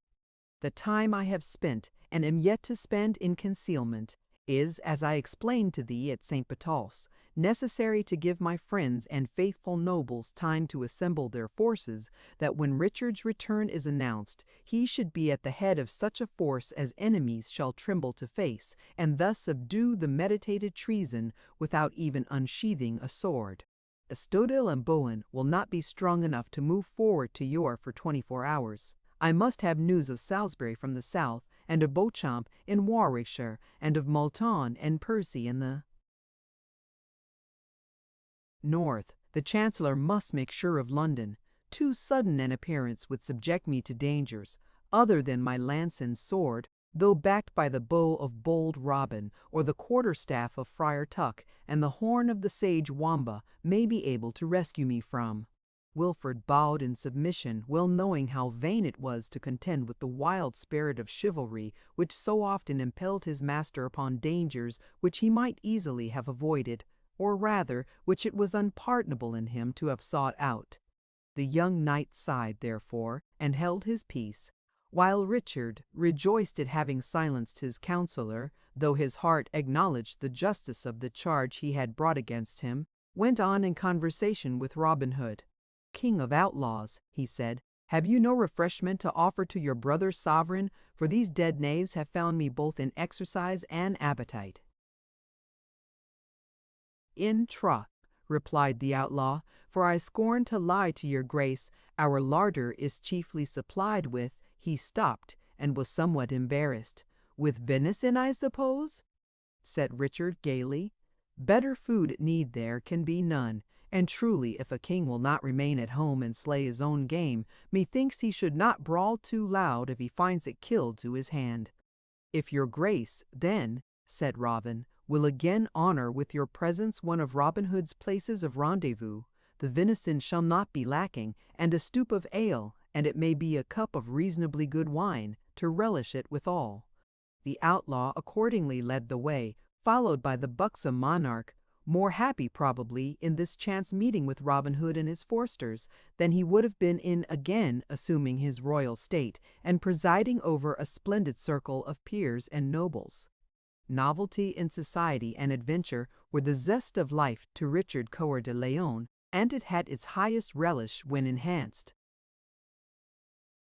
by dangers encountered and surmounted.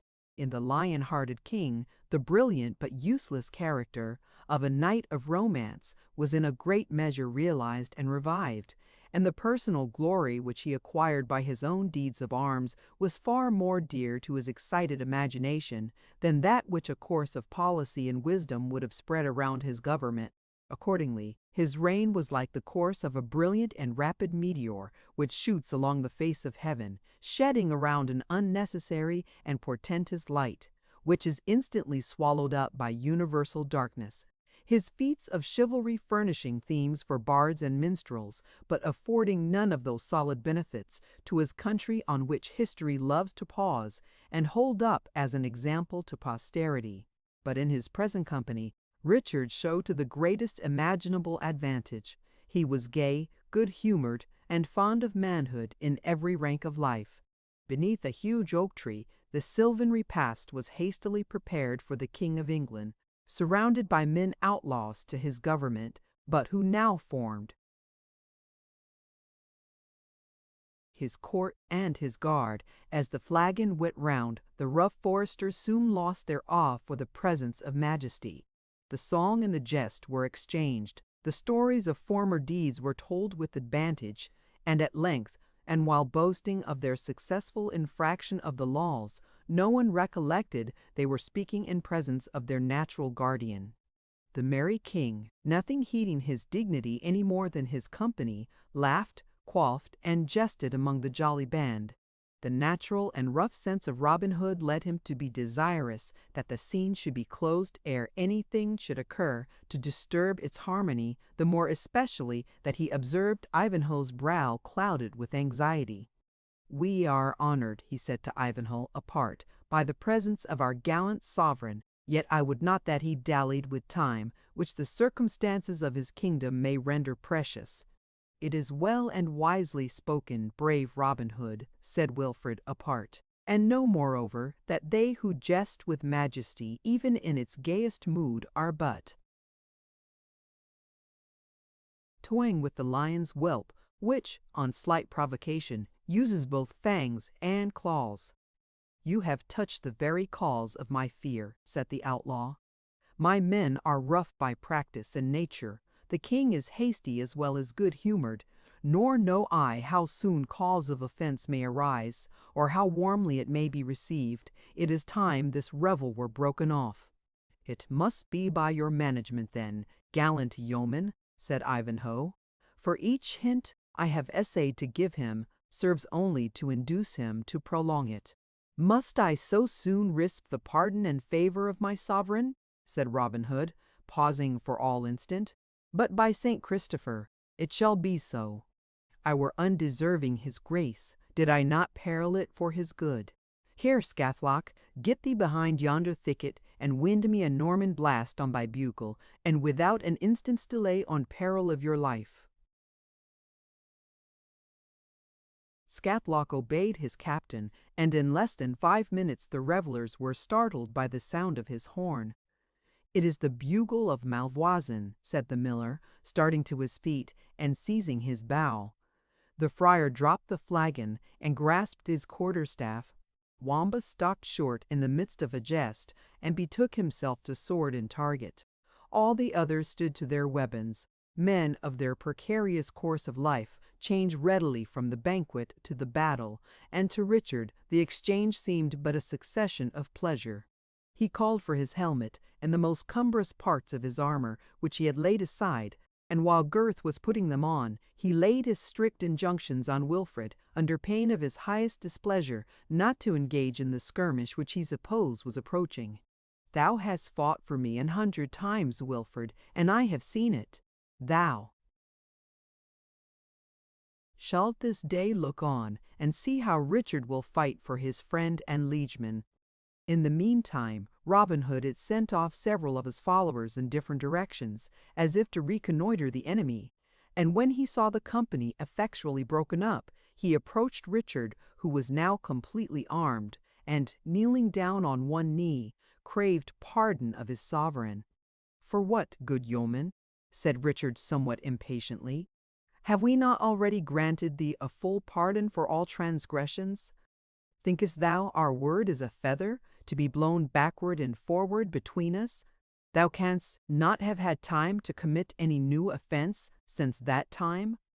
"Ay, but I have, though," answered the yeoman, "if it be an offence to deceive my prince for his own advantage. The bugle you have heard was none of Malvoisin's, but blown by my direction to break off the banquet, lest it trenched upon ours. Of dearer import than to be thus dallied with." He then rose from his knee, folded his arm on his bosom, and in a manner rather respectful than submissive, awaited the answer of the king, like one who is conscious he may have given offence, yet is confident in the rectitude of his motive. The blood rushed in anger to the countenance of Richard, but it was the first transient emotion, and his sense of justice instantly subdued it. "The King of Sherwood," he said, "grudges his venison and his wine flask to the King of England? It is well, bold Robin, but when you come to see me in merry London, I trust to be a less niggard host. Thou art right, however, good fellow. Let us therefore to horse and away. Wilfred has been impatient this hour. Tell me, bold Robin, hast thou never a friend in thy band who, not content with advising, will needs direct thy motions, and look miserable when thou dost presume to act for thyself?"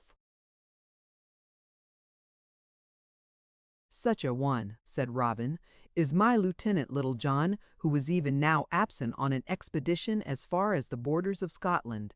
And I will own to your majesty that I am sometimes displeased by the freedom of his counsels, but, when I think twice, I cannot be long angry with one who can have no motive for his anxiety save zeal for his master's service." "Thou art right, good yeoman," answered Richard, "and if I had Ivanhoe, on the one hand, to give grave advice, and recommend it by the sad gravity of his brow, and thee, on the other, to trick me into what thou thinkest my own good, I should have as little the freedom of mine own will as any king in Christendom or heathenessa. But come, sirs, let us merrily on to Coningsburgh, and think no more on do. Robin Hood assured them that he had detached a party in the direction of the road they were to pass, who would not fail to discover and apprise them of any secret ambuscade, and that he had little doubt they would find the way secure, or, if otherwise, would receive such timely notice of the danger as would enable them to fall back on a strong troop of archers with which he himself proposed to follow on the same route.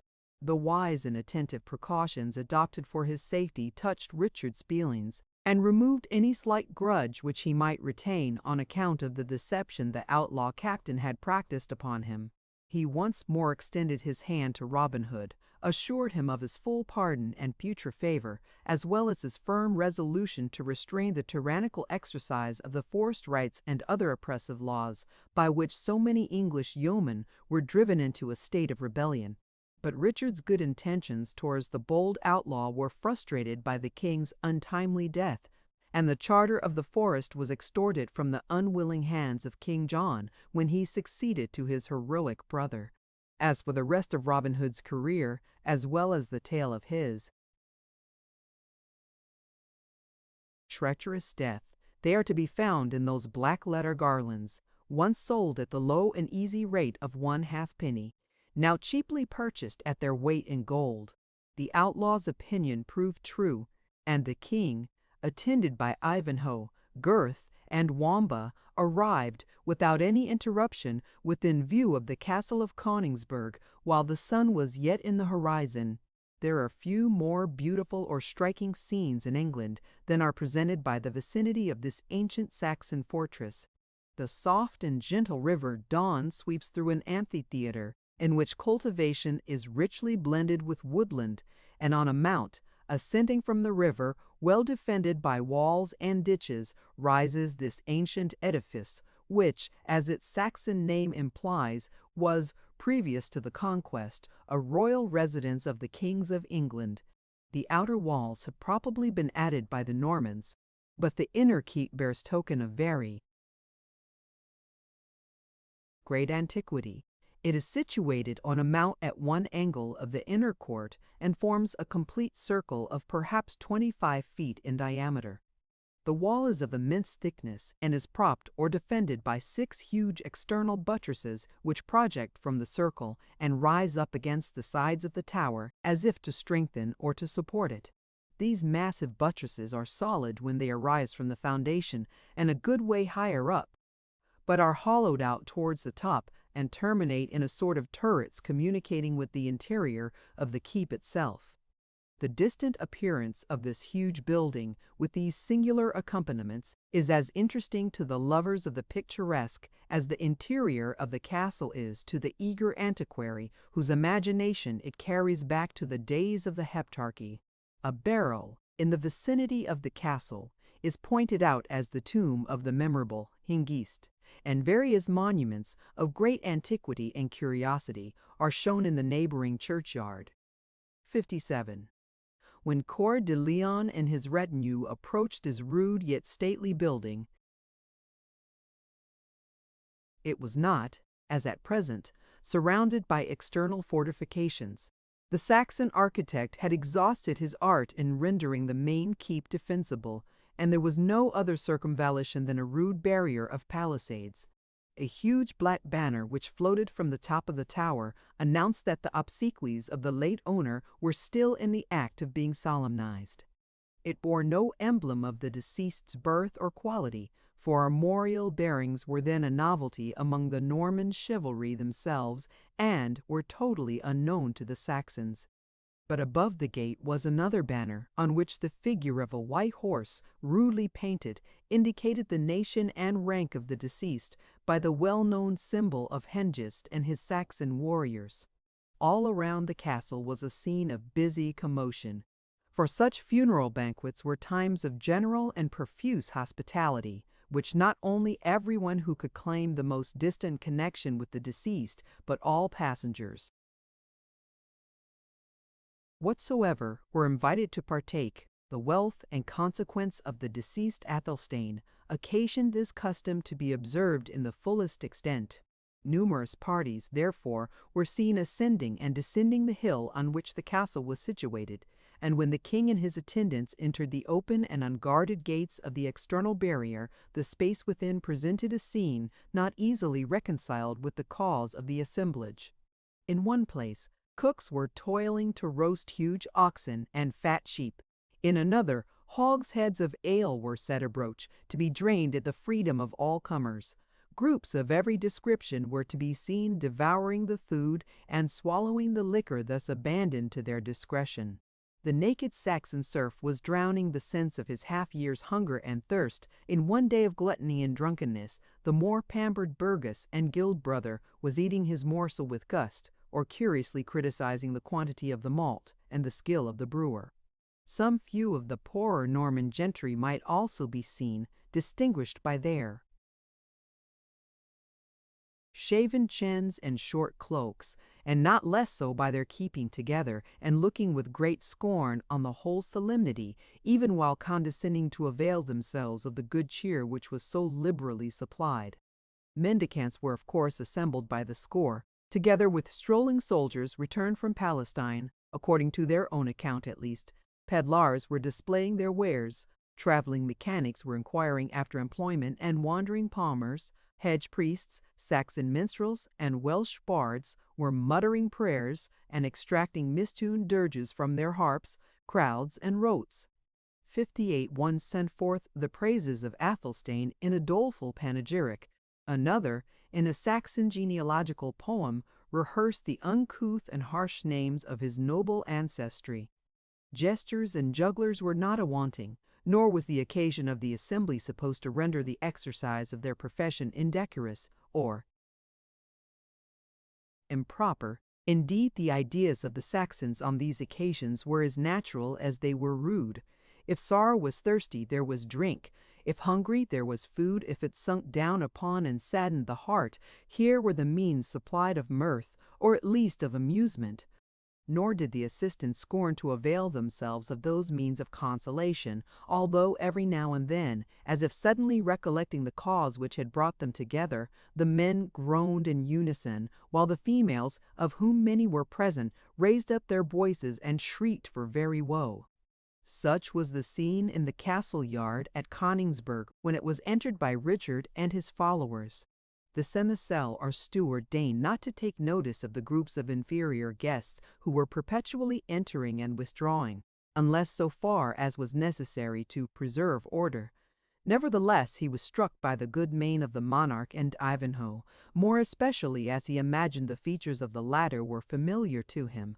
Besides, the approach of two knights, for such their dress bespoke them, was a rare event at a Saxon solemnity, and could not but be regarded as a sort of honor to the deceased and his family. And in his sable dress, and holding in his hand his white wand of office, this important personage made way through the miscellaneous assemblage of guests, thus conducting Richard and Ivanhoe to the entrance of the tower. Gurth and Wamba speedily found acquaintances in the courtyard, nor presumed to intrude themselves any farther until their presence should be required. Chapter 42. Old Play. I found them winding of Marcello's corpse, and there was such a solemn melody, twixt doleful songs, tears, and sad elegies, such as old grandames, watching by the dead, are wont to outwear the night with. The mode of entering the great tower of Coningsburgh Castle is very peculiar, and partakes of the rude simplicity of the early times in which it was erected.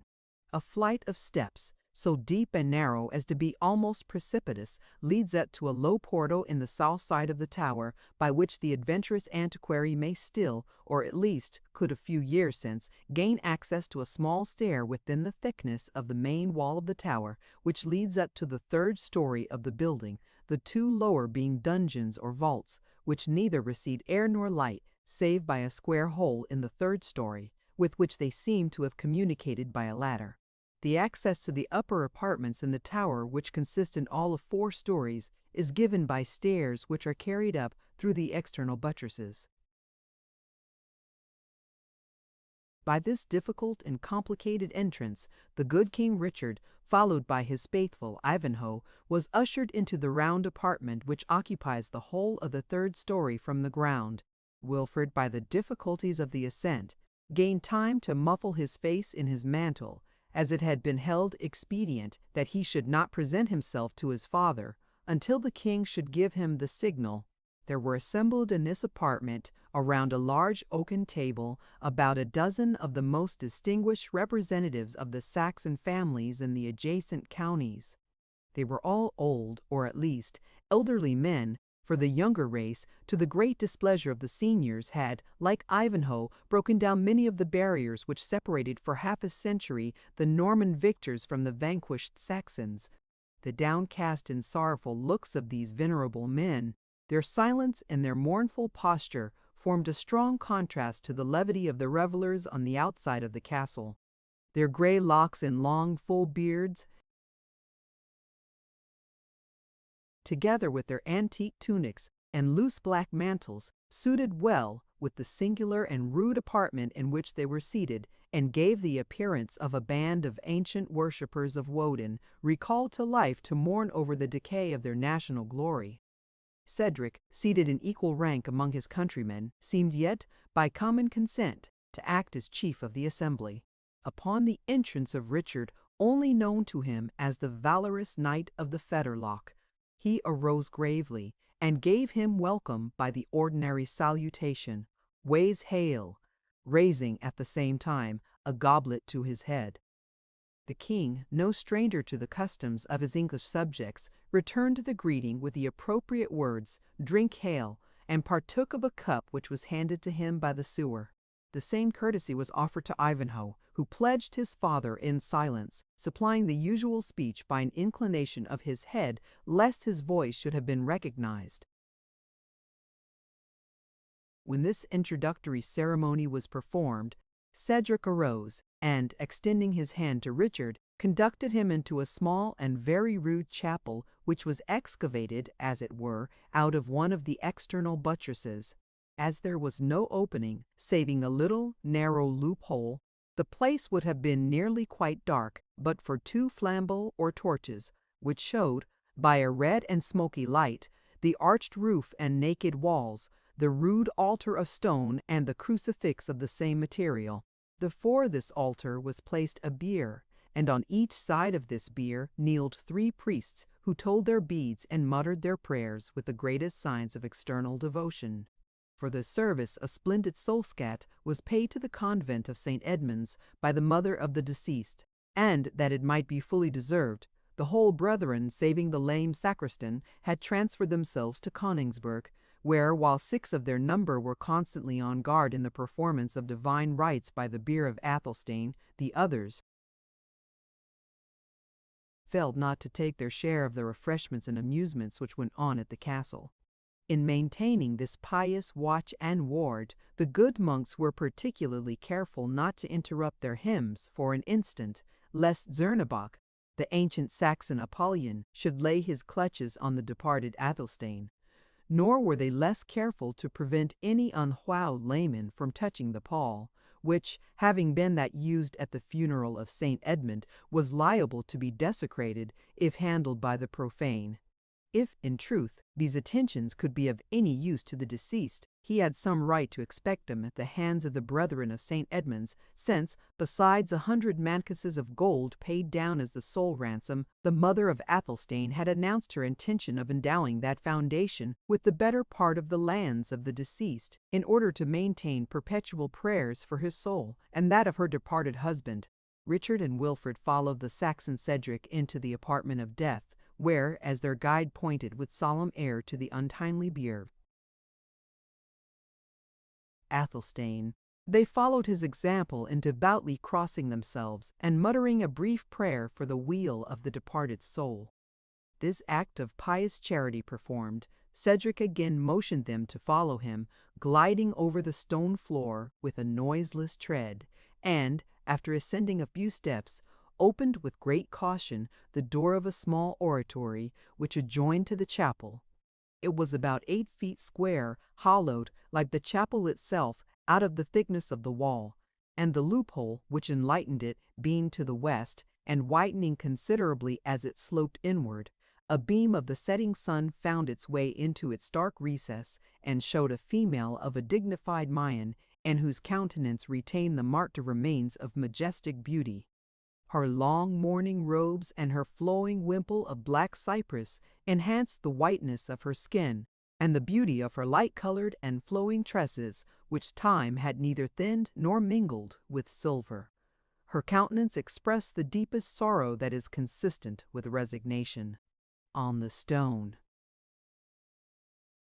table before her stood a crucifix of ivory, beside which was laid a missal having its pages richly illuminated and its boards adorned with clasps of gold and bosses of the same precious metal.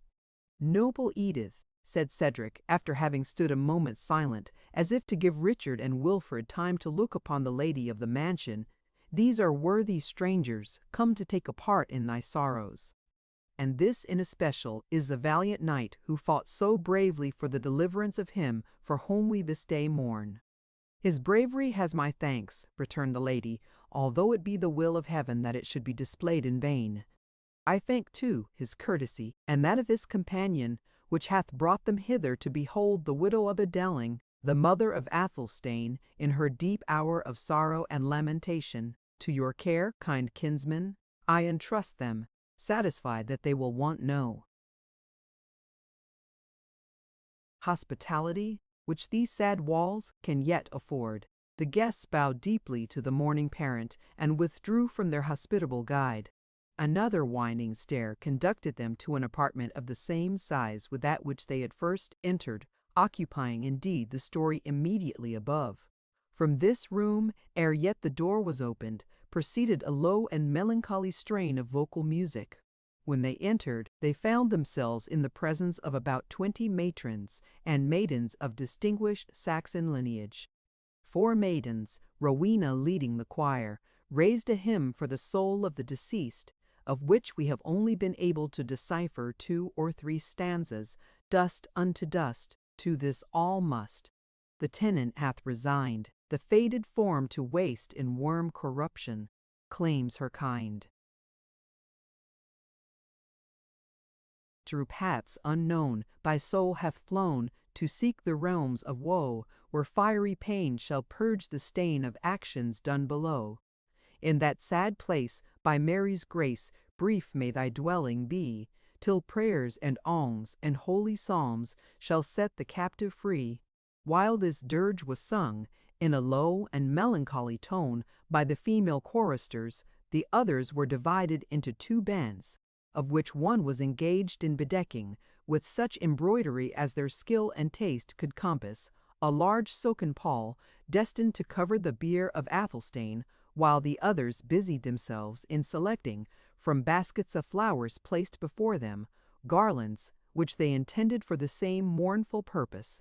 The behavior of the maidens was decorous, if not marked with deep affliction, but now and then a whisper or a smile called forth the rebuke of the severer matrons, and here and there might be seen a damsel more interested in endeavoring to find out how her mourning robe became her, than in the dismal ceremony for which they were preparing. Neither was this propensity, if we must needs confess the truth, at all diminished by the appearance of 2 strange knights, which occasioned some looking up, peeping, and whispering. Rowena alone, too proud to be vain, paid her greeting to her deliverer with a graceful courtesy. Her demeanor was serious, but not dejected, and it may be doubted whether thoughts of Ivanhoe, and of the uncertainty of his fate, did not claim as great a share in her gravity as the death of her kinsman. To Cedric, however, who, as we have observed, was not remarkably clear-sighted on such occasions, the sorrow of his ward seemed so much deeper than any of the other maidens, that he deemed it proper to whisper the explanation: she was the affianced bride of the noble Athelstane. It may be doubted whether this communication went a far way to increase Wilfred's disposition to sympathize with the mourners of Königsberg. Having thus formally introduced the guests to the different chambers in which the obsequies of Athelstane were celebrated under different forms, Cedric conducted them into a small room destined, as he informed them, for the exclusive accommodation of honorable guests, whose more slight connexion with the deceased might render them unwilling to join those who were immediately affected by the unhappy event. He assured them of every accommodation, and was about to withdraw when the Black Knight took his hand. "I crave to remind you, noble Thane," he said, "that when we last parted you promised, for the service I had the fortune to render you, to grant me a boon." "It is granted ere named, noble knight," said Cedric. "Yet at this sad moment of that also," said the king, "I have bethought me, but my time is brief, neither does it seem to me unfit that when closing the grave on the noble Athelstane, we should deposit therein certain prejudices and hasty opinions." "Sir Knight of the Fetterlock," said Cedric, colouring, and interrupting the king in his turn, "I trust your boon regards yourself and no other, for in that which concerns the honour of my house, it is scarce fitting that a stranger should mingle." "Nor do I wish to mingle," said the king mildly, "unless in so far as you will admit me to have an interest. As yet you have known me but as the Black Knight of the Fetterlock, know me now as Richard Plantagenet." "Richard of Anjou!" exclaimed Cedric, stepping backward with the utmost astonishment. "No, noble Cedric, Richard of England, whose deepest interest, whose deepest wish, is to see her sons united with each other. And how now, worthy Thane? Hast thou known me for thy prince?" "To Norman blood," said Cedric, "it hath never bended." "Reserve thine homage, then," said the monarch, "until I shall prove my right to it by my equal protection of Normans and English." "Prince," answered Cedric, "I have ever done justice to thy bravery and thy worth, nor am I ignorant of thy claim to the crown through thy descent from Matilda, niece to Edgar Atheling and daughter to Malcolm of Scotland. But Matilda, though of the royal Saxon blood, was not the heir to the monarchy." "I will not dispute my title with thee, noble Thane," said Richard calmly, "but I will bid thee look around thee and see where thou wilt find another to be put into the scale against it." "And hast thou wandered hither, prince, to tell me so?" said Cedric, "to upbraid me with the ruin of my race, ere the grave has closed o'er the last scion of Saxon royalty?" His countenance darkened as he spoke. "It was boldly, it was rashly done." "Not so, by the Holy Rood," replied the king. "It was done in the frank confidence which one brave man may repose in another, without a shadow of danger." "Thou sayest, well, Sir King, for king I own thou art, and wilt be, despite of my feeble opposition. I dare not take the only mode to prevent it, though thou hast placed the strong temptation within my reach." "And now to my boon," said the king, "which I ask not with one jot the less confidence that thou hast refused to acknowledge my lawful sovereignty. I require of thee, as a man of thy word, on pain of being held faithless, man sworn and nidering 581, to forgive and receive to thy paternal affection the good knight, Wilfred of Ivanhoe. In this reconciliation thou wilt own I have, and interest the happiness of my friend, and the quelling of dissension among my faithful people. And this is Wilfred," said Cedric, pointing to his son. My father," said Ivanhoe, prostrating himself at Cedric's feet. "Grant me thy forgiveness." "Thou hast it, my son," said Cedric, raising him up. "The son of Hereward knows how to keep his word, even when it has been passed to a Norman. But let me see thee use the dress and costume of thy English ancestry. No short cloaks, no gay bonnets, no fantastic plumage in my decent household. He that would be the son of Cedric must show himself of English ancestry. Thou art about to speak," he added sternly, "and I guess the topic. The Lady Rowena must complete 2 years' mourning. As for a betrothed husband, all our Saxon ancestors would disown us were we to treat of a new union for her ere the grave of him she should." have wedded him, so much the most worthy of her hand. By birth and ancestry is yet closed. The ghost of Athelstane himself would burst his bloody cerements and stand before us to forbid such dishonor to his memory. It seemed as if Cedric's words had raised a spectre, for scarce had he uttered them ere the door flew open, and Athelstane, arrayed in the garments of the grave, stood before them, pale, haggard, and like something arisen from the dead. 59. The effect of this apparition on the persons present was utterly appalling. Cedric started back as far as the wall of the apartment would permit, and leaning against it as one unable to support himself, gazed on the figure of his shridded and in-mouthed fey. Ivanhoe crossed himself, repeating prayers in Saxon, Latin, or Norman French as they occurred to his memory, while Richard alternately said, "Benecit," and swore, "Mort de ma vie." In the meantime a horrible noise was heard below stairs, some crying, "Secure the treacherous monks," others, "Down with them into the dungeon," others, "Pitch them from the highest battlements, in the name of God." Said Cedric, addressing what seemed the spectre of his departed friend, "If thou art mortal, speak. If a departed spirit, say for what cause thou dost revisit us, or if I can do aught that can set thy spirit at repose. Living or dead, noble Athelstane, speak to Cedric." "I will," said the spectre very composedly, "when I have collected breath, and when you give me time alive," saidst thou. "I am as much alive as he can be who has fed on bread and water for 3 days, which seem 3 ages. Yes, bread and water, Father Cedric. By heaven and all saints in it, better food hath not passed my reason for 3 livelong days, and by God's providence it is that I am now here to tell it." "Why, noble Athelstane," said the Black Knight, "I myself saw you struck down by the fierce Templar towards the end of the storm at Torquilstone, and as I thought, and Wamba reported, your skull was cloven through the teeth." "You thought amiss, Sir Knight," said Athelstane, "and Wamba lied. My teeth are in good order, and that my supper shall presently find no thanks to the Templar though, whose sword turned in his hand, so that the blade struck me flatlings, being averted by the handle of the good mace with which I warded the blow. Had my steel cap been on, I had not valued it a rush, and had dealt him such a counterbuff as would have spoilt his retreat. But as it was, down I went, stunned indeed, but unwounded. Others, of both sides, were beaten down and slaughtered above me, so that I never recovered my senses until I found myself in a coffin, an open one, by good luck placed before the altar of the Church of St. Edmunds.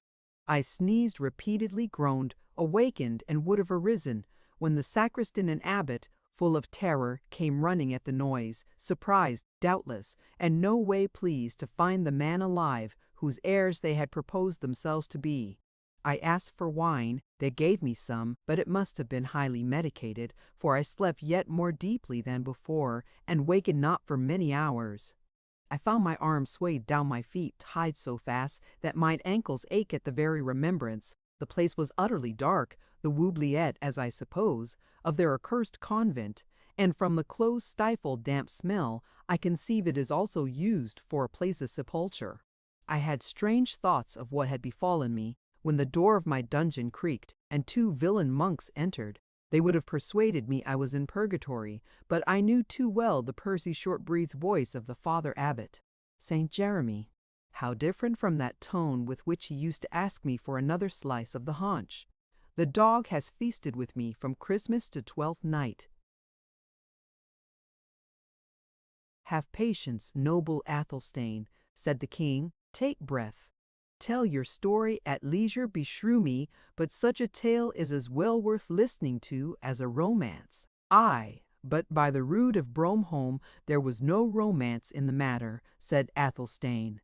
"A barley loaf and a pitcher of water that they gave me, the niggardly traitors whom my father and I myself had enriched, when their best resources were the flitches of bacon and measures of corn, out of which they wheedled poor serfs and bondsmen in exchange for their prayers the nest of foul ungrateful biley, bread and ditch water to such a patron as I had been."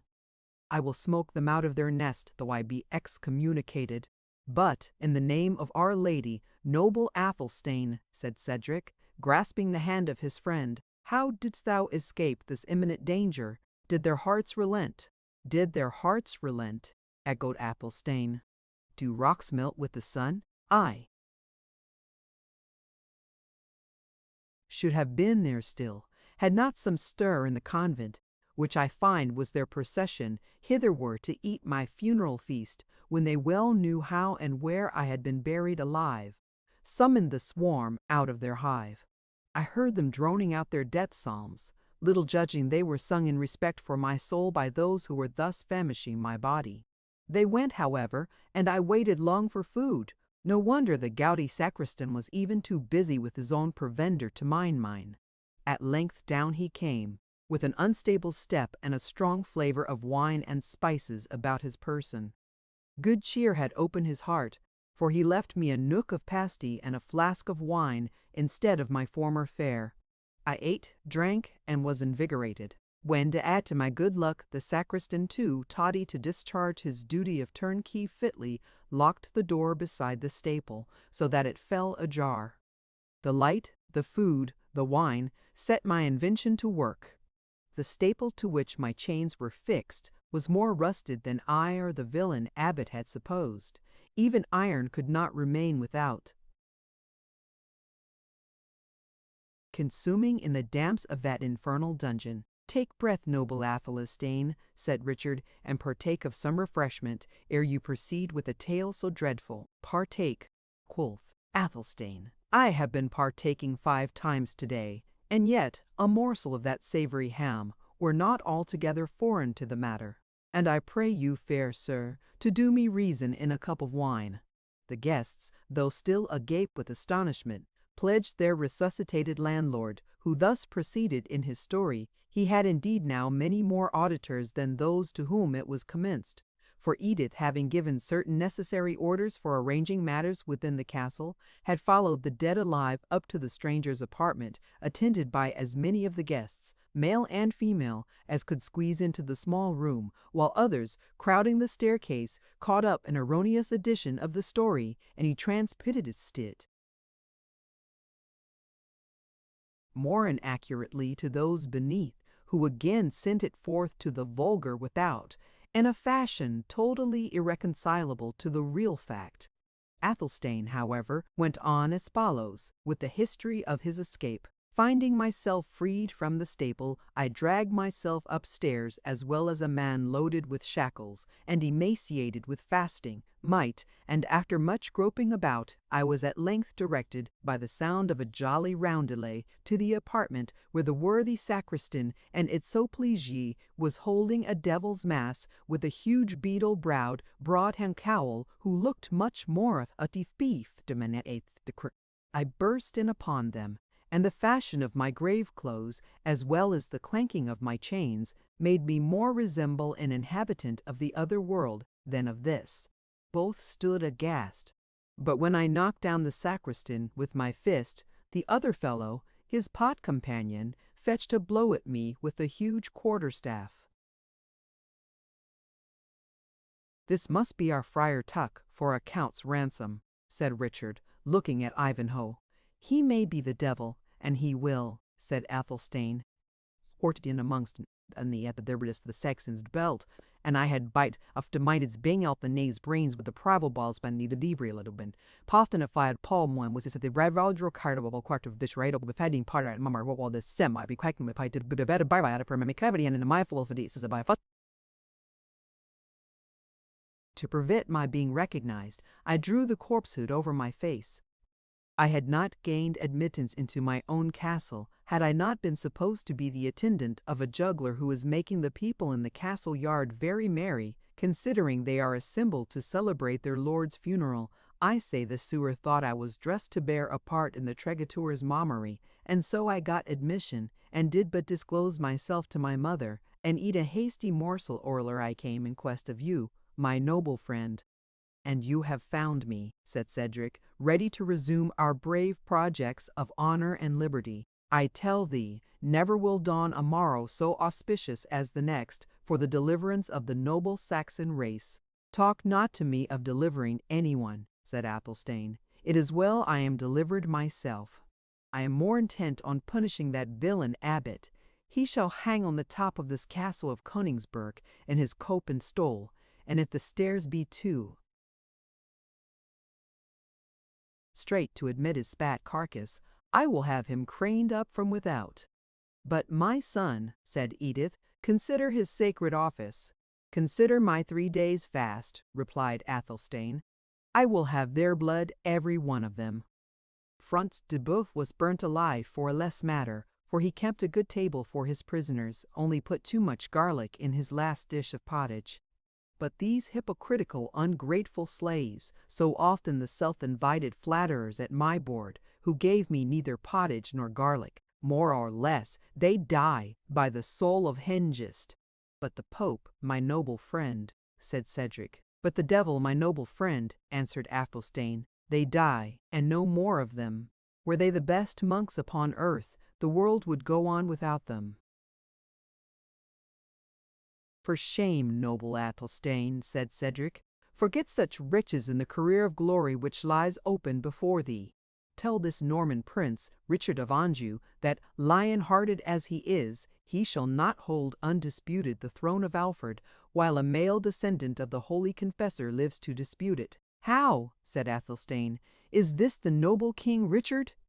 It is Richard Plantagenet himself, said Cedric. Yet I need not remind thee that, coming hither a guest of free will, he may neither be injured nor detained prisoner. Thou well knowest thy duty to him as his host. Ay, by my faith, said Athelstane, and my duty as a subject besides, for I here tender him my allegiance, heart and hand. My son, said Edith, think on thy royal rights. Think on the freedom of England, degenerate prince, said Cedric. Mother and friend, said Athelstane, a truce to your upbraidings, bread and water, and a dungeon are marvellous mortifiers of ambition, and I rise from the tomb a wiser man than I descended into it. 1/2 of those vain follies were puffed into mine ear by that perfidious Abbot Wolfram, and you may now judge if he is a counsellor to be trusted. Since these plots were set in agitation, I have had nothing but hurried journeys, indigestions, blows and bruises, imprisonments and starvation. Besides that, they can only end in the murder of some thousands of quiet folk. I tell you, I will be king in my own domains and nowhere else, and my first act of dominion shall be to hang the abbot. And my ward Rowena, said Cedric. I trust you intend not to desert her? Father Cedric, said Athelstane, be reasonable. The Lady Rowena cares not for me. She loves the little finger of my kinsman Wilfred's glove better than my whole person. There she stands to avouch it. Nay, blush not, kinswoman, there is no shame in loving a courtly knight better than a country franklin, and do not laugh neither, Rowena. For grave clothes and a thin visage are, God knows, no matter of merriment. Nay, and thou wilt needs laugh, I will find thee a better jest. Give me thy hand, or rather lend it me, for I but ask it in the way of friendship. Here, cousin Wilfred of Ivanhoe, in thy favour I renounce and abjure, by Saint Dunstan, our cousin Wilfred hath vanished. Yet, unless my eyes are still dazzled with the fasting I have undergone, I saw him stand there, but even now. All now looked around and inquired for Ivanhoe, but he had vanished. It was at length discovered that a Jew had been to seek him, and that, after very brief conference, he had called for Gurth and his armour, and had left the castle. Fair cousin, said Athelstane to Rowena, could I think that the sudden disappearance of Ivanhoe was occasioned by other than the weightiest reason, I would myself resume, but he had no sooner let go her hand, on first observing that Ivanhoe had disappeared, than Rowena, who had found her situation extremely embarrassing, had taken the first opportunity to escape from the apartment. Certainly, quoth Athelstane, women are the least to be trusted of all animals, monks and abbots excepted. I am an infidel if I expected not thanks from her, and perhaps a kiss to boot. These cursed grave clothes have surely a spell on them. Everyone flies from me. To you I turn, noble King Richard, with the vows of allegiance, which, as a liege subject. But King Richard was gone also, and no one knew whither. At length it was learned that he had hastened to the courtyard, summoned to his presence the Jew who had spoken with Ivanhoe, and after a moment's speech with him, had called vehemently to horse, thrown himself upon a steed, compelled the Jew to mount another, and set off at a rate which, according to Wamba, rendered the old Jew's neck not worth a penny's purchase. By my halidome, said Athelstane, it is certain that Zernebock hath possessed himself of my castle in my absence. I return in my grave clothes, a pledge restored from the very sepulchre, and every one I speak to vanishes as soon as they hear my voice. But it skills not talking of it. Come, my friends, such of you as are left, follow me to the banquet hall, lest any more of us disappear. It is, I trust, as yet tolerably furnished, as becomes the Saxon noble, and should we tarry any longer, who knows but the devil may fly off with the supper. Chapter 43. Richard Aye. Be Mowbray's sins so heavy in his bosom that they may break his foaming courser's back and throw the rider headlong in the lists, a caitiff recreant. Our scene now returns to the exterior of the castle or preceptory of Templestowe, about the hour when the bloody die was to be cast for the life or death of Rebecca.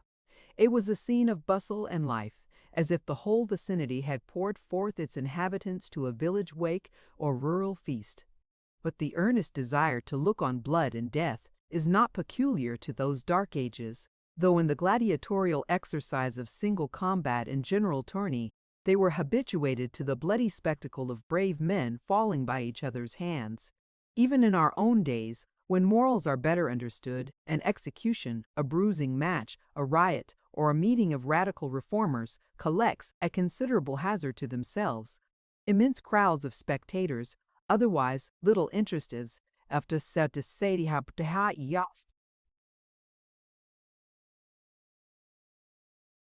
the eyes, therefore, of a very considerable multitude were bent on the gate of the preceptory of Templestowe, with the purpose of witnessing the procession, while still greater numbers had already surrounded the tilt-yard belonging to that establishment. This enclosure was formed on a piece of level ground adjoining to the preceptory, which had been levelled with care for the exercise of military and chivalrous sports. It occupied the brow of a soft and gentle eminence, was carefully palisaded around, and, as the Templars willingly invited spectators to be witnesses of their skill in feats of chivalry, was amply supplied with galleries and benches for their use. On the present occasion, a throne was erected for the Grand Master at the east end, surrounded with seats of distinction for the preceptors and knights of the order. Over these floated the sacred standard, called Le Beau Seant, which was the ensign, as its name was the battle cry, of the Templars. At the opposite end of the lists was a pile of faggots, so arranged around a stake, deeply fixed in the ground, as to leave a space for the victim whom they were destined to consume, to enter within the fatal circle, in order to be chained to the stake by the fetters which hung ready for that purpose. Beside this deadly apparatus stood 4 black slaves, whose color and African features, then so little known in England, appalled the multitude, who gazed on them as on demons employed about their own diabolical exercises. These men stirred not, excepting now and then, under the direction of one who seemed their chief, to shift and replace the ready fuel. They looked not on the multitude, in fact they seemed insensible of their presence, and of everything save the discharge of their own horrible duty. And when, in speech with each other, they expanded their blubber lips, and showed their white fangs, as if they grinned at the thoughts of the expected tragedy, the startled commons could scarcely help believing that they were. actually the familiar spirits with whom the witch had communed, and who, her time being out, stood ready to assist in her dreadful punishment.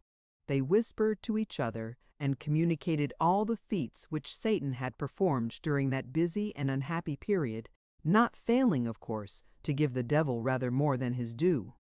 "Have you not heard, Father Dinnet," quoth one boor to another advanced in years, "that the devil has carried away bodily the great Saxon Thane, Athelstane of Königsberg?" "Aye, but he brought him back, though, by the blessing of God and St. Dunstan." "How's that?" said a brisk young fellow, dressed in a green cassock embroidered with gold, and having at his heels a stout lad bearing a harp upon his back, which betrayed his vocation. The minstrel seemed of no vulgar rank, for, besides the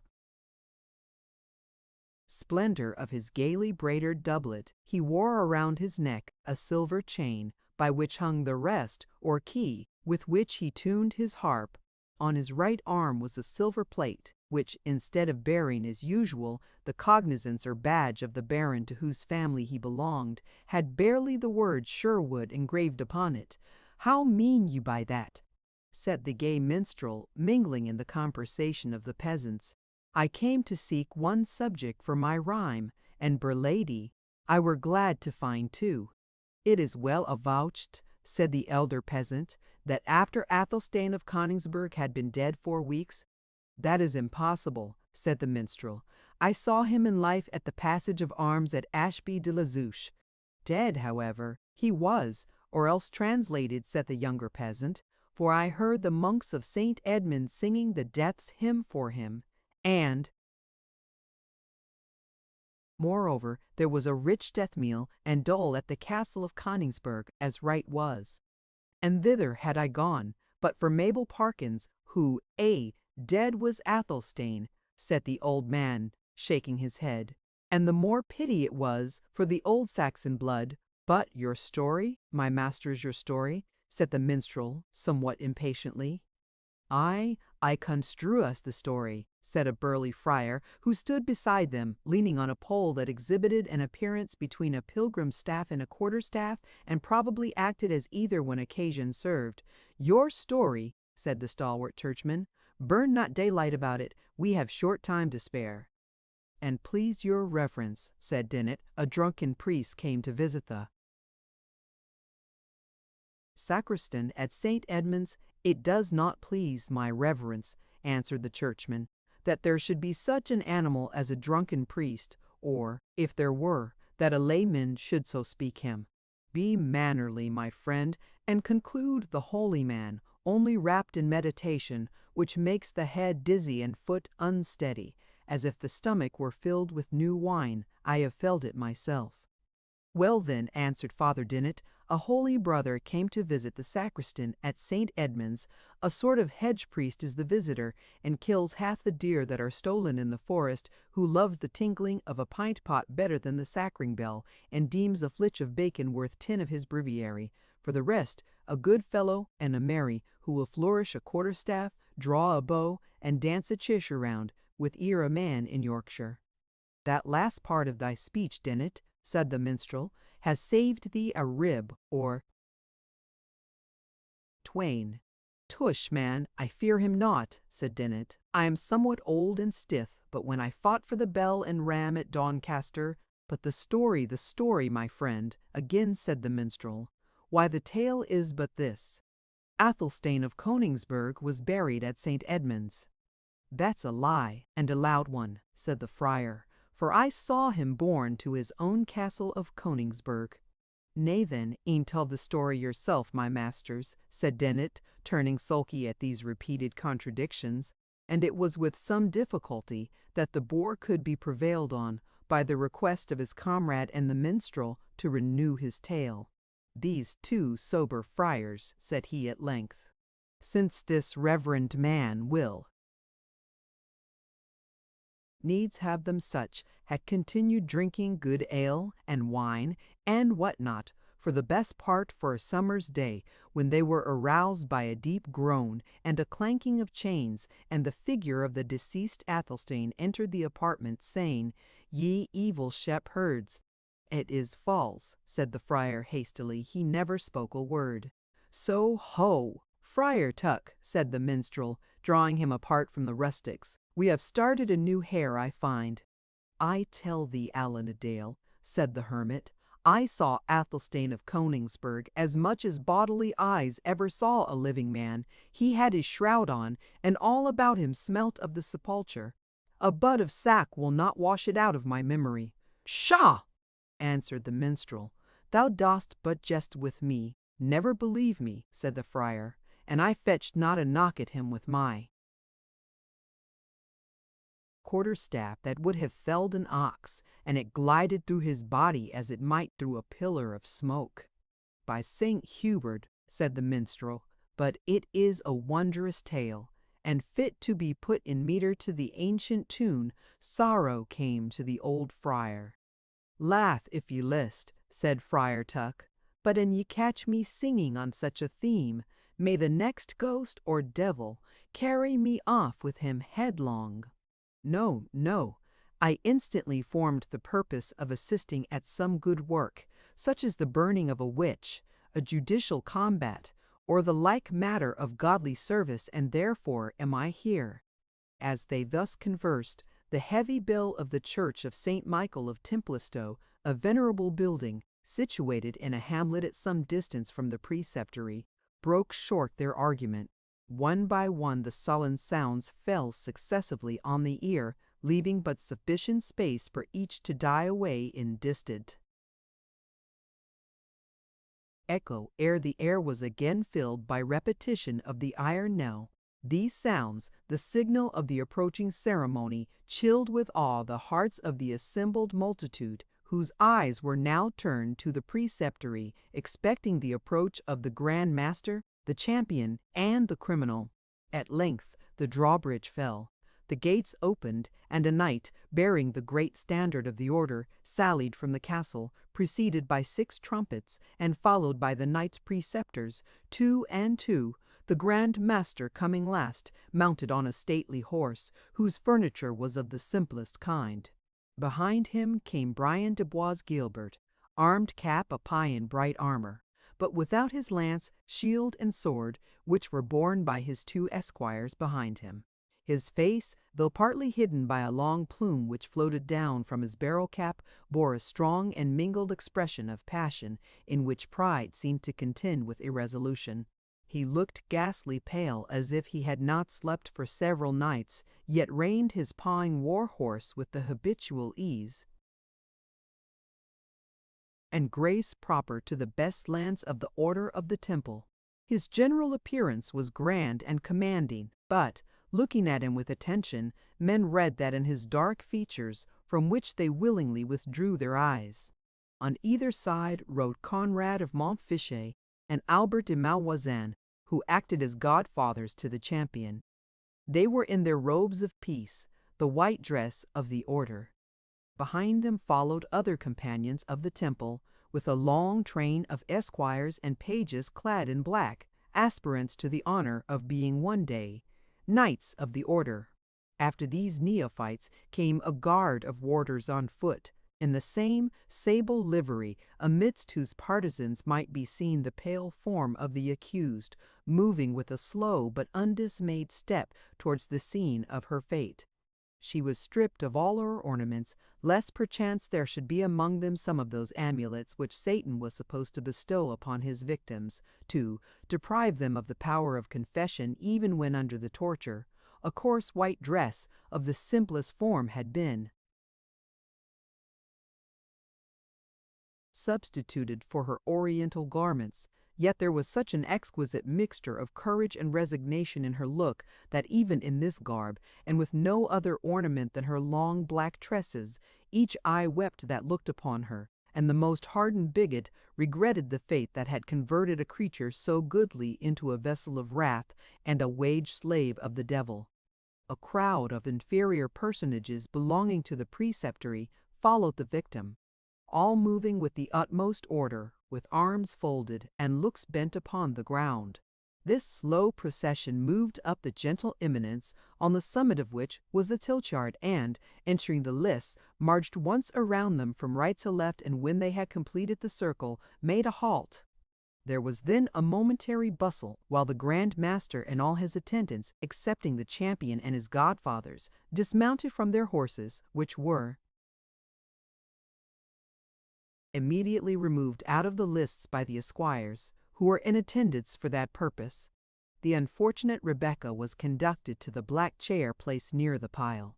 On her first glance at the terrible spot where preparations were making for a death alike dismaying to the mind and painful to the body, she was observed to shudder and shut her eyes, praying internally, doubtless, for her lips moved though no speech was heard.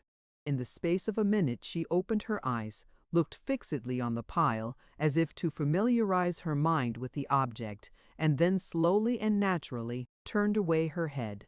Meanwhile the Grand Master had assumed his seat, and when the chivalry of his order was placed around and behind him, each in his due rank, a loud and long flourish of the trumpets announced that the court were seated for judgment. Malvoisin then, acting as godfather of the champion, stepped forward and laid the glove of the Jewess, which was the pledge of battle, at the feet of the Grand Master.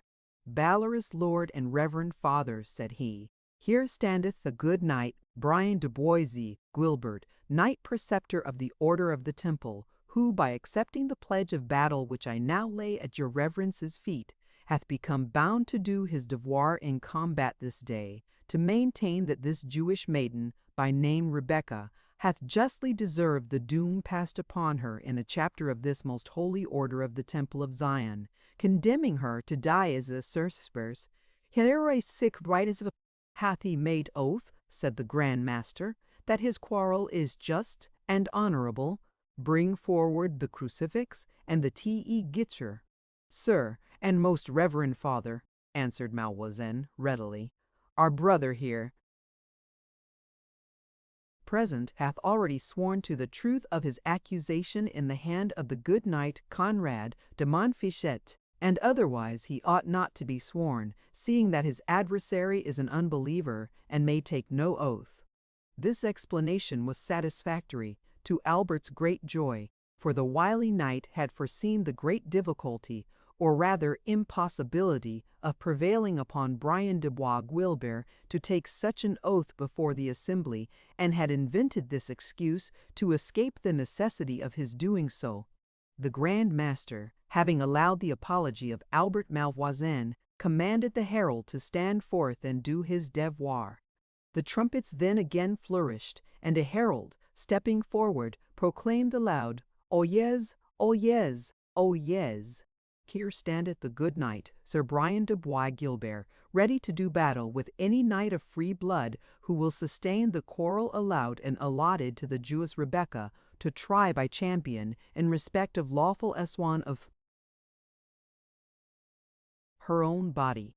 And to such champion the reverend and valorous Grand Master here present allows a fair field, an equal partition of sun and wind, and whatever else appertains to a fair combat."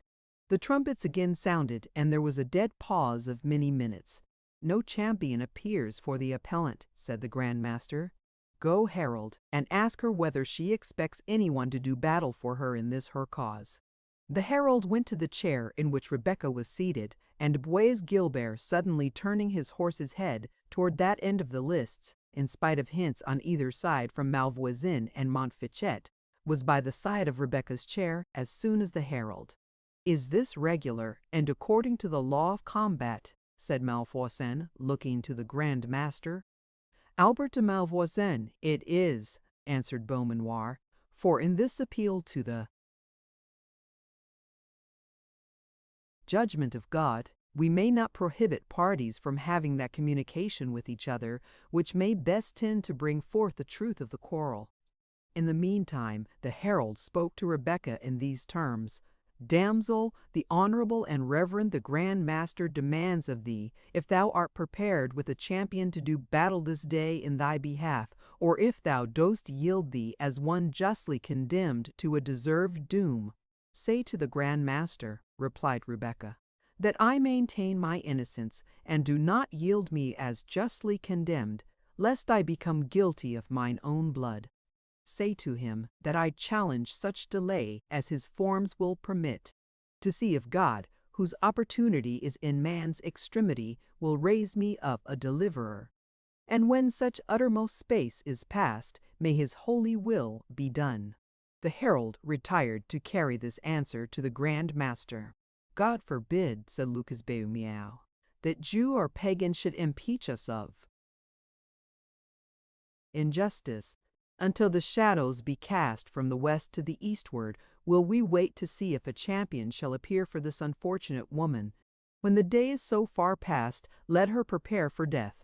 The herald communicated the words of the Grand Master to Rebecca, who bowed her head submissively, folded her arms, and looking up towards heaven, seemed to expect that aid from above which she could scarce promise herself from man.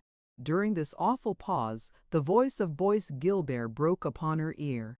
It was but a whisper, yet it startled her more than the summons of the herald had appeared to do. "Rebecca," said the Templar, "dost thou hear me?" "I have no portion in thee, cruel, hard-hearted man," said the unfortunate maiden. "Ay, but dost thou understand my words?" said the Templar. "For the sound of my voice is frightful in mine own ears. I scarce know on what ground we stand, or for what purpose they have brought us hither. This listed space that chair these faggots, I know their purpose, and yet it appears to me like something unreal, the fearful picture of a vision, which apples my sense with hideous fantasies, but convinces not my reason." "My mind and senses keep touch and time," answered Rebecca, "and tell me alike that these faggots are destined to consume my earthly body, and open a painful, but a brief passage to a better world." "Dreams, Rebecca, dreams," answered the Templar. "Idle visions, rejected by the wisdom of your own wiser seducees. Hear me, Rebecca," he said, proceeding with animation. "A better chance hast thou for life and liberty than yonder knaves and dotard dream of. Mount thee behind me on my steed on Zamore, the gallant horse that never failed his rider. I won him in single fight from the Soldan of Trebizond. Mount, I say. Behind me in one short hour is pursuit and inquiry, far behind. A new world of pleasure opens to thee to me, a new career of fame. Let them speak the doom which I despise, and erase the name of Bois Guilbert from their list of monastic slaves. I will wash out with blood whatever blot they may dare to cast on my scutcheon." "Tempter," said Rebecca, "begone. Not in this last extremity canst thou move me one hair's breadth from my resting place, surrounded as I am by foes. I hold thee as my worst and most deadly enemy. Avoid thee, in the name of God." Albert Malvoisin, alarmed and impatient at the duration of their conference, now advanced to interrupt it. "Hath the maiden acknowledged her guilt?" he demanded of Bois Guilbert, "or is she resolute in her denial?" "She is indeed resolute," said Bois Guilbert. "Then," said Malvoisin, "must thou, noble brother, resume thy place to attend the issue. The shades are changing on the circle of the dial. Come, brave Bois Guilbert, come, thou hope of our holy order, and soon to be its head." As he spoke in this soothing tone, he laid his hand on the knight's bridle, as if to lead him back to his station. "False villain, what meanest thou by thy hand on my rein?" said Sir Brian angrily. And shaking off his companion's grasp, he rode back to the upper end of the lists. "There is yet spirit in him," said Malvoisin apart to Montfichet, "word well directed, but, like the Greek fire, it burns whatever approaches it." The judges had now been 2 hours in the lists, awaiting in vain the appearance of a champion. "And reason good," said Friar Tuck, "seeing she is a Jewess, and yet, by mine order, it is hard that so young and beautiful a creature should perish without one blow being struck in her behalf. Were she 10 times a witch, provided she were but the least bit of a Christian, my quarterstaff should ring noon on the steel cap of yonder fierce Templar, ere he carried the matter off thus. It was, however, the general belief that no one could or would appear for a Jewess accused of sorcery, and the knights, instigated by Malvoisin, whisper to each other that it was time to declare the pledge of Rebecca forfeited. At this instant a knight, urging his horse to speed, appeared on the plain, advancing towards the lists. 100 voices exclaimed, "A champion! A champion!" And despite the prepossessions and prejudices of the multitude, they shouted unanimously as the knight rode into the tilt-yard. The second glance, however, served to destroy the hope that his timely arrival had excited. His horse, urged for many miles to its utmost speed, appeared to reel from fatigue, and the rider, however undauntedly he presented himself in the lists, either from weakness, weariness, or both, seemed scarce able to support himself in the saddle.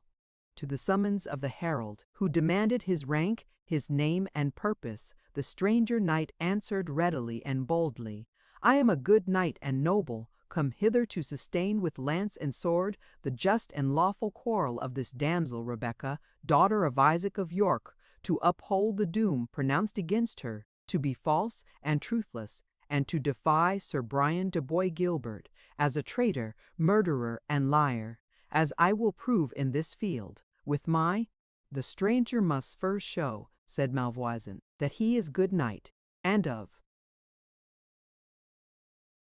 honorable lineage. The Temple sendeth not forth her champions against nameless men. My name," said the knight, raising his helmet, "is better known, my lineage more pure, Malvoisin, than thine own. I am Wilfred of Ivanhoe." "I will not fight with thee at present," said the Templar, in a changed and hollow voice. "Get thy wounds healed, purvey thee a better horse, and it may be I will hold it worth my while to scourge out of thee this boyish spirit of bravado. Ha!" "Proud Templar," said Ivanhoe, "hast thou forgotten that twice didst thou fall before this lance? Remember the lists at Acre, remember the passage of arms at Ashby, remember thy proud vaunt in the halls of Rotherwood, and the gage of your gold chain against my reliquary, that thou wouldst do battle with Wilfred of Ivanhoe, and recover the honor thou hadst lost. By that reliquary and the holy relic it contains, I will proclaim thee, Templar, a coward in every court in Fife, Europe, and every preceptory of thine. Order unless thou do battle without farther delay." Bois Guilbert turned his countenance irresolutely towards Rebecca, and then exclaimed, looking fiercely at Ivanhoe, "Dog of a Saxon, take thy lance, and prepare for the death thou hast drawn upon thee." "Does the Grand Master allow me the combat?" said Ivanhoe. "I may not deny what thou hast challenged," said the Grand Master, "provided the maiden accepts thee as her champion. Yet I would thou wert in better plight to do battle. An enemy of our order hast thou ever been, yet would I have thee honorably met with. Thus as I am, and not otherwise," said Ivanhoe.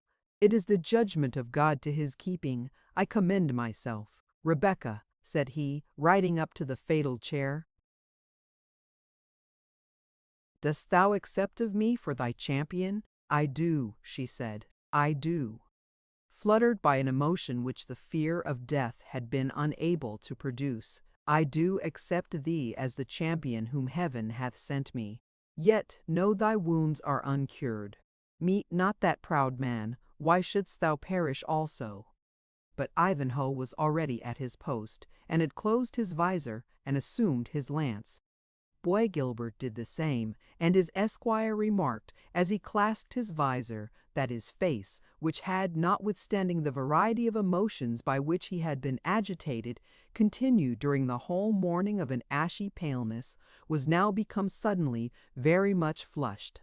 The herald then, seeing each champion in his place, uplifted his voice, repeating thrice, "Faites vos devoirs, préques chevaliers." After the third cry, he withdrew to one side of the lists, and again proclaimed that none, on peril of instant death, should dare by word, cry, or action to interfere with or disturb this fair field of combat. The Grand Master, who held in his hand the gage of battle, Rebecca's glove, now threw it into the lists and pronounced the fatal signal words, Lasse Zaller. The trumpet sounded, and the knights charged each other in full career. The wearied horse of Ivanhoe and its no less exhausted rider went down, as all had expected, before the well-aimed lance and vigorous steed of the Templar.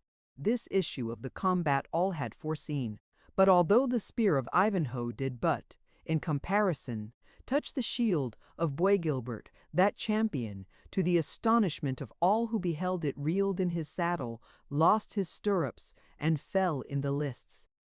Ivanhoe, extricating himself from his fallen horse, was soon on foot, hastening to mend his fortune with his sword, but his antagonist arose not.